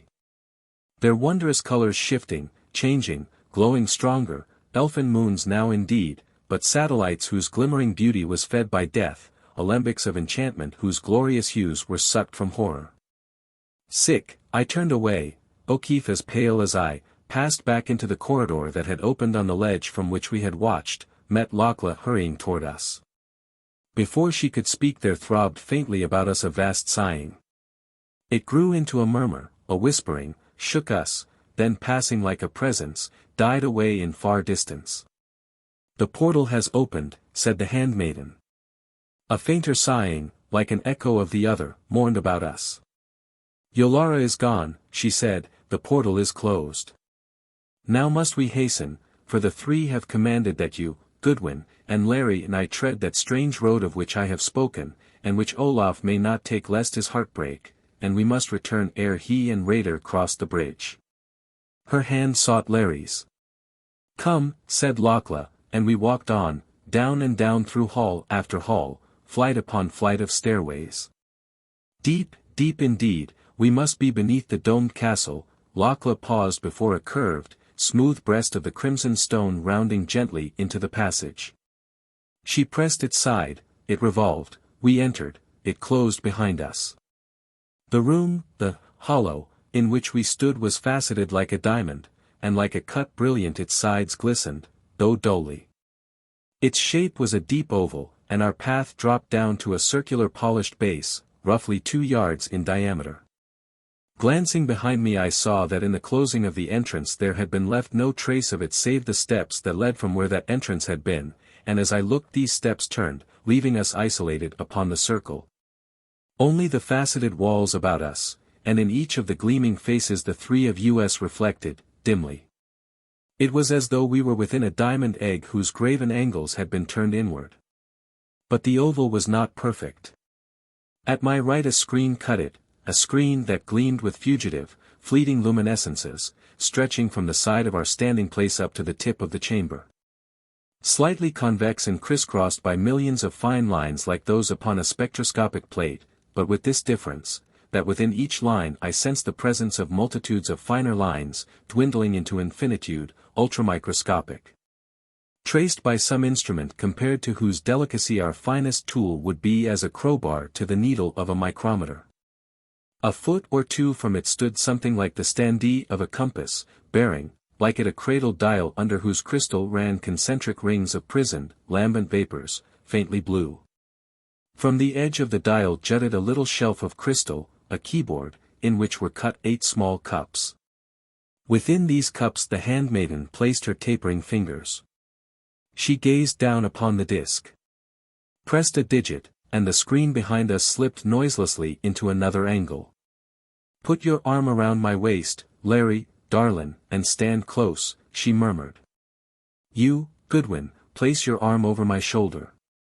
Wondering, I did as she bade.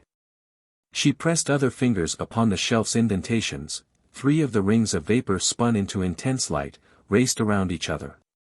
From the screen behind us grew a radiance that held within itself all spectrums, not only those seen, but those unseen by man's eyes. It waxed brilliant and ever more brilliant, all suffusing, passing through me as day streams through a window pane. The enclosing facets burst into a blaze of coruscations, and in each sparkling panel I saw our images, shaken and torn like pennants in a whirlwind. I turned to look, was stopped by the handmaiden's swift command, "Turn not, on your life." The radiance behind me grew, was a rushing tempest of light in which I was but the shadow of a shadow. I heard, but not with my ears, nay with mind itself, a vast roaring, an ordered tumult of sound that came hurling from the outposts of space. Approaching, rushing, hurricane out of the heart of the cosmos, closer, closer. It wrapped itself about us with unearthly mighty arms. And brilliant, ever more brilliant, streamed the radiance through us. The faceted walls dimmed. In front of me they melted, diaphanously, like a gelatinous wall in a blast of flame, through their vanishing, under the torrent of driving light, the unthinkable, impalpable tornado, I began to move, slowly, then ever more swiftly. Still the roaring grew, the radiance streamed, ever faster we went. Cutting down through the length, the extension of me, dropped a wall of rock, foreshortened, clenched close, I caught a glimpse of the elfin gardens. They whirled, contracted, into a thin slice of color that was a part of me, another wall of rock shrinking into a thin wedge through which I flew, and that at once took its place within me like a card slipped beside those others. Flashing around me, and from Lakla and O'Keefe, were nimbuses of flickering scarlet flames. And always the steady hurling forward, appallingly mechanical. Another barrier of rock, a gleam of white waters incorporating themselves into my, drawing out, even as were the flowered moss lands, the slicing, rocky walls, still another rampart of cliff, dwindling instantly into the vertical plane of those others. Our flight checked, we seemed to hover within, then to sway onward, slowly, cautiously. A mist danced ahead of me, a mist that grew steadily thinner. We stopped, wavered, the mist cleared. I looked out into translucent, green distances. Shot with swift prismatic gleamings, waves and pulsings of luminosity like midday sun glow through green, tropic waters, dancing, scintillating veils of sparkling atoms that flew, hither and yon, through depths of nebulous splendor. And Lakla and Larry and I were, I saw, like shadow shapes upon a smooth breast of stone 20 feet or more above the surface of this place, a surface spangled with tiny white blossoms gleaming wanly through creeping veils of phosphorescence like smoke of moon fire. We were shadows, and yet we had substance, we were incorporated with, a part of, the rock, and yet we were living flesh and blood. We stretched, nor will I qualify this, We stretched through mile upon mile of space that weirdly enough gave at one and the same time an absolute certainty of immense horizontal lengths and a vertical concentration that contained nothing of length. Nothing of space whatever. We stood there upon the face of the stone, and still we were here within the faceted oval before the screen of radiance. Steady. It was Lakla's voice, and not beside me there, but at my ear close before the screen. Steady, Goodwin. And, see. The sparkling haze cleared. Enormous reaches stretched before me. Shimmering up through them, and as though growing in some medium thicker than air, was mass upon mass of verdure, fruiting trees and trees laden with pale blossoms, arbors and bowers of pallid blooms. Like that sea fruit of oblivion, grapes of Lethe, that cling to the tide-swept walls of the caverns of the Hebrides. Through them, beyond them, around and about them, drifted and eddied a horde, great as that with which Tamerlane swept down upon Rome, vast as the myriads which Genghis Khan rolled upon the caliphs, men and women and children, clothed in tatters. Half nude and wholly naked. Slant-eyed Chinese, slow-eyed Malays, islanders black and brown and yellow, fierce-faced warriors of the Solomons with grizzled locks fantastically bedizened, Papuans, feline Javans, Dyaks of hill and shore. Hook-nosed Phoenicians, Romans, straight-browed Greeks, and Viking centuries beyond their lives, scores of the black-haired Murians. White faces of our own Westerners, men and women and children, drifting, eddying, each stamped with that mingled horror and rapture, eyes filled with ecstasy and terror entwined. Marked by God and devil in embrace, the seal of the Shining One, the dead alive. The lost ones. The loot of the dweller. Soul sick, I gazed. They lifted to us visages of dread, they swept down toward us, glaring upward, a bank against which other and still other waves of faces rolled, were checked, paused. Until as far as I could see, like billows piled upon an ever-growing barrier, they stretched beneath us, staring, staring. Now there was a movement, far, far away, a concentrating of the lambency. The dead alive swayed, oscillated, separated, forming a long lane against whose outskirts they crowded with avid, hungry insistence. First only a luminous cloud, then a whirling pillar of splendors through the lane came, the Shining One. As it passed, the dead alive swirled in its wake like leaves behind a whirlwind, eddying, twisting. And as the dweller raced by them, brushing them with its spiralings and tentacles, they shone forth with unearthly, awesome gleamings, like vessels of alabaster in which wicks flare suddenly. And when it had passed they closed behind it, staring up at us once more. The dweller paused beneath us. Out of the drifting ruck swam the body of Throckmorton. Throckmorton, my friend, to find whom I had gone to the pallid moon door. My friend whose call I had so laggardly followed. On his face was the dweller's dreadful stamp, the lips were bloodless, the eyes were wide, lucent, something like pale, phosphorescence gleaming within them, and soulless. He stared straight up at me, unwinking, unrecognizing. Pressing against his side was a woman, young and gentle, and lovely, lovely even through the mask that lay upon her face. And her wide eyes, like Throckmorton's, glowed with the lurking, unholy fires. She pressed against him closely, though the hordes kept up the faint churning, these two kept ever together, as though bound by unseen fetters. And I knew the girl for Edith, his wife, who in vain effort to save him had cast herself into the dweller's embrace. Throckmorton. I cried. Throckmorton. I'm here. Did he hear? I know now, of course, he could not.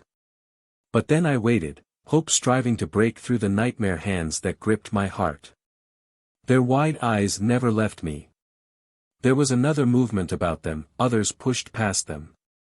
They drifted back, swaying, eddying, and still staring were lost in the awful throng. Vainly I strained my gaze to find them again, to force some sign of recognition, some awakening of the clean life we know. But they were gone. Try as I would I could not see them, nor Stanton and the northern woman named Thora who had been the first of that tragic party to be taken by the dweller.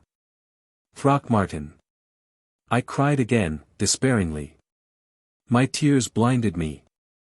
I felt Lakla's light touch. "Steady," she commanded, pitifully. "Steady, Goodwin. You cannot help them, now. Steady and watch." Below us the Shining One had paused, spiraling, swirling, vibrant with all its transcendent, devilish beauty. Had paused and was contemplating us. Now I could see clearly that nucleus, that core shot through with flashing veins of radiance, that ever-shifting shape of glory through the shroudings of shimmering, misty plumes, throbbing lacy opalescences. Vaporous spiralings of prismatic phantom fires.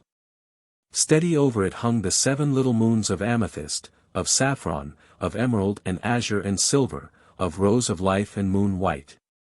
They poised themselves like a diadem, calm, serene, immobile, and down from them into the dweller, piercing plumes and swirls and spirals, ran countless tiny strands, radiations, finer than the finest spun thread of spider's web.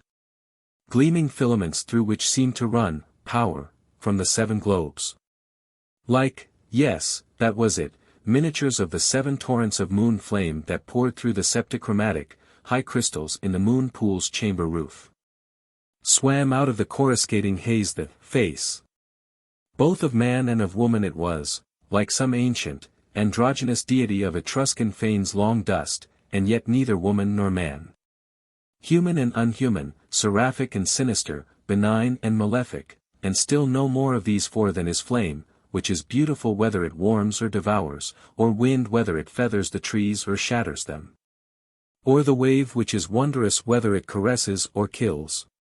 Subtly, undefinably it was of our world and of one not ours. Its lineaments flowed from another sphere, took fleeting familiar form, and as swiftly withdrew whence they had come. Something amorphous, unearthly, as of unknown unheeding, unseen gods rushing through the depths of star-hung space, and still of our own earth, with the very soul of earth peering out from it, caught within it, and in some, unholy, way debased. It had eyes that were now only shadows darkening within its luminosity like veils falling, and falling, opening windows into the unknowable, deepening into softly glowing blue pools, blue as the moon pool itself. Then flashing out, and this only when the face bore its most human resemblance, into twin stars large almost as the crown of little moons, and with that same baffling suggestion of peepholes into a world untrodden, alien, perilous to man. "Steady," came Lakla's voice, her body leaned against mine. I gripped myself, my brain steadied, I looked again. And I saw that of body, at least body as we know it, the Shining One had none, nothing but the throbbing, pulsing core streaked with lightning veins of rainbows. And around this, never still, sheathing it, the swirling, glorious veilings of its hell and heaven-born radiance. So the dweller stood, and gazed. Then up toward us swept a reaching, questing spiral. Under my hand Lakla's shoulder quivered. Dead alive and their master vanished, I danced, flickered, within the rock, felt a swift sense of shrinking, of withdrawal.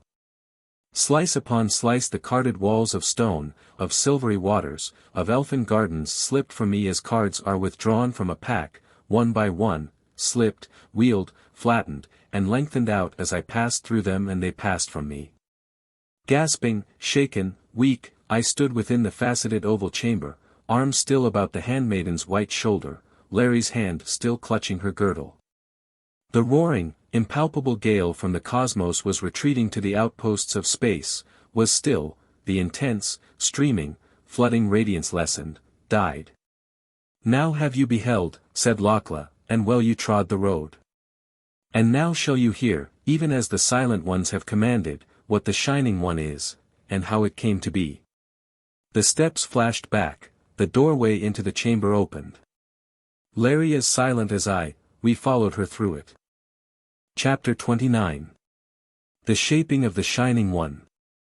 We reached what I knew to be Lakla's own boudoir, if I may so call it. Smaller than any of the other chambers of the domed castle in which we had been. Its intimacy was revealed not only by its faint fragrance but by its high mirrors of polished silver and various oddly wrought articles of the feminine toilet that lay here and there. Things I afterward knew to be the work of the artisans of Iaka, and no mean metal workers were they. One of the window slits dropped almost to the floor, and at its base was a wide, comfortably cushioned seat commanding a view of the bridge and of the cavern ledge. To this the handmaiden beckoned us. Sank upon it, drew Larry down beside her and motioned me to sit close to him. "Now this," she said, "is what the Silent Ones have commanded me to tell you too, to you Larry, that knowing you may weigh all things in your mind and answer as your spirit bids you a question that the three will ask, and what that is I know not." She murmured, "And I, they say, must answer, too, and it frightens me." The great golden eyes widened, darkened with dread, she sighed, shook her head impatiently. "Not like us, and never like us," she spoke low, wonderingly, "the Silent Ones say were they. Nor were those from which they sprang like those from which we have come. Ancient, ancient beyond thought are the Tythu, the race of the Silent Ones. Far, far below this place where now we sit, close to earth heart itself were they born. And there they dwelt for time upon time, Leia upon Leia upon Leia, with others, not like them, some of which have vanished time upon time agone, others that still dwell, below, in their cradle. It is hard," she hesitated, "hard to tell this, that slips through my mind, because I know so little that even as the three told it to me it passed from me for lack of place to stand upon," she went on, quaintly. "Something there was of time when earth and sun were but cold mists in the heavens, something of these mists drawing together, whirling, whirling, faster and faster, drawing as they whirled more and more of the mists, growing larger. Growing warm, forming at last into the globes they are. With others spinning around the sun, something of regions within this globe where vast fire was prisoned and bursting forth tore and rent the young orb, of one such bursting forth that sent what you call moon flying out to company us and left behind those spaces whence we now dwell, and of life particles that here and there below grew into the race of the Silent Ones. And those others, but not the Akowich, like you, they say came from above, and all this I do not understand, do you, Goodwin?" She appealed to me.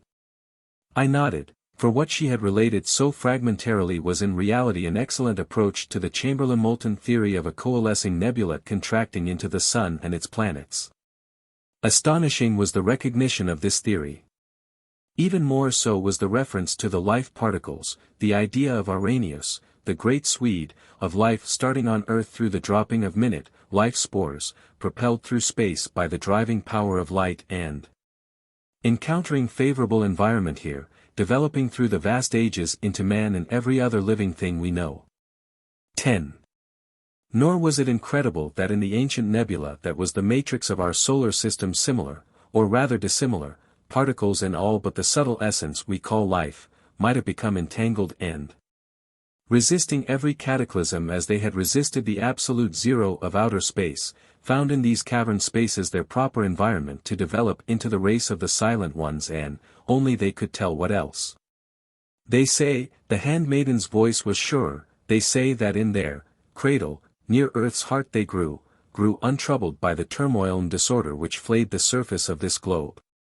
And they say it was a place of light and that strength came to them from earth heart, strength greater than you and those from which you sprang ever derived from sun. At last, ancient, ancient beyond all thought, they say again, was this time, they began to know, to realize, themselves. And wisdom came ever more swiftly. Up from their cradle, because they did not wish to dwell longer with those others, they came and found this place. When all the face of earth was covered with waters in which lived only tiny, hungry things that knew naught save hunger and its satisfaction. They had attained wisdom that enabled them to make paths such as we have just traveled and to look out upon those waters. And Leia upon Leia thereafter, time upon time, they went upon the paths and watched the flood recede, saw great bare flats of steaming ooze appear on which crawled and splashed larger things which had grown from the tiny hungry ones. Watched the flats rise higher and higher and green life begin to clothe them, saw mountains uplift and vanish. Ever the green life waxed and the things which crept and crawled grew greater and took ever different forms. Until at last came a time when the steaming mists lightened and the things which had begun as little more than tiny hungry mouths were huge and monstrous, so huge that the tallest of my Akka would not have reached the knee of the smallest of them. But in none of these, in none, was there, realization, of themselves, say the three, naught but hunger driving, always driving them to still its crying. So for time upon time the race of the silent ones took the paths no more, placing aside the half-thought that they had of making their way to earth face even as they had made their way from beside earth heart. They turned wholly to the seeking of wisdom, and after other time on time they attained that which killed even the faintest shadow of the half-thought. For they crept far within the mysteries of life and death, they mastered the illusion of space, they lifted the veils of creation and of its twin destruction. And they stripped the covering from the flaming jewel of truth, but when they had crept within those mysteries they bid me tell you, Goodwin, they found ever other mysteries veiling the way. And after they had uncovered the jewel of truth they found it to be a gem of infinite facets and therefore not wholly to be read before eternity's unthinkable end. And for this they were glad, because now throughout eternity might they and theirs pursue knowledge over ways illimitable. They conquered light, light that sprang at their bidding from the nothingness that gives birth to all things and in which lie all things that are, have been and shall be, light that streamed through their bodies cleansing them of all dross. Light that was food and drink, light that carried their vision afar or bore to them images out of space opening many windows through which they gazed down upon life on thousands upon thousands of the rushing worlds. Light that was the flame of life itself and in which they bathed, ever renewing their own. They set radiant lamps within the stones, and of black light they wove the sheltering shadows and the shadows that slay. Arose from this people those three, the silent ones. They led them all in wisdom so that in the three grew, pride. And the three built them this place in which we sit and set the portal in its place and withdrew from their kind to go alone into the mysteries and to map alone the facets of truth jewel. Then there came the ancestors of the Akka. Not as they are now, and glowing but faintly within them the spark of self-realization. And the Tithe seeing this spark did not slay them. But they took the ancient, long untrodden paths and looked forth once more upon earth face. Now on the land were vast forests and a chaos of green life. On the shores things scaled and fanged, fought and devoured each other, and in the green life moved bodies great and small that slew and ran from those that would slay. They searched for the passage through which the Akka had come and closed it. Then the three took them and brought them here. And taught them and blew upon the spark until it burned ever stronger and in time they became much as they are now, my Akka. The three took counsel after this and said, We have strengthened life in these until it has become articulate. Shall we not create life? Again she hesitated, her eyes rapt, dreaming. The three are speaking, she murmured. They have my tongue. And certainly, with an ease and rapidity as though she were but a voice through which minds far more facile, more powerful poured their thoughts, she spoke. Yeah, the golden voice was vibrant. We said that what we would create should be of the spirit of life itself, speaking to us with the tongues of the far-flung stars, of the winds, of the waters, and of all upon and within these. Upon that universal matrix of matter, that mother of all things that you name the ether, we labored. Think not that her wondrous fertility is limited by what ye see on earth or what has been on earth from its beginning. Infinite, infinite are the forms the mother bears and countless are the energies that are part of her. By our wisdom we had fashioned many windows out of our abode and through them we stared into the faces of myriads of worlds, and upon them all were the children of ether even as the worlds themselves were her children. Watching we learned, and learning we formed that ye term the dweller, which those without name, the shining one. Within the universal mother we shaped it, to be a voice to tell us her secrets, a lamp to go before us lighting the mysteries.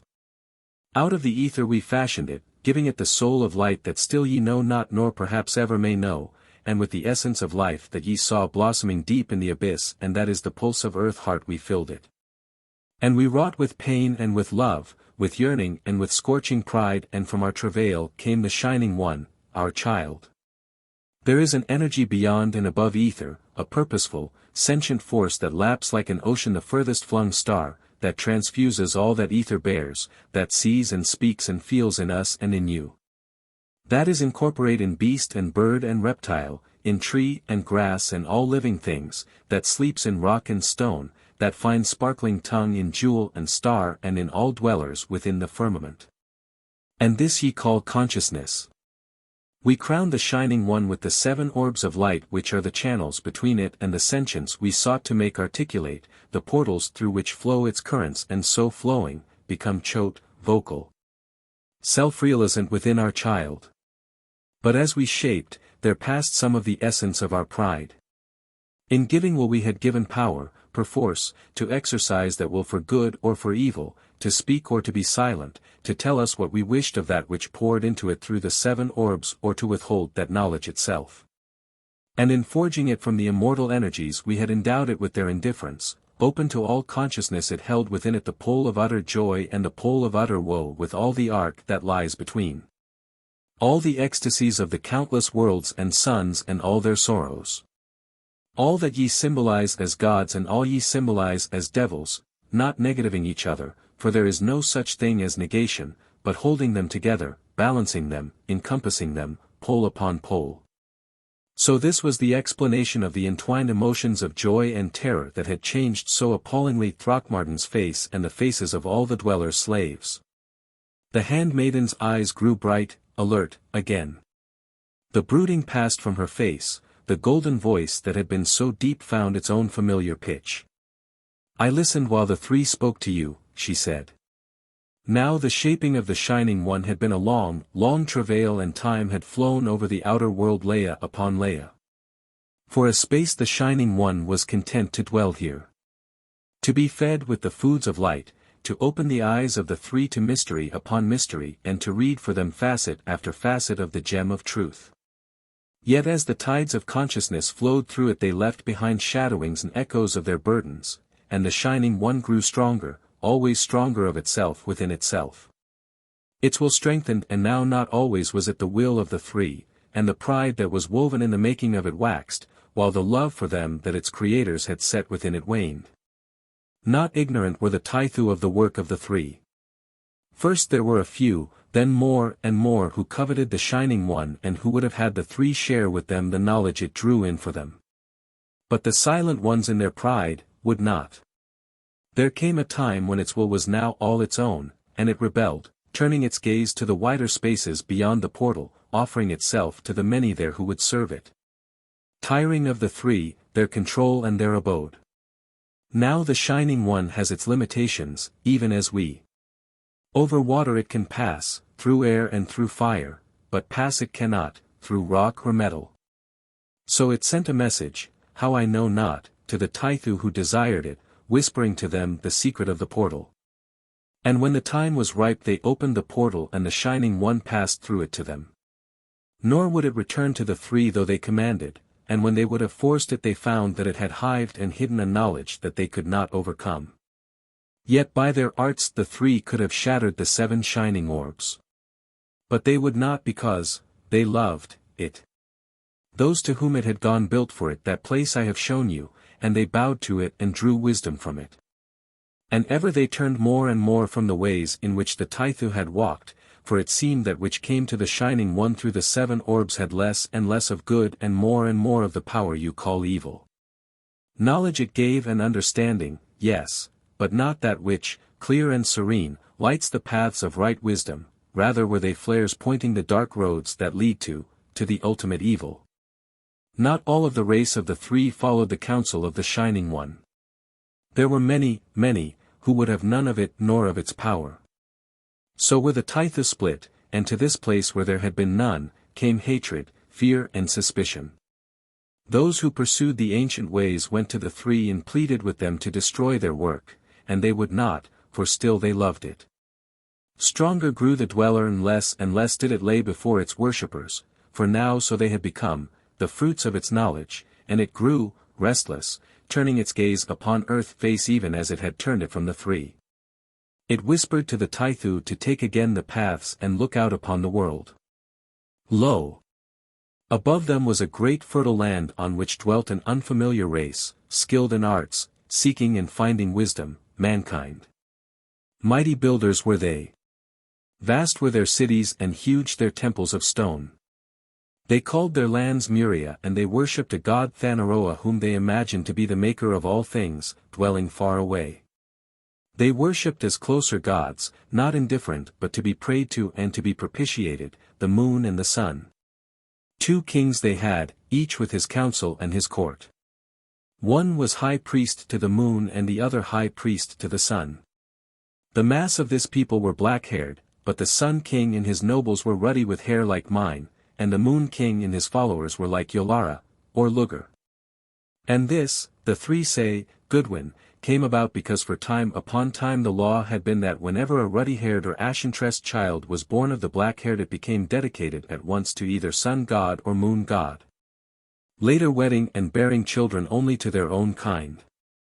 Until at last from the black-haired came no more of the light-locked ones, but the ruddy ones, being stronger, still arose from them. Chapter 30. The Building of the Moon Pool. She paused, running her long fingers through her own bronze-flecked ringlets. Selective breeding this, with a vengeance, I thought. An ancient experiment in heredity which of course would in time result in the stamping out of the tendency to depart from type that lies in all organisms. Resulting, obviously, at last, in 3 fixed forms of black-haired, ruddy-haired, and silver-haired, but this, with a shock of realization it came to me, was also an accurate description of the dark-polled Ladala. Their fair-haired rulers and of the golden-brown tressed Lakla. How, questions began to stream through my mind, silenced by the handmaiden's voice. Above, far, far above the abode of the Shining One, she said, was their greatest temple, holding the shrines both of sun and moon. All about it were other temples hidden behind mighty walls, each enclosing its own space and squared and ruled and standing within a shallow lake. The sacred city, the city of the gods of this land. It is the Nanmadel that she is describing, I thought. Out upon all this looked the Tythu who were now but the servants of the Shining One as it had been the messenger of the 3, she went on. When they returned the Shining One spoke to them, promising them dominion over all that they had seen, under it dominion of all earth itself and later perhaps of other earths. In the Shining One had grown craft, cunning. Knowledge to gain that which it desired. Therefore it told its Tythu, and mayhap told them truth, that not yet was it time for them to go forth. That slowly must they pass into that outer world, for they had sprung from heart of earth and even it lacked power to swirl unaided into and through the above. Then it counselled them, instructing them what to do. They hollowed the chamber wherein first I saw you, cutting their way to it that path down which from it you sped. It revealed to them that the force that is within moon flame is kin to the force that is within it. For the chamber of its birth was the chamber too of moon birth and into it went the subtle essence and powers that flow in that earth child, and it taught them how to make that which fills what you call the moon pool whose opening is close behind its veil hanging upon the gleaming cliffs. When this was done it taught them how to make and how to place the 7 lights through which moon flame streams into moon pool, the 7 lights that are kin to its own 7 orbs even as its fires are kin to moon fires, and which would open for it a path that it could tread. And all this the Tytha did, working so secretly that neither those of their race whose faces were set against the Shining One nor the busy men above know aught of it. When it was done they moved up the path, clustering within the moon pool chamber. Moon flame streamed through the 7 globes, poured down upon the pool. They saw mists arise, embrace, and become one with the moon flame, and then up through moon pool, shaping itself within the mists of light, whirling, radiant, the Shining One. Almost free, almost loosed upon the world it coveted. Again it counselled them, and they pierced the passage whose portal you found first, set the fires within its stones, and revealing themselves to the Moon King and his priests spake to them even as the Shining One had instructed. Now was the Moon King filled with fear when he looked upon the Tythu, shrouded with protecting mists of light in moon pool chamber, and heard their words. Yet, being crafty, he thought of the power that would be his if he heeded and how quickly the strength of the Sun King would dwindle.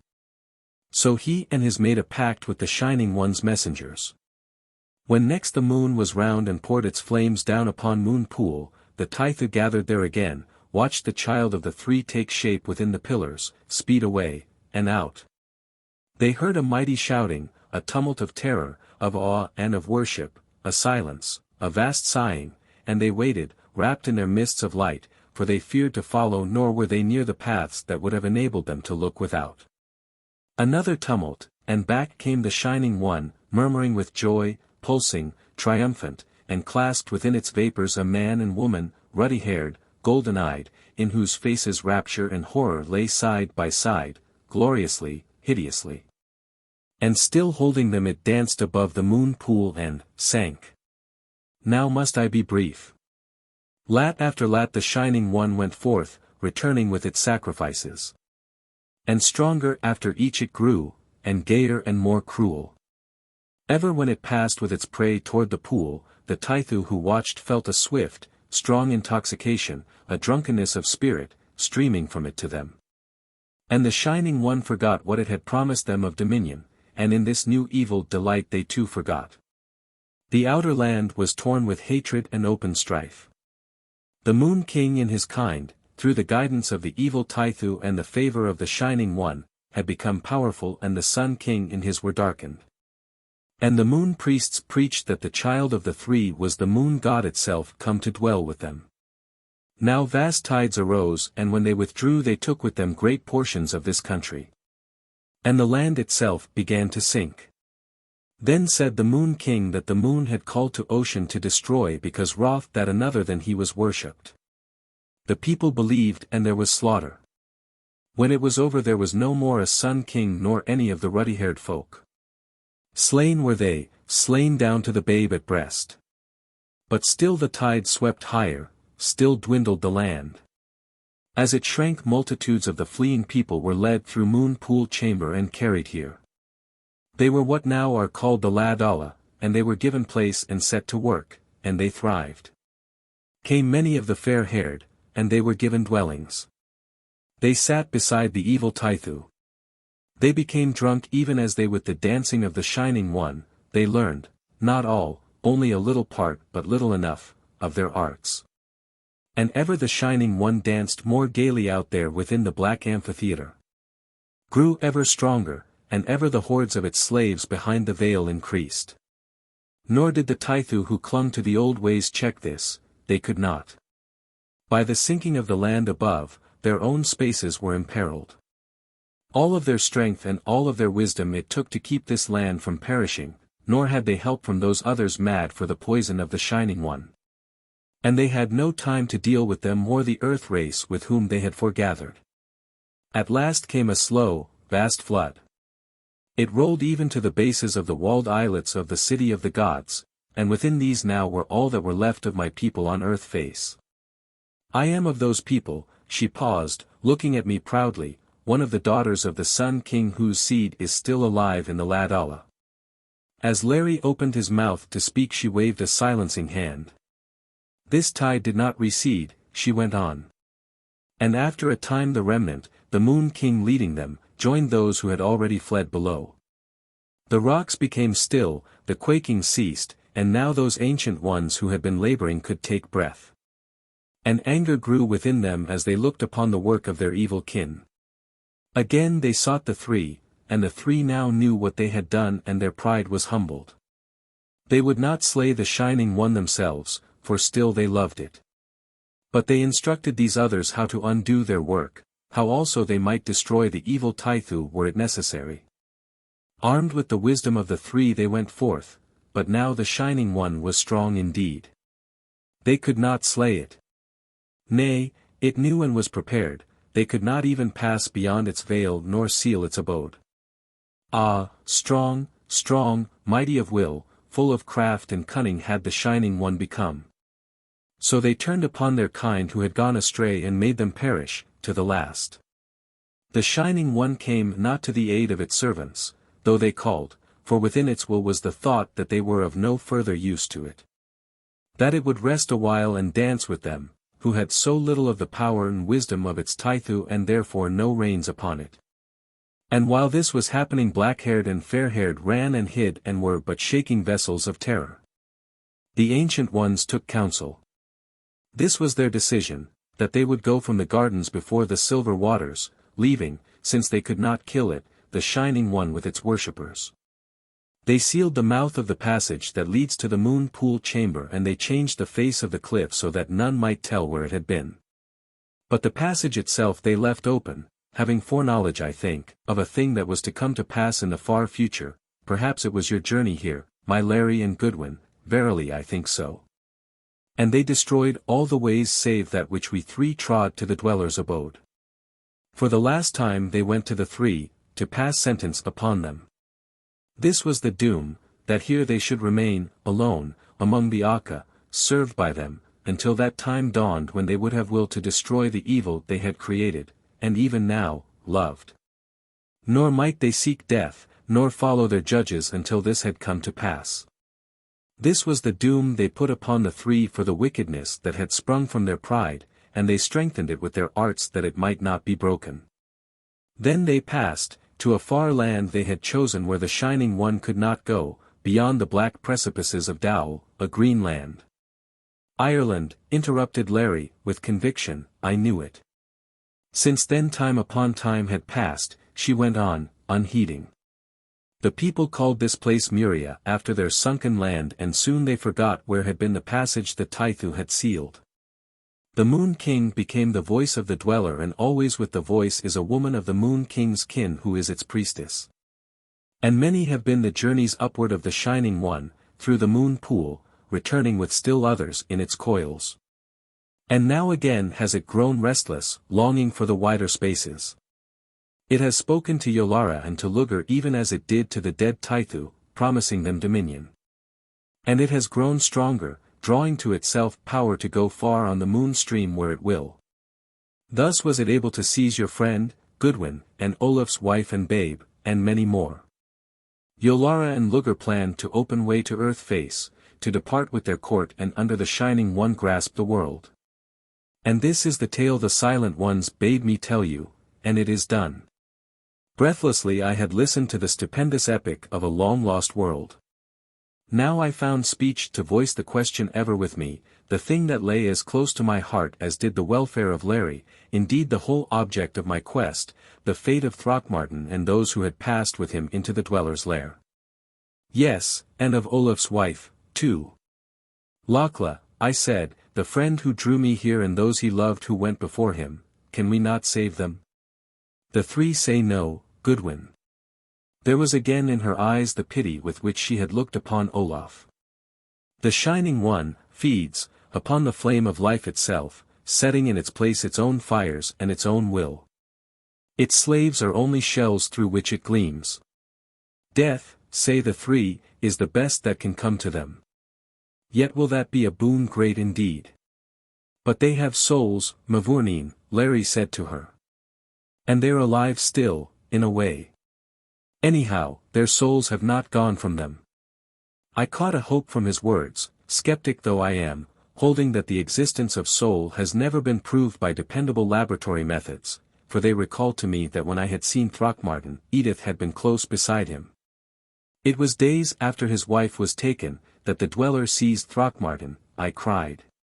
How, if their wills, their life, were indeed gone, how did they find each other mid all that horde? How did they come together in the dweller's lair? I do not know, she answered, slowly. You say they loved, and it is true that love is stronger even than death. One thing I don't understand, this was Larry again, is why a girl like you keeps coming out of the black-haired crowd. So frequently, and one might say, so regularly, Lakla. Aren't there ever any red-headed boys, and if they are, what becomes of them? That, Larry, I cannot answer, she said, very frankly. There was a pact of some kind. How made or by whom I know not. But for long the Murians feared the return of the Tythu, and greatly they feared the three. Even the Shining One feared those who had created it, for a time, and not even now is it eager to face them, that I know. Nor are Yolara and Luger so sure. It may be that the three commanded it, but how or why I know not. I only know that it is true, for here am I, and from where else would I have come? From Ireland, said Larry O'Keefe, promptly. And that's where you're going. For 'tis no place for a girl like you to have been brought up, Lakla. What with people like frogs, and a half-god three-quarters devil, and red oceans, and the only Irish things yourself and the silent ones up there, bless their hearts. It's no place for ye, and by the soul of St. Patrick, it's out of it soon you'll be gettin'. Larry. Larry. If it had but been true, and I could see Lakla and you beside me now. Chapter 31. Larry and the Frogmen. Long had been her tale in the telling, and too long, perhaps, have I been in the repeating, but not every day are the mists rolled away to reveal undreamed secrets of earth youth. And I have set it down here, adding nothing, taking nothing from it. Translating liberally, it is true, but constantly striving, while putting it into idea forms and phraseology to be readily understood by my readers, to keep accurately to the spirit. And this, I must repeat, I have done throughout my narrative, wherever it has been necessary to record conversation with the Murians. Rising, I found I was painfully stiff, as muscle-bound as though I had actually trudged many miles. Larry, imitating me, gave an involuntary groan. "Faith, Mavourneen," he said to Lakla, relapsing unconsciously into English, "your roads would never wear out shoe leather, but they've got their kick, just the same." She understood our plight, if not his words, gave a soft little cry of mingled pity and self-reproach, forced us back upon the cushions. "Oh, but I'm sorry," mourned Lakla, leaning over us. I had forgotten, for those new to it the way is a weary one, indeed. She ran to the doorway, whistled a clear high note down the passage. Through the hangings came two of the frogmen. She spoke to them rapidly. They crouched toward us, what certainly was meant for an amiable grin wrinkling the grotesque muzzles, bearing the glistening rows of needle teeth.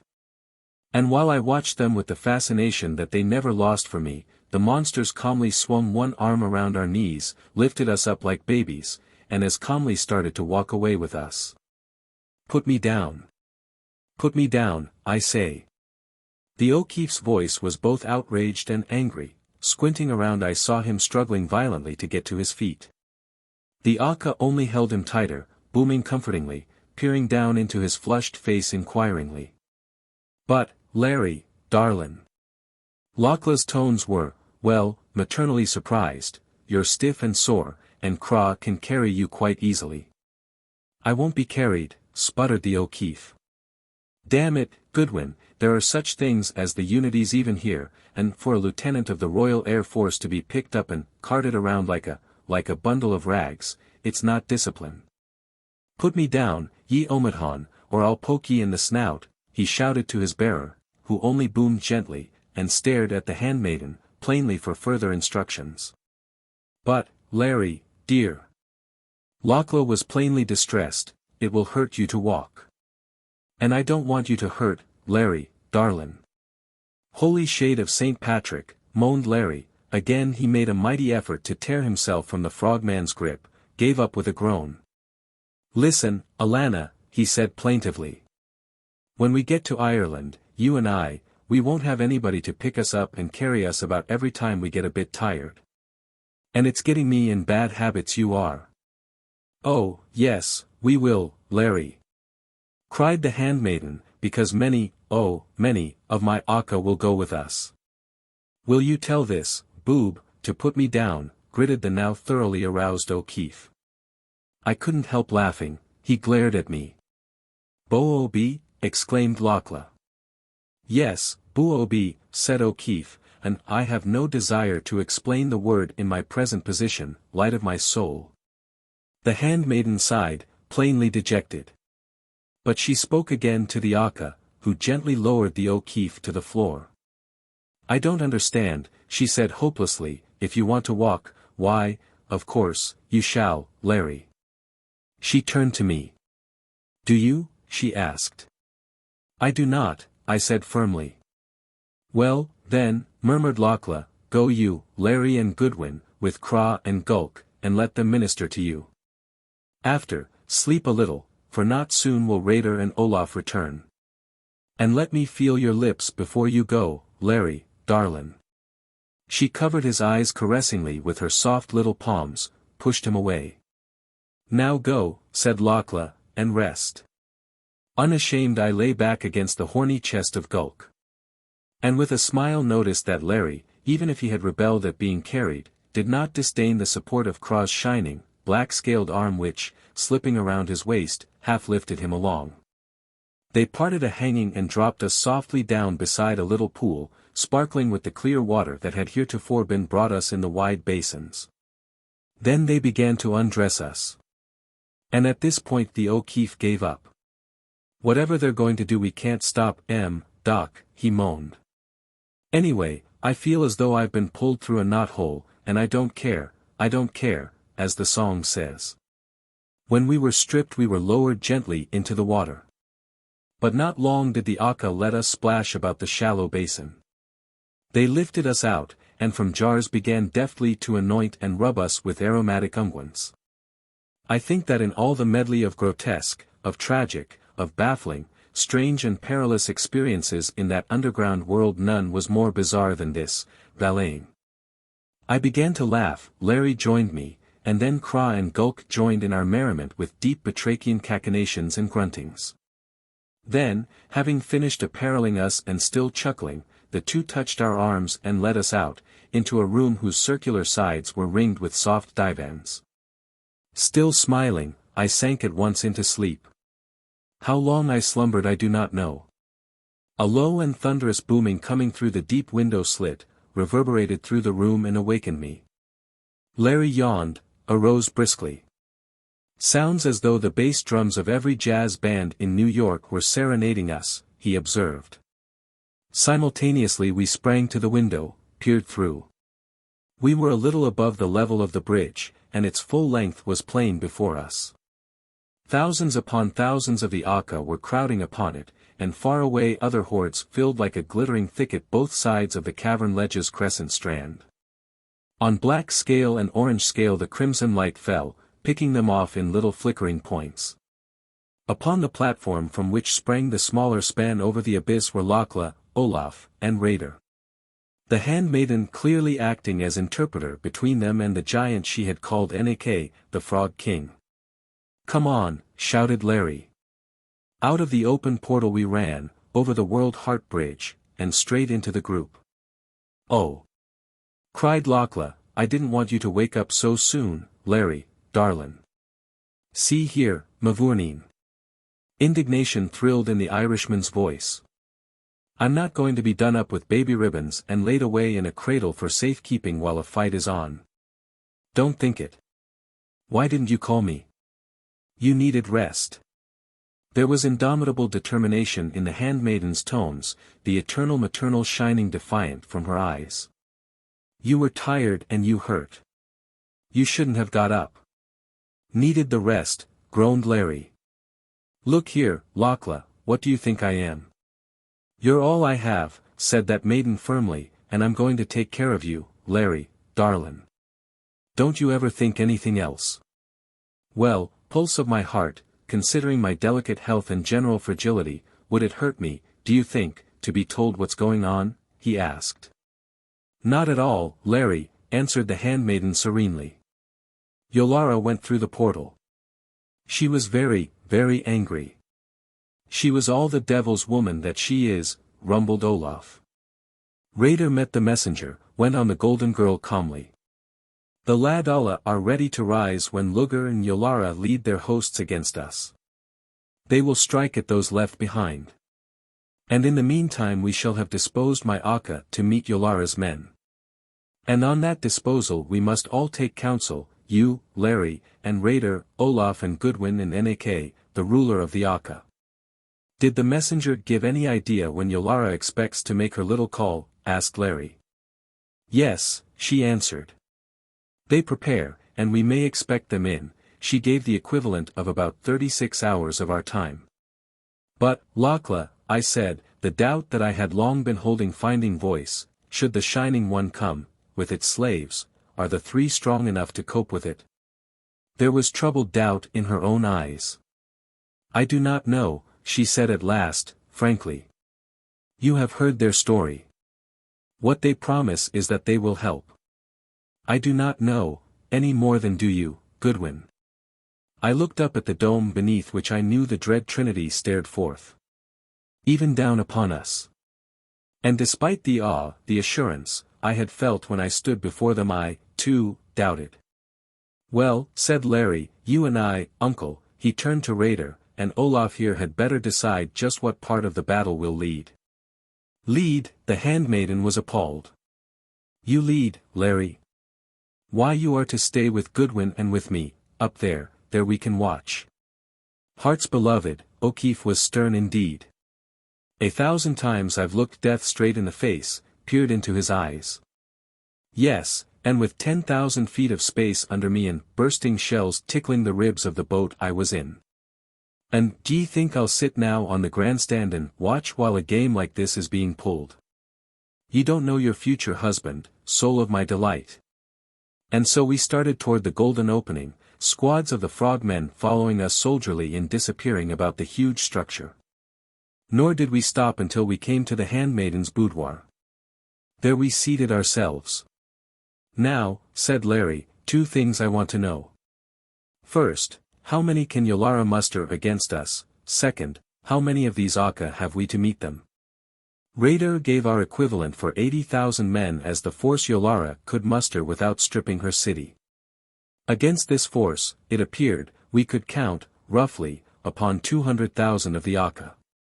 And there's some fighters. Exclaimed Larry. Hell, with odds like that what are you worrying about? It's over before it's begun. But, Larry, objected Raider to this, you forget that the nobles will have the keth, and other things. Also that the soldiers have fought against the Aka before and will be shielded very well from their spears and clubs, and that their blades and javelins can bite through the scales of Nax's warriors. They have many things. Uncle, interjected O'Keefe, one thing they have is your nerve. Why, we're more than 2 to 1. And take it from me. Without warning dropped the tragedy. Chapter 32. Your love, your lives, your souls. Lakla had taken no part in the talk since we had reached her bower. She had seated herself close to the O'Keefe. Glancing at her I had seen steal over her face that brooding, listening look that was hers whenever in that mysterious communion with the 3. It vanished, swiftly she arose, interrupted the Irishman without ceremony. Larry darlin', said the handmaiden. The silent ones summon us. When do we go? I asked. Larry's face grew bright with interest. The time is now, she said, and hesitated. Larry dear, put your arms about me, she faltered, for there is something cold that catches at my heart, and I am afraid. At his exclamation she gathered herself together, gave a shaky little laugh. It's because I love you so that fear has power to plague me, she told him. Without another word he bent and kissed her. In silence we passed on, his arms still about her girdled waist, golden head and black close together. Soon we stood before the crimson slab that was the door to the sanctuary of the Silent Ones. She poised uncertainly before it, then with a defiant arching of the proud little head that sent all the bronze-flecked curls flying, she pressed. It slipped aside and once more the opalescence gushed out, flooding all about us. Dazzled as before, I followed through the lambent cascades pouring from the high, carved walls. Paused, and my eyes clearing, looked up, straight into the faces of the 3. The angled orbs centered upon the handmaiden, softened as I had seen them do when first we had faced them. She smiled up, seemed to listen. Come closer, she commanded, close to the feet of the Silent Ones. We moved, pausing at the very base of the dais. The sparkling mists thinned, the great heads bent slightly over us. Through the veils I caught a glimpse of huge columnar necks, enormous shoulders covered with draperies as of pale blue fire. I came back to attention with a start, for Lakla was answering a question only heard by her, and, answering it aloud, I perceived for our benefit. For whatever was the mode of communication between those whose handmaiden she was, and her, it was clearly independent of speech. He has been told, she said, even as you commanded. Did I see a shadow of pain flit across the flickering eyes? Wondering, I glanced at Lakla's face and there was a dawn of foreboding and bewilderment. For a little she held her listening attitude, then the gaze of the three left her, focused upon the O'Keefe. Thus speak the silent ones, through Lakla, their handmaiden, the golden voice was like low trumpet notes. At the threshold of doom is that world of yours above. Yea, even the doom, Goodwin, that ye dreamed and the shadow of which, looking into your mind they see, say the three. For not upon earth and never upon earth can man find means to destroy the Shining One. She listened again, and the foreboding deepened to an amazed fear. They say, the silent ones, she went on, that they know not whether even they have power to destroy. Energies we know nothing of entered into its shaping and are part of it. And still other energies it has gathered to itself. She paused. A shadow of puzzlement crept into her voice, and other energies still, forces that ye do know and symbolize by certain names, hatred and pride and lust and many others which are forces real as that hidden in the Keth. And among them, fear, which weakens all those others. Again she paused. But within it is nothing of that greatest of all, that which can make powerless all the evil others, that which we call, love, she ended softly. I'd like to be the one to put a little more fear in the beast, whispered Larry to me, grimly in our own English. The three weird heads bent, ever so slightly, and I gasped, and Larry grew a little white as Lakla nodded. They say, Larry, she said, that there you touch one side of the heart of the matter, for it is through the way of fear the silent ones hope to strike at the very life of the Shining One. The visage Larry turned to me was eloquent of wonder, and mine reflected it, for what really were this three to whom our minds were but open pages, so easily read? Not long could we conjecture. Lakla broke the little silence. This, they say, is what is to happen. First will come upon us Luger and Yolara with all their host. Because of fear the Shining One will lurk behind within its lair, for despite all, the Dweller does dread the three, and only them. With this host the Voice and the Priestess will strive to conquer. And if they do, then will they be strong enough, too, to destroy us all. For if they take the abode they banish from the Dweller all fear and sound the end of the three. Then will the Shining One be all free indeed, free to go out into the world, free to do there as it wills. But if they do not conquer, and the Shining One comes not to their aid, abandoning them even as it abandoned its own Tythu, then will the three be loosed from a part of their doom, and they will go through the portal. Seek the Shining One beyond the veil, and, piercing it through fear's opening, destroy it. That's quite clear, murmured the O'Keefe in my ear. Weaken the morale, then smash. I've seen it happen a dozen times in Europe. While they've got their nerve there's not a thing you can do, get their nerve, and not a thing can they do. And yet in both cases they're the same men. Lakla had been listening again. She turned, thrust out hands to Larry, a wild hope in her eyes, and yet a hope half-shamed. They say, she cried, that they give us choice. Remembering that your world doom hangs in the balance, we have choice to stay and help fight Yolara's armies, and they say they look not lightly on that help. Or choice to go, and if so be you choose the latter, then will they show another way that leads into your world. A flush had crept over the O'Keefe's face as she was speaking. He took her hands and looked long into the golden eyes. Glancing up I saw the Trinity were watching them intently, imperturbably. What do you say, Mavourneen? Asked Larry gently. The handmaiden hung her head, trembled. Your words shall be mine, O one I love, she whispered. So going or staying, I am beside you. And you, Goodwin? He turned to me. I shrugged my shoulders. After all I had no one to care. It's up to you, Larry, I remarked, deliberately choosing his own phraseology. The O'Keefe straightened, squared his shoulders, gazed straight into the flame-flickering eyes.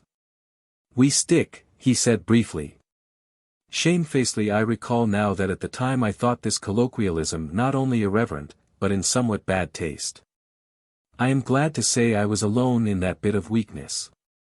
The face that Lakla turned to Larry was radiant with love, and although the shamed hope had vanished from the sweet eyes, they were shining with adoring pride. And the marble visages of the three softened, and the little flames died down. "Wait," said Lakla, "there is one other thing they say we must answer before they will hold us to that promise, wait." She listened, and then her face grew white, white as those of the three themselves. The glorious eyes widened, stark terror filling them, the whole lithe body of her shook like a reed in the wind. "Not that," she cried out to the three. "Oh, not that. Not Larry, let me go even as you will, but not him." She threw up frantic hands to the woman being of the Trinity. "Let me bear it alone," she wailed. "Alone, mother. Mother." The three bent their heads toward her, their faces pitiful, and from the eyes of the woman one rolled, tears. Larry leaped to Lakla's side. "Mavourneen," he cried. "Sweetheart, what have they said to you?" He glared up at the silent ones, his hand twitching toward the high-hung pistol holster. The handmaiden swung to him. Threw white arms around his neck, held her head upon his heart until her sobbing ceased. "This they say, the silent ones," she gasped, and then all the courage of her came back. "Oh heart of mine," she whispered to Larry, gazing deep into his eyes, his anxious face cupped between her white palms. "This they say, that should the Shining One come to succor Yolara and Luger, should it conquer its fear, and do this, then is there but one way left to destroy it, and to save your world." She swayed, he gripped her tightly. "But one way, you and I must go, together, into its embrace. Yeah, we must pass within it, loving each other, loving the world, realizing to the full all that we sacrifice and sacrificing all, our love, our lives, perhaps even that you call soul, O loved one. Must give ourselves all to the Shining One, gladly, freely, our love for each other flaming high within us, that this curse shall pass away. For if we do this, pledge the three, then shall that power of love we carry into it weaken for a time all that evil which the Shining One has become, and in that time the three can strike and slay." The blood rushed from my heart. Scientist that I am, essentially, my reason rejected any such solution as this of the activities of the Dweller. Was it not, the thought flashed, a propitiation by the three out of their own weakness, and as it flashed I looked up to see their eyes, full of sorrow, on mine, and knew they read the thought. Then into the whirling vortex of my mind came steadying reflections, of history changed by the power of hate, of passion, of ambition, and most of all, by love. Was there not actual dynamic energy in these things? Was there not a Son of Man who hung upon a cross on Calvary? "Dear love, oh mine," said the O'Keefe quietly, "is it in your heart to say yes to this?" "Larry," she spoke low, "what is in your heart is in mine, but I did so want to go with you, to live with you, to bear you children, Larry, and to see the sun." My eyes were wet, dimly through them I saw his gaze on me. "If the world is at stake," he whispered, "why of course there's only one thing to do. God knows I never was afraid when I was fighting up there, and many a better man than me has gone west with shell and bullet for the same idea. But these things aren't shell and bullet, but I hadn't Lakla then, and it's the damned doubt I have behind it all." He turned to the three, and did I in their poise sense a rigidity, an anxiety that sat upon them as alienly as would divinity upon men? "Tell me this, silent ones," he cried. "If we do this, Lakla and I, is it sure you are that you can slay the thing, and save my world? Is it sure you are?" For the first and the last time, I heard the voice of the silent ones. It was the man being at the right who spoke. "We are sure," the tones rolled out like deepest organ notes, shaking, vibrating, assailing the ears as strangely as their appearance struck the eyes. Another moment the O'Keefe stared at them. Once more he squared his shoulders, lifted Lakla's chin and smiled into her eyes. "We stick," he said again, nodding to the three. Over the visages of the Trinity fell benignity that was awesome. The tiny flames in the jet orbs vanished, leaving them wells in which brimmed serenity, hope, and extraordinary joyfulness.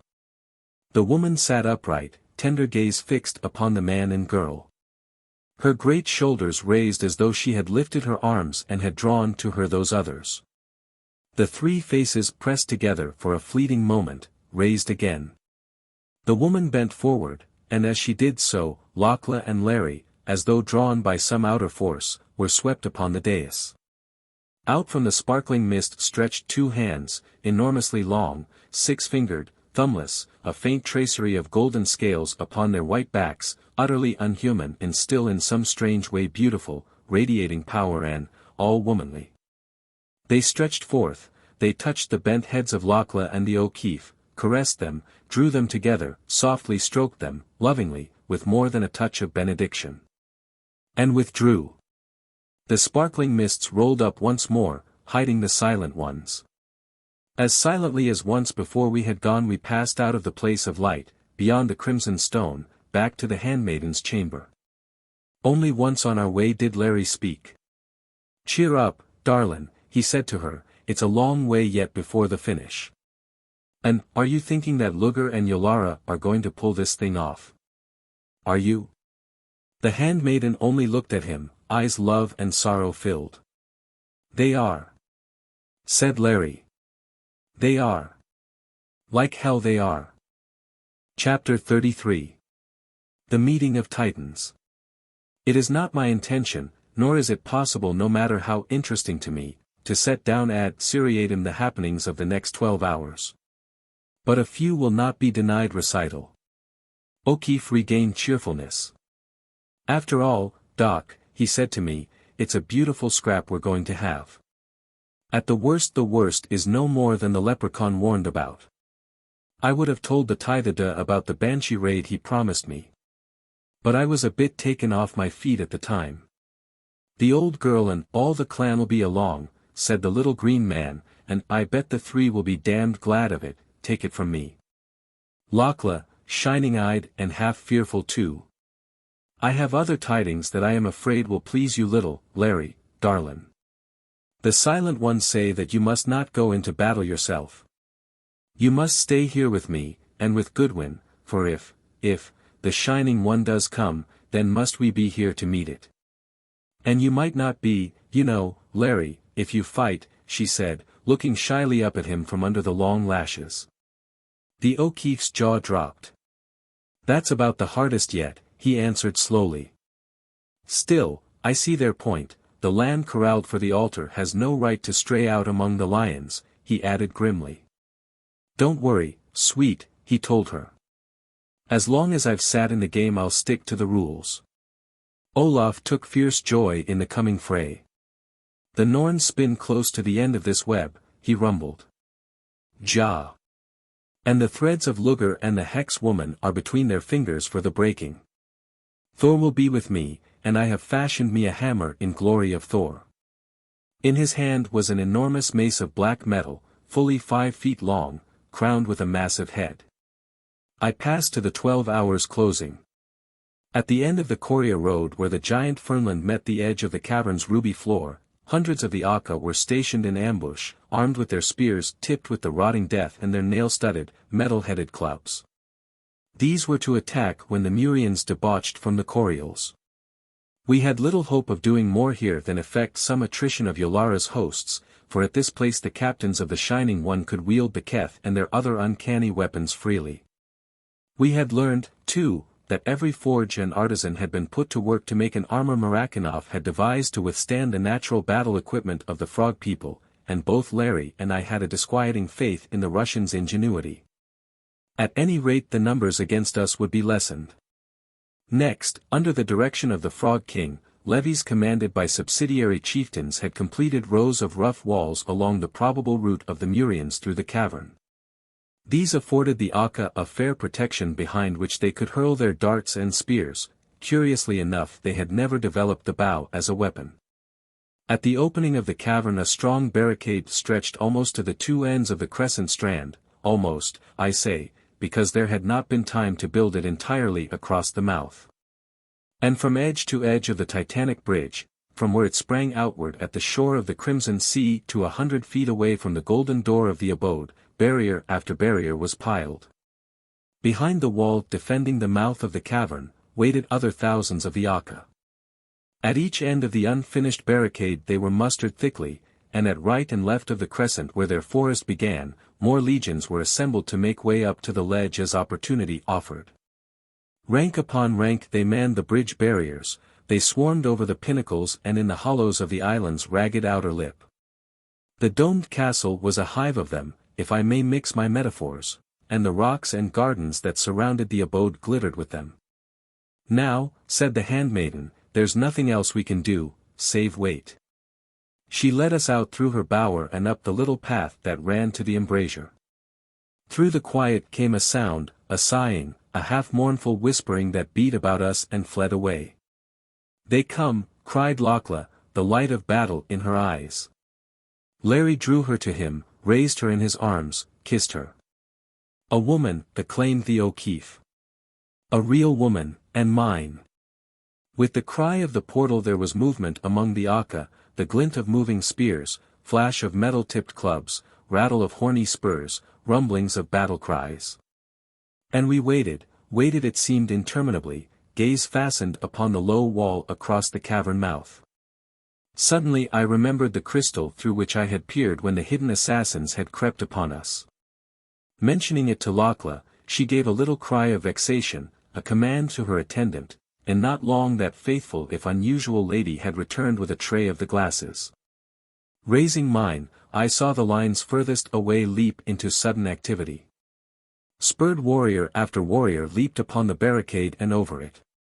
Flashes of intense, green light, mingled with gleams like lightning strokes of concentrated moon rays, sprang from behind the wall, sprang and struck and burned upon the scales of the Batrachians. "They come," whispered Lakla. At the far ends of the crescent a terrific milling had begun. Here it was plain the Aka were holding. Faintly, for the distance was great, I could see fresh force upon force rush up and take the places of those who had fallen. Over each of these ends, and along the whole line of the barricade a mist of dancing, diamond atoms began to rise, sparking, coruscating points of diamond dust that darted and danced. What had once been Lakla's guardians, dancing now in the nothingness. "God, but it's hard to stay here like this," groaned the O'Keefe.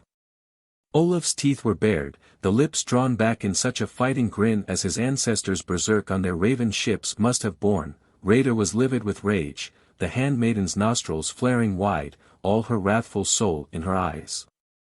Suddenly, while we looked, the rocky wall which the Aka had built at the cavern mouth, was not. It vanished, as though an unseen, unbelievably gigantic hand had with the lightning speed swept it away. And with it vanished, 2 long lines of the great amphibians close behind it. Then down upon the ledge, dropping into the crimson sea, sending up geysers of ruby spray, dashing on the bridge, crushing the frogmen, fell a shower of stone. Mingled with distorted shapes and fragments whose scales still flashed meteoric as they hurled from above. "That which makes things fall upward," hissed Olaf. "That which I saw in the garden of Lugar. The fiendish agency of destruction which Marakinov had revealed to Larry. The force that cut off gravitation and sent all things within its range racing outward into space. And now over the debris upon the ledge, striking with long sword and daggers, here and there a captain flashing the green ray, moving on in ordered squares, came the soldiers of the Shining One. Nearer and nearer the verge of the ledge they pushed Nak's warriors. Leaping upon the dwarfs, smiting them with spear and club, with teeth and spur, the Aka fought like devils. Quivering under the ray, they leaped and dragged down and slew. Now there was but one long line of the frogmen at the very edge of the cliff. And ever the clouds of dancing, diamond atoms grew thicker over them all. That last thin line of the Aka was going. Yet they fought to the last, and none toppled over the lip without at least one of the armored Murians in his arms. My gaze dropped to the foot of the cliffs. Stretched along their length was a wide ribbon of beauty, a shimmering multitude of gleaming, pulsing, prismatic moons, glowing ever brighter, ever more wondrous, the gigantic Medusae globes feasting on dwarf and frogman alike. Across the waters, faintly, came a triumphant shouting from Lugar's and Yolara's men. Was the ruddy light of the place lessening, growing paler, changing to a faint rose? There was an exclamation from Larry. Something like hope relaxed the drawn muscles of his face. He pointed to the aureate dome wherein sat the three, and then I saw. Out of it, through the long transverse slit through which the Silent Ones kept their watch on cavern, bridge, and abyss, a torrent of the opalescent light was pouring. It cascaded like a waterfall, and as it flowed it spread whirling out, in columns and eddies, clouds and wisps of misty, curdled coruscations.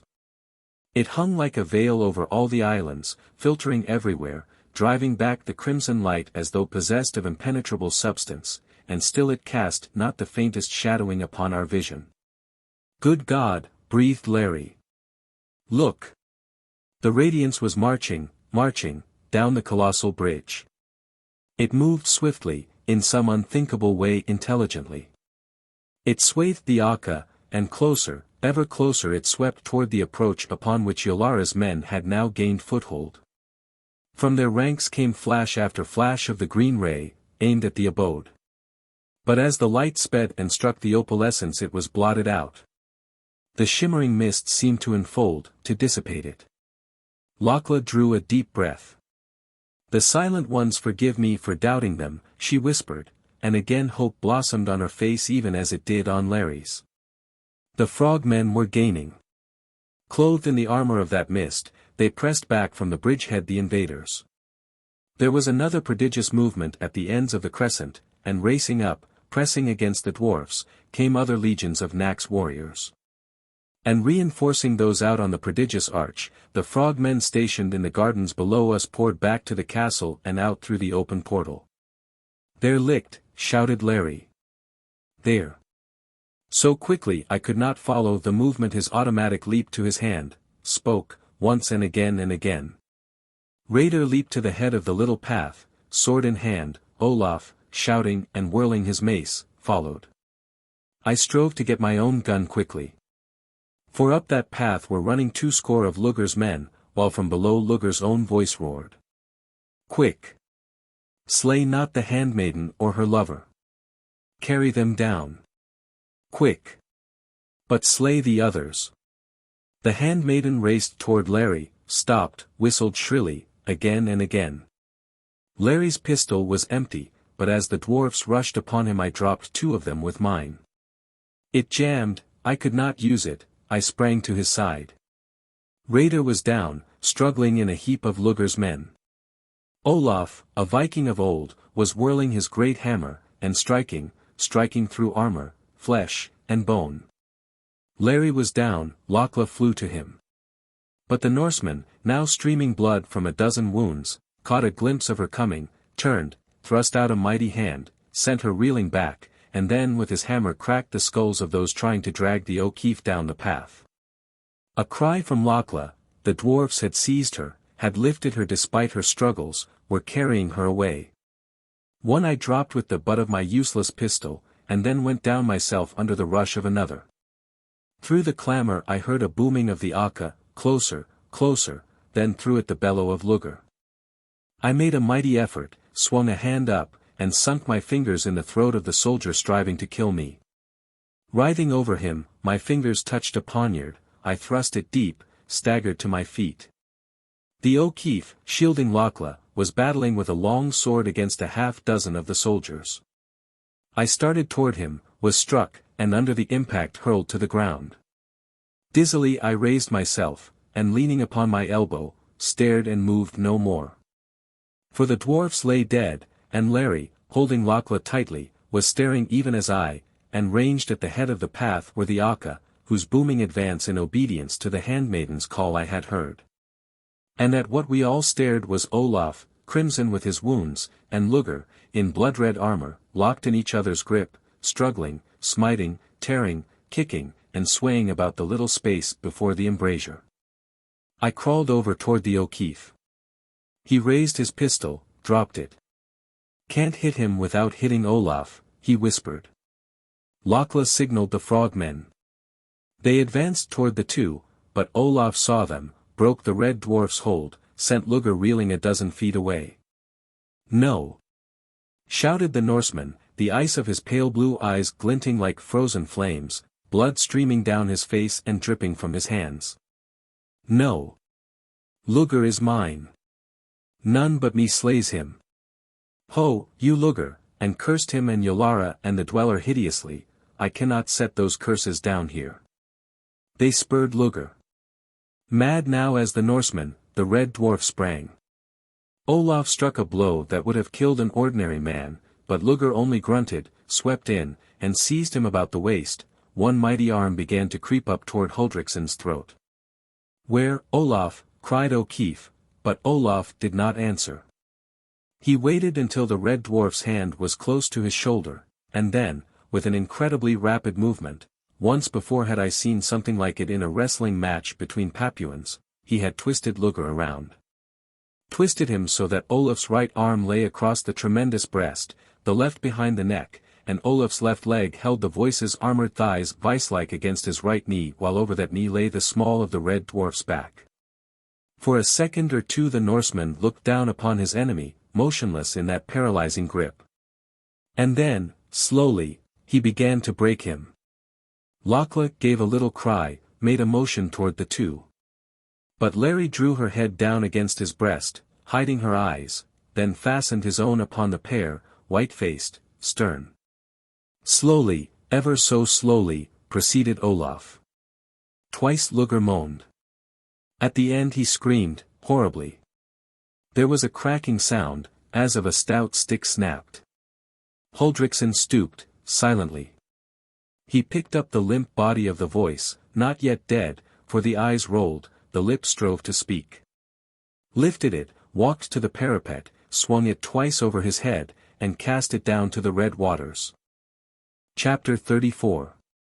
The Coming of the Shining One. The Norseman turned toward us. There was now no madness in his eyes, only a great weariness. And there was peace on the once tortured face. Helma, he whispered, I go a little before.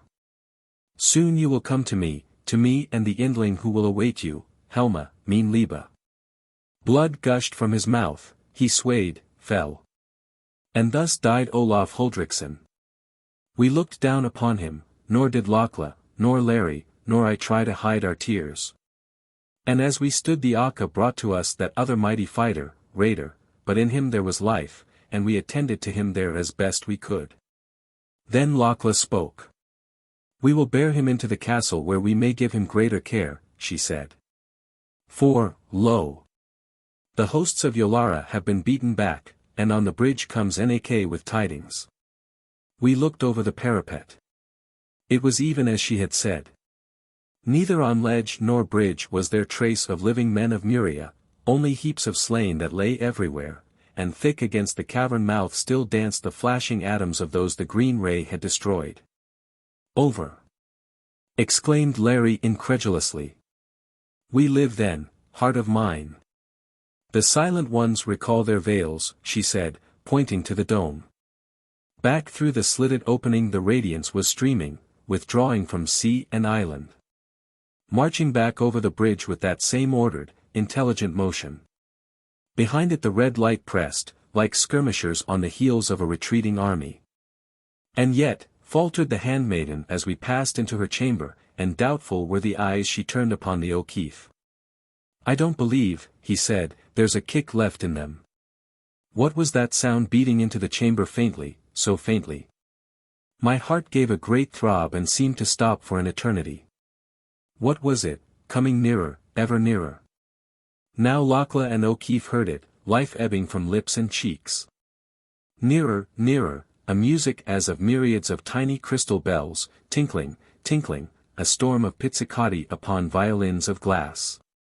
Nearer, nearer, not sweetly now, nor luring, no, raging, wrathful, sinister beyond words, sweeping on, nearer. The Dweller. The Shining One. We leaped to the narrow window, peered out, aghast.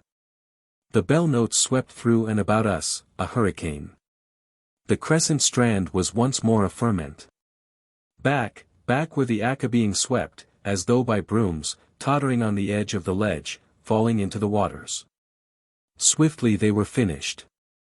And where they had fought was an eddying throng clothed in tatters or naked, swaying, drifting, arms tossing, like marionettes of Satan. The dead alive.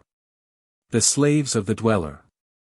They swayed and tossed, and then, like water racing through an open dam, they swept upon the bridgehead. On and on they pushed, like the bore of a mighty tide. The frogmen strove against them, clubbing, spearing, tearing them. But even those worst smitten seemed not to fall. On they pushed, driving forward, irresistible, a battering ram of flesh and bone. They clove the masses of the Aka, pressing them to the sides of the bridge and over. Through the open gates they forced them, for there was no room for the frogmen to stand against that implacable tide.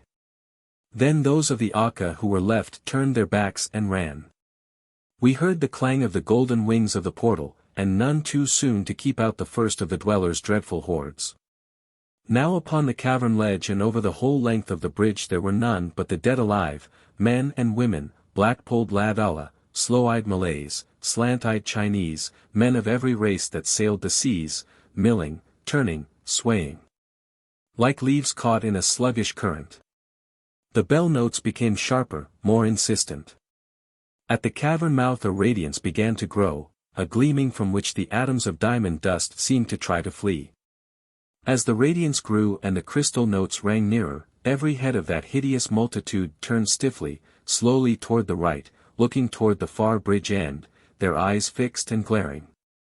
Every face an inhuman mask of rapture and of horror. A movement shook them. Those in the center began to stream back, faster and ever faster, leaving motionless deep ranks on each side.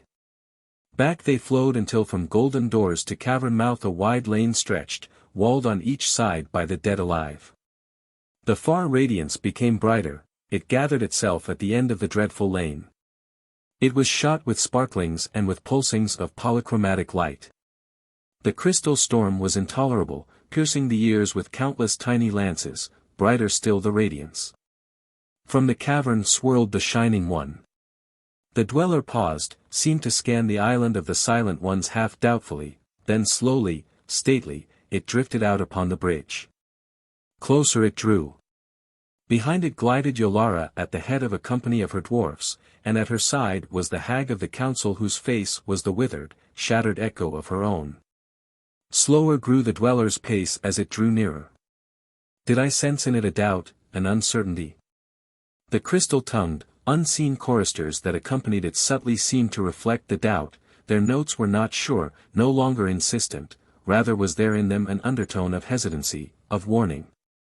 Yet on came the Shining One until it stood plain beneath us, searching with those eyes that thrust from and withdrew into unknown spheres, the golden gateway, the cliff face, the castle's rounded bulk, and more intently than any of these. The dome wherein sat the three. Behind it each face of the dead alive turned toward it, and those beside it throbbed and gleamed with its luminescence. Yolara crept close, just beyond the reach of its spirals. She murmured, and the dweller bent toward her, its 7 globes steady in their shining mists, as though listening. It drew erect once more, resumed its doubtful scrutiny. Yolara's face darkened, she turned abruptly, spoke to a captain of her guards. A dwarf raced back between the palisades of dead alive. Now the priestess cried out, her voice ringing like a silver clarion. Ye are done, ye three. The Shining One stands at your door, demanding entrance. Your beasts are slain and your power is gone. Who are ye, says the Shining One, to deny it entrance to the place of its birth? Ye do not answer, she cried again, yet know we that ye hear. The Shining One offers these terms, send forth your handmaiden and that lying stranger she stole, send them forth to us, and perhaps ye may live. But if ye send them not forth, then shall ye too die, and soon.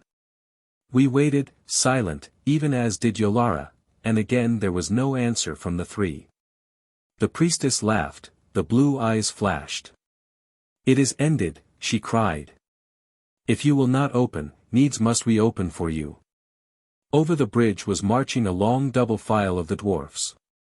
They bore a smoothed and handled tree trunk whose head was knobbed with a huge ball of metal. Past the priestess, past the Shining One, they carried it. 50 of them to each side of the ram, and behind them stepped Marakinov. Larry awoke to life. Now, thank God, he rasped, I can get that devil, anyway. He drew his pistol, took careful aim. Even as he pressed the trigger there rang through the abode a tremendous clanging. The ram was battering at the gates. O'Keefe's bullet went wild. The Russian must have heard the shot, perhaps the missile was closer than we knew. He made a swift leap behind the guards, was lost to sight. Once more the thunderous clanging rang through the castle. Lakla drew herself erect, down upon her dropped the listening aloofness. Gravely she bowed her head. It is time, O love of mine. She turned to O'Keefe. The silent ones say that the way of fear is closed, but the way of love is open. They call upon us to redeem our promise. For 100 heartbeats they clung to each other, breast to breast and lip to lip. Below, the clangor was increasing, the great trunk swinging harder and faster upon the metal gates. Now Lakla gently loosed the arms of the O'Keefe, and for another instant those two looked into each other's souls. The handmaiden smiled tremulously. I would it might have been otherwise, Larry darlin', she whispered. But at least, we pass together, dearest of mine. She leaped to the window. Yolara, the golden voice rang out sweetly. The clanging ceased. Draw back your men. We open the portal and come forth to you and the Shining One, Larry and I. The priestess's silver chimes of laughter rang out, cruel, mocking. Come, then, quickly, she jeered. For surely both the Shining One and I yearn for you. Her malice-laden laughter chimed high once more. Keep us not lonely long. The priestess mocked. Larry drew a deep breath, stretched both hands out to me. It's goodbye, I guess, document. His voice was strained. Goodbye and good luck, old boy. If you get out, and you will, let the old dolphin know I'm gone. And carry on, pal, and always remember the O'Keefe loved you like a brother. I squeezed his hands desperately. Then out of my balance shaking woe a strange comfort was born. Maybe it's not goodbye, Larry. I cried. The banshee has not cried.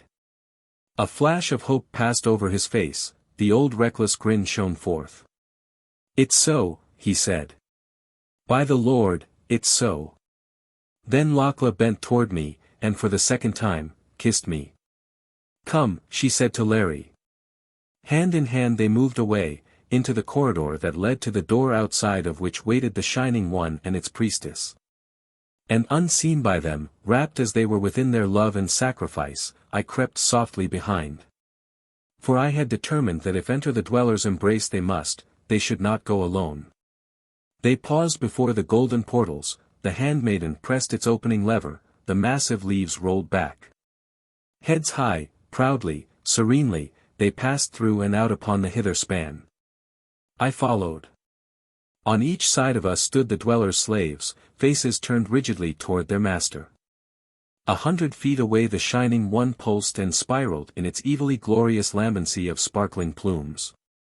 Unhesitating, always with that same high serenity, Lakla and the O'Keefe, hands clasped like little children, drew closer to that wondrous shape. I could not see their faces, but I saw awe fall upon those of the watching dwarfs, and into the burning eyes of Yolara crept a doubt. Closer they drew to the dweller, and closer, I following them step by step. The Shining One's whirling lessened. Its tinklings were faint, almost stilled. It seemed to watch them apprehensively. A silence fell upon us all, a thick silence, brooding, ominous, palpable. Now the pair were face to face with the child of the three, so near that with one of its misty tentacles it could have enfolded them. And the Shining One drew back. Yes, drew back, and back with it stepped Yolara, the doubt in her eyes deepening. Onward paced the handmaiden and the O'Keefe, and step by step, as they advanced, the dweller withdrew, its bell notes chiming out, puzzled questioning, half fearful. And back it drew, and back until it had reached the very center of that platform over the abyss in whose depths pulsed the green fires of Earth-Heart. And there Yolara gripped herself. The hell that seethed within her soul leaped out of her eyes, a cry, a shriek of rage, tore from her lips. As at a signal, the Shining One flamed high, its spirals and eddying mists swirled madly, the pulsing core of it blazed radiance. A score of coruscating tentacles swept straight upon the pair who stood intrepid, unresisting, awaiting its embrace. And upon me, lurking behind them. Through me swept a mighty exaltation. It was the end then, and I was to meet it with them. Something drew us back with an incredible swiftness, and yet as gently as a summer breeze sweeps a bit of thistledown. Drew us back from those darting misty arms even as they were a hairbreadth from us. I heard the dwellers' belled notes burst out ragingly. I heard Yolara scream. What was that? Between the three of us and them was a ring of curdled moon flames, swirling about the Shining One and its priestess, pressing in upon them, enfolding them. And within it I glimpsed the faces of the three, implacable, sorrowful, filled with a supernal power. Sparks and flashes of white flame darted from the ring, penetrating the radiant swathings of the dweller, striking through its pulsing nucleus, piercing its 7 crowning orbs. Now the Shining One's radiance began to dim, the 7 orbs to dull. The tiny sparkling filaments that ran from them down into the dweller's body snapped, vanished.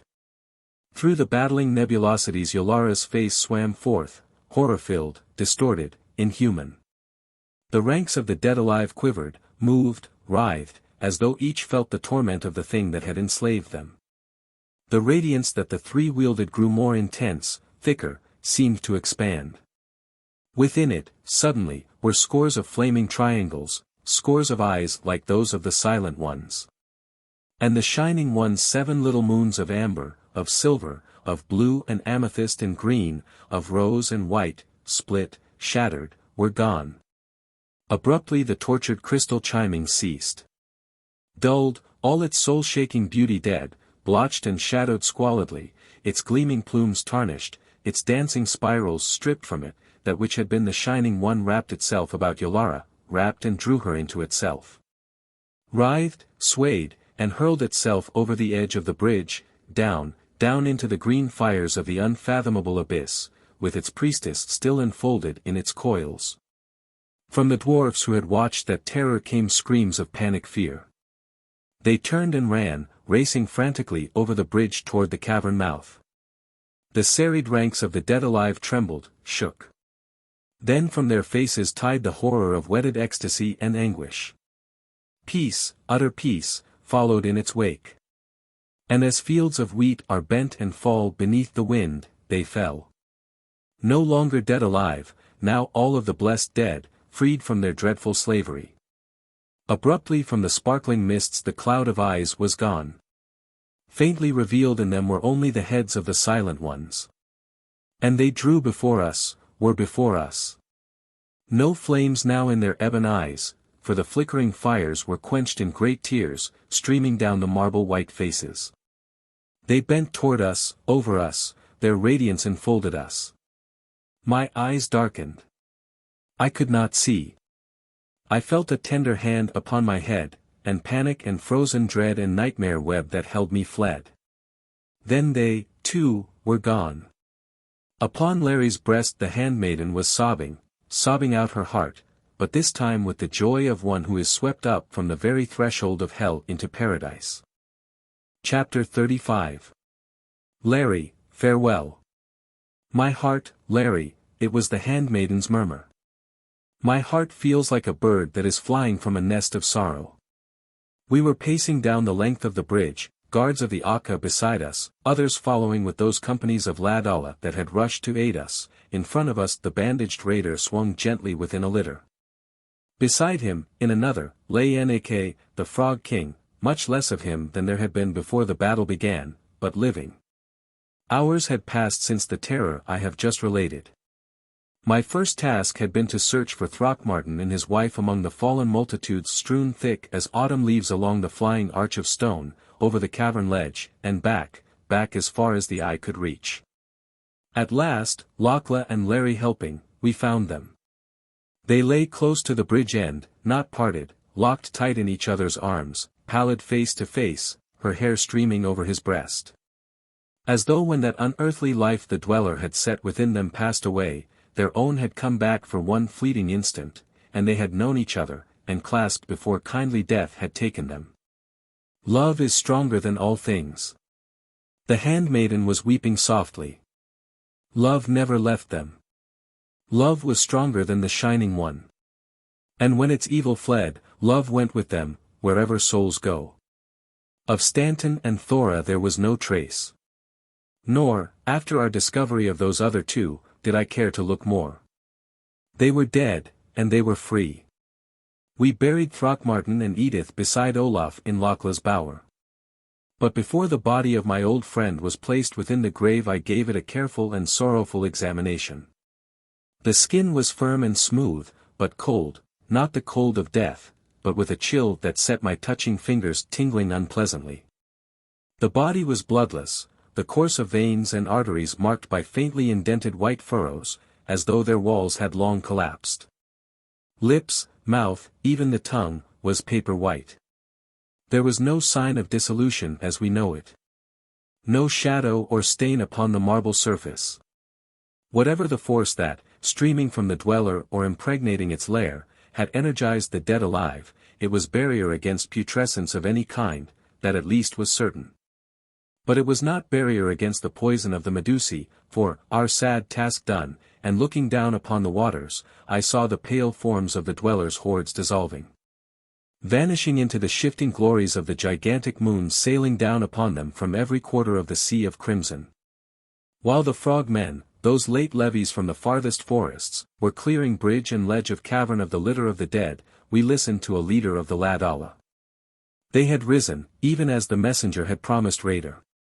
Fierce had been the struggle in the garden city by the silver waters with those Luger and Yolara had left behind to garrison it. Deadly had been the slaughter of the fair-haired, reaping the harvest of hatred they had been sowing so long. Not without a pang of regret did I think of the beautiful, gaily malicious elfin women destroyed, evil though they may have been. The ancient city of Lora was a charnel. Of all the rulers not 20 had escaped, and these into regions of peril which to describe as sanctuary would be mockery. Nor had the Ladala fared so well. Of all the men and women, for women as well as men had taken their part in the swift war, not more than 1/10 remained alive. And the dancing motes of light in the silver air were thick, thick, they whispered.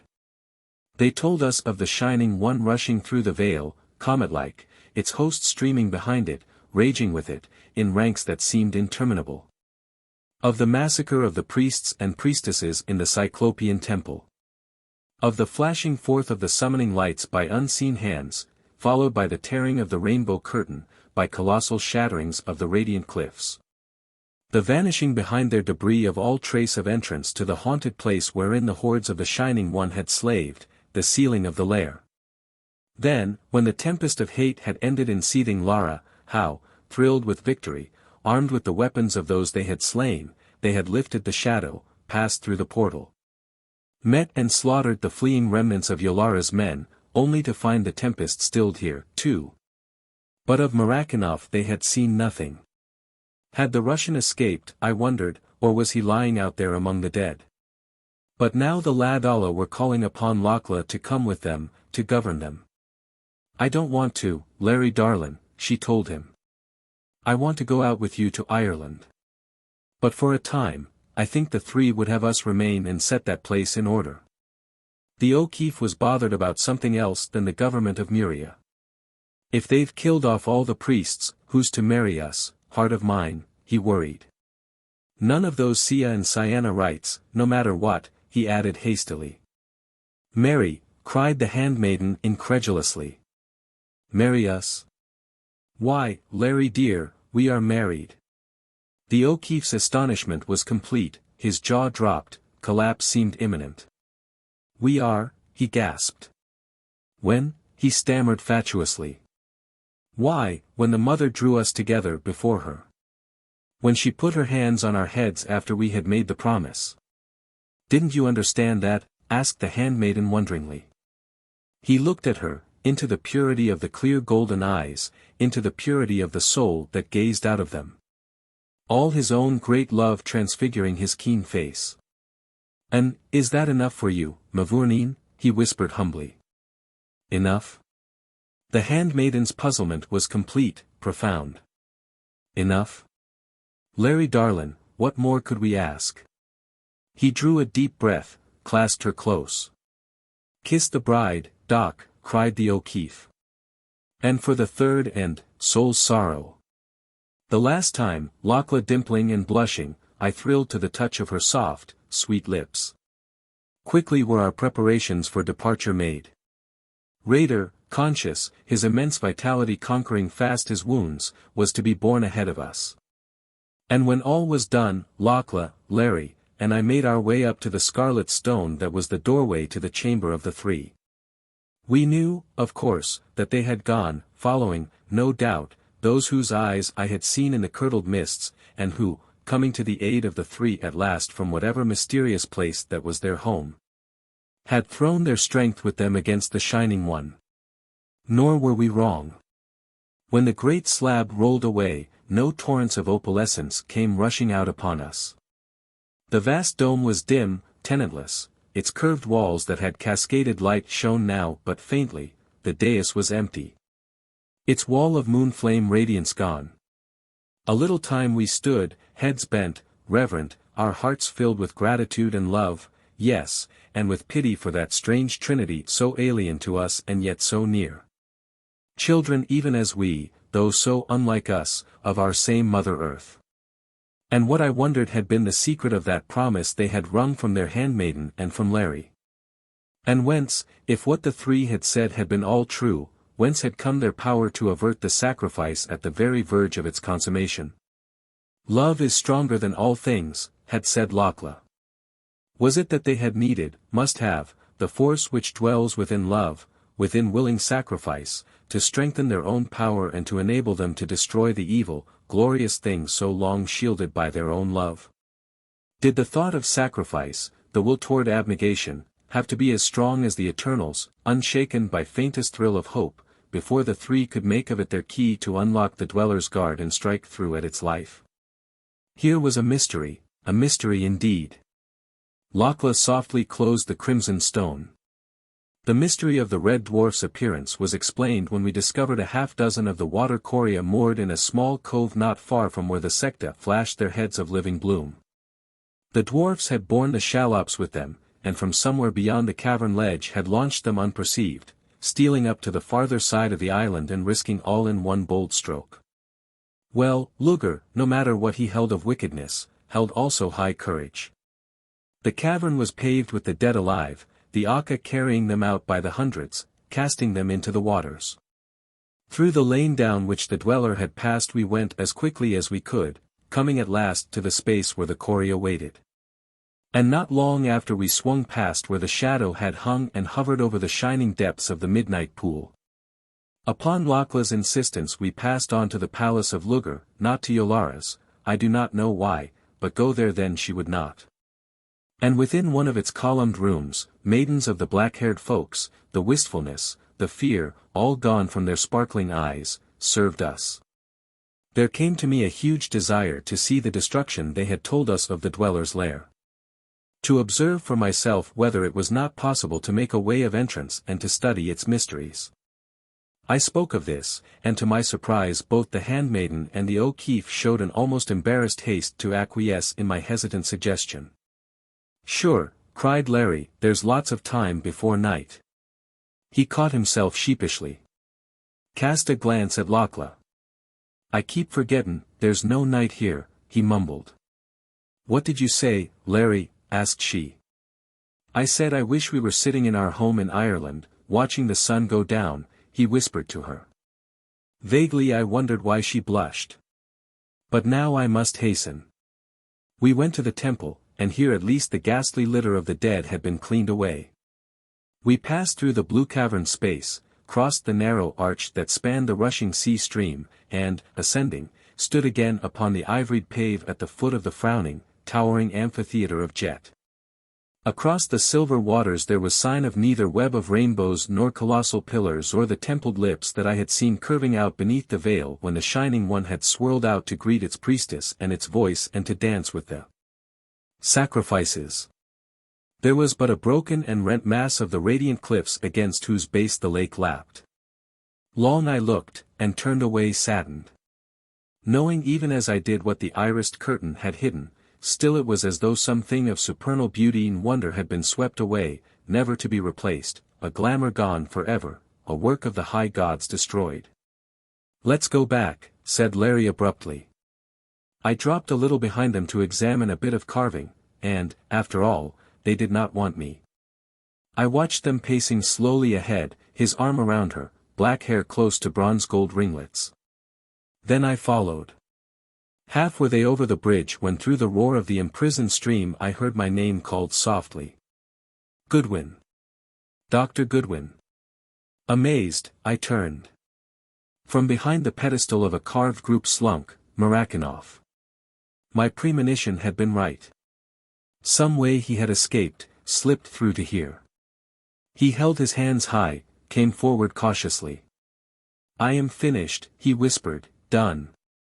I don't care what they'll do to me." He nodded toward the handmaiden and Larry, now at the end of the bridge and passing on, oblivious of all save each other. He drew closer. His eyes were sunken, burning, mad. His face etched with deep lines, as though a graver's tool had cut down through it. I took a step backward. A grin, like the grimace of a fiend, blasted the Russian's visage. He threw himself upon me, his hands clenching at my throat. "Larry!" I yelled, and as I spun around under the shock of his onslaught, saw the two turn, stand paralyzed, then race toward me. "But you'll carry nothing out of here," shrieked Murakanoff. "No." My foot, darting out behind me, touched vacancy. The roaring of the racing stream deafened me. I felt its mists about me, threw myself forward. I was falling, with the Russian's hand strangling me. I struck water, sank, the hands that gripped my throat relaxed for a moment their clutch. I strove to writhe loose, felt that I was being hurled with dreadful speed on, full realization came, on the breast of that racing torrent dropping from some far ocean cleft and rushing, where? A little time, a few breathless instants, I struggled with the devil who clutched me, inflexibly, indomitably. Then a shrieking as of all the pent winds of the universe in my ears, blackness. Consciousness returned slowly, agonizedly. "Larry!" I groaned. "Lakla!" A brilliant light was glowing through my closed lids. It hurt. I opened my eyes, closed them with swords and needles of dazzling pain shooting through them. Again I opened them cautiously. It was the sun. I staggered to my feet. Behind me was a shattered wall of basalt monoliths, hewn and squared. Before me was the Pacific, smooth and blue and smiling. And not far away, cast up on the strand even as I had been, was Murakanoff. He lay there, broken and dead indeed. Yet all the waters through which we had passed, not even the waters of death themselves, could wash from his face the grin of triumph. With the last of my strength I dragged the body from the strand and pushed it out into the waves. A little billow ran up, coiled about it, and carried it away, ducking and bending. Another seized it, and another, playing with it. It floated from my sight, that which had been Murakanoff, with all his schemes to turn our fair world into an undreamed of hell. My strength began to come back to me. I found a thicket and slept. Slept it must have been for many hours, for when I again awakened the dawn was rosing the east. I will not tell my sufferings. Suffice it to say that I found a spring and some fruit, and just before dusk had recovered enough to writhe up to the top of the wall and discover where I was. The place was one of the farther islets of the Nanmadel. To the north I caught the shadows of the ruins of Nantoch, where was the moon door, black against the sky. Where was the moon door, which, someway, somehow, I must reach, and quickly. At dawn of the next day I got together driftwood and bound it together in shape of a rough raft with fallen creepers.